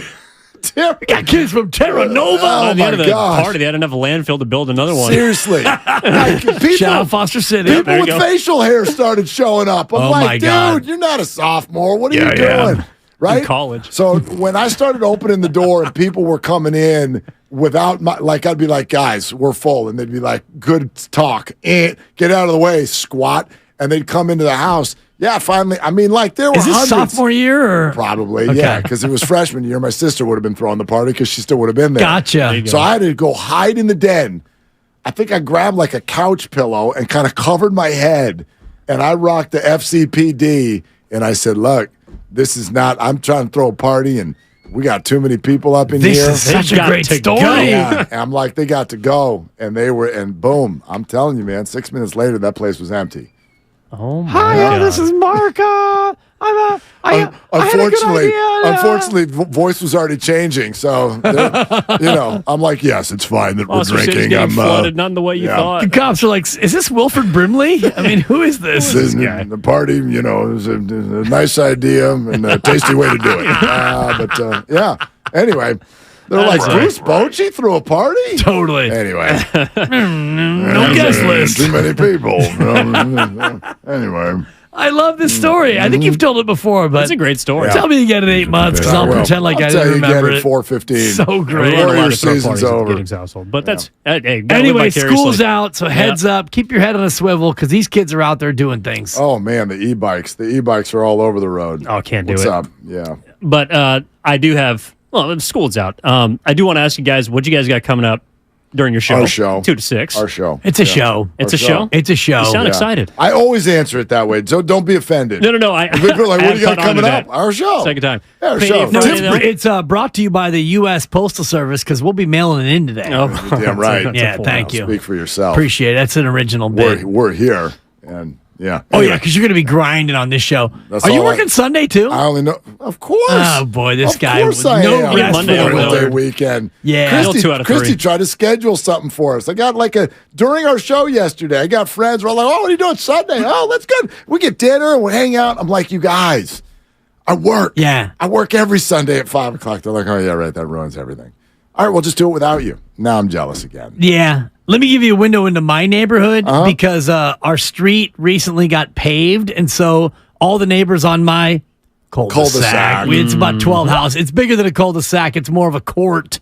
But we're having the street got paved party on Sunday. H to the OA. Totally. Yeah. It's not quite an HOA, but it's that same kind of vibe.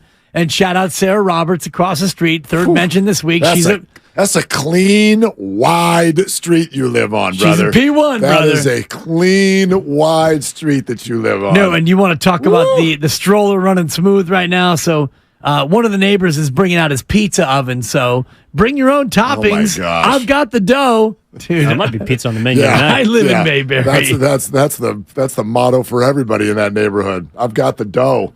Well, I Dude, not appreciate you your guys. boy. Let me hang out on Battery Street with you for a little bit. But coming up from 2 to 6, Willard and Dibs. Big thank you to Guru. Big thank you to Stein. Let me fill in today. And Hey, enjoy the rest of your Farhan weekend. check. Huh, what About about? to do a Farhan check. That's our right show now. today. Ooh. Chickadee do a check, Farhan check. 1-2. Yeah. Yeah. Coming up next, Willard and Check. Dibs. 1-2. Sibilance. 95.7 The Game. Sibilance. Check. 1-2. They're longtime friends. Let me tell you something real quick about Dibs that I'm sure not everybody knows. And first-time partners. Hang in there, big guy. There'll be brighter days ahead. Now, these two homegrown Bay Area boys finally come together to take over sports talk. Get the hell off of my doorstep. Major League Baseball, you stink.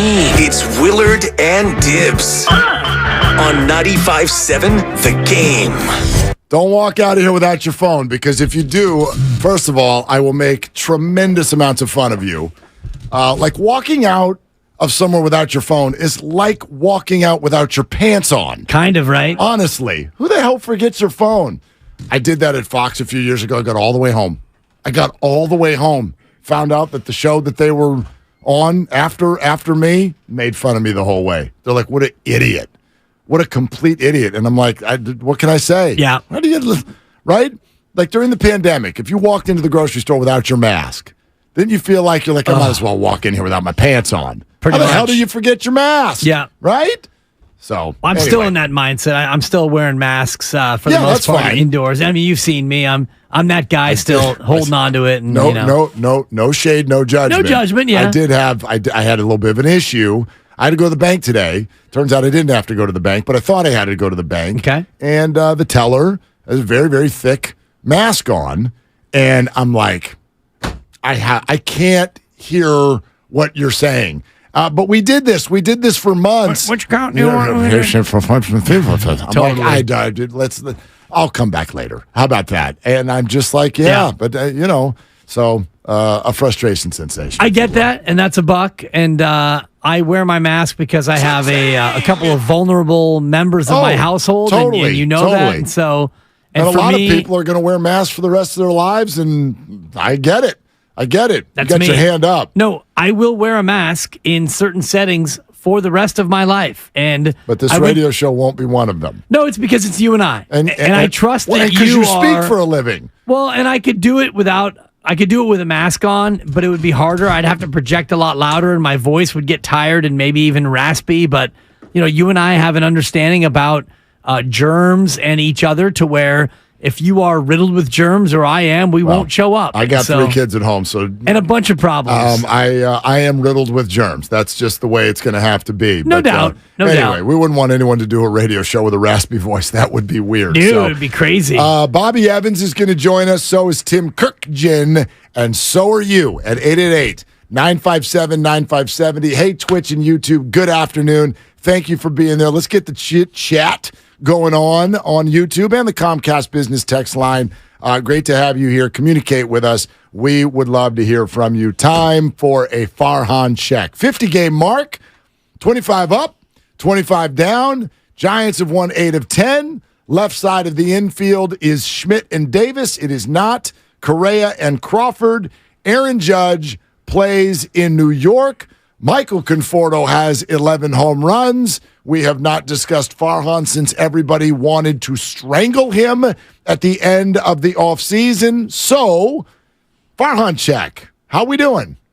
He gets a B- right now. He gets a B-. Are you talking about this year or the whole picture? No, right now. Okay. This year. The whole picture is probably a B-, honestly. The farm has not arrived as soon as he wanted the farm to arrive. True. He had 1 year that was unbelievably good in the regular season. I think that it was flukish. We don't need to dwell on what I think versus what you think. Bottom line is they won 107 games. It happened. He hired a manager who has turned out to be both better and worse than what we thought at the same time. That's a good way to put it. And, what he has done is in keeping with what he said he would do. He said that they wouldn't tank and they would build the farm while trying to compete, and they've done that, and they've been competitive. And this year they are 500, and you can look at Conforto and say, wow, great signing. You could look at Haniger and say, huh? Yeah, you could look at Manaea and Stripling and say, wait, what the hell? Manaea you could suddenly... see Rogers twin and say, okay, Rogers twin, you're looking good. Okay, other Rogers. Okay, OR, other Rogers. Mirror image. And all of the backfilling that he's done from J.D. Davis to Tyro Estrada and Wilmer Flores and all the rest of it, Blake Sable, Rule 5, he is masterful on the back end. On the front end, he's not great. Bottom line, you're 500, and the kids are coming. I give him a B-. Okay, and you can give whatever grade you want. That's totally fine. I look at it a little bit more going forward.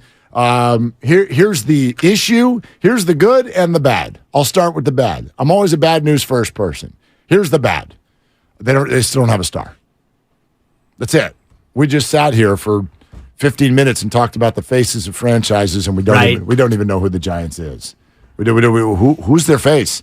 And Logan Webb is now pitching well again. That's great. Sometimes I even question whether a starting pitcher or any pitcher can be the face of your franchise, because we get to see you once a week. 34 times a year. We get to see you once a week. Yeah. Is that enough? Like, are there any? Give me the face of a franchise in baseball who's a starting pitcher. Do we have any? I don't think so. Right? Like, who's the face of the Mets? I don't think it's Scherzer or Verlander, do you? No. I mean,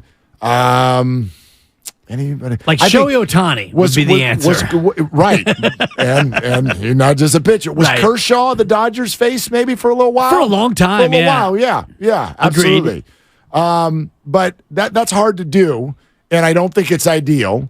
It's ideal when, like, Barry Bonds is the face of your franchise, and he shows up every day, hits 2 balls in the bay, and then everybody goes home and has a beer. That's perfection.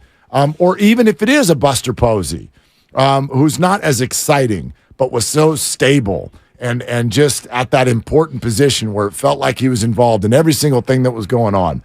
All of that is great, but they don't have a star. They don't have one. You have to get one. And so that is the chief failure, if you will, on the Farhan regime. Here's the good news, and Fleming said this to the Morning Roast the other day. The plan is back on track, and I know that has been such a question for people this whole time. What is the plan? And he's tried to explain it. I feel like I've tried to explain it because I feel like I've always seen it. Doesn't mean that they're doing a great job of it, but the plan had always been we're going to spend big in a supplemental way, but we don't feel like we can be good for a long period of time unless there's a homegrown core. And as you pointed out, the biggest problem was last year. Forget that last year was bad in the majors. What's worse is it was bad in the minors. Yeah. That was the problem. Well, now suddenly it's going the other direction. They've already spit 2 young players out. Looks like they're about to spit 1 or 2 more out. And none of them are even named Luciano, so he might be coming in the next year or so too. And if that happens, then I think you go back to supplemental, big spending in the right spots. That's what the Dodgers have done for years. Have your homegrown player, your Will Smith, your middle infielders, Corey Seager would come up. Yeah. But here Gavin comes, Lux. Right. And then boom, Mookie Betts, and boom, Freddie Freeman, and let's have an amazing team. So can he boom that though? And that's the big that's the other shoe that has to drop. And it felt like it was supposed to drop this last offseason, but it didn't. But now, to your point, if the youngsters go between now and September and they show you that they are a young core, can he boom that S in September, in between this year and next year, even though it'd be a year later than he wanted? Can he do it? Well, and I guess that is partially the question for all of you, not just Farhan Check. Where are you on Farhan Zaidi, 888-957-9570? But as we sit here today, knowing what the assignment still is that who you would choose to do it? My answer, not going to surprise many of you, yeah.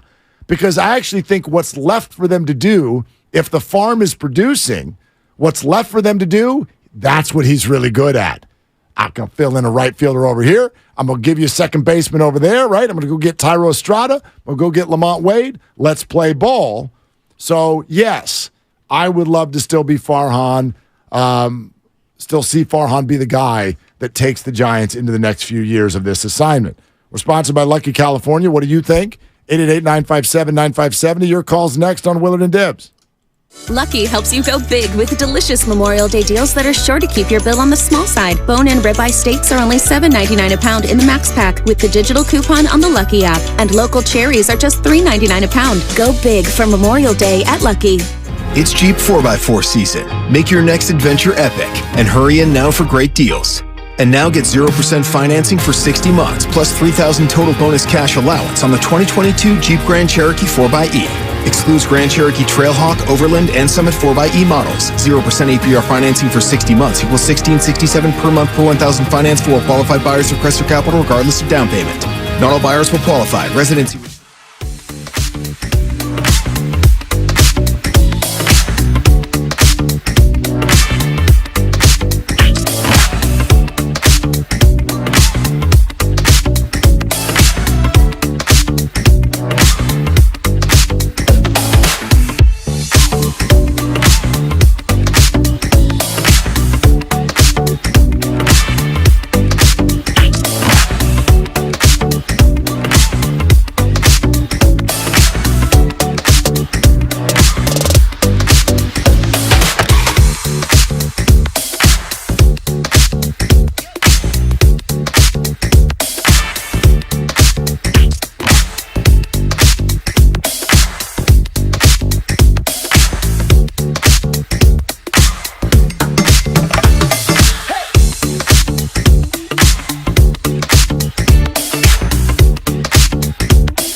The 3-2 is back up the middle, base hit for Lamont.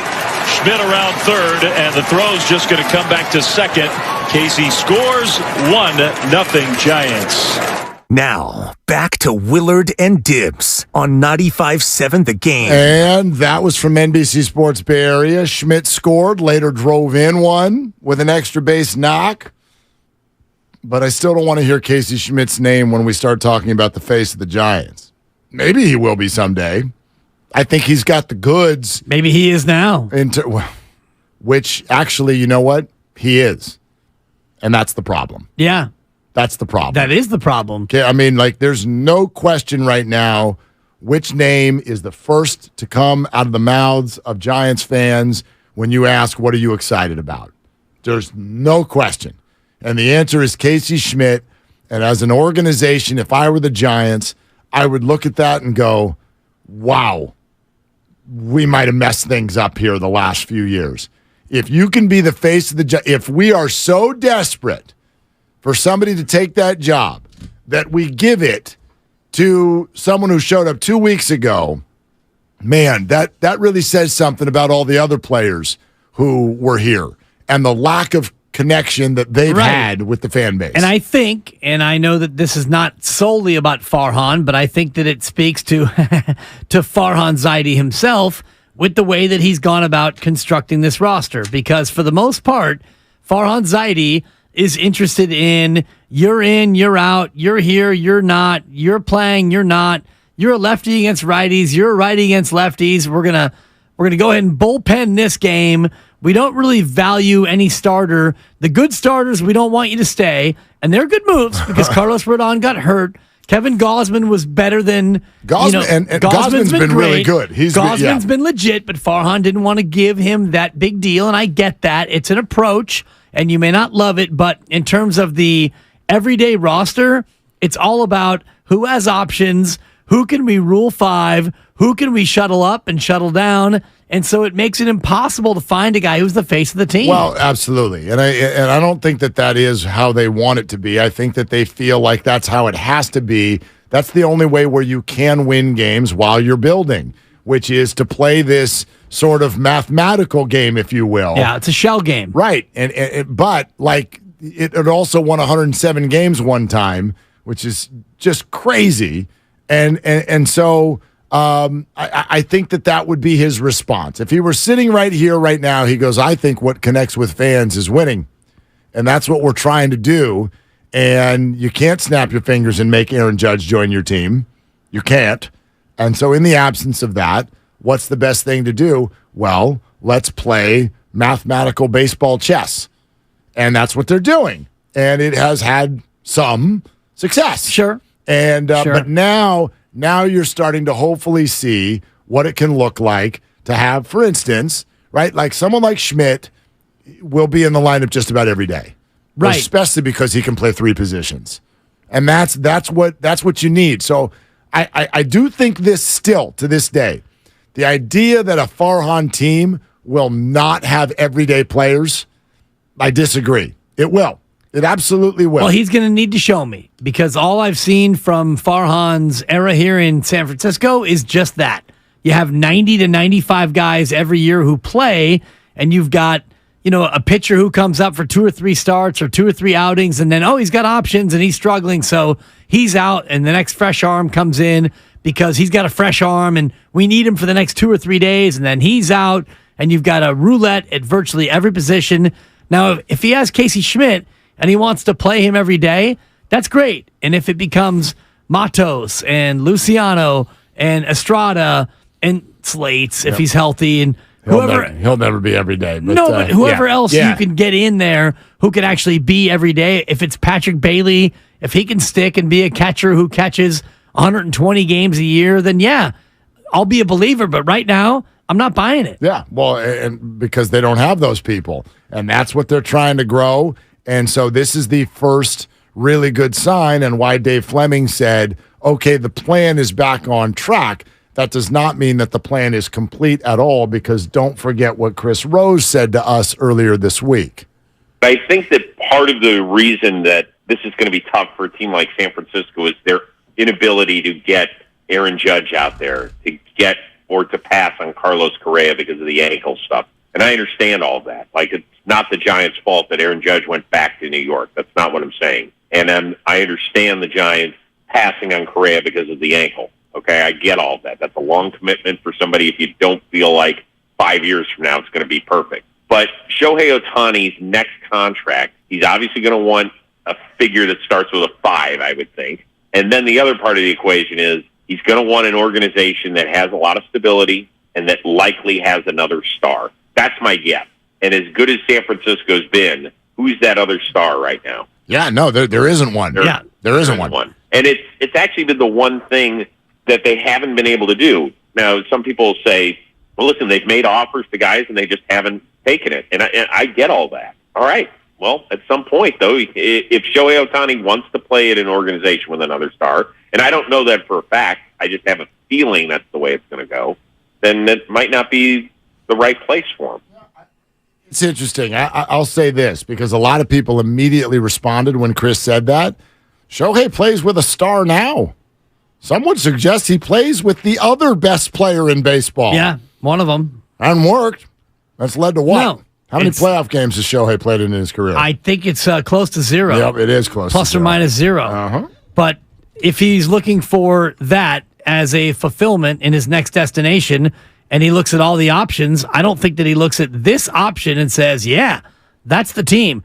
They don't have another star, and the Giants aren't really a team, in my opinion, that is threatening for a divisional title, best in the NL title, or a World Series berth. So if that's really what Shohei wants, if he wants to play with another star, this ain't it.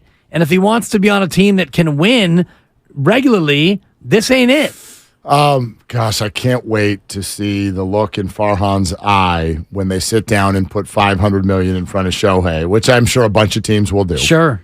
They'll put it in front of him. Don't you think it'll just make him shake from the inside out? Farhan? We're going to give a pitcher $500 million over 10 years until his 40th birthday. He's a pitter. He's a pitcher and a hitter. Yeah. Or a hitcher. I like that. Depending on what you want. What do you like better, hitcher or pitter? I like pitter. Yeah. Pitter patter. Pitter patter. Yeah. Yeah. He's both. He is. And he's getting $500 million. Yeah. So I would think. Do the Giants, and again, this is not about Farhan, and I wonder about your various Johnsons. You're right. I wonder if the Johnsons want to pony up that kind of money for this. Don't you think, in a weird way, and I know he's older than Carlos, but $350 for Carlos is a way crazier risk than $500 for Shohei. I disagree. I don't. I mean, Shohei is, as you said, he's two players, and his marketability is way ahead of someone like Carlos Correa. I would imagine there also won't be some mysterious injury on a scan that you're going to come up with. But when you dole out that kind of money, it's about way more than winning. It's about activating your fan base. Right. And Shohei does that in an immediate way in all kinds of ways that Carlos Correa doesn't. So, I don't know, $350 million versus $500. Sure, that's $150 million different. Yeah. But then again, over a decade, what's $150 million to people named Johnson? And those of you out here listening, when your last name is Johnson, I know it's a lot. But what $15 million a year for 10 years? Well, it really isn't that big of a deal. Depends on who you ask. And it's not just Greg Johnson and his father, or I don't even know which Johnson is which. And Greg is the one who operates. Charles is the one. Charles is the dad. Charles is the one who owns and donates to all kinds of wonderful places. They're both largely faceless, and I know they actually have faces, but faceless in terms of their relativity to the fan base. Yeah, Greg talks sometimes on behalf of the organization. He hasn't spoken in like a year, though, has he? No, he has. Press conference? Yeah, a little bit here and there. Okay. Do a Zoom. Yeah, we'll do a Zoom. That's because that's what we do down there at 30K. Yeah, you do a Zoom. We do Zooms. I would be more concerned about Shohei Ohtani and the life of a pitcher because he's already had Tommy John, and we know he missed a year back in, I think, 2019. He didn't pitch at all because he was coming off of Tommy John. So the arm's already been surgically repaired. And I wonder about the back end of the pitcher part of Shohei Ohtani. I don't know. If you look at it in terms of like, okay, he's a $30 million hitter, but you'll get a $20 million, you'll get like actually a $35 million pitcher for 20. If you look at the $50 million contract that way, and then let's say the pitching does fall apart in 4 years, well, then you got, you're paying $50 million for a $30 million hitter. Not the end of the world. Right. It's not, like he's still that good of a hitter also. My man, this is a left-handed power stroke at Oracle with the water. This is the guy. I get it. No, that's the guy. Like, I'm not anti them signing him. I know you're not. I'm anti their ability to sign him. Fair, and I get that it is an unlikely proposition, although I'd say that about every team. Every team right now is way less than 50-50 to land Shohei or any star. Well, someone will land him. Someone's going to get him. Yeah. Right. That's like, when you play the lotto, you're probably all not going to get it. Well, someone is. Sure. But I think this. Remember when the Judge Correa stuff and people would be like, man, if you really wanted him, man, just go to 400. Go to 450. Show him the money. And nobody does business that way, even though I understand where that comes from a fan, because it's not our money.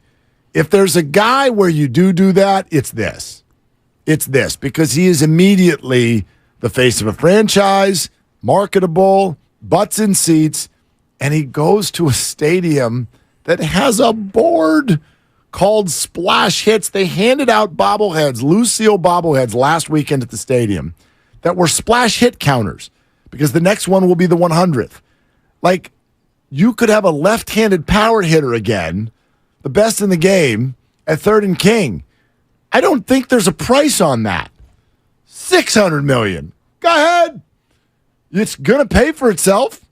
You would figure. It's going to pay for itself. You don't have to sell me. I know. And unfortunately, I think you do have to sell the ownership group, because I have not been convinced that they're willing to go into Stevie Cohen range as far as deep pockets goes.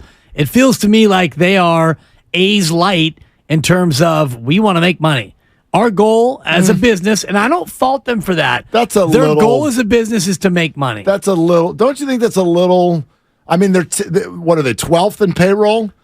That's not good enough. It's not, but it's not. Good enough. But it's not A's.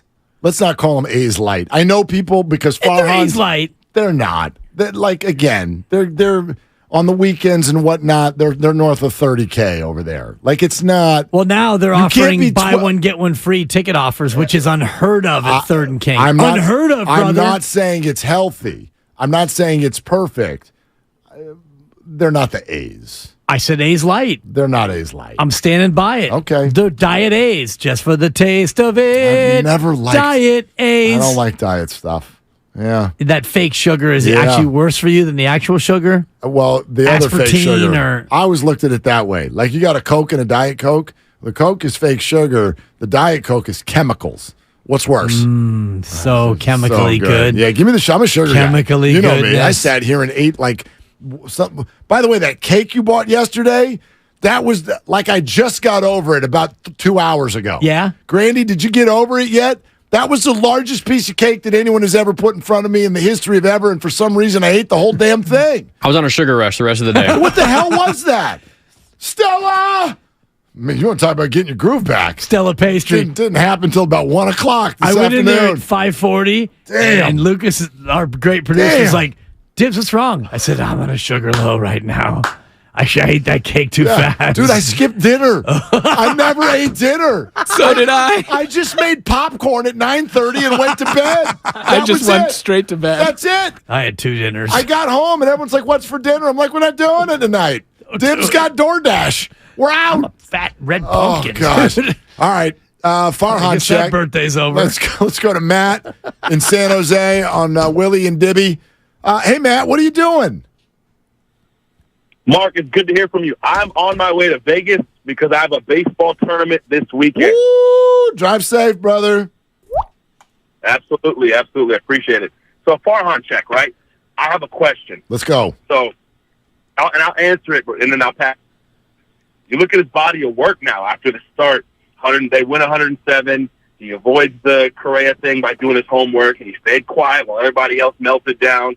He did his best to acquire some stars. they came up short, but he acquired some players that make the Giants competitive. He must have knew something about the flow that was going to happen in the National League, because the National League's not that good. The Giants have an opportunity to participate and be a part of the playoff run and everything. Does this elevate your trust in Farhan going forward? For me, it absolutely does, because he seems to be right often. What do you think? I mean, listen, faith in Farhan. I've been labeled as the one who has the most undying faith in the guy of everybody in this market. You got a Farhan bobblehead, and you had it made personally for yourself. And I jiggle it often. But yeah, please cut that. I'm on a roll this week. Appreciate it. But anyway, thanks, Grandy. And Matt, thanks. It's a fair question. We'll answer it. I don't know if this elevated my faith in him, because even when I was really frustrated, the frustration of the offseason, again, as Matt is pointing out, I didn't base that on their approach being in the wrong place. Like, you can, and I know it's a scoreboard world. Did they get Judge? No. Did they get Correa? You and I had the semantics argument for a couple of days. Did they get him? Yes and no. Does he play for them? No. No. Scoreboard says no. Does he play for Minnesota? He does. Not right now.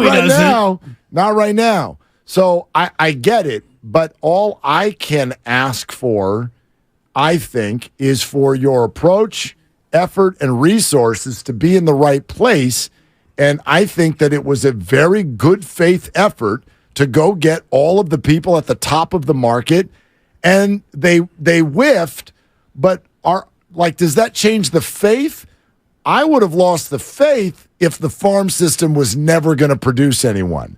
Like, Farhan hasn't done anything since we were mad at him. And now everybody's faith is restored. Why? Because Casey showed up. Exactly. And Patrick Bailey is now... I know Patrick. What did he play, 4 games? It doesn't matter. Yeah. Patrick Bailey is the ginger in the middle of the sushi meal for Joey Bart, because the Joey Bart piece is not leaving a good taste in your mouth. And I know that wasn't a Farhan player, but the fact that Patrick Bailey, who was Farhan's first overall draft pick, I think, in his first overall draft, the fact that he's now here, I think symbolically is more important than Casey Schmidt, in terms of the first pick he ever made is now a guy who is in the major league. So, yes, I give him credit for that. But I also say this, Mark, in terms of him whiffing in free agency, you got to get to a point where you stop whiffing.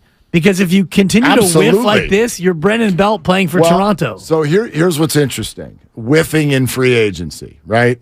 We always bring up the same 4 people. And I'm pretty sure one of them was pre-Farhan, which is Stanton. That was pre-Farhan, I think, right? Unless I'm remembering that incorrectly. I think so. Right? And that wasn't even free agency. That was him. It's Bryce. It's Harper. Arson. It's Judge. And it's Correa.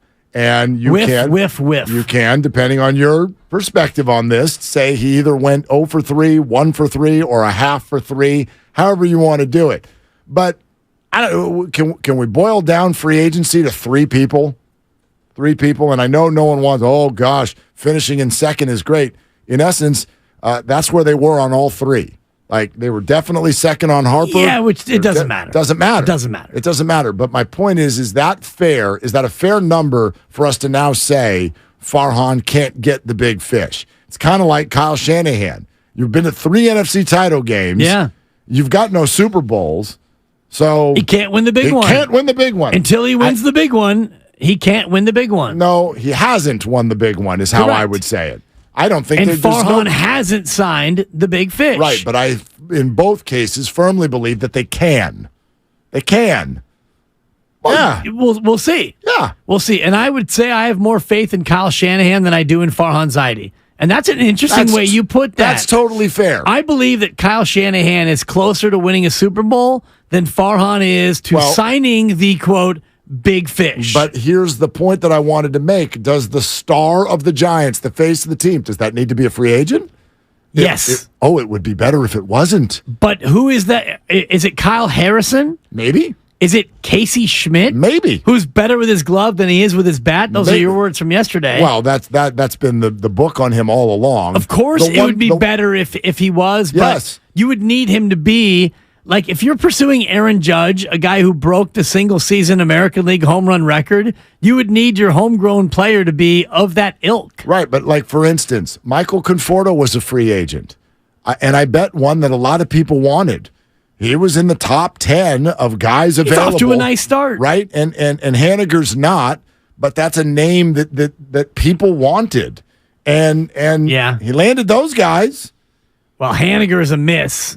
Right now. Way too early to say that, in my opinion. If you want to do a May 26th hits and misses. He's at 88 at-bats in his Giants career. It's because he's been hurt. And you know what?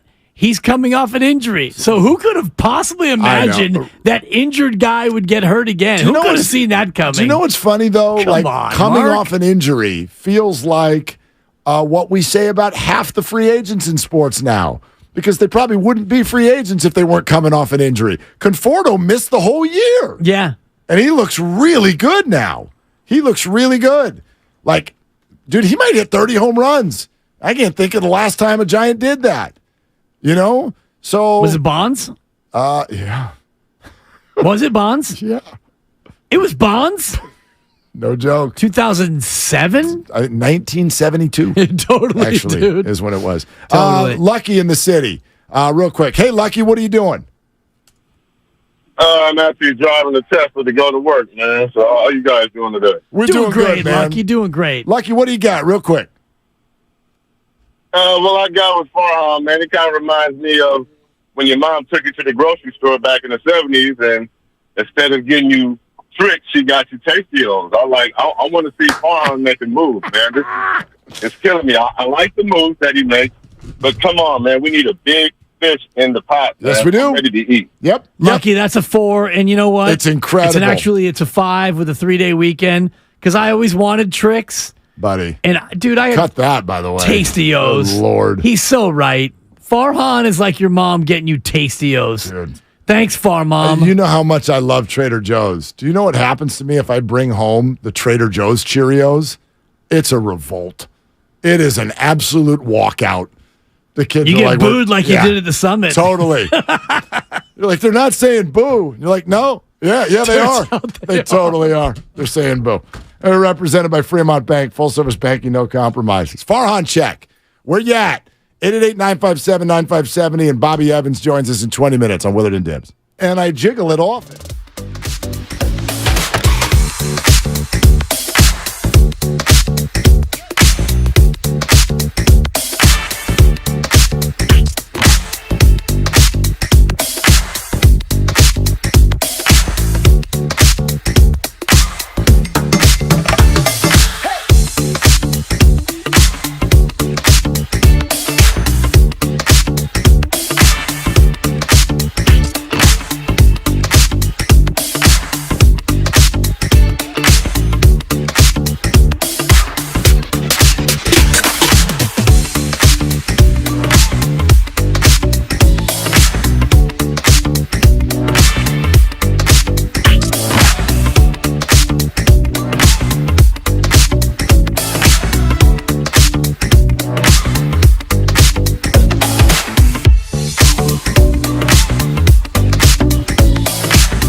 Here's Michael Conforto, and he drives one to deep right center field. This could be another one from Conforto. It is gone up onto the balcony. Wow, he just destroyed that pitch. Now, back to Willard and Dibbs on 95.7 The Game. Yeah, look out. Conforto's getting hot. Yeah, he is. Coming in hot. Was he 4 for 4 yesterday? Woo! Okay, 8 of 10. 25 and 25 through the first 50. And I haven't said this yet, but take a look at... Okay, I'm sorry. 3, 2, and 1. What do you think I'm going to say? What do you think I'm going to say? Take a look at the wild card standings. My Giants, together we're giant. What's the slogan this year? Nothing. I'm a Giants fan. Yeah, I am a Giants fan, but he's making it hard on me, Grandy. Tell you what. He's making it hard on me. What were you going to say? That I think they're going to the playoffs. I want to go back to the playoffs. I think they'll be a playoff team. And I don't want to sound... I don't think they'll win the division. I don't want to sound mean-spirited, but... Then don't. So what? Because everybody makes the playoffs. Oh, don't do that. I just did. That's so get off my lawn. Mark, going to the playoffs does not mean what it used to. Can you agree to that? Sure. Okay. Sure. So can we set the bar a little bit higher than they're going to go to the playoffs? Yes. Yes, we can. Okay. We can. But not for this year, we can't. Okay. Right? Well, I mean, we should for every year. Okay. Yes, I'm going to agree with your concept, but in the moment coming into the year, if I had offered you that before the first game started, you'd have taken it. I guess. They're not in the spot that the Dodgers are. They're not even in the spot that the Padres are. Whether they should be or not is not even the point right now, but they're not. So, like, from an expectation standpoint, if you're going to give me, what was the Vegas number? What do we got? 84, I think, the over-under. Was it that high? I thought it came down from that. Well, it's gone all over because they update it as the season goes on. Sure, I can't remember what the preseason over-under was. I thought it was 81.5. Yeah, it was something like down right in at those 500. low 80s. So right, but even 82 and 80, you probably make the playoffs. Ooh, no, I don't agree with that. Well, no, I mean, like if you look the Phillies were the last team in, and I think they won 87 last year. I think. Right. If I look at last year's standings, I think that's what they were. And last year was the same format as this year, correct? With 7 playoff teams, Correct. 7 of, Philly, of 15. Indeed, Philly was the last team in, and they were 87 and 75.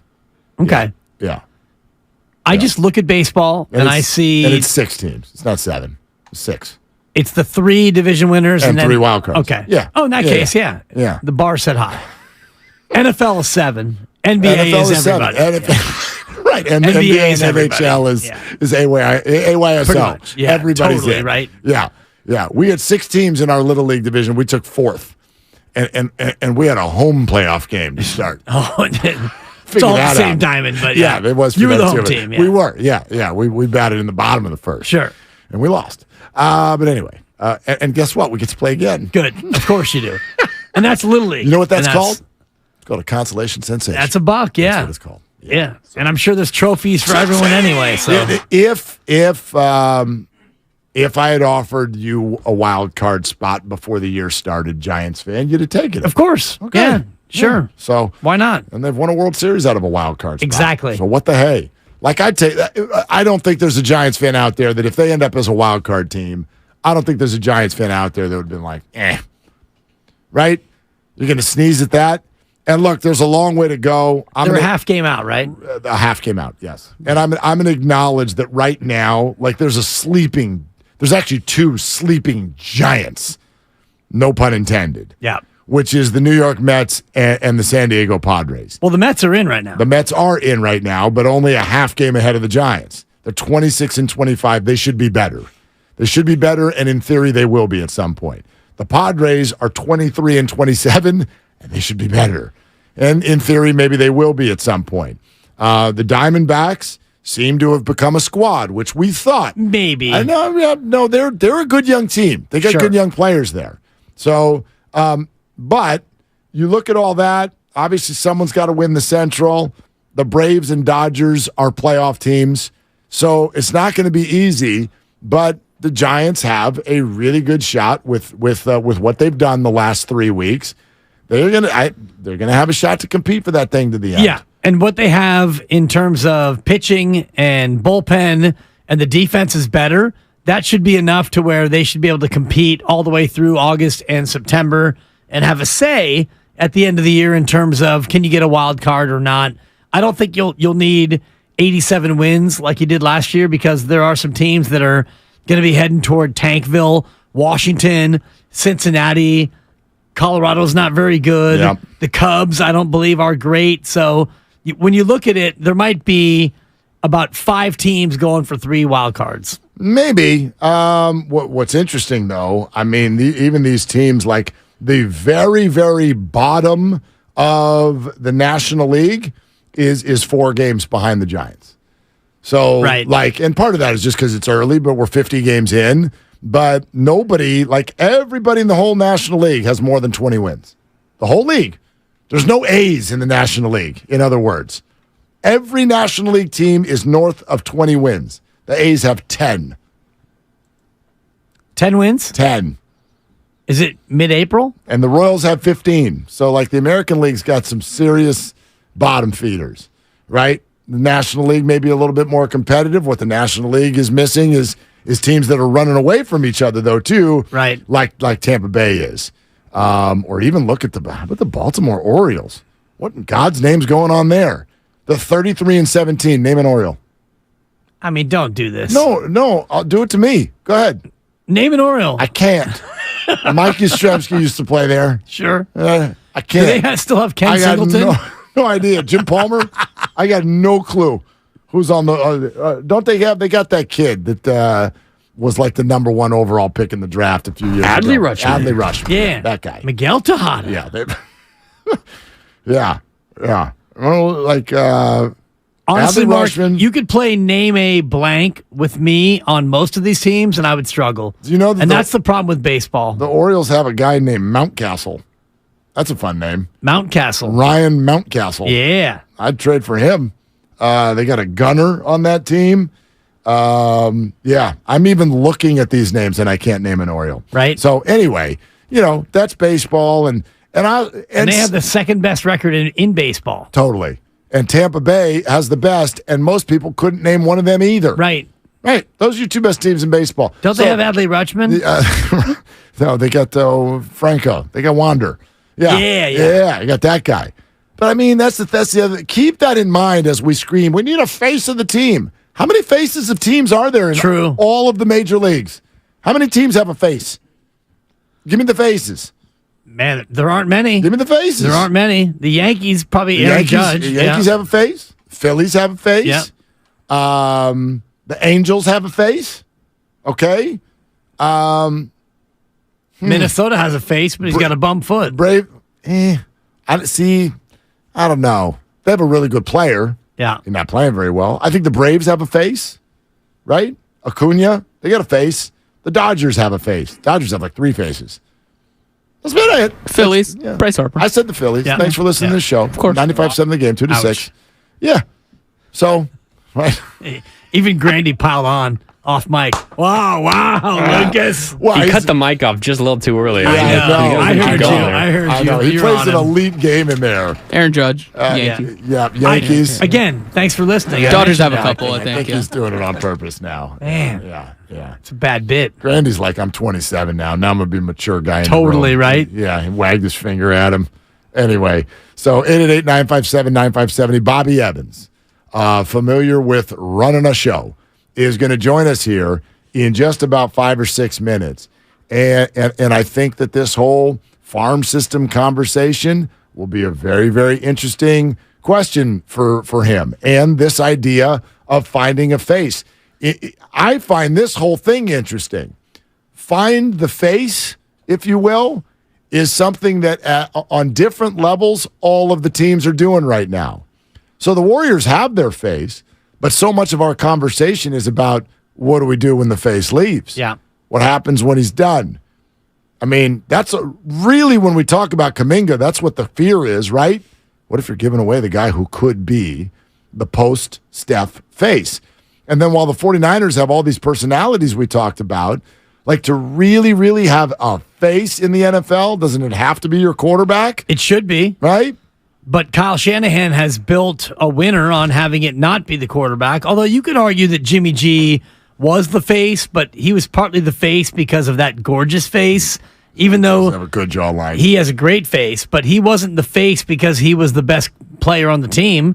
It's been George Kittle or Nick Bosa or anybody else you want to pick, Trent Williams or whatnot. And so that's the interesting thing about the Kyle Shanahan model is that he doesn't need his face to be the starting quarterback, but the Warriors need a face after Steph Curry, and I don't think that face is on the team now. Speaking of Jimmy Garoppolo, we got to talk about him because of the news that was made yesterday with regard to him, the Raiders, timing, and his health. Yet again, we'll have that for you coming up. But next, Bobby Evans joins us with regard to the building of a baseball team, how he would rate this one as it stands through 50 games at 25-25. We're all sponsored by Lucky California, and that is next on Willard and Dibs. Lucky helps you.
Sometimes birthday cake will show up. Yeah. Sometimes someone will swear, and then Grandy dumps it, but you're on YouTube, and so you get to hear it, and that's all kinds of fun. So like it and subscribe, 95.7 The Game on YouTube. I don't think there's going to be any swearing here because this man is a professional. He used to run the Giants. Former Giants GM Bobby Evans joins us here on Willard and Dibs. Hey, Bobby, how you doing? Hey, very good, guys. What's happening? Just kicking around, hanging out, and wondering, we're doing a little bit of a Farhan check today. 50-game mark for the Giants. They've won 8 of 10. The farm is starting to produce some talent. I'm sure you know this. The last time this city was talking about Farhan, everybody was pretty angry. What would you say about the job he's doing so far?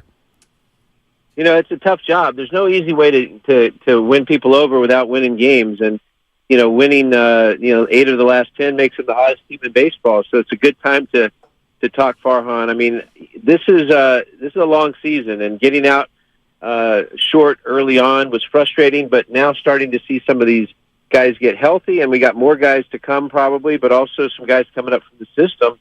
It does energize the club, and when the pitching staff is doing their thing and offense is putting it together, it makes for some fun baseball. And this division is very winnable at this point. Nobody's running away with it, even though the Dodgers have done well. They're not too far ahead. How much does the infusion of youth from the farm help to invigorate the clubhouse, but also the fan base in terms of hope not only for this year, but for the future as well? No, I think it's a huge difference maker. I mean, I think in the clubhouse, guys get into their routine, but they all rally around new blood and new energy and guys coming up for their first time, and especially guys that have made a good mark early on with, Schmidt and then, of course, Bailey. I mean, it's a real energy booster, and then, on top of that, they're playing good baseball, and it's a team sport, but these young guys are contributing, and I think that's one of the things that always made a difference for us when young guys came up and they were greeted by the likes of Hunter Pence or Buster Posey and others that just welcomed them right in and challenged them to contribute right away. Bobby, this is a big topic here in the Bay Area, partially because of Brock Purdy, but what everybody is sort of scared about when you see a young player come up and succeed is like, well, how do we know this isn't a flash in the pan? And so I'm feeling that way right now, 2 or 3 weeks into the career of Casey Schmidt. What do you see, and is there something that when a player comes up, you can point to and say, that's how I know that this is going to stick?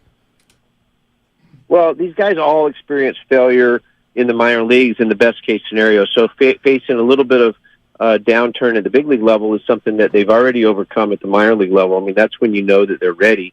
But when they do come out of a hard spell or a short spell, if you will, and you see them rise back, it tells you a lot about the character of the player and the endurance of the player. But I think you can look at the physicality of both of these guys, the swing path, the approach, the mentality that they have, and already the defensive capabilities that they have, and it gives you a lot of expectations of positive things to come. It's not just the day-to-day, game-to-game. It's really the body of work that they're capable of because of the physical specimen that they are too. How do you manage the expectations of the fans when you chase after Aaron Judge and don't get him, and Carlos Correa and don't get him, and Bryce Harper and you fall short? How do you try to spin that for the fan base that not every team is going to be able to land one of these big fishes? Yeah, I mean, part of building a club is not based on just one guy. I mean, the one big fish does make a difference, but it's also the combination of all the different parts of a team. And I think that the front office has proven, before Farhan and now with Farhan, that there's a capability of acquiring good talent to add to the depth of a club. And it doesn't mean you might not get somebody at the deadline that could be a big difference maker. But it's never going to be one player that makes all the difference. And invariably, you'd like to add that guy when the team's 75% of the way to where you want it to be, so that one guy does put you over the top, rather than having to bring him in and then build around him. And so I think they're in a good position. I mean, it is tough to lose talent that you seek after in the winter, and it does punch you in the gut sometimes, especially when you get as close as they got with Correa. But sometimes you win by losing, and you get the next guy. Bobby Evans with us here on Willard and Dibbs. Hey, Bobby, what would you offer Shohei Ohtani? Well, I mean, I wouldn't be able to give him 50% of the club, but I would consider it because, I mean, this is a guy that's fun to watch and has so much talent. I mean, we're going to see something clearly with a 4 in front of it. At the end of the day, I love what he does. I know he's going to be able to pick wherever he wants to go. I mean, obviously he'll pick a club that can afford him. But I mean, this is a special talent, and I think he'll bring a lot to the table in terms of a winning mentality, a team approach. I mean, he's a great teammate from what we see. Having met him a couple of times, I know that there's a great person behind the great player, and that's always great for a clubhouse. It's great for an organization, and this can be a face of a franchise wherever he goes. Bobby, you said there's going to be a 4 in front of that contract? You sure? Maybe a 5. Yeah, you sure it's not going to be a 5? Maybe a 5. How about a 6? How about a 6? How about a 6? Is there a way to overpay this guy? Is that even possible? I don't think you'll have to overpay him because, I mean, I think at the end of the day, he's probably going to have 3 or 4 places he wants to go. So it will be the highest bidder amongst those 3 or 4 places. But, I mean, I don't know that you can overpay him because he's just got so much in the tank. I mean, I think he'll outperform whatever deal you give him. Yeah, 2 tanks, actually, the pitcher tank and then the hitter tank, and that's where you got to fill up both those tanks.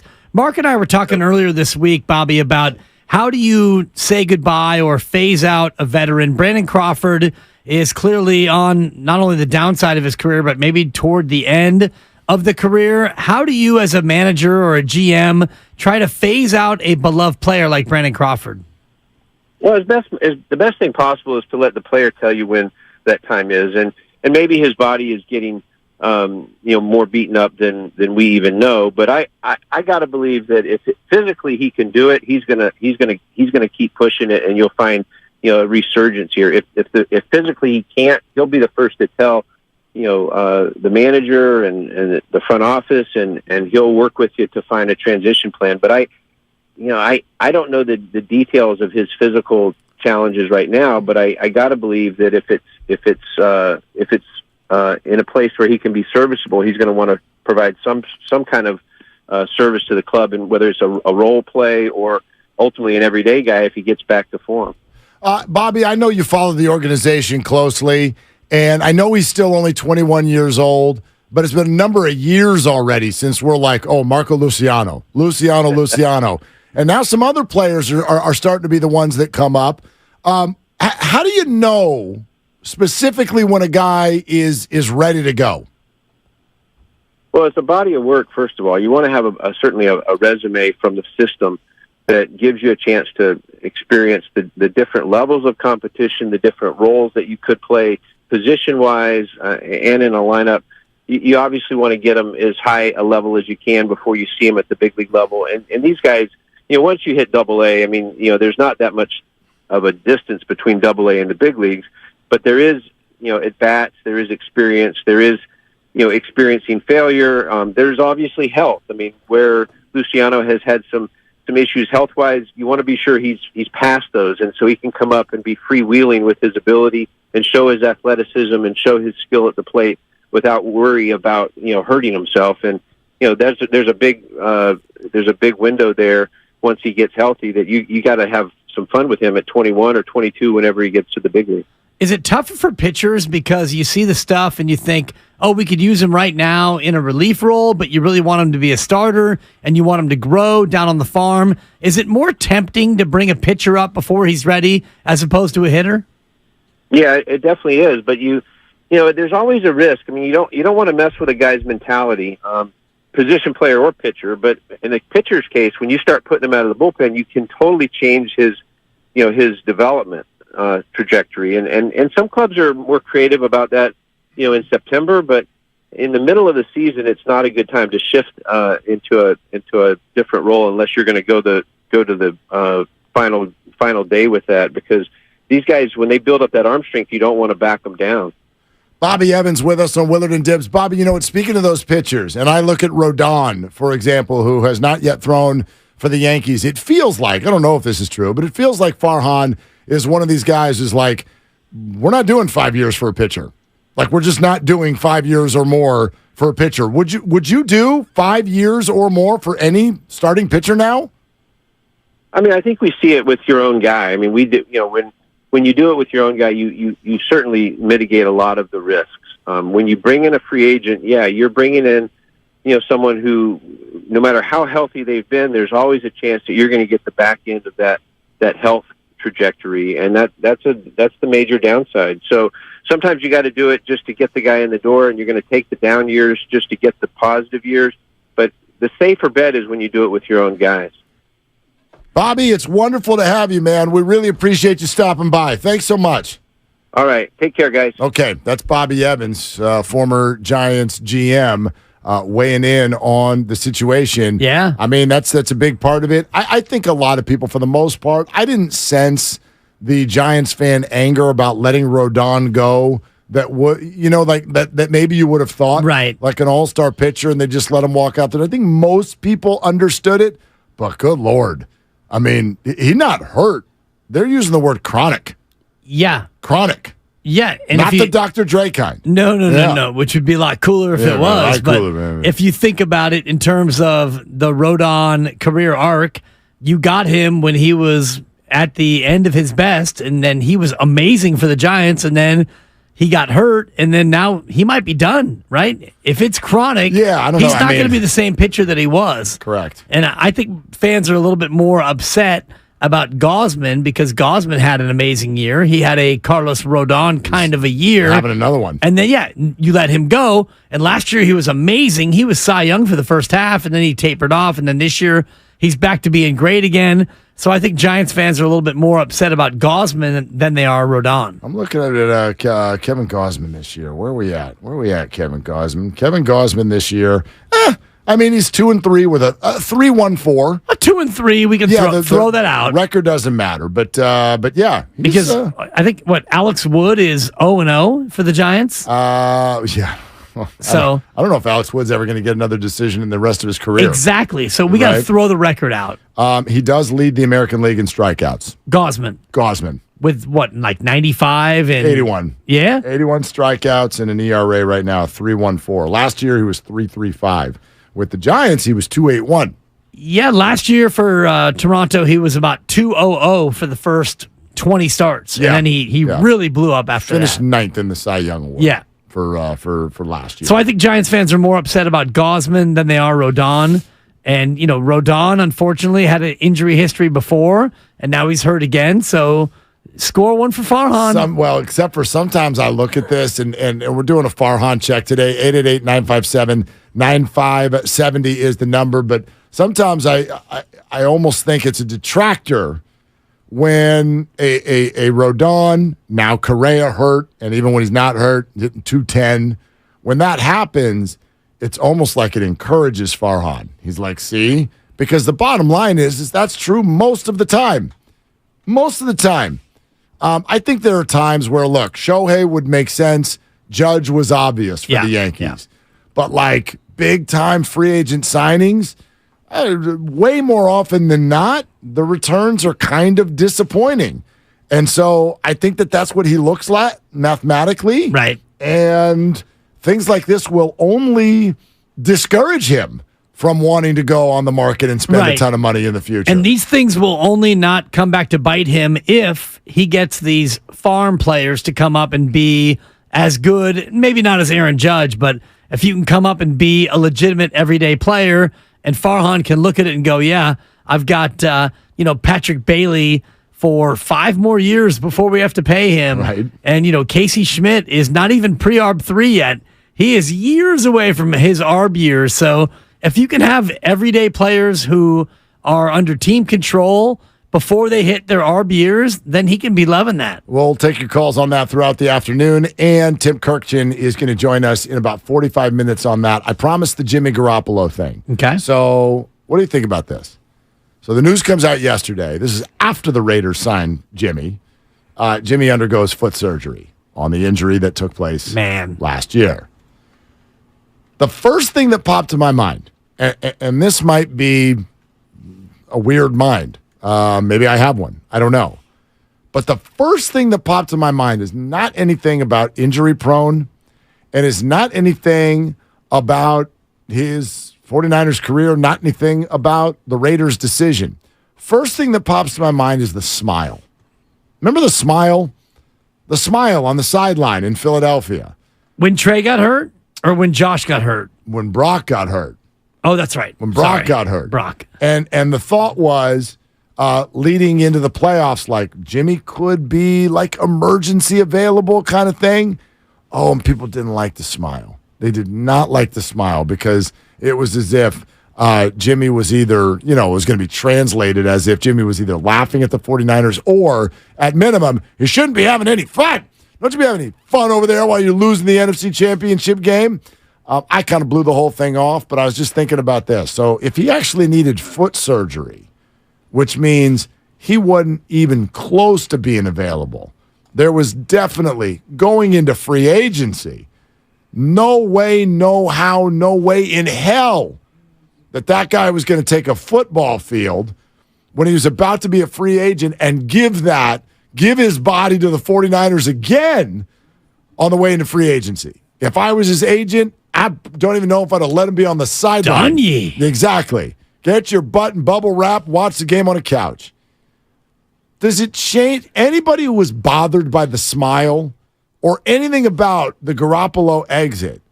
Does it change anything in your mind knowing that he needed surgery while all that was happening? No. No? And it makes me feel bad for the Raiders because... It does? Yeah. If you needed surgery, then why didn't you get surgery back in, I don't know, December when you got hurt? Maybe he was trying to be ready for the 49ers, and it didn't work. Or maybe he was trying to dupe a new team into signing him without knowing fully that he needed surgery. Well, except for, it's not like the Raiders didn't do a physical.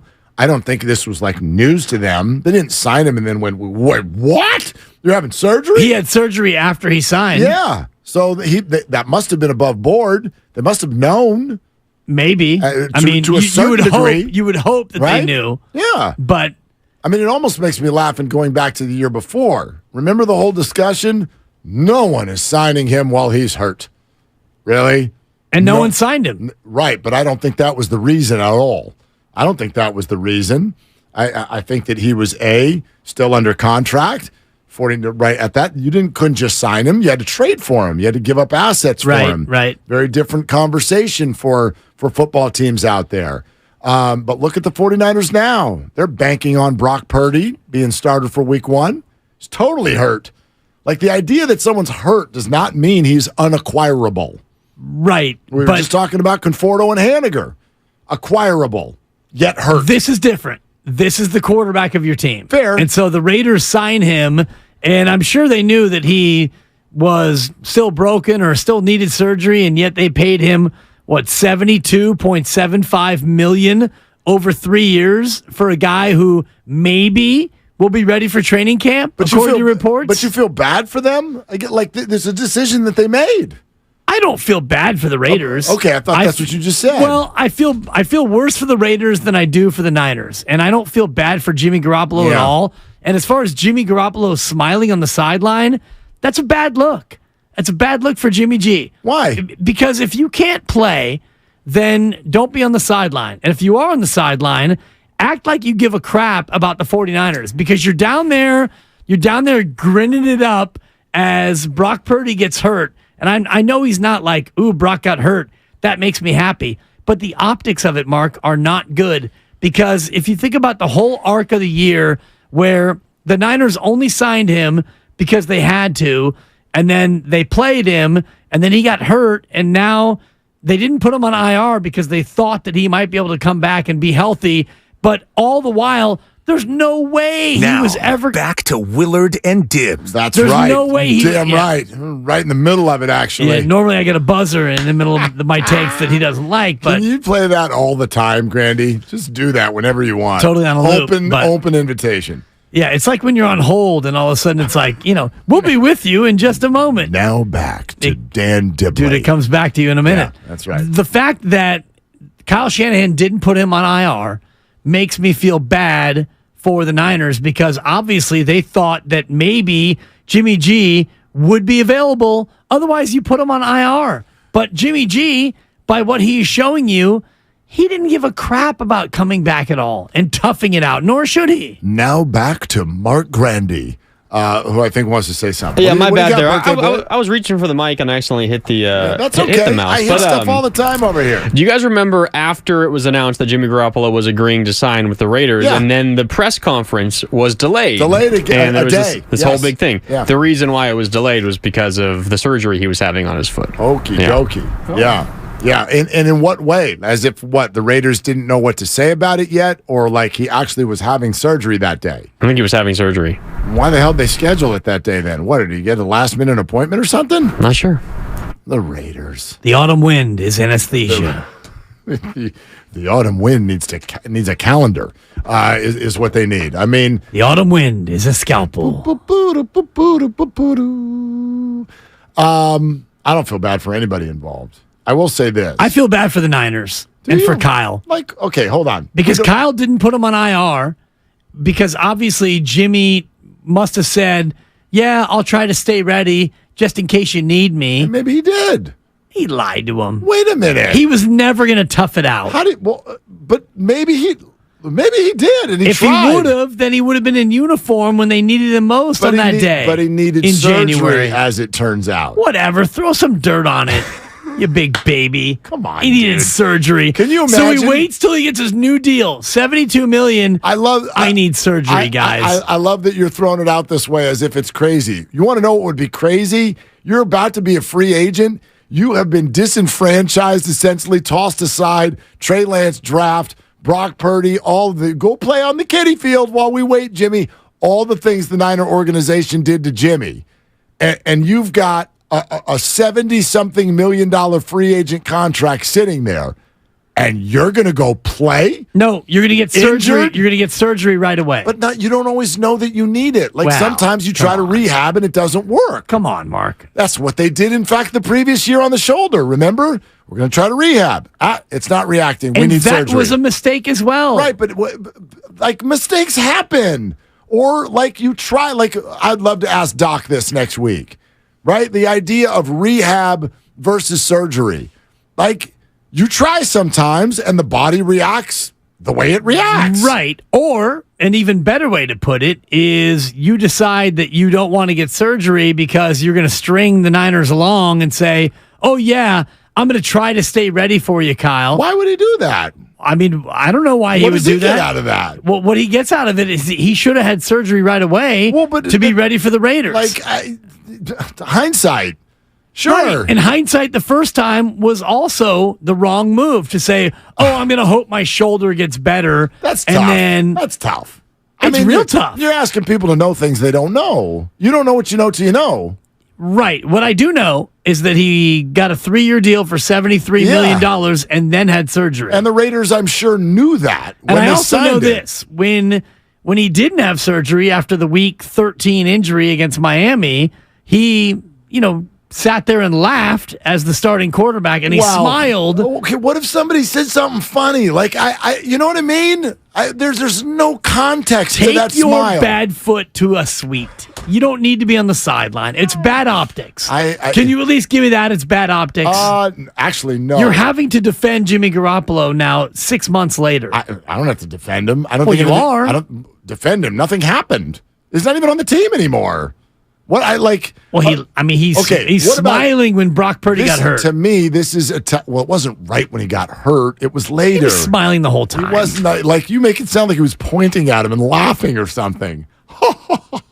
Now you know what it's like to Might as well have been for the 49ers. So he's smiling when they're down 21-7 with no quarterback. Can we get into this? I would love to hear from some of you because the last time this sort of thing came up was when Draymond hugged LeBron James. Disgusting. Right?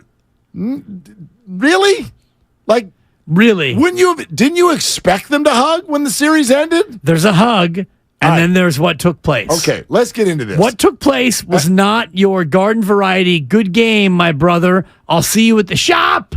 That was, LeBron. LeBron. It was a good-looking hug. Is that a new cologne? Fremont Bank, full-service banking, no compromises. 888-957-9570 is the number. Does this kind of stuff bother you or not? When there's this kind of behavior on the sideline in the middle of dramatic or emotional sports moments. And then also Tim Kirkjian is going to join us in about a half hour on Willard and Dips. It's Jeep 4x4 season. Make your next adventure epic and hurry in now for great deals. And now get 0% financing for 60 months plus $3,000 total bonus cash.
LeBron James. Now, back to Willard and Dibs on 95.7 The Game. You want to know what I think happens?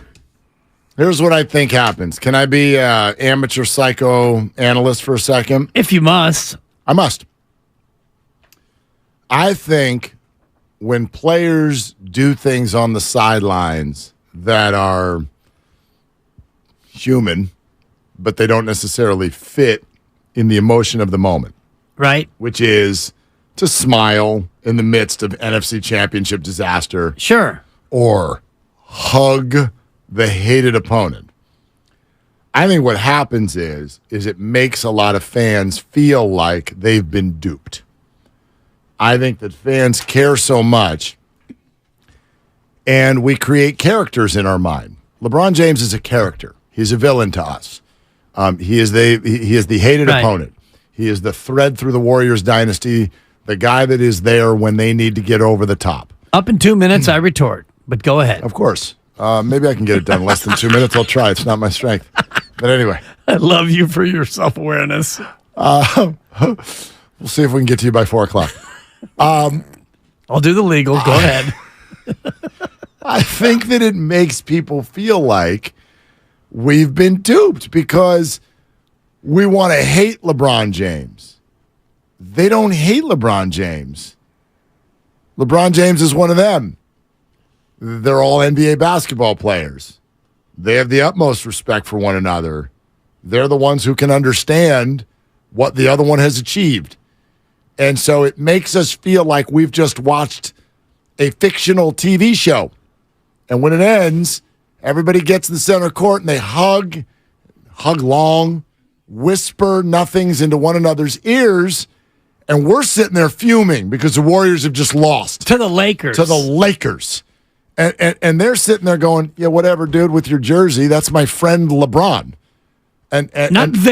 He. Fine. He wasn't the only one to hug him. Fact. Is it my turn? Sure. You get into the 15 seconds. I appreciate you allowing me this moment of clarity. You're welcome. I checked with the boss. He said it was fine. Appreciate it. We need to win the quarter hour. Push Dibs to 55. I'll say this. First and foremost, Jimmy Garoppolo is different than Draymond Green. Jimmy Garoppolo's response is an awkward, sort of nonverbal thing that Jimmy does all the time. Jimmy at times does not have control of his facial expressions. So when Jimmy smiles in the face of a disaster for the team that he can't wait to leave, that is totally different than the Draymond Green situation. Jimmy Garoppolo smiling, to me, is not even a misdemeanor. It's a non-story. You didn't like it, though. You just said you didn't like it. I was just kind of playing it up. Oh, okay. And honestly, in light of everything that Jimmy went through, I was not that bothered by the Jimmy Garoppolo smile. I don't think that Jimmy Garoppolo should have been down there unless he was able to play. And I also think that Jimmy Garoppolo, if his foot was that bad, you should have had surgery right away. But Jimmy Garoppolo, I don't believe from the point where he was put on the kiddie field all the way through the point where he got hurt, he was not sold out to be a part of this Niners team. He was a Niner because he had no choice. Yeah, but I will go ahead and excuse the smile based on what happened to him from last year in February all the way through this year in January. Just to put a bow on Jimmy, though, like if I were him, okay, and picture the whole story, the 5 years of we've drafted Trey Lance to replace you after the Super Bowl. Right. We flirted with Tom Brady. Well, the 5 years includes them rescuing him from anonymity. No doubt. And giving him $125 million. I don't know. That's part of the story. Sure. I don't know if they rescued him from anonymity, but they certainly paid him through the nose. Sure. Fine. So I'm not saying I would hate the 49ers by any stretch, but here's what I am saying. If that was the company for which I worked, and that was the story, the company flirted with replacing me, then the company did replace me. And then they didn't replace you. And then they didn't trade me. Yeah. And then I came back and I got the job again, but by accident. And then I hurt myself again for this company. And then the company is sitting there going, hey, we don't want you back next year. But before you go, would you give us your body one more time? There's no question in my mind. I would have been like, bleep you.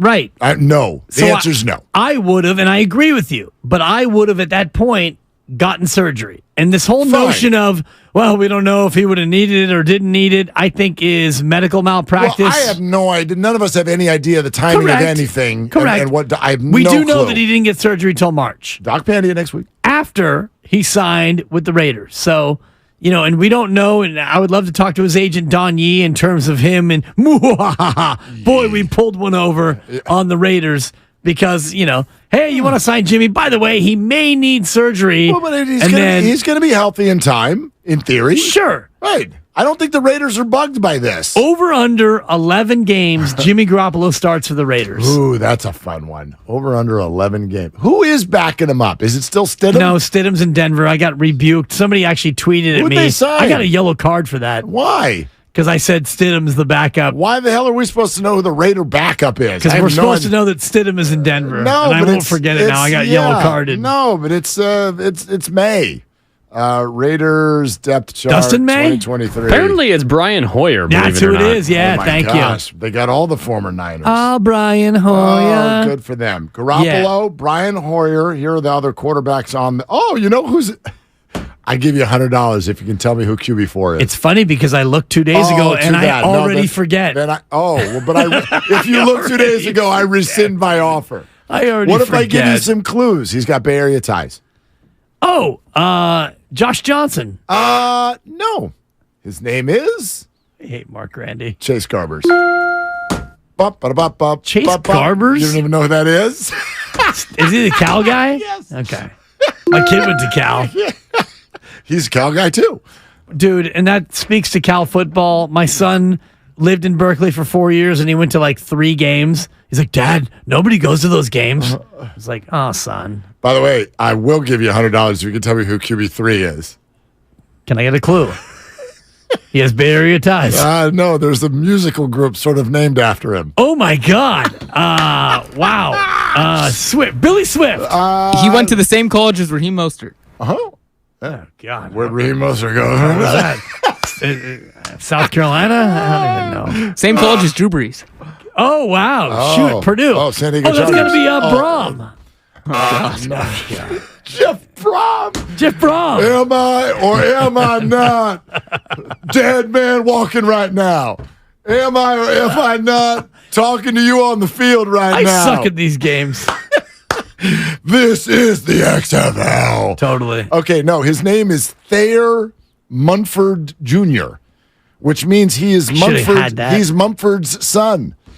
Oh, okay. Yeah, it works. Sorry, it works. It's a 2. Anyway. Can I pivot to the Draymond portion of this conversation? Pivot? Thank you. Go ahead. The Draymond Green hug, the offensive nature of the Draymond Green hug is, for one, you got embarrassed by the Los Angeles Lakers. And they got embarrassed. And are you telling me that? Why do you use that word? Are you telling me, Mark? Why is losing embarrassing? The way they lost Game 6 was embarrassing. You are the defending champions, Okay. and you got your Jake Schmidt, and you got it handed to you. I thought if I was walking out of the building, the only person that would feel embarrassment was Klay Thompson. They all should feel embarrassment. Yeah, but I mean, it's a team game. I know, but you the were Lakers, favored. You had home court. Were they favored that night? The Lakers were favored. The Warriors were favored in the series. In the series, yeah, but not by then. Not once they lost Game 1. Mark, to lose in 6 to the Lakers and to lose to LeBron James is embarrassing. And for Draymond Green to make a beeline before anybody else had a chance to do any other thing, they're good for him to friends. beeline and hug LeBron James for 20 to 30 seconds was offensive. And I'm speaking not only for myself, I'm speaking for Dub Nation. I bring this. No, you're not. You're speaking for part of it, and I bring this up the because majority of it. I don't know that. I don't know that at all. Well, I do. I said to Christy, I'd have I'm told out you there this. on the streets. Second I saw it, I go, oh, here we go. She literally was like, what? Like, I don't even know what. I'm like, people. There are going to be people who don't like that. And then I went. Christy was focused on Wiggins. I go. Let's be fair. Isn't she always? Yes. You know. What did Wiggs do in that moment? She's a Wiggy stand. What did he do? He kind of looked around like. Yeah, what he always does. Jeez, did we lose? Okay. He's like, hey. Yeah. Okay. All right. Why you guys sound dumb like that? I'm not sounding dumb. No. Wiggins looks around like Wiggins is not dumb. Okay. He's not dumb, dude. I'll tell you one thing he didn't do. What he did? He didn't run over and hug LeBron. He's not good friends with LeBron. Because LeBron got him traded. Exactly. So why would we? That's a bad comparison. Steph is good friends with LeBron. And hugged him. But did he beeline? Draymond Green He had to wait his looked turn. like Carl Lewis in the LA Olympics is what he looked like. He sprinted over. Listen. And he held LeBron in his two arms and he whispered to LeBron, "LeBron, bonjour, ma suite, mon chéri, hon, hon, hon." Dude, it was too much. Maybe he said, "You want to be a Warriors?" Maybe that's what he said. LeBron said, "You want to be a Lakers?" Because we both know Denver's going to boat race us. Not gonna Denver be going to sweep us. We all know that. Look, the second I saw it, that's what I said. And she goes, "Why?" I go, "Watch this." And I pull up Twitter, and then whoop, whoop, whoop. Shasky was one of them, right? Like, oh, come on, this was a bad look. Come on, it's a terrible look. It's a bad look in that emotional moment because as a fan, you're ticked off. You're disappointed. You can't believe this is the way it's gone down. For instance, your words, embarrassing. I don't find losing basketball games The way they embarrassing. lost was embarrassing. I don't use that word. Professionally embarrassing. I don't use that word. It I don't wasn't agree. as embarrassing as, walking down the street and your pants happen to fall off. I think it was frustrating. I think it was disappointing. I don't think it was embarrassing. They got clowned. They got punked. They got, Mark, you know what they got? They lost. Mark, what happened to them? Say it. They got served. Thank you, Mark. There you And go. you know it. No, you I know don't. it to be No, true. they The didn't. way they got eliminated They lost with Klay badly. Thompson in front of his father going 3 of 19 and Draymond Green, they got embarrassed. Okay, you're listening to 95.7 The Game, KGMC, FM, and HD1 San Francisco. Always live on Twitch, YouTube, and the free Odyssey app. Don't tell me to calm down either. Can I clean one thing up real quick before we get back to this conversation? Go ahead, Lucas. Calm down, Lucas. Yeah. 1 foot Memorial Day. I'd like to throw us back to about 5 minutes ago when we were discussing the Raiders quarterback discussion. Yeah, remember that? Yes, I do. I remember that. Are you playing audio? No, this is me. Okay, Hello. sorry. Hello. Yeah. We were looking at the depth chart, and this is just a classic instance of Mark reading the internet wrong. When you went to your third quarterback. Oh, you're right. no. I went up to... Let him finish No, because he's you're about right. to get embarrassed. I got served.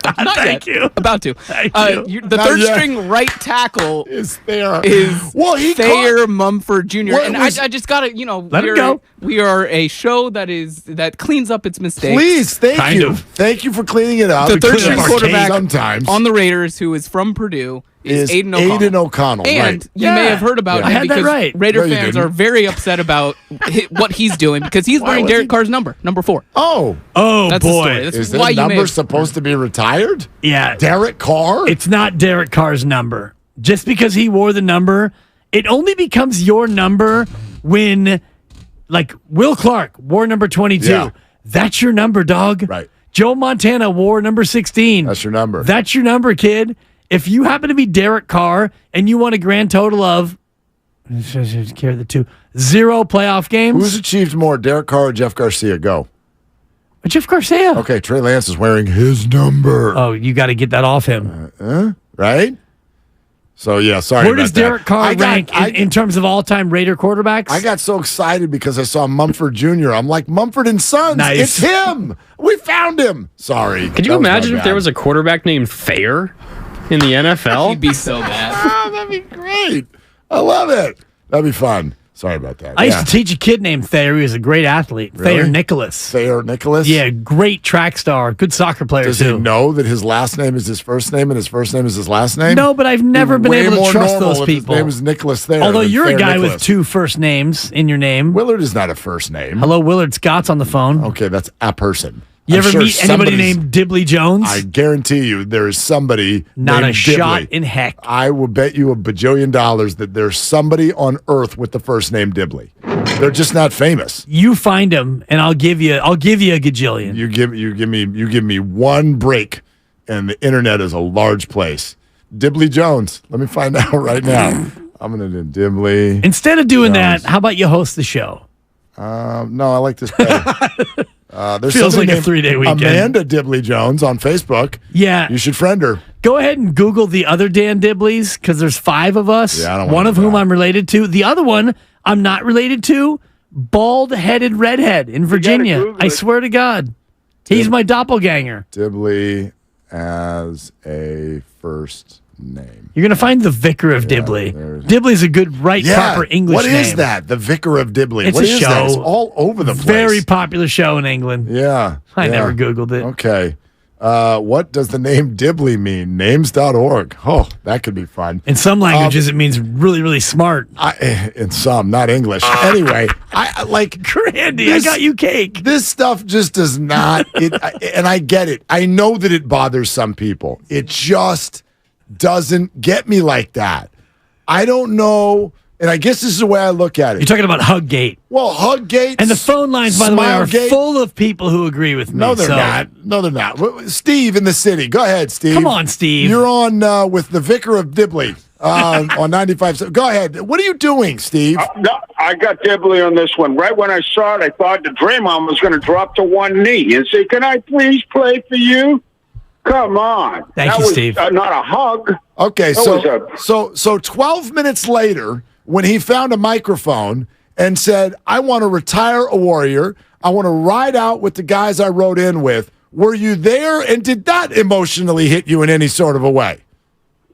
Didn't see it. Yeah, exactly. Thank you. Thank you, Steve. Perfect answer, and Steve. That's EPMD, strictly business. Draymond did that because it's business. No. What? It's totally business. Why do we ask the players to not be human? We're not allowed to. Mark, hold on. No. I've let you talk. The boss called. 20 months now. I've been 407 All Dibs right. talks. Up in 2 minutes. I got a script put him right in here. check. It says 407 Dibley retort. Why are they not allowed to smile? They can't hug. Oh, God. They can't go on a boat in the playoffs, Odell. You can't live a life. You're just playbook. And in bad moments, you be mad. Don't get caught by the cameras living a life. No friends, no fun, no nothing. You must play the role at all times. To me, that's all that's happening. No. You watch Draymond hug LeBron and you think to yourself, oh, he's not mad. I'm mad and he's not mad. So this is actually just a TV show and I'm being taken on a ride and it ticks you off. That's all that's happening. And I'm right, because that's exactly what it is. Because I obviously care more about the loss than you do. Because really? The way you're processing the loss is running over to the guy who single-handedly embarrassed you on the floor and embracing him. And I get you guys are friends, and you guys can be good friends, and I actually like that about professional sports, but don't make me feel like I wanted the win more than you wanted the win. And I know it's not 407 yet, and this is not technically my time yet. No, I kicked it to you early, and I would like the record to show. Yeah, you're a giver. Yeah, you're a true giver. I mean, I don't do a lot of talking on this show. No, you don't, and I feel bad that I'm so ball dominant. You got any friends at other radio stations? I do. Okay. But if we get into a spot where... If they were to beat you in the ratings... And they have. Hasn't happened lately. Happening right about now. Am I right? Okay, but anyway, if that were to happen, you're not allowed to text them, you're not allowed to see them, you're not allowed to talk to them. Again, this is a classic Mark Willard out of context. How so? Because are we not competing? But if we have a head-to-head in front of the world, and we have a show versus show showdown do it every day. But this is not that. This is not me going up to that individual. And by the way, I saw the individual against whom we compete at the Warrior Parade last year. I had never met the young man. We had a big bro hug and we had an embrace. Awesome this guy. was not on national TV. Nobody knew that it was me and so he that's not fair. doing the thing. So now you're asking him to actually do a scripted show. You're telling me that he can't do that because it's on national TV? I'm telling you in the moment after the loss, shake his hand, bro hug it out, dap him up, and then save the deep, long junior prom embrace for another time. Why are you in charge of how two other friends embrace one another? I'm not in charge of anything. It sounds like it. I'm telling you how I, as a lifelong Warrior fan, perceived that moment. I was doing dishes. I told you this, Mark. Warriors are down 20. They're getting embarrassed at the crypt. and it's like, oh my God, this season's going to end with an embarrassment. Draymond, you got served. Klay Thompson, you stunk. Steph, you were pretty good, but not good enough. All you Golden State Warriors, you were not good enough to win the game you had to win. So as I'm washing dishes, the game ends, and I'm like, hold on, supper, to my lovely wife. Because you knew it was about to happen. I knew it was going to happen. Right. And I had to see somehow you were still surprised by it. I wasn't surprised. Well, then what are we doing? I was disgusted by Why? it. You knew it was coming. Because I thought that he had a greater perspective for the moment. And in that moment, you got embarrassed. So in that moment, you didn't need to big smile, hug it out. You're my guy. We share an agency. I don't think. Can I be a Laker, please? And you know that he didn't say that. And we don't know that. I don't think. You don't know Draymond Green. I don't think that they felt embarrassed. I think they felt frustrated. Why would a basketball player be embarrassed by getting beat by LeBron James? He's legitimately great. Why would that be embarrassing? The way you lost that series was embarrassing. You went to L.A., and you were never in it, and you got served. That was embarrassing. Never in it in the last game. In that game. In that game. I mean, and that's not like to me. It was an embarrassing way to go out. If you lose by 1 on a buzzer beater, that's not embarrassing. Were the Kings embarrassed? The Kings were not expected to win. The Kings were adorable. 3 seed. Right, Game 7 but at you home, said yourself that if the Kings lost that, they would not be. The Kings would feel like, okay, we had a good year, tip of the cap. Okay. This is the defending champions. I'm just trying to figure it out. I'm glad to know this because we got at least one more Little League game to go, and we've been doing it wrong. No, we've been doing it wrong. No, this is Little League. No, you're not going to make that comp. I hope. Keep lining the kids up on the line there at home plate. Yeah, Little League. Shouting out the other. Well, wait a minute. So what are we teaching them? Do this when you're kids, but not when you're adults. Don't respect your opponent when you're adults. Don't respect, because once you get paid, respect is either this or that, right? But why are they embarrassed? Why should they? I love this. If he had walked out without saying anything to LeBron, that's bad too. It is. So what's the we're creating firm, hearty handshake? Wow, and one slap on the back. Congratulations, Draymond, LeBron. Make sure you fit in our broadcaster box. This is how we would like That's you. That's a fan box. I would like you. And the fans are lining up at 888-957-957. Make sure you do it exactly like we want you to do it. Because, by the way, that's very Draymond. If I know Draymond at all he does is he does things the way other people want him to do it. That's and I admire him for that. He's always towed the company line, right? I don't know. Why would we create this tiny little lane that he has to walk in? It's not that tiny. It seems like it. It's really not that tiny. You can't walk away from him, but you also can't hug him. Did you see what Steph did? Steph came over. Yeah, he came over, hug, dap, quick conversation, surrounded by cameras. They're not as close. And that's it. They're not as close. But you don't know that. They're close in a different way. Draymond, in my opinion, Draymond looked thirsty. That's my opinion. The way I looked at it, Draymond came over. He was beaming. He had no real perspective, in my opinion, about the fact that they just got clowned in L.A. He was glowing as he had a chance to have a brief audience with LeBron. I think that was your emotion. That's what I think. I'm not alone. I didn't say you're alone. Right. I think it was all their emotion too. I mean, you're putting emotions in his mind. You're putting looks on his face. You're putting thoughts in his mind. I'm just judging his actions, just like I judge his actions when he punches a teammate. I mean, well, that's completely different. I'm just saying, I'm judging his actions as we all do as fans. We're sponsored by CalHope.org, and Tim Kirkjian will join us next on Willard and Dibs. Did that emotionally hit you in any sort of a way? Didn't see it. Life is uncertain. It's okay.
Willard and Dibs on 95.7 The Game. All right, we had a healthy baseball conversation earlier in the show. We pick it back up now here on Willard and Dibs on a payday 3-day preview Friday. Man. Right here on 95.7 The Game. So good, and only made better by our next guest, Mark, because I'm a huge fan of diminutive people in general. Same. I am one of them. This guy is on one of the... If you go for an all under 5'8" media team, he's hitting third in my book. Forget it. And a kind man, because Tim Kirkjian of ESPN, we're told, is willing to skip first pitch of Phillies Braves for us. The question I have, Tim, is will you skip second pitch as well? I'd like to know how long we have you. Yeah, I don't have a choice. And unfortunately, I'm in the under 5'5" sports writer category. I'm getting shorter as I get older. That's not a good sign. I'm with you, Tim, and I put 5'8" as the barrier because I'm 5'7" now, also getting shorter, and I kind of wanted a spot on the team, hitting ninth, and maybe get pinch hit for late in the game. But you are our number 3 hitter for those of us on the diminutive side. Well, this is the only thing I've been. I went to high school, 10th grade, 4'11", 90 pounds, looking really good. So I'm used to this, believe me. I was 10th grade, 4'11", 190 pounds, so there's that. Right, there you go. Speaking of coming up short, that's what the Giants keep doing in free agency, Tim. And so nice. That's the only transition I could come up with. I went with it. But anyway, go ahead and break it down for us right now. Where's Shohei Ohtani playing next year? What do you think of all this? Well, I get asked this question virtually every day. Every day. And the answer is I don't know, and neither does anybody else. But let's keep a couple things in mind. It's going to cost, guessing, somewhere between $500 and $600 million to sign him. So that's going to cut down exactly how many teams can do this, given the price tag. He also has to be, I've been told this, he needs the comfort level that he's searching for. And like Anaheim, he loves pitching on that mound. He loves hitting in that batter's box. So that matters, and that doesn't mean he's going back to the Angels, but we'll just see if the Dodgers make their big push as we expect them to. Just not sure how much he loves playing at Dodger Stadium. The Yankees are going to be in. The Mets are going to be in. But look at his numbers at Yankee Stadium as a hitter. They're not very good, and I repeat, that stuff means something to him. So this is a story we're going to be talking about virtually every day until he signs, and it's going to be a fascinating winter, to say the least. Is part of the comfortability also the roster of the team he would potentially join? And if that is the case, can the Giants put together enough of a inner structure for the present and the future to attract Shohei Ohtani? Well, sure. He wants to go to a place where he's going to win also, because he hasn't won yet, and I know that bothers him. Do the Giants have enough of a package? At this point, I would say I'm not sure. I don't think they do, but he could go to San Francisco and obviously be the exact star that they need. But it's going to take an enormous package, and then it's going to take an enormous amount of money. So I would put the Dodgers in the lead at this point, and you can't count out either New York teams, but this is a really, really interesting story because we've never seen anybody quite like this guy. Tim, I'm sort of interested in locking in on your point that he could be the star the Giants need. Let's talk about them needing a star, because none of us argue that. That is their big problem right now. I wonder how that fits into the overall perception of this team and where they're at from the national perspective. What do you think? What do you hear? When the Giants come up, what are people saying right now? Well, I think people are impressed with the way the Giants have played lately. They won 8 out of 10. They're averaging only 3 runs per game allowed. That's pretty good for a 10-game span. It looks like they're a better offensive team than they were last year, which isn't saying much. Michael Conforto has really helped out and done some good things.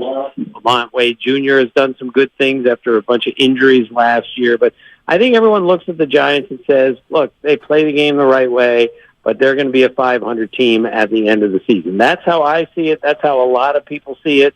But this season has been so weird with the Mets having a lot of struggles. I'm here with the Phillies tonight. They've struggled badly. The Padres have too. The Cardinals, lost 24 of their first 35 games. So all bets are off in the National League, but I just don't see the Giants having enough to put these 8-2 10-game starts together and end up winning enough games to make the playoffs. To what do you attribute some of these slow starts from some of the teams that you would expect to have been far better? Is it the sense that the regular season matters less because of the increase in playoff teams, or is it just the nature of baseball where some teams kind of start slowly?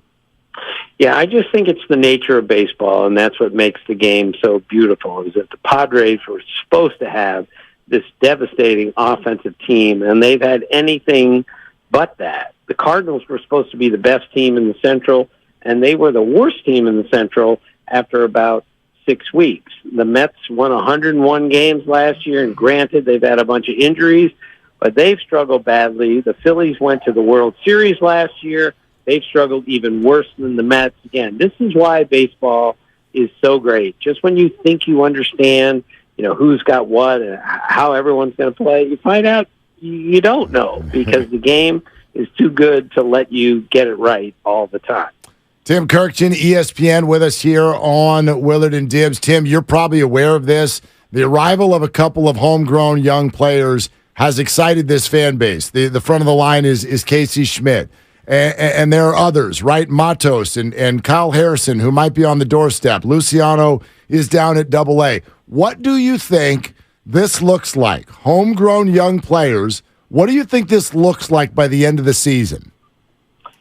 Well, Casey Schmidt started 2 games in a row at shortstop, which is a little tricky with Brandon Crawford there, and they're trying to figure a few things out here, and now is the time to do it. And again, not to belabor the point with Ohtani, but if you can bring up some of those young guys and get them in the everyday lineup and get them acclimated to playing in the big leagues, and then you can start next year with some really good young kids who've got some major league experience, that might be enough to attract a star who sees, this team is going forward with a bunch of young players. So that will be the interesting part for the Giants. When do they call these guys up? How do they do?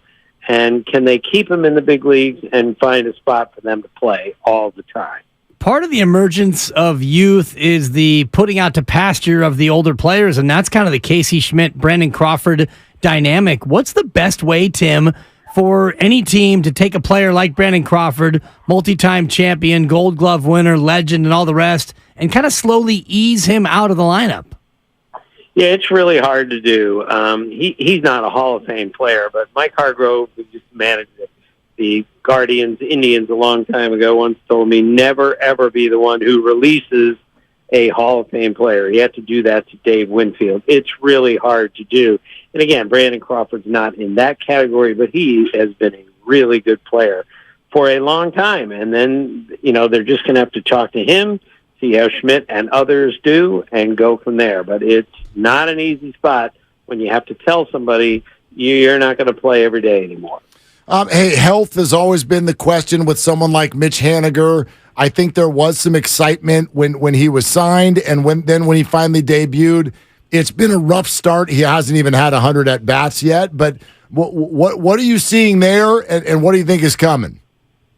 Well, Mitch Haniger's a good player, but he's had trouble staying healthy in recent years, and they're going to need him, because if they're going to make a run at the Dodgers at all, and again, I don't see that happening long term, if they're going to get past Arizona, which has been a big surprise, if they're going to stay ahead of the Padres, they're going to need as much help as they can get. Haniger can provide that, but obviously he's got to get healthy and get into some sort of rhythm.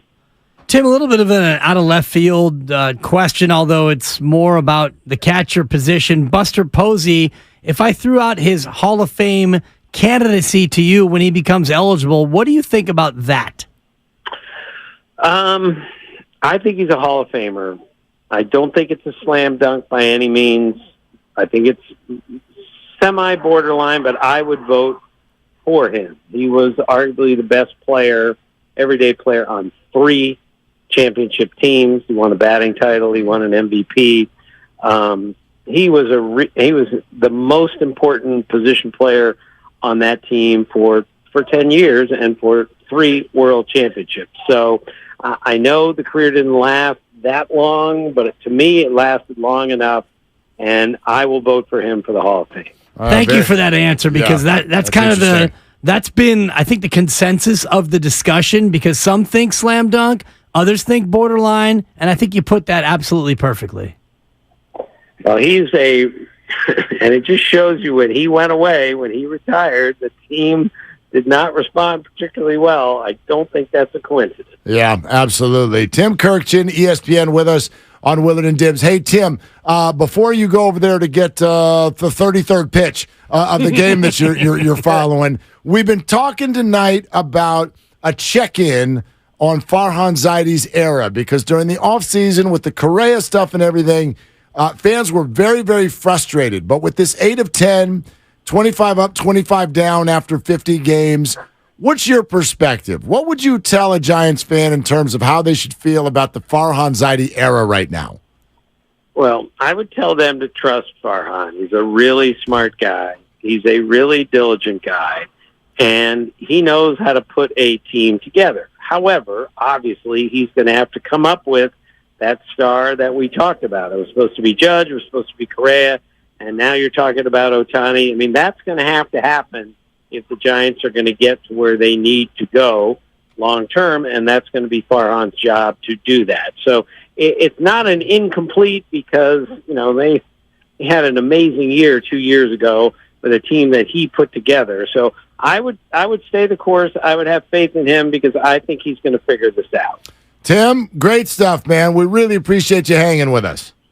Okay, fellas, you take care. All right, you too. Thanks, Tim. That's Tim Kirkchin, ESPN, joining us here on Willard and Dibs. It's one of those interviews where it's like, ooh, I have another question. I actually have 17 more questions. So is Buster Posey answer? That's interesting. I thought that his Buster Posey answer was incredible, because you and I have had this discussion, and I'm more of the, is he? I'm more of like the borderline, and then you're kind of more of the, yeah. And then Tim actually answered both sides of it perfectly. Yeah. Because he's the centerpiece of a 3-time champion. He's a batting champ, multiple Silver Sluggers, and he's a multi-time All-Star. However, he didn't play that long. And if you look at his numbers, and that's what we do in the Baseball Hall of Fame, his numbers weren't great. But the one thing he said at the end was, I think, the final piece that puts Buster over the top, which is, look what they've done since he's been gone. And he was the most important thread, at least offensively, through 3 World Series. You could argue defensively, too. Sure. Right? I mean, not pitching, but yes. Yeah, he had a lot to do with those pitchers who were so great. That's kind of where my answer comes from. It's not even so much, like we're all biased here. Would we vote for him? Sure. I just think he's getting in. I don't know if it'll be the first try, but I think he's getting in. Yeah, and I think that's what Tim was saying in terms of his thoughts. Now, he'll vote for him. I don't think he's first ballot, but he'll probably track at about 50 or 55%. And you know how these things work. I hate that stuff. I know you do. It's so the reality ridiculous. of the way this works. If you're not a first ballot guy, which he's not, then you don't get in on the first ballot. But if you're a voter and you don't vote for Buster, and he'll be eligible in 2026, I think. His last year was 21, if I'm not mistaken. Correct. And so in 26, he gets about 50%. Then in 27, he'll get 57%. And then in 28, he'll get 66%. And then in 29, he'll get 79%. He's a Hall of Famer. And all those voters who change their mind are morons. You're all morons, because nothing is going to change about Buster's career between the first ballot and the second ballot and the third ballot and the fourth. Nothing Well, maybe you already changes. have 10 guys you voted for ahead of him, because 10's the max. Maybe, but no. Yeah. I mean, the list does not have 10 people ahead of Buster Posey in the next couple of years. I'd have to look at the eligibles, but you're right, and I'm not defending the voters or the process or Jeff Idelson. I think he actually is stepping down at the Baseball Hall of Fame. the whole process is so convoluted, but we do have a certain stigma about guys who aren't first ballot Hall of Famers, and we have a special honorarium for those who are. And he did not have a first ballot Hall of Fame career, and therefore certain voters will not vote for him. What does that mean? What does that mean? He didn't have first ballot. You're the famous of the Hall of Famers. You're the Hall of Famiest of the Hall of Fame. That's what that means. I think it's nonsense. I'm not arguing that it's not nonsense. A guy is worthy or he's not. And that's always my favorite. I don't think he's worthy. 4 years later, it's like, he's worthy. Let's put him in. Totally. Yeah, I just, you wonder why I have such a hard time with Halls of Fame. Yeah. I literally don't know if I'll ever go. And maybe I will. I don't hold anything against the guys who are in. The process just makes me cringe. The whole thing makes me cringe because it's based on people picking apart greatness. The core of a Hall of Fame debate is grabbing little tiny things in legitimately great careers, picking these things apart and going, no, no. Like Buster Posey, you're really going to come to the party and be like, longevity. Oh, you're gross. You're gross. There's absolutely... Longevity's a thing. It's not, and it should be a thing. However, it is inherently biased because he's a catcher. And when he walked away, it was largely because of things that he was doing and wanted to do with his family. Like for years, we've had this debate about where should someone's behavior factor into a Hall of Fame candidacy. Well, how about if we do that in the other direction? Like when can we factor in being absolutely awesome as a human being in every way, shape, or form? No, it's in there. There's a character clause. Is there? Absolutely. That's why Barry Bonds is not a Hall of Famer. That's not why Barry Bonds is not a Hall of Famer. It's a big reason why, because people don't like him. Right, but if he hadn't done steroids, he'd be in. I disagree with you. Really? How many steroid users are in the Hall of Fame? I just said if he hadn't used steroids. But I'm telling you that... If he was just a guy if he was just a jerk. Just a jerk, which he's not, by the way. But if that was the perception... The voters think so. Back then, yes, he had his ways during his playing career. And if it was just that, the media didn't like the way he did an interview. Right. But he had these numbers. No cheating. He'd be in. Of course he'd be in. It's not. They're not holding against him his attitude. They're holding the cream and the clear against him. Big Papi, Hall of Famer, juicer. Mike Piazza, Hall of Famer, juicer. Way less confirmed. Jeff Bagwell, Hall of Famer, juicer. Way less confirmed. Fine. I mean, and the confirmation Mark is McGwire, in the not a Hall of Famer. Right, juicer. Right. And Roger Clemens. It's all in the eye of the beholder. Alex Rodriguez, 2-time convicted juicer, gonna be a Hall of Famer without a doubt. I mean, there's no doubt. I don't know. I'm not convinced. This is a group of little people with an attitude. These voters, they really are. Like A-Rod's getting in. I give you a different example. Evan Longoria. I don't think he is, nor do I care if he's in the Hall of Fame. What bothers? He's not close. No, but what bothers? Well, if you could look at it and go, you could talk yourself into having a conversation about it. Put it that way.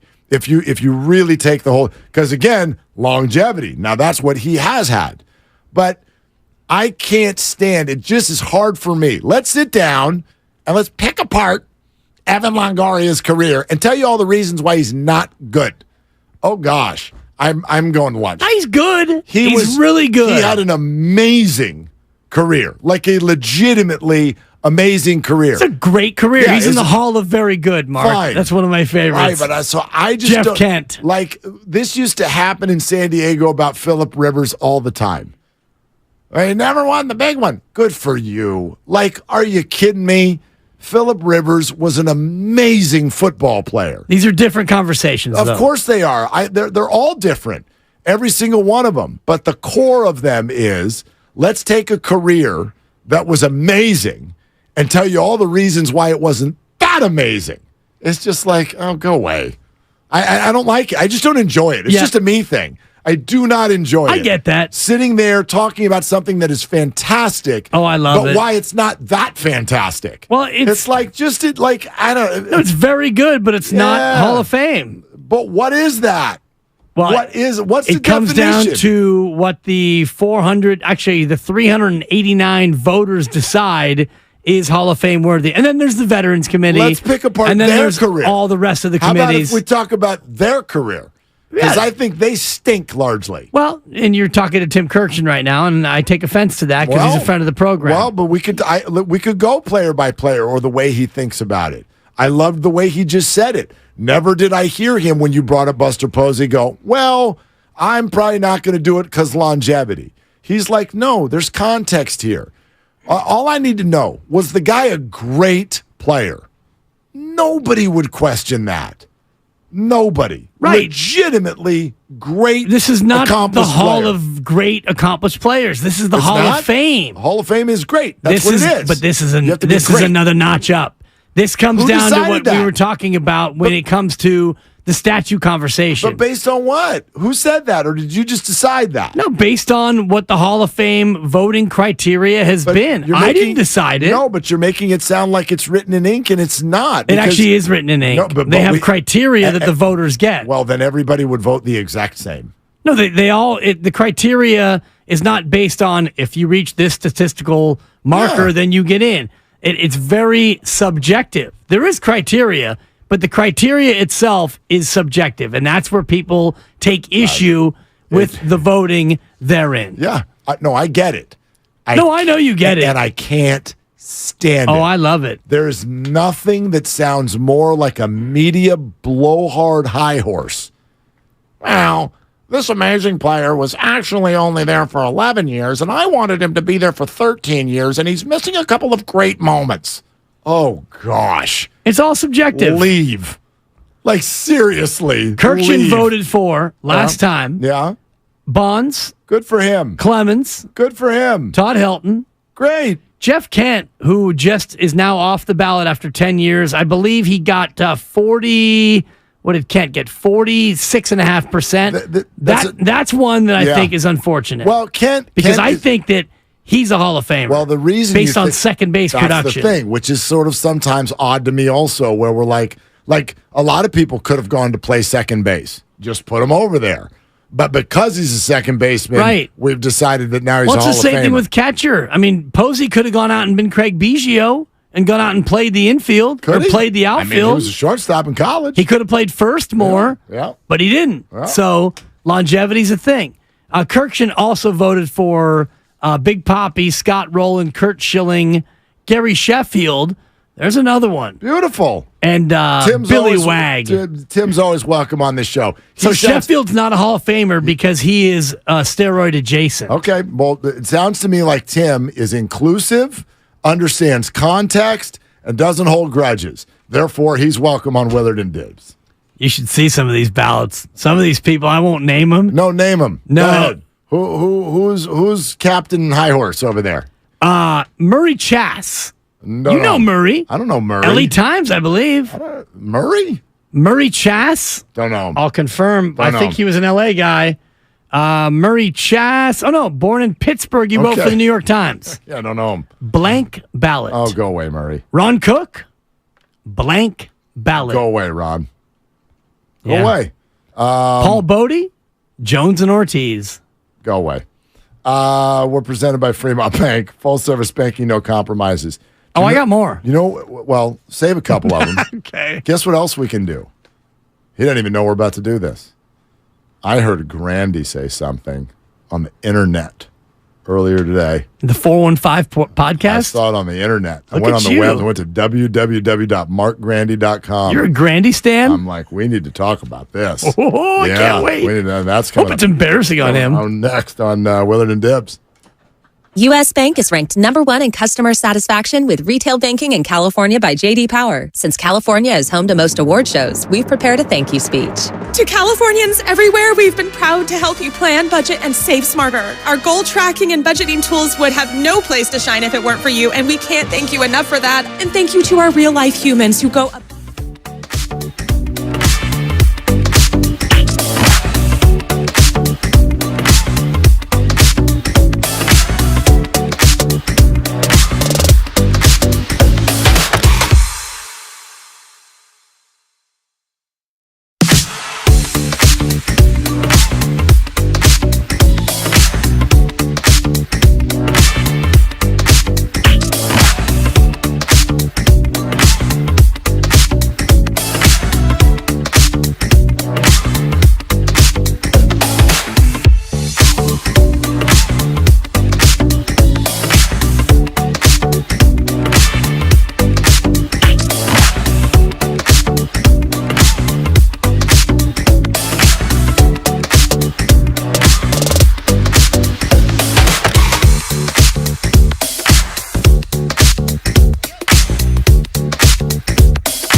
so glad you're with us today. And before everybody gets out of here for the weekend, because I know a lot of you are sitting on the roadways already doing it, like just a safe and happy and relaxing Memorial Day weekend.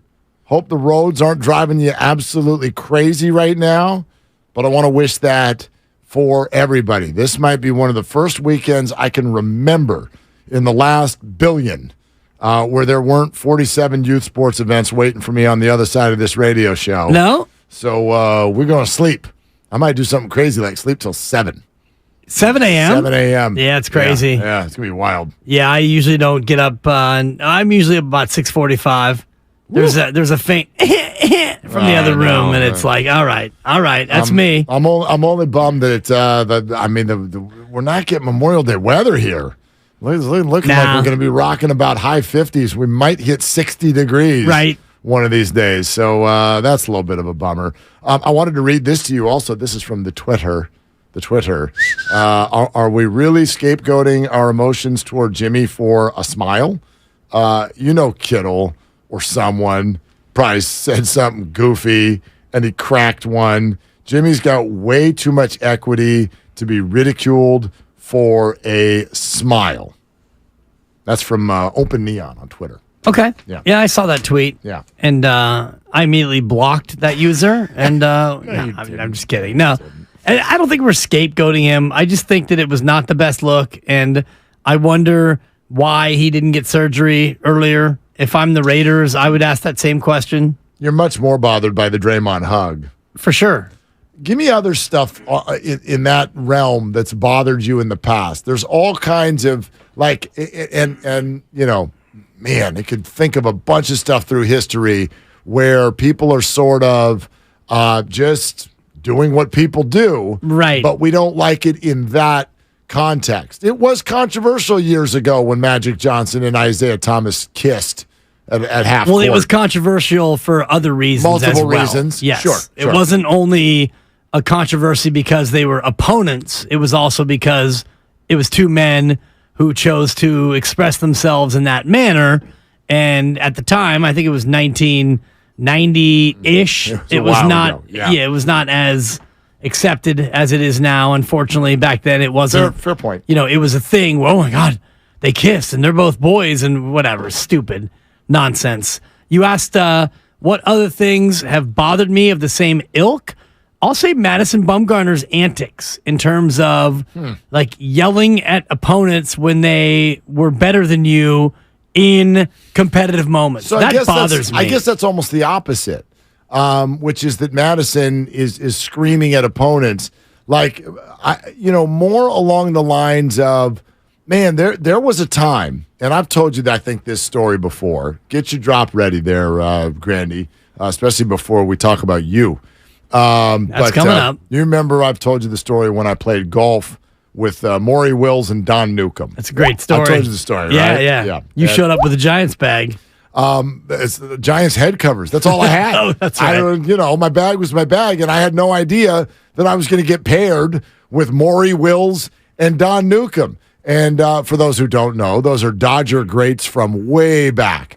And I think both of them have passed by now. I know Don has, and I think Maury passed as well. But anyway, this was a number of years ago, probably 15 years ago. Confirmation sensation? Yeah. Okay, thank you. All right, so may they both rest in peace. They're both very, very nice men who actually, one of the fun stories about him, because, I just kind of fanned out, even though I'm not a Dodger fan, but it's Maury Wills and Don Newcomb. So they're already at the first tee when I get there. And I immediately am like, hey, need to, I don't know, you just sign my golf card or we'll take a picture or whatever's going on. And Don looks at me and he's like, you want a ball? I'm like, what do you mean I want a ball? We got balls. And they just go to the trunk. He goes, stay right here. Walks to his trunk and they just carry baseballs with him for this moment. And so that ball, Don Newcomb, Maury Wills, they sit there, sign it. Super nice guys. I bring it up, though, because my friend wanted to out me that I was a huge Giants fan. And so he couldn't take it anymore by about the 7th hole. He's like, so Did you look at his head covers? I'm like, thanks a lot, jerk. And they see the head covers, and then we start going. And I bring it up because to those guys, that was like legitimately offensive. Right. Not my head covers. The Giants. The Giants were offensive. And by proxy, your head covers, and by an even further level, you. And so, therefore, they started trash talking me in a playful but real way. You want to know what Don came over to me and said? He goes, "Hey, you a Giants fan, huh?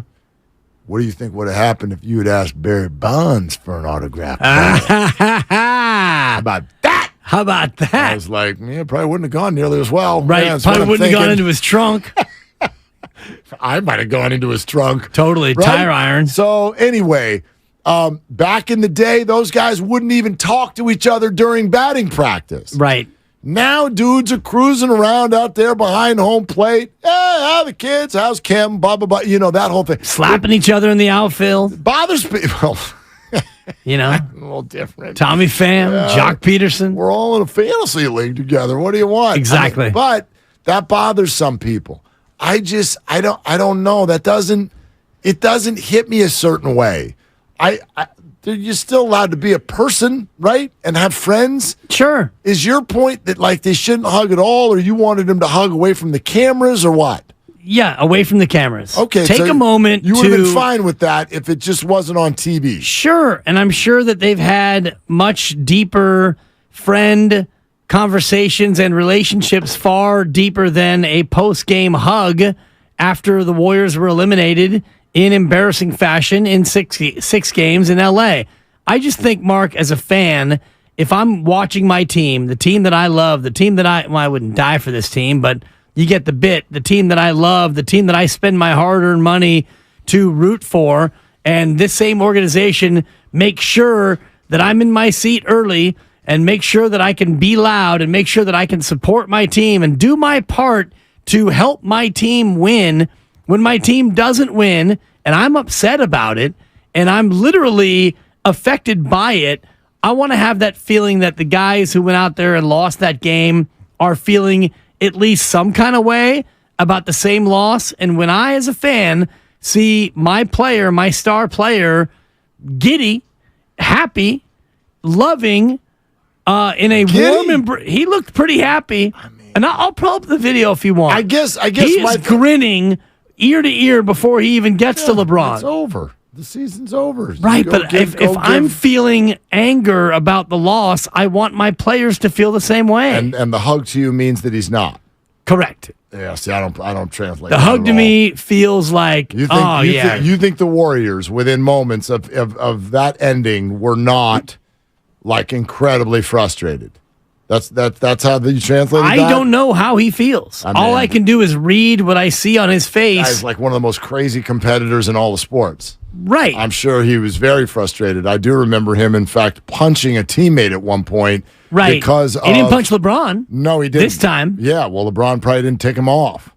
Right. You know what I mean? I do remember he walked. There's another way to describe why he didn't punch LeBron. Oh, well, he would have gotten punched back. Thank you. Yeah, but, I mean, yeah, LeBron didn't take him off. You know what I mean? Like because LeBron's not a 23-year-old, slightly built teammate. You could go that way with it, but let's not act like the evidence wasn't everywhere all year long that Jordan Poole frustrates the people around him. Sure. Like, I don't think that anybody else in the team punched him. No, Draymond handled it very poorly. Right. As poorly as you. In fact, and that wasn't the only time. Walking off the court in the middle of a game. Incredibly poor behavior. Incredibly poor behavior. But that's Draymond, right? Like, yeah, he doesn't make all of the emotional decisions correctly. I would much more go after him for that than for hugging LeBron James. But by the same token, just because Draymond handles it poorly, like, I think that we can gather from this season that Jordan Poole frustrates the people around him. It's probably It's why I think he probably won't be on the Warriors next year. Right. That's my guess. I think that's a big part of it. Yeah, certainly. Yeah, I think he drives the guys nuts. And I can say that Draymond Green frustrates many Warrior fans in many, many ways. And it's not just a post-game hug of LeBron James. It's the ejections, the technicals, the flagrants, punching Jordan Poole, and many other things. Running Kevin Durant off, if that's what you believe actually happened. So this to me is not a deal breaker. Like, oh, Draymond, you got to go now because you hugged LeBron James. I thought it was a bad look at the end of a series that ended badly. What if Clay had done it? If Clay had embraced him in the same fashion with a big smile, it would be equally offensive. Would it? Like, especially after a 3 for 19. Yeah, I'm asking. Clay reacted the way I want my players to react. Clay was stunned, and he was self-reflective over the fact that he had a bad game. He had a bad 3 games, and so when it ends, Clay, it feels to me like Clay is a guy who has a greater sense of like what the fans are. Not that Clay's acting, because I don't think that Clay's acting, but that's, I think, partly why fans love Klay Thompson. Yeah, I look at them and I'm like, they're such different dudes. Of course they reacted differently. Right. Like, they're so different. You know what I mean? I guess but Klay, to me, like, showed the perspective of a guy who just went 3 for 19. He handled it the way Klay would handle it. Do you know what I mean? Like, I just don't understand everybody's got to react the same. Why would they? Don't. Why would they? They don't. You know what I mean? They're so different. They can react however they want to react. Well, but I, as a fan, watching this, will react the way that I will react. Of course. No, my reaction is based on what I saw, and I was like, oh, that's not what I'm looking for. You're listening to 95.7 The Game, KGMZ FM and HD1, San Francisco, always live on Twitch, YouTube, and the free Odyssey app. And your phone calls are welcome throughout this 5 o'clock hour at 888-957-9570. So glad that all of you are with us. Comcast Business Text Line, keep firing away. Twitch, YouTube, the chat over on YouTube, always live and always coming at you. Thank you so much for all being here. So you know what Grandy said on the internet earlier? I missed it. I was kicking around, and then I'm like, oh, look, there's Grandy. And it was Grandy and E-Dog, and they're talking. And basically, and Grandy, correct me if I'm wrong. I don't want to like put words in your mouth. So you hop on here and tell me if I'm expressing your opinion in any sort of an incorrect way. But you were basically like Trey Lance has got to get his shot. He's got to get his shot. Is that about right? Yep, that's correct. Okay, no, and does it have to? And you mean it has to be here? It has to be this season. It has to be this year. Yeah. Okay. What does that look like? Well, like how? A stretch of 3 or 4 regular season games. Would you like if Brock's healthy and there's no reason for him to not be out there, you would still give Trey the 3 or 4 consecutive games so you could see what he's got? I think so. Yeah. I think the Niners are failing if they don't, because I think if they don't give him the shot this year, he's not going to ever have the chance here, and you're never going to know what you have. This is very, very interesting to me. This is interesting to me. Do y'all feel that way? 888-957-9570. Does Trey Lance have to get his shot this year in a 49er uniform? And would you do that even at the expense of a healthy Brock Purdy getting to play in those games and take whatever you get out of him? Win, loss, draw, anything in between. Do you have to get a look at Trey Lance this year? We'll take some calls on that. 888-957-9570. What do you think? No is the answer. Yeah. Because if you... I like what Mark said, Mark Grandy, in terms of on the surface. On the surface of, you got to get a look at Trey Lance for 4 games to see what you have. But if you don't get a look at Trey Lance for 4 games to see what you have, that tells you that they've already seen what they have and they don't like what they have. And also the other part of it is you don't have the luxury in the NFL to squander away games at the expense of seeing what you have. So even if you think that Trey Lance is QB 1B, if he's really, really close to Brock Purdy, but Brock was undefeated and Brock's the guy and we got to give Brock the chance, even if you think that Trey Lance is really nipping at Brock Purdy's heels and Brock Purdy is QB1, you don't give up any snaps, any reps to QB2 in any way, shape, or form. You don't do that in the NFL. You do that in college. You do it in high school for sure. You don't do that in the pros. So if you think that Brock Purdy is good enough to be QB1, if you think that Trey Lance is good enough to be QB1, then he can beat out Brock Purdy and be the guy. But I think they already know what they know about Trey Lance in terms of whether or not he can be the guy. Like, I know, Grandy, I know where you're coming from. I get where he's coming from, which is that the facts of how we got here are what they are. It doesn't matter if he should have been drafted 3rd overall. He was. It doesn't matter if the 49ers traded up or if they were already at number 3. The bottom line is they did. They traded up 2 future firsts in order to get there and draft him number 3 overall. And it's unprecedented, the idea that a number 3 overall pick would never even essentially get a fair shake or a real look. But I also, and for me, this is just what trained me this in my life, is parenting, which is that things rarely go the way for you to plan them to go. Like, it just don't. And the quicker you can learn how to accept that, the better off things are going to be, and the better off things are going to go. Tell you a quick story. Remember a couple weeks ago, right? Lovely Christy and I go to Yosemite. Remember we missed a couple shows, right? So the week before we were going to go, we get the news. Yosemite's closed. We're closing the park. Yeah. Because the temperature is going to be 89 degrees for 3 days, and the snow's all going to melt, and it's going to flood the park, and that's it. So that's it. The park's closed. Now, the way my mom's brain works, well, so I guess that's the end of that trip, and I guess you'll be staying home, and I guess we don't need to come be with the kids anymore. And I was like, well, Mom, let's see what happens. I don't know if the weather is actually going to be like that, or maybe the park will reopen at a certain point before we get there. Or Pivot, maybe, don't panic, Ellen. I mean, we're just like, let's see what happens, right? And I confirmed that we get a refund and all that stupid stuff. But the point is actually that heat snap that was coming never came, and the park never did close, and everything was fine. However, even if it had, I told my parents, I go, you don't need to worry about it, because you're coming either way, because if we don't go there, we're going to go somewhere else. In other words, like, we're out of here. Right. Yes. In other words, we are getting the heck out of Dodge. In other words, the kids are yours. But also, we're out. We've planned for 6 months to go to Yosemite. Trey Lance. But if something else made sense in that moment, we're going there.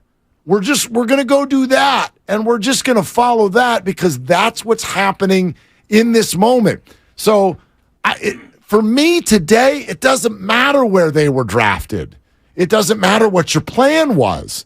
What's here right now is Brock Purdy and an 8-0 record, and I just find it difficult to wrap my head around the other side of this. We got to see Trey. Well, no. My response is, you're not allowed to bench Brock unless you have a reason. Right, and the only reason would be Trey's better. That's the only reason why you would bench Brock. Agreed. It has nothing to do with you don't lose your job to injury, because Trey Lance lost his job to injury to a guy who got hurt, who then lost his job to injury. Brock Purdy then started, and he got hurt, and he lost his job to injury to Josh Johnson, who got hurt, and he lost his job to injury to the guy who was already injured, who came back and couldn't throw. And now here we are entering a new season, and it's a crapshoot. And the QB1 job goes to the best quarterback on your roster. End of story.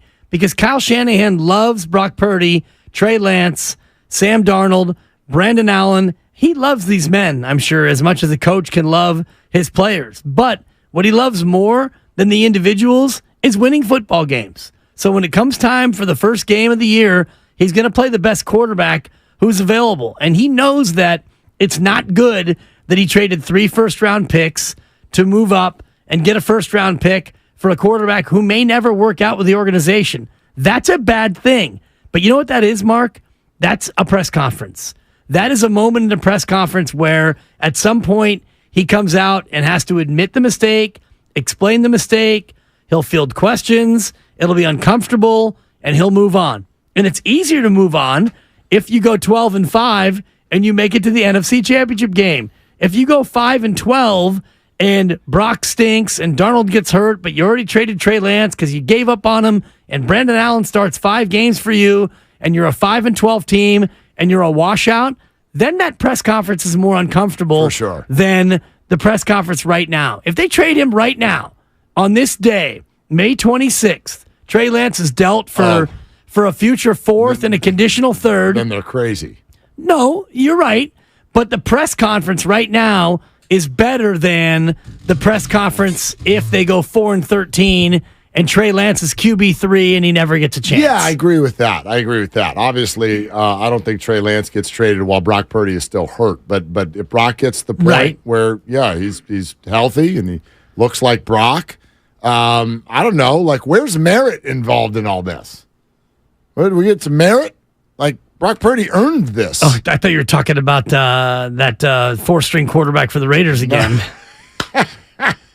No, his name was Thayer. Oh, Thayer, not Mayer. Thayer Not Mumford Merritt. and Sons. Yeah. Thayer. You threw me with that merit. Right? Still the right tackle. Is that Grandy, isn't what you're saying unfair to Brock Purdy? It's not his fault that the 49ers drafted people where they drafted them. No, that's fair. I think where I'm coming from is less about Trey Lance deserves a chance. Trey himself deserves a chance. It's more so the Niners need to be sure that they don't have anything with Trey Lance. And I'm not confident that they can determine that without consistent action in regular season games. How terrible would it be if he never gets a legitimate chance with this organization, goes wherever else, and turns out to be a quality quarterback? To be better than Brock. It doesn't even matter if he's quality. If he's better than Brock, that's a disaster. That would be a disaster. I guess their job right now is to make sure that that's not the case. And it seems like they firmly believe that. They better be right, is all I'm saying. What if the opposite happens with Sam Darnold? I thought that was off mic. It went from off mic to on mic. So what's the opposite with Sam? He got a minimal chance elsewhere. You could argue that, they moved off him pretty quickly in New York, and Carolina never really was going to get a chance. And just because of the awful organizations he played for, now that he's in a good one that can build up everything around the quarterback, now maybe he is a good quarterback. So that would be bad for who? I don't think it wouldn't be bad for anybody. I'm just saying, is that possible? It'd be bad for the Jets, and it'd be bad for the Panthers if there's a self-realization of, we're not good at this. We're not good at developing quarterbacks. We haven't put the right things around them. You know what I mean? Like, Zach Wilson has come in since then and been terrible. C.J. Stroud, right? Or no? Who went where with the QBs? C.J. went where and Bryce went where? To Carolina? Bryce is in Carolina. Bryce is in Carolina. Thank you. In Houston. Thank you. That's what I thought. Yeah. And then what if Bryce does not develop? And now that's Carolina and the Jets going, we got a systemic problem here. Yeah. With regard to the whole thing. But you don't do systemic problems here in San Francisco because you have the QB whisperer. So to Lucas's point, if Darnold comes in and he shows that he's better than Trey Lance, and maybe it is a redemption situation for Sam Darnold, what does that say about Trey Lance if then he is ceremoniously traded elsewhere? And if Trey Lance goes elsewhere and he doesn't play well, that's also a disaster for Kyle Shanahan in terms of, what could you have done with a couple more first-round picks? Would those picks have been enough to get you over the hump? Which will become a thing if Brock Purdy is not taking the Niners to the end. And I don't even mean winning a Super Bowl, but you better be in Final Fours, Final Eights at least. Like, you better be competing, contending, or else, That's even if it is just Final Fours, you can still then ask, what if you would have had a better tight end to not have Brock Purdy get hurt last year? What if you would have used that first-round pick? I just mean you would have had. It wouldn't be enough for the team to be like, you're fired. Correct. Right. That's what I would say about it. I mean, it's the magic elixir. This could end up, and this is what I was saying yesterday in that video that we and Odyssey sent out all over the place about me saying that this could turn into being the worst draft pick the 49ers have ever made. What I meant by that is that there's a scenario here where the 49ers just wasted all of this. 3 years of first-round capital on a player they're never going to use. And I still think largely, while you could criticize them for that, largely people will not care if Brock Purdy is on the team playing well and the Niners are competing for championships. They won't care. It's like, you missed on the pick, but it doesn't matter. Right. They'll care less. They'll care a lot less. There's going to still be that one portion of the audience who sure, fire Kyle right now and this is a fireable offense, and how could you? Unless they win the Super Bowl and the quest for 6 goes on. But I agree with you in terms of if they do what they did last year, Brock was 5-0 as a starter, then 2-1 in the postseason. And if he plays like that and wins like that, all the noise will be quieted. 888-957-9570. Let's go to James in Oakland on Willard and Dibbs. Hi, James. What are you doing? Yo, what's up, Willard and Dibbs? What's cooking? Honestly, I just gotta say thank you for your show. During the graduation, I was just listening to it. I didn't want to listen to the boring principal speech, so I just thank you for that. And you guys always motivate me into wanting to make my own podcast. So, yeah. James, I love what high school, James? Yeah, can we understand this? You had AirPods in during your graduation ceremony, listening to us instead? Yeah. Man, James. Is that Skyline, James, or Oakland Tech? You get a diploma. He doesn't want to say. No, James. All right, James. Yeah. I wouldn't want to say either. He's a man of few words. Yeah. What else, James? Even when I grabbed the paper, I was still listening to it. It's the best show. Thank you. Thanks, James. Thank you again, James. Is that all, or did you did you want to say something about the sports? Oh yeah. The Niners. Yeah, the Niners. They have the most potential in the NFL right now, but they just need to get. And they're still in that quarterback position, which is kind of stupid. They should have been out of it.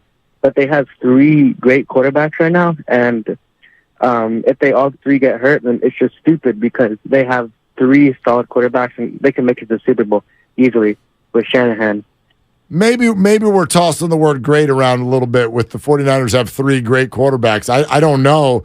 I don't even know if they've got 3 good ones, but thank you, James. Keep your AirPods in, okay? All right. Have a good day. Okay, Thanks, you too, James. James. There he goes. James in Oakland. I believe the children are our future. Teach them well and let them tune us lead out. Let them wear their AirPods. Graduation. It's sensation. Well, those things, cha-ching. Those things can take a while. And I would guess that it was a Skyline grad. Both my kids went to Skyline. That was terribly rude what you just did. He graduated. He doesn't have to listen to those bozos. What was terribly rude? Yeah. Well, just paint with a broad brush, deciding based on the call that it was a Skyline kid. James from Oakland. Yeah. It was, and Oakland has 6 public schools. Correct. And Castlemont, the smallest. McClymon's also very small. Fremont High School of Oakland would be the 3rd smallest. Oakland High, shout out O-High, and the Wildcats. I would bet that he was either Skyline or Oakland Tech. Based on his ability to tune out. Those are the biggest schools in Oakland. You're not going to Castlemont and wearing your AirPods in a graduating class of about 28. Maybe he's got long hair. No one would even know. And it might have been a private school. Yeah. College prep. Head Royce, which runs you about 40 large, by the way, a year. Well, some people got buddy in this Bishop town. O'Dowd. I didn't know if he was an O'Dowd kid. I don't think they've graduated yet. Lucas, is it Ivan? Is that what you're trying to write over here? It's Ivan. Yeah. Not Yvonne. Okay, perfect. Ivan in Daly City. Hi, Ivan. What are you doing? I am driving on the 280 heading home. There was a fire right near the 92. All right, man. Get where you're going safely, okay? You got it. So I just think that why would you sacrifice 3 or 4 games just to figure out what Trey is? If he was really good, he would be amazing in the preseason and beat out everyone in practice, right? So you got to win that job. Otherwise, you sit on the bench and you wait till you take it over from the guy that gets hurt, just like what Tom Brady did, right? So that's what we should figure out. Yeah, well, Ivan, A, I agree with you, but B, I will say there's a scenario here where this does get complicated, okay? Let's say Trey does, quote unquote, light it up, right? He worked with Patrick Mahomes' coach in the offseason. Maybe he comes back, and you start to see it right now, and you love everything he's doing out there. And Brock doesn't really get much of a preseason because, A, he's either still coming back from the injury, or even if he's back, they don't want to subject him to much. They don't want to put him out there for hits, which is what you usually do with your starting quarterback anyway. There's a way where Trey can make this difficult. He can make it difficult, but I also want to express how hard it's going to be for the 49ers organization to sit a healthy Brock Purdy in week 1. Like, it's not happening. I really feel like we are overestimating that possibility. People are acting like something has not been earned by somebody. Brock Purdy has earned that. He's earned it from the locker room. He's earned it through his stats. He's earned it through his record. Well, you could have stopped at locker room to me, Mark, because that ultimately is the way this goes. Because Kyle Shanahan, what's one of the expressions in pro sports that we talk a lot about? A coach has lost the locker room. When a coach loses a locker room, it's not like the lost and found. It's not like your phone when you left it at that radio station down in San Diego so many years ago where you lost your phone and then you found your phone. When you lose a locker room, you don't often find a locker room. When you lose it, that's it. And the easiest way for a head coach to lose a locker room in pro football is by playing a quarterback that the team does not believe gives them the best chance to win. So you're asking 55 or 46, I guess it's now 47 grown men on game day to go out there and literally put their lives on the line to try to win a football game. And you're going to tell those grown men, those alphas, yeah, we're playing this guy because we traded 3 picks for him and we want to see what we have. We know that Brock gives us a better chance to win, but darn it, guys, you could see my point here. We need to see what we have in Trey Lance. Can't do it. You lose your locker room. Can't do it. I mean... And I apologize to Mark Grandy for dunking all over your point the day after your birthday. Yeah, I mean... I hate Mark Grandy. Yeah, that's why I'm doing it. Also true. It's a pretty weak dunk. Yeah. Whatever, it's a finger roll. It's 2 points. Come on. That's like a 5'6" white guy over here. If he can dunk it all, it's amazing. 5'7" and a half. Sorry. Getting shorter. Me and Tim Kirkchin. All right, so I was looking ahead. He's 5'3". He's little. He is little. Julian in San Bruno, what are you doing? How tall are you, Julian? He's 6'1". Oh, what's up, Wizard and Ad Libs? 5'10". 5'10". Wizard and Ad Libs. That's really good. Almost the national average. Go ahead, Julian. Yes, sir. I'm kind of thinking about this whole situation in terms of Alex Smith and Kaepernick, and then also the first year of Jimmy and Jimmy being sat and Trey starting. And, like, to Dib's point about losing the locker room, didn't Shanahan lose the locker room already when he put Trey in his head? So the answer, I stop you there, Julian, and then you can keep going. The answer is a resounding no. Kyle Shanahan firmly has this locker room. I wish I could express to you the way the players talk and feel about Kyle Shanahan. And I mean that publicly and privately. He is the dude there and is very, very well respected. Right. No, and I wholeheartedly agree. So then it just comes down to Shanahan, right? If he sees that Trey is better, he's going to play him. And if he does play him, then we should respect that, right? If the locker room's going to respect that, then let it happen. Because honestly, that's interesting. I have a... Yeah, no, go ahead, Julian. My bad. I have a bad feeling that Purdy's going to hit a sophomore slump. I have a bad feeling that his elbow isn't going to carry him with the long ball. I mean, Trey, yeah, he totally could. Julian, thanks. I like, sure, who knows what's going to happen in sports? Is the league going to have figured him out? And, is something health-wise going to come back to haunt him? All of these things are possible and on the table. But that's an interesting thought. Let's say we get to late August. Trey's had a great camp. Brock is still just kind of working his way back from injury, but healthy. And Kyle Shanahan decides Trey is better, and he starts him. Does the locker room just go, well, Kyle said so that's what we got to do? Yes. See, I don't think yes. so. No, they've all got private thoughts. Yes, Kyle's the dude, but by the same token, like, I think that athletes look at one another, and when there's achievement, just like any business, they're like, you need to reward that. There's only one thing week 1 this year, whether it's true or not, that people in that locker room feel like they know. They feel like they know they can win with Brock Purdy. They don't know anything Brock about is coming back from injury, and if Brock goes through August and he still is trying to get himself comfortable and he still is recovering from surgery in some ways, and he's not the Brock that he was last December and last January, and Trey now has been healthy since March, and Trey's balling out. If Trey looks better in August than Brock Purdy does, it's not as tough a sell to the locker room. They're not going to say, but Brock was great last January. If Trey is really outplaying him, it's a different conversation. I think it has to be a health thing. If everybody's healthy, he's earned it. He's earned it. Yes, but what you laid out was if Brock is healthy and Trey is simply playing better than him. I guess this is what I mean. If you pitch to the locker room, hey, Brock's not quite fully there yet with the arm, so Trey's going to start out the season. Okay, that's one thing. But I'm just talking about Trey wins the job. He wins the job because he had a better camp. Now that to me is much more dicey and controversial. It just depends on who in that locker room is seeing the same thing as Kyle Shanahan.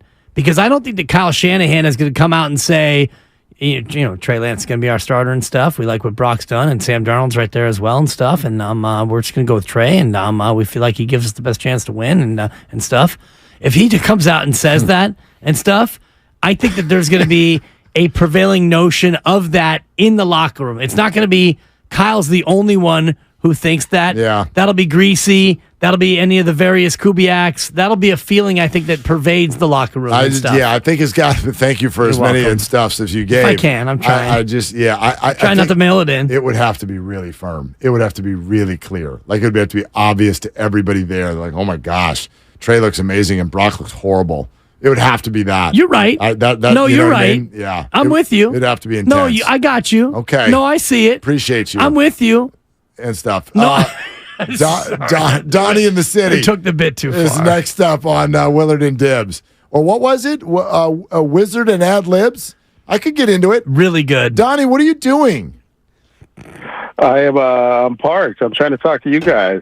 Dude, did you have a driveway moment? Did you just drive somewhere and you're he's on city streets. I can't get out of the car because Wizard and Ad Libs are talking. No, I pulled over so I don't go out of range. If I come up over here with a hill, I always nice, reception. Yeah, one of those hill houses. But, yeah, that's right. But I wholeheartedly believe Trey Lance. You were talking about this thing being merit-based, and I just think that, people lose sight of the fact that 9 months ago, Trey Lance was named the starter, and he earned the job.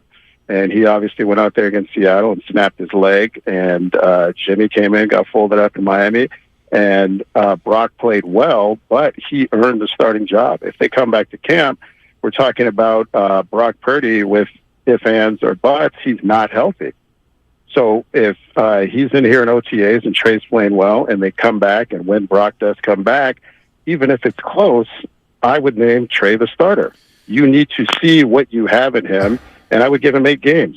If he goes out there and he goes 2-6, 3-5, then sit down, young man. It's not happening. Can you imagine, Donnie? You want to know if Brock Purdy comes off of an 8-0 run and is healthy, and they give the job to Trey Lance, and he goes 2-6. You want to know who's going to sit down?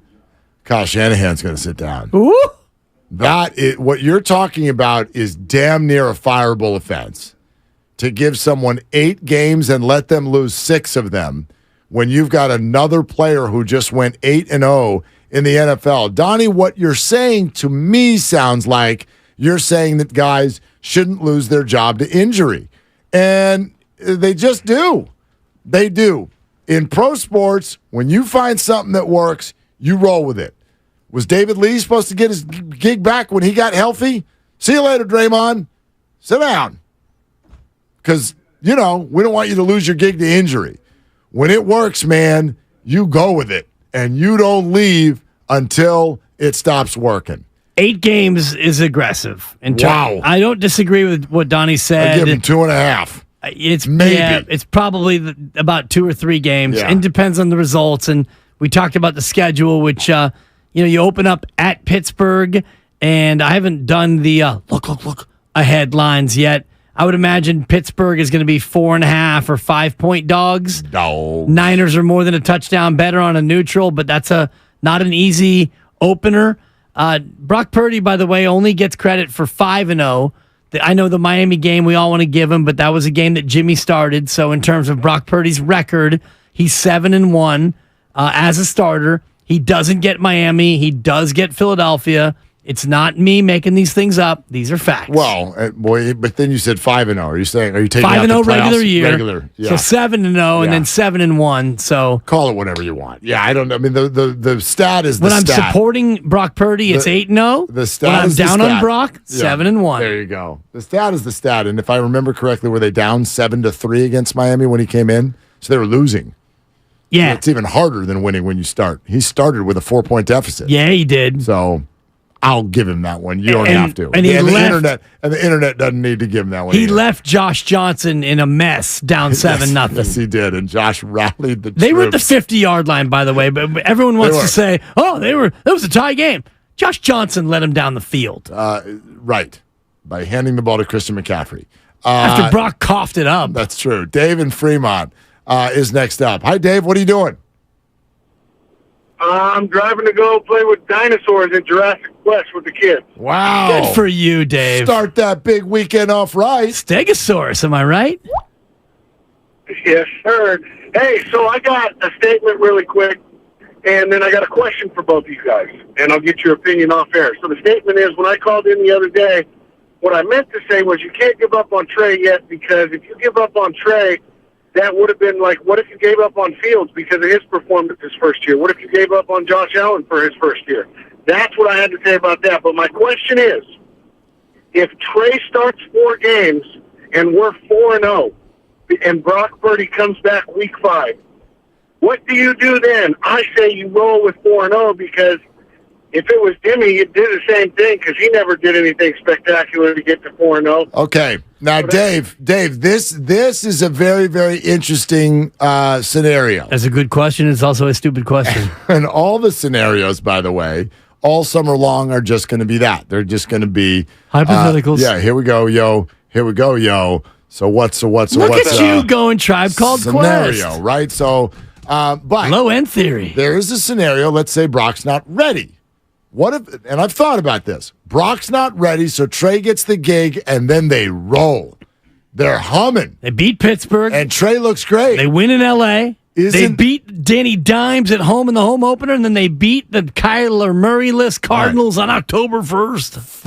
49ers are 4-0. Dallas comes to town. Okay, they're 4, but just right, they're 4-0, and then Brock's healthy, but they're 4-0, and Trey has been really good.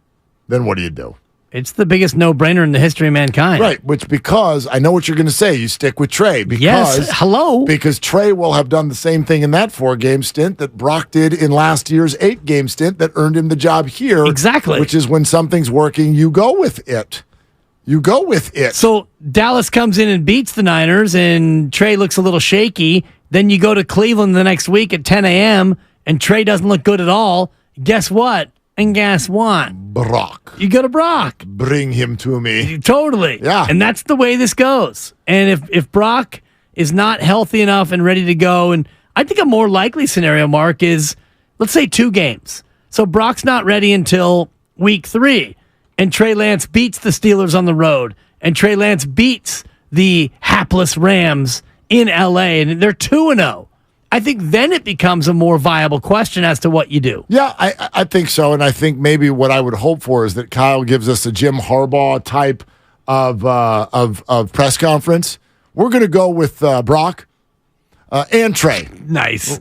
We're going to go with Brock and Trey. They're both of our quarterbacks. That's all I can hope for. Yeah, I think for Brock to not be the quarterback, Trey's going to have – it can't just be wins. You can't win 16-10. You got to go out there and look good. It's true. They average 33 points a game with him, and that's going to stick. It's going to stick for a while. Ryan in San Jose on Willard and Dibbs. Hey, Ryan, what are you doing? Hey, I'm just heading home, man, getting ready to start my nice 3-day weekend. Out of bed. Yeah, go enjoy some sun and just relax. Well, you can enjoy some overcast also. Go ahead. Oh, are you still refing volleyball, or are you just doing the other sports? I'm just doing basketball. This new afternoon gig I got here, it's kind of cutting into my afternoon refereeing. Dang it. I was hoping to see you out there at some point. Anyways, hey, just got to say, Shanahan has, always done a great job of scheming for his quarterbacks, regardless of who he's had, from Nate Mullins to Brock Purdy to whomever. He's got 3 schemes right now for Darnold and Trey, and for Brock. He's got things all dialed up, and the team's going to be ready for whomever.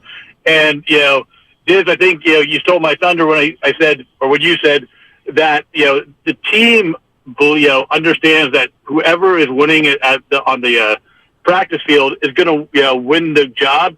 They'll be fine with that. And, you guys have been saying the right things. He owns the locker room. They trust Shanahan. They know that with him, he will get them to, NFC championships. He'll put them always in a winnable situation. And so, having 3 good quarterbacks or decent quarterbacks, will say, the other guy was throwing around great. I wouldn't call them all great. But we've got 3 serviceable, good, solid NFL quarterbacks. And I think Trey's got the most upside. Brock was phenomenal and got us to where we wanted to go, and too bad he got hurt. But, I think the great situation we're in is we're not thinking about maybe a Nate Mullins or whatever his name was, and everybody else. It was Nick. Yeah, we have some good, solid people. Yeah, Ryan. Here's the way I would say it, because I know Ryan. everyone's having a hard time putting a word on. We got 3 great quarterbacks, or 3 solid quarterbacks, or 3. I don't even know what Sam Darnold is. Here's what I think Kyle thinks. I think Kyle thinks he's got 3 quarterbacks with whom he can win a football game. He's got 3 quarterbacks. Yeah, and one of them, he knows he can win a bunch of football games. I don't know, right? We can't use the word great on anybody right now. Not even Brock Purdy. Can't do that. That's way too early to say There's that. probably 10 great quarterbacks in the National Football League. Oof, even that number's big. Well, I don't want to play this game because we all do this as a way to kill time on local sports radio. Yeah. But if we say 10 as a ballpark, and then we can get down to your Justin Herberts, or we can get down to wherever we want to draw the line. The point is the Niners don't have one of them. But what they do have... They might. We don't know yet. Right. We don't know. Yeah, we don't know. They might. I think it's more likely that they don't have a top 10 quarterback on the roster. But probably. My point is, and my point has always been this, Mark, it doesn't matter, because Kyle Shanahan and that beautiful laminated play sheet that's 2-sided, 6-point font, that to me is more important than who your quarterback is, because your scheme and your roster around the QB is elite. Jose in Oakland is next up on Wizzy and Dibby. Hey, Jose, what are you doing?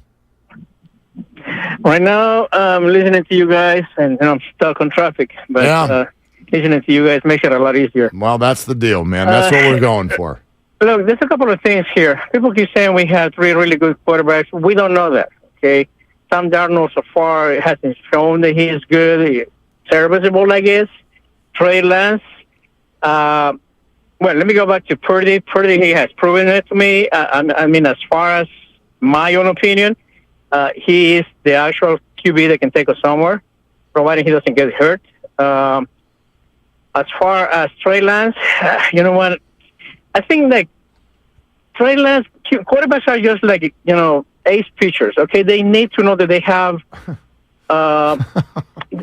that their head coach has faith in them, okay? They trust them that they're going to, go out there and win. And it seems to me like Kyle keeps giving mixed messages to Trey, okay? Because to me, it would seem like if Brock is healthy, Trey Purdy is going to be like quarterback number 3. Jose, last year, he put in my head of Jimmy Garoppolo, a guy that took him to a Super Bowl and to an NFC Championship game. But Jose, you got to know the context of that if you're going to have that conversation, and I know that you do. Jimmy Garoppolo was such a last-minute parachute situation.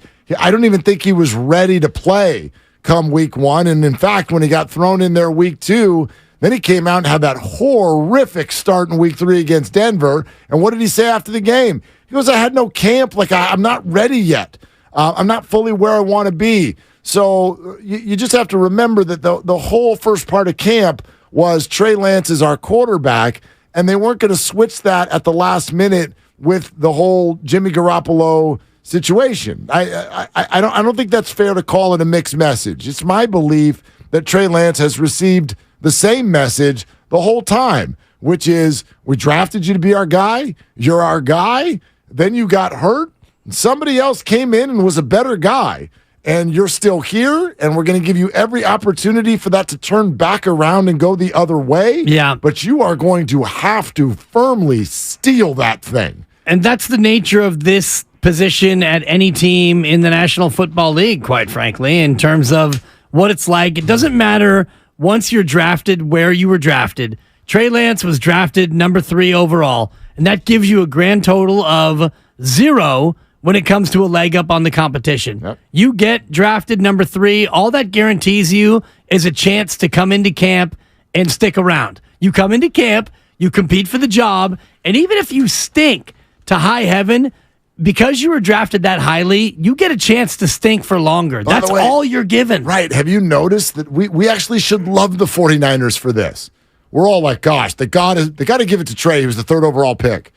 When we stick with people too long because they were the 3rd overall pick, the fans hate it. It's like, well, they're only sticking with him because he was the 3rd overall pick. You go 3-7 in the NBA is what happens. Said that about Solomon Thomas for years. Oh, they're only sticking with him because he's the 3rd overall pick. James Wiseman. Right. They traded him. 2 overall pick. Yeah, exactly. Yeah. All right, sponsored by Raid from SC Johnson. That's Dibby. I'm Wizzy. 888-957. More of your phone calls. Coming up next on 95.7 The Game. The new greatest.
Items only. Exclusions apply.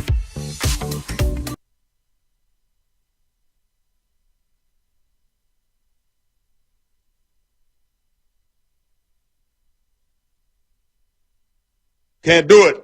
Now, back to Willard and Dibs on 95.7 The Game.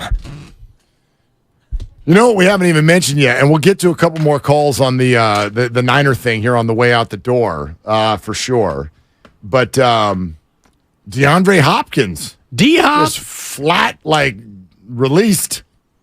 See you later. Well, I mean, it's not terribly you can't surprising. afford him. Remember that old bit? I really do.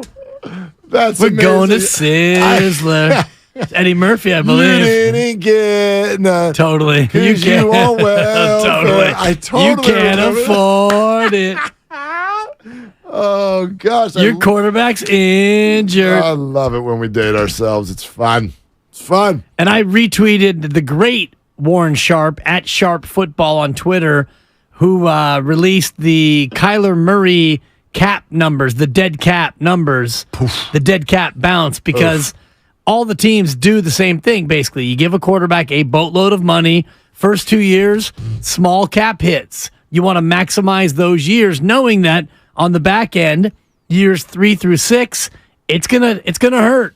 And that's where Arizona is. Well, listen, here's something we don't talk about that much with the Niners situation that I think is very relevant. We all want the 49ers to get one of them damn elite guys, right? Guess what? So does everybody else. They're really hard to find. You don't necessarily know. You know, everyone, they passed on Mahomes. Well, yeah, actually quite a few teams passed on Mahomes. So that's not an excuse, but there's only you said, 10 elite quarterbacks. I think your number's high. I think there are about 6 guys every year who are those are the Super Bowl people. And even that might be a hot number. We might really just be talking about Mahomes and Burrow and Allen. And that's it. Hurts didn't do it. I know we like him. Right. There are other guys we like, Lamar, Herbert, Rodgers. Sure. I mean, but right? So every team wants one of those guys. In the absence of having one of those guys, what you should do is be like the 49ers, which is cycle through guys who aren't making that much money and see if you can rock with them with an elite roster around them. But what I never want the Niners to do, which they kind of did with Jimmy the first time around, I never want the 49ers to break off the guy as he's the highest paid player in the NFL when he's actually the 16th best quarterback in the league. Hey, Cardinals, talking to you. Raiders did it with Carr. Cowboys did it with Dak. Raiders finally moved on from Carr. Now the Saints have done it with Carr. That's the going rate. Kirk Cousins, Minnesota. You're not going to win the dance. And you're paying your dude $40 million a year. So the 49ers could be like, well, we didn't win either, but we're paying our guy $800,000. So, and you're flexible then for when the dude comes along who you think is the guy. The problem is that's what the Niners did, and they may well have picked the guy to be the guy who's not the guy. Right, but the guy who they picked to be the guy who's not the guy comes off the books sooner than some of these guys. Trey Lance, according to Spotrac, as I like to go to it, he's ranked number 20 in the NFL in cap hit this year, $9.3 million. Meanwhile, your de facto starter, Brock Purdy, 84th at $889,252. To your point, Mark, you want a guy who's the guy, but you don't want to have to pay him top dollar unless he's number one on the list. Patrick Mahomes, $39.7 million is the cap hit, worth every penny, and probably more than that. For sure. But here are the guys after him in terms of cap hit rankings.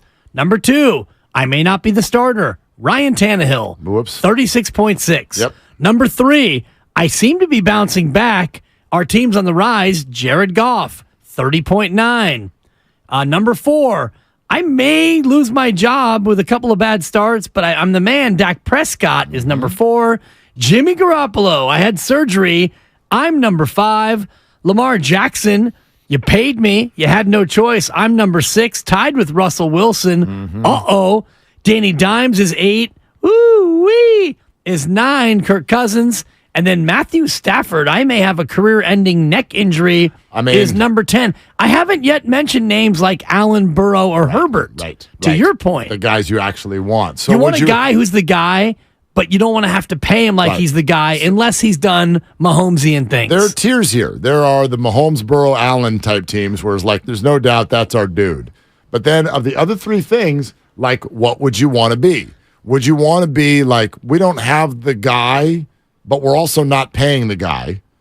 Or the worst of it is we're paying the guy and he's definitely not the guy. Yeah. Kyler Murray. Tannehill. Maybe Tannehill. But there's also we're paying the guy and the guy is good enough to get us in the playoffs every year, but it's not like we're going to win anything. Hey, Kirk Cousins, I'm talking to you. Yeah. Right? I don't know. Would you rather be that and be relevant, but I'm not going to win at all? Or be flexible like the 49ers have sort of accidentally ended up being, which is we might also, we're probably in it. I don't know if we're going to win it, but if we don't, we still got flexibility. Right. I don't know. Kirk Cousins is an interesting one because when his contract is up, what does Minnesota do? Because Kirk Cousins is not at the end of his career. He's probably due for one more hefty contract. Does Minnesota go all in on 3 to 4 more years of Kirk Cousins? I doubt it. It depends on how this year goes. Right. What's your alternative? Trade for Trey Lance. Okay. Bring him home. They should bring him home. There you go. Because that's the answer. Coming home. If you're Minnesota, you want to go from Cousins to Trey Lance. Coming home. That's you talk about your step back. Well, who knows? I don't know what Trey Lance is going to do. I know what Kirk Cousins Purdy is the 4th highest quarterback, highest paid quarterback on the roster. You can't forget about Brandon Allen's making more than him. I just had 1.092. B. Allen. It's so funny. And Darnold is making a boatload. Yeah. His cap hit is 3.5, I think. Well, his cap hit's 5.05. Okay, but I think he stands to make 3.5 this year. Right, but the cap hit I think may include. Does it include monies from Carolina? Sometimes these cap things they throw me a little bit. Yeah, Rich and Fremont, what are you doing? You're on with Willard and Dibbs.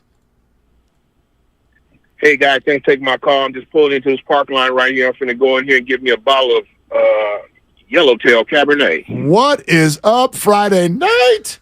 Am I right? Okay. So this is first of all, I'm gonna say, Dibbs, your impression of Kyle Shanahan was hilarious, dude, and stuff. So thank you, Rich. I've been working on it. I know on my drive in every day and stuff. I'm in traffic, and I try to work on my monotone and also about the volume and stuff. Thank you, Rich.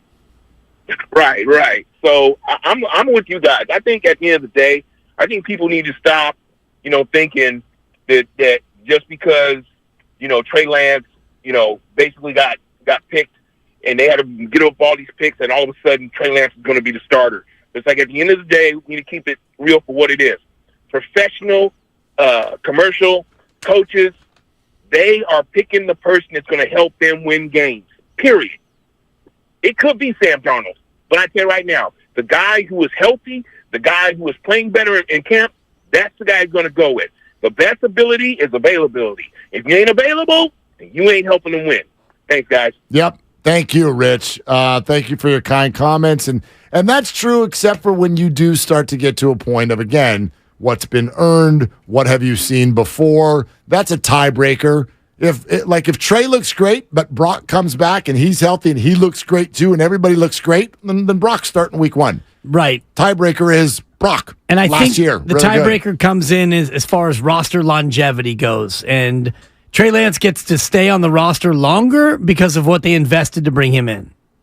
I guess, although the contract, the decision comes sooner. Right, it does, but you also have the dead cap that you would have to swallow. Doubt. No doubt. There's more to this. I can't wait till Tuesday. Yeah. Do you want to have a great Memorial Day weekend? I really do. Okay. Enjoy yourself, bud. You too, buddy. Right. And Tuesday, here we go. But first, what's coming up in the game is brought to you by Fremont Bank. Full service banking, no compromises, best of the game, full hour, 95.7 the game's best content from the day. And we hand that over to Mr. 27-year-old Mark Grandy. So for Dibbs and for Grandy and for Lucas, I'm Mark. everybody have a great weekend, okay? And shoot your shot because it's all you got.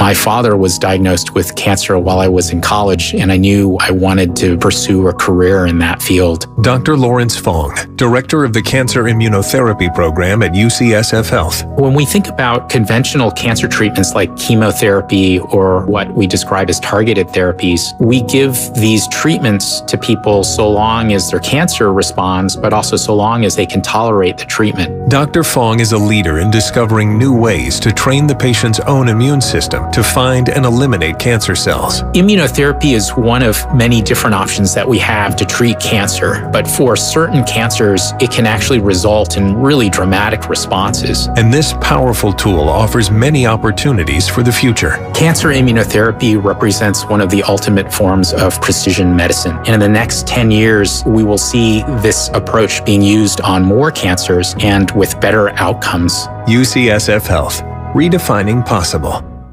My fault. Ladies and gentlemen, The Weekend. Why do we knock on doors like this?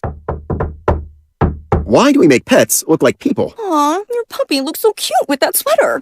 And why do we make people look like pets? Aw, your photo looks so cute with that puppy filter. Why do we like secret handshakes more than regular ones? Up high, down low, fist bump, slow-mo explosion. Why? For the same reason we play scratchers from the California Lottery. Because a little play can make your day.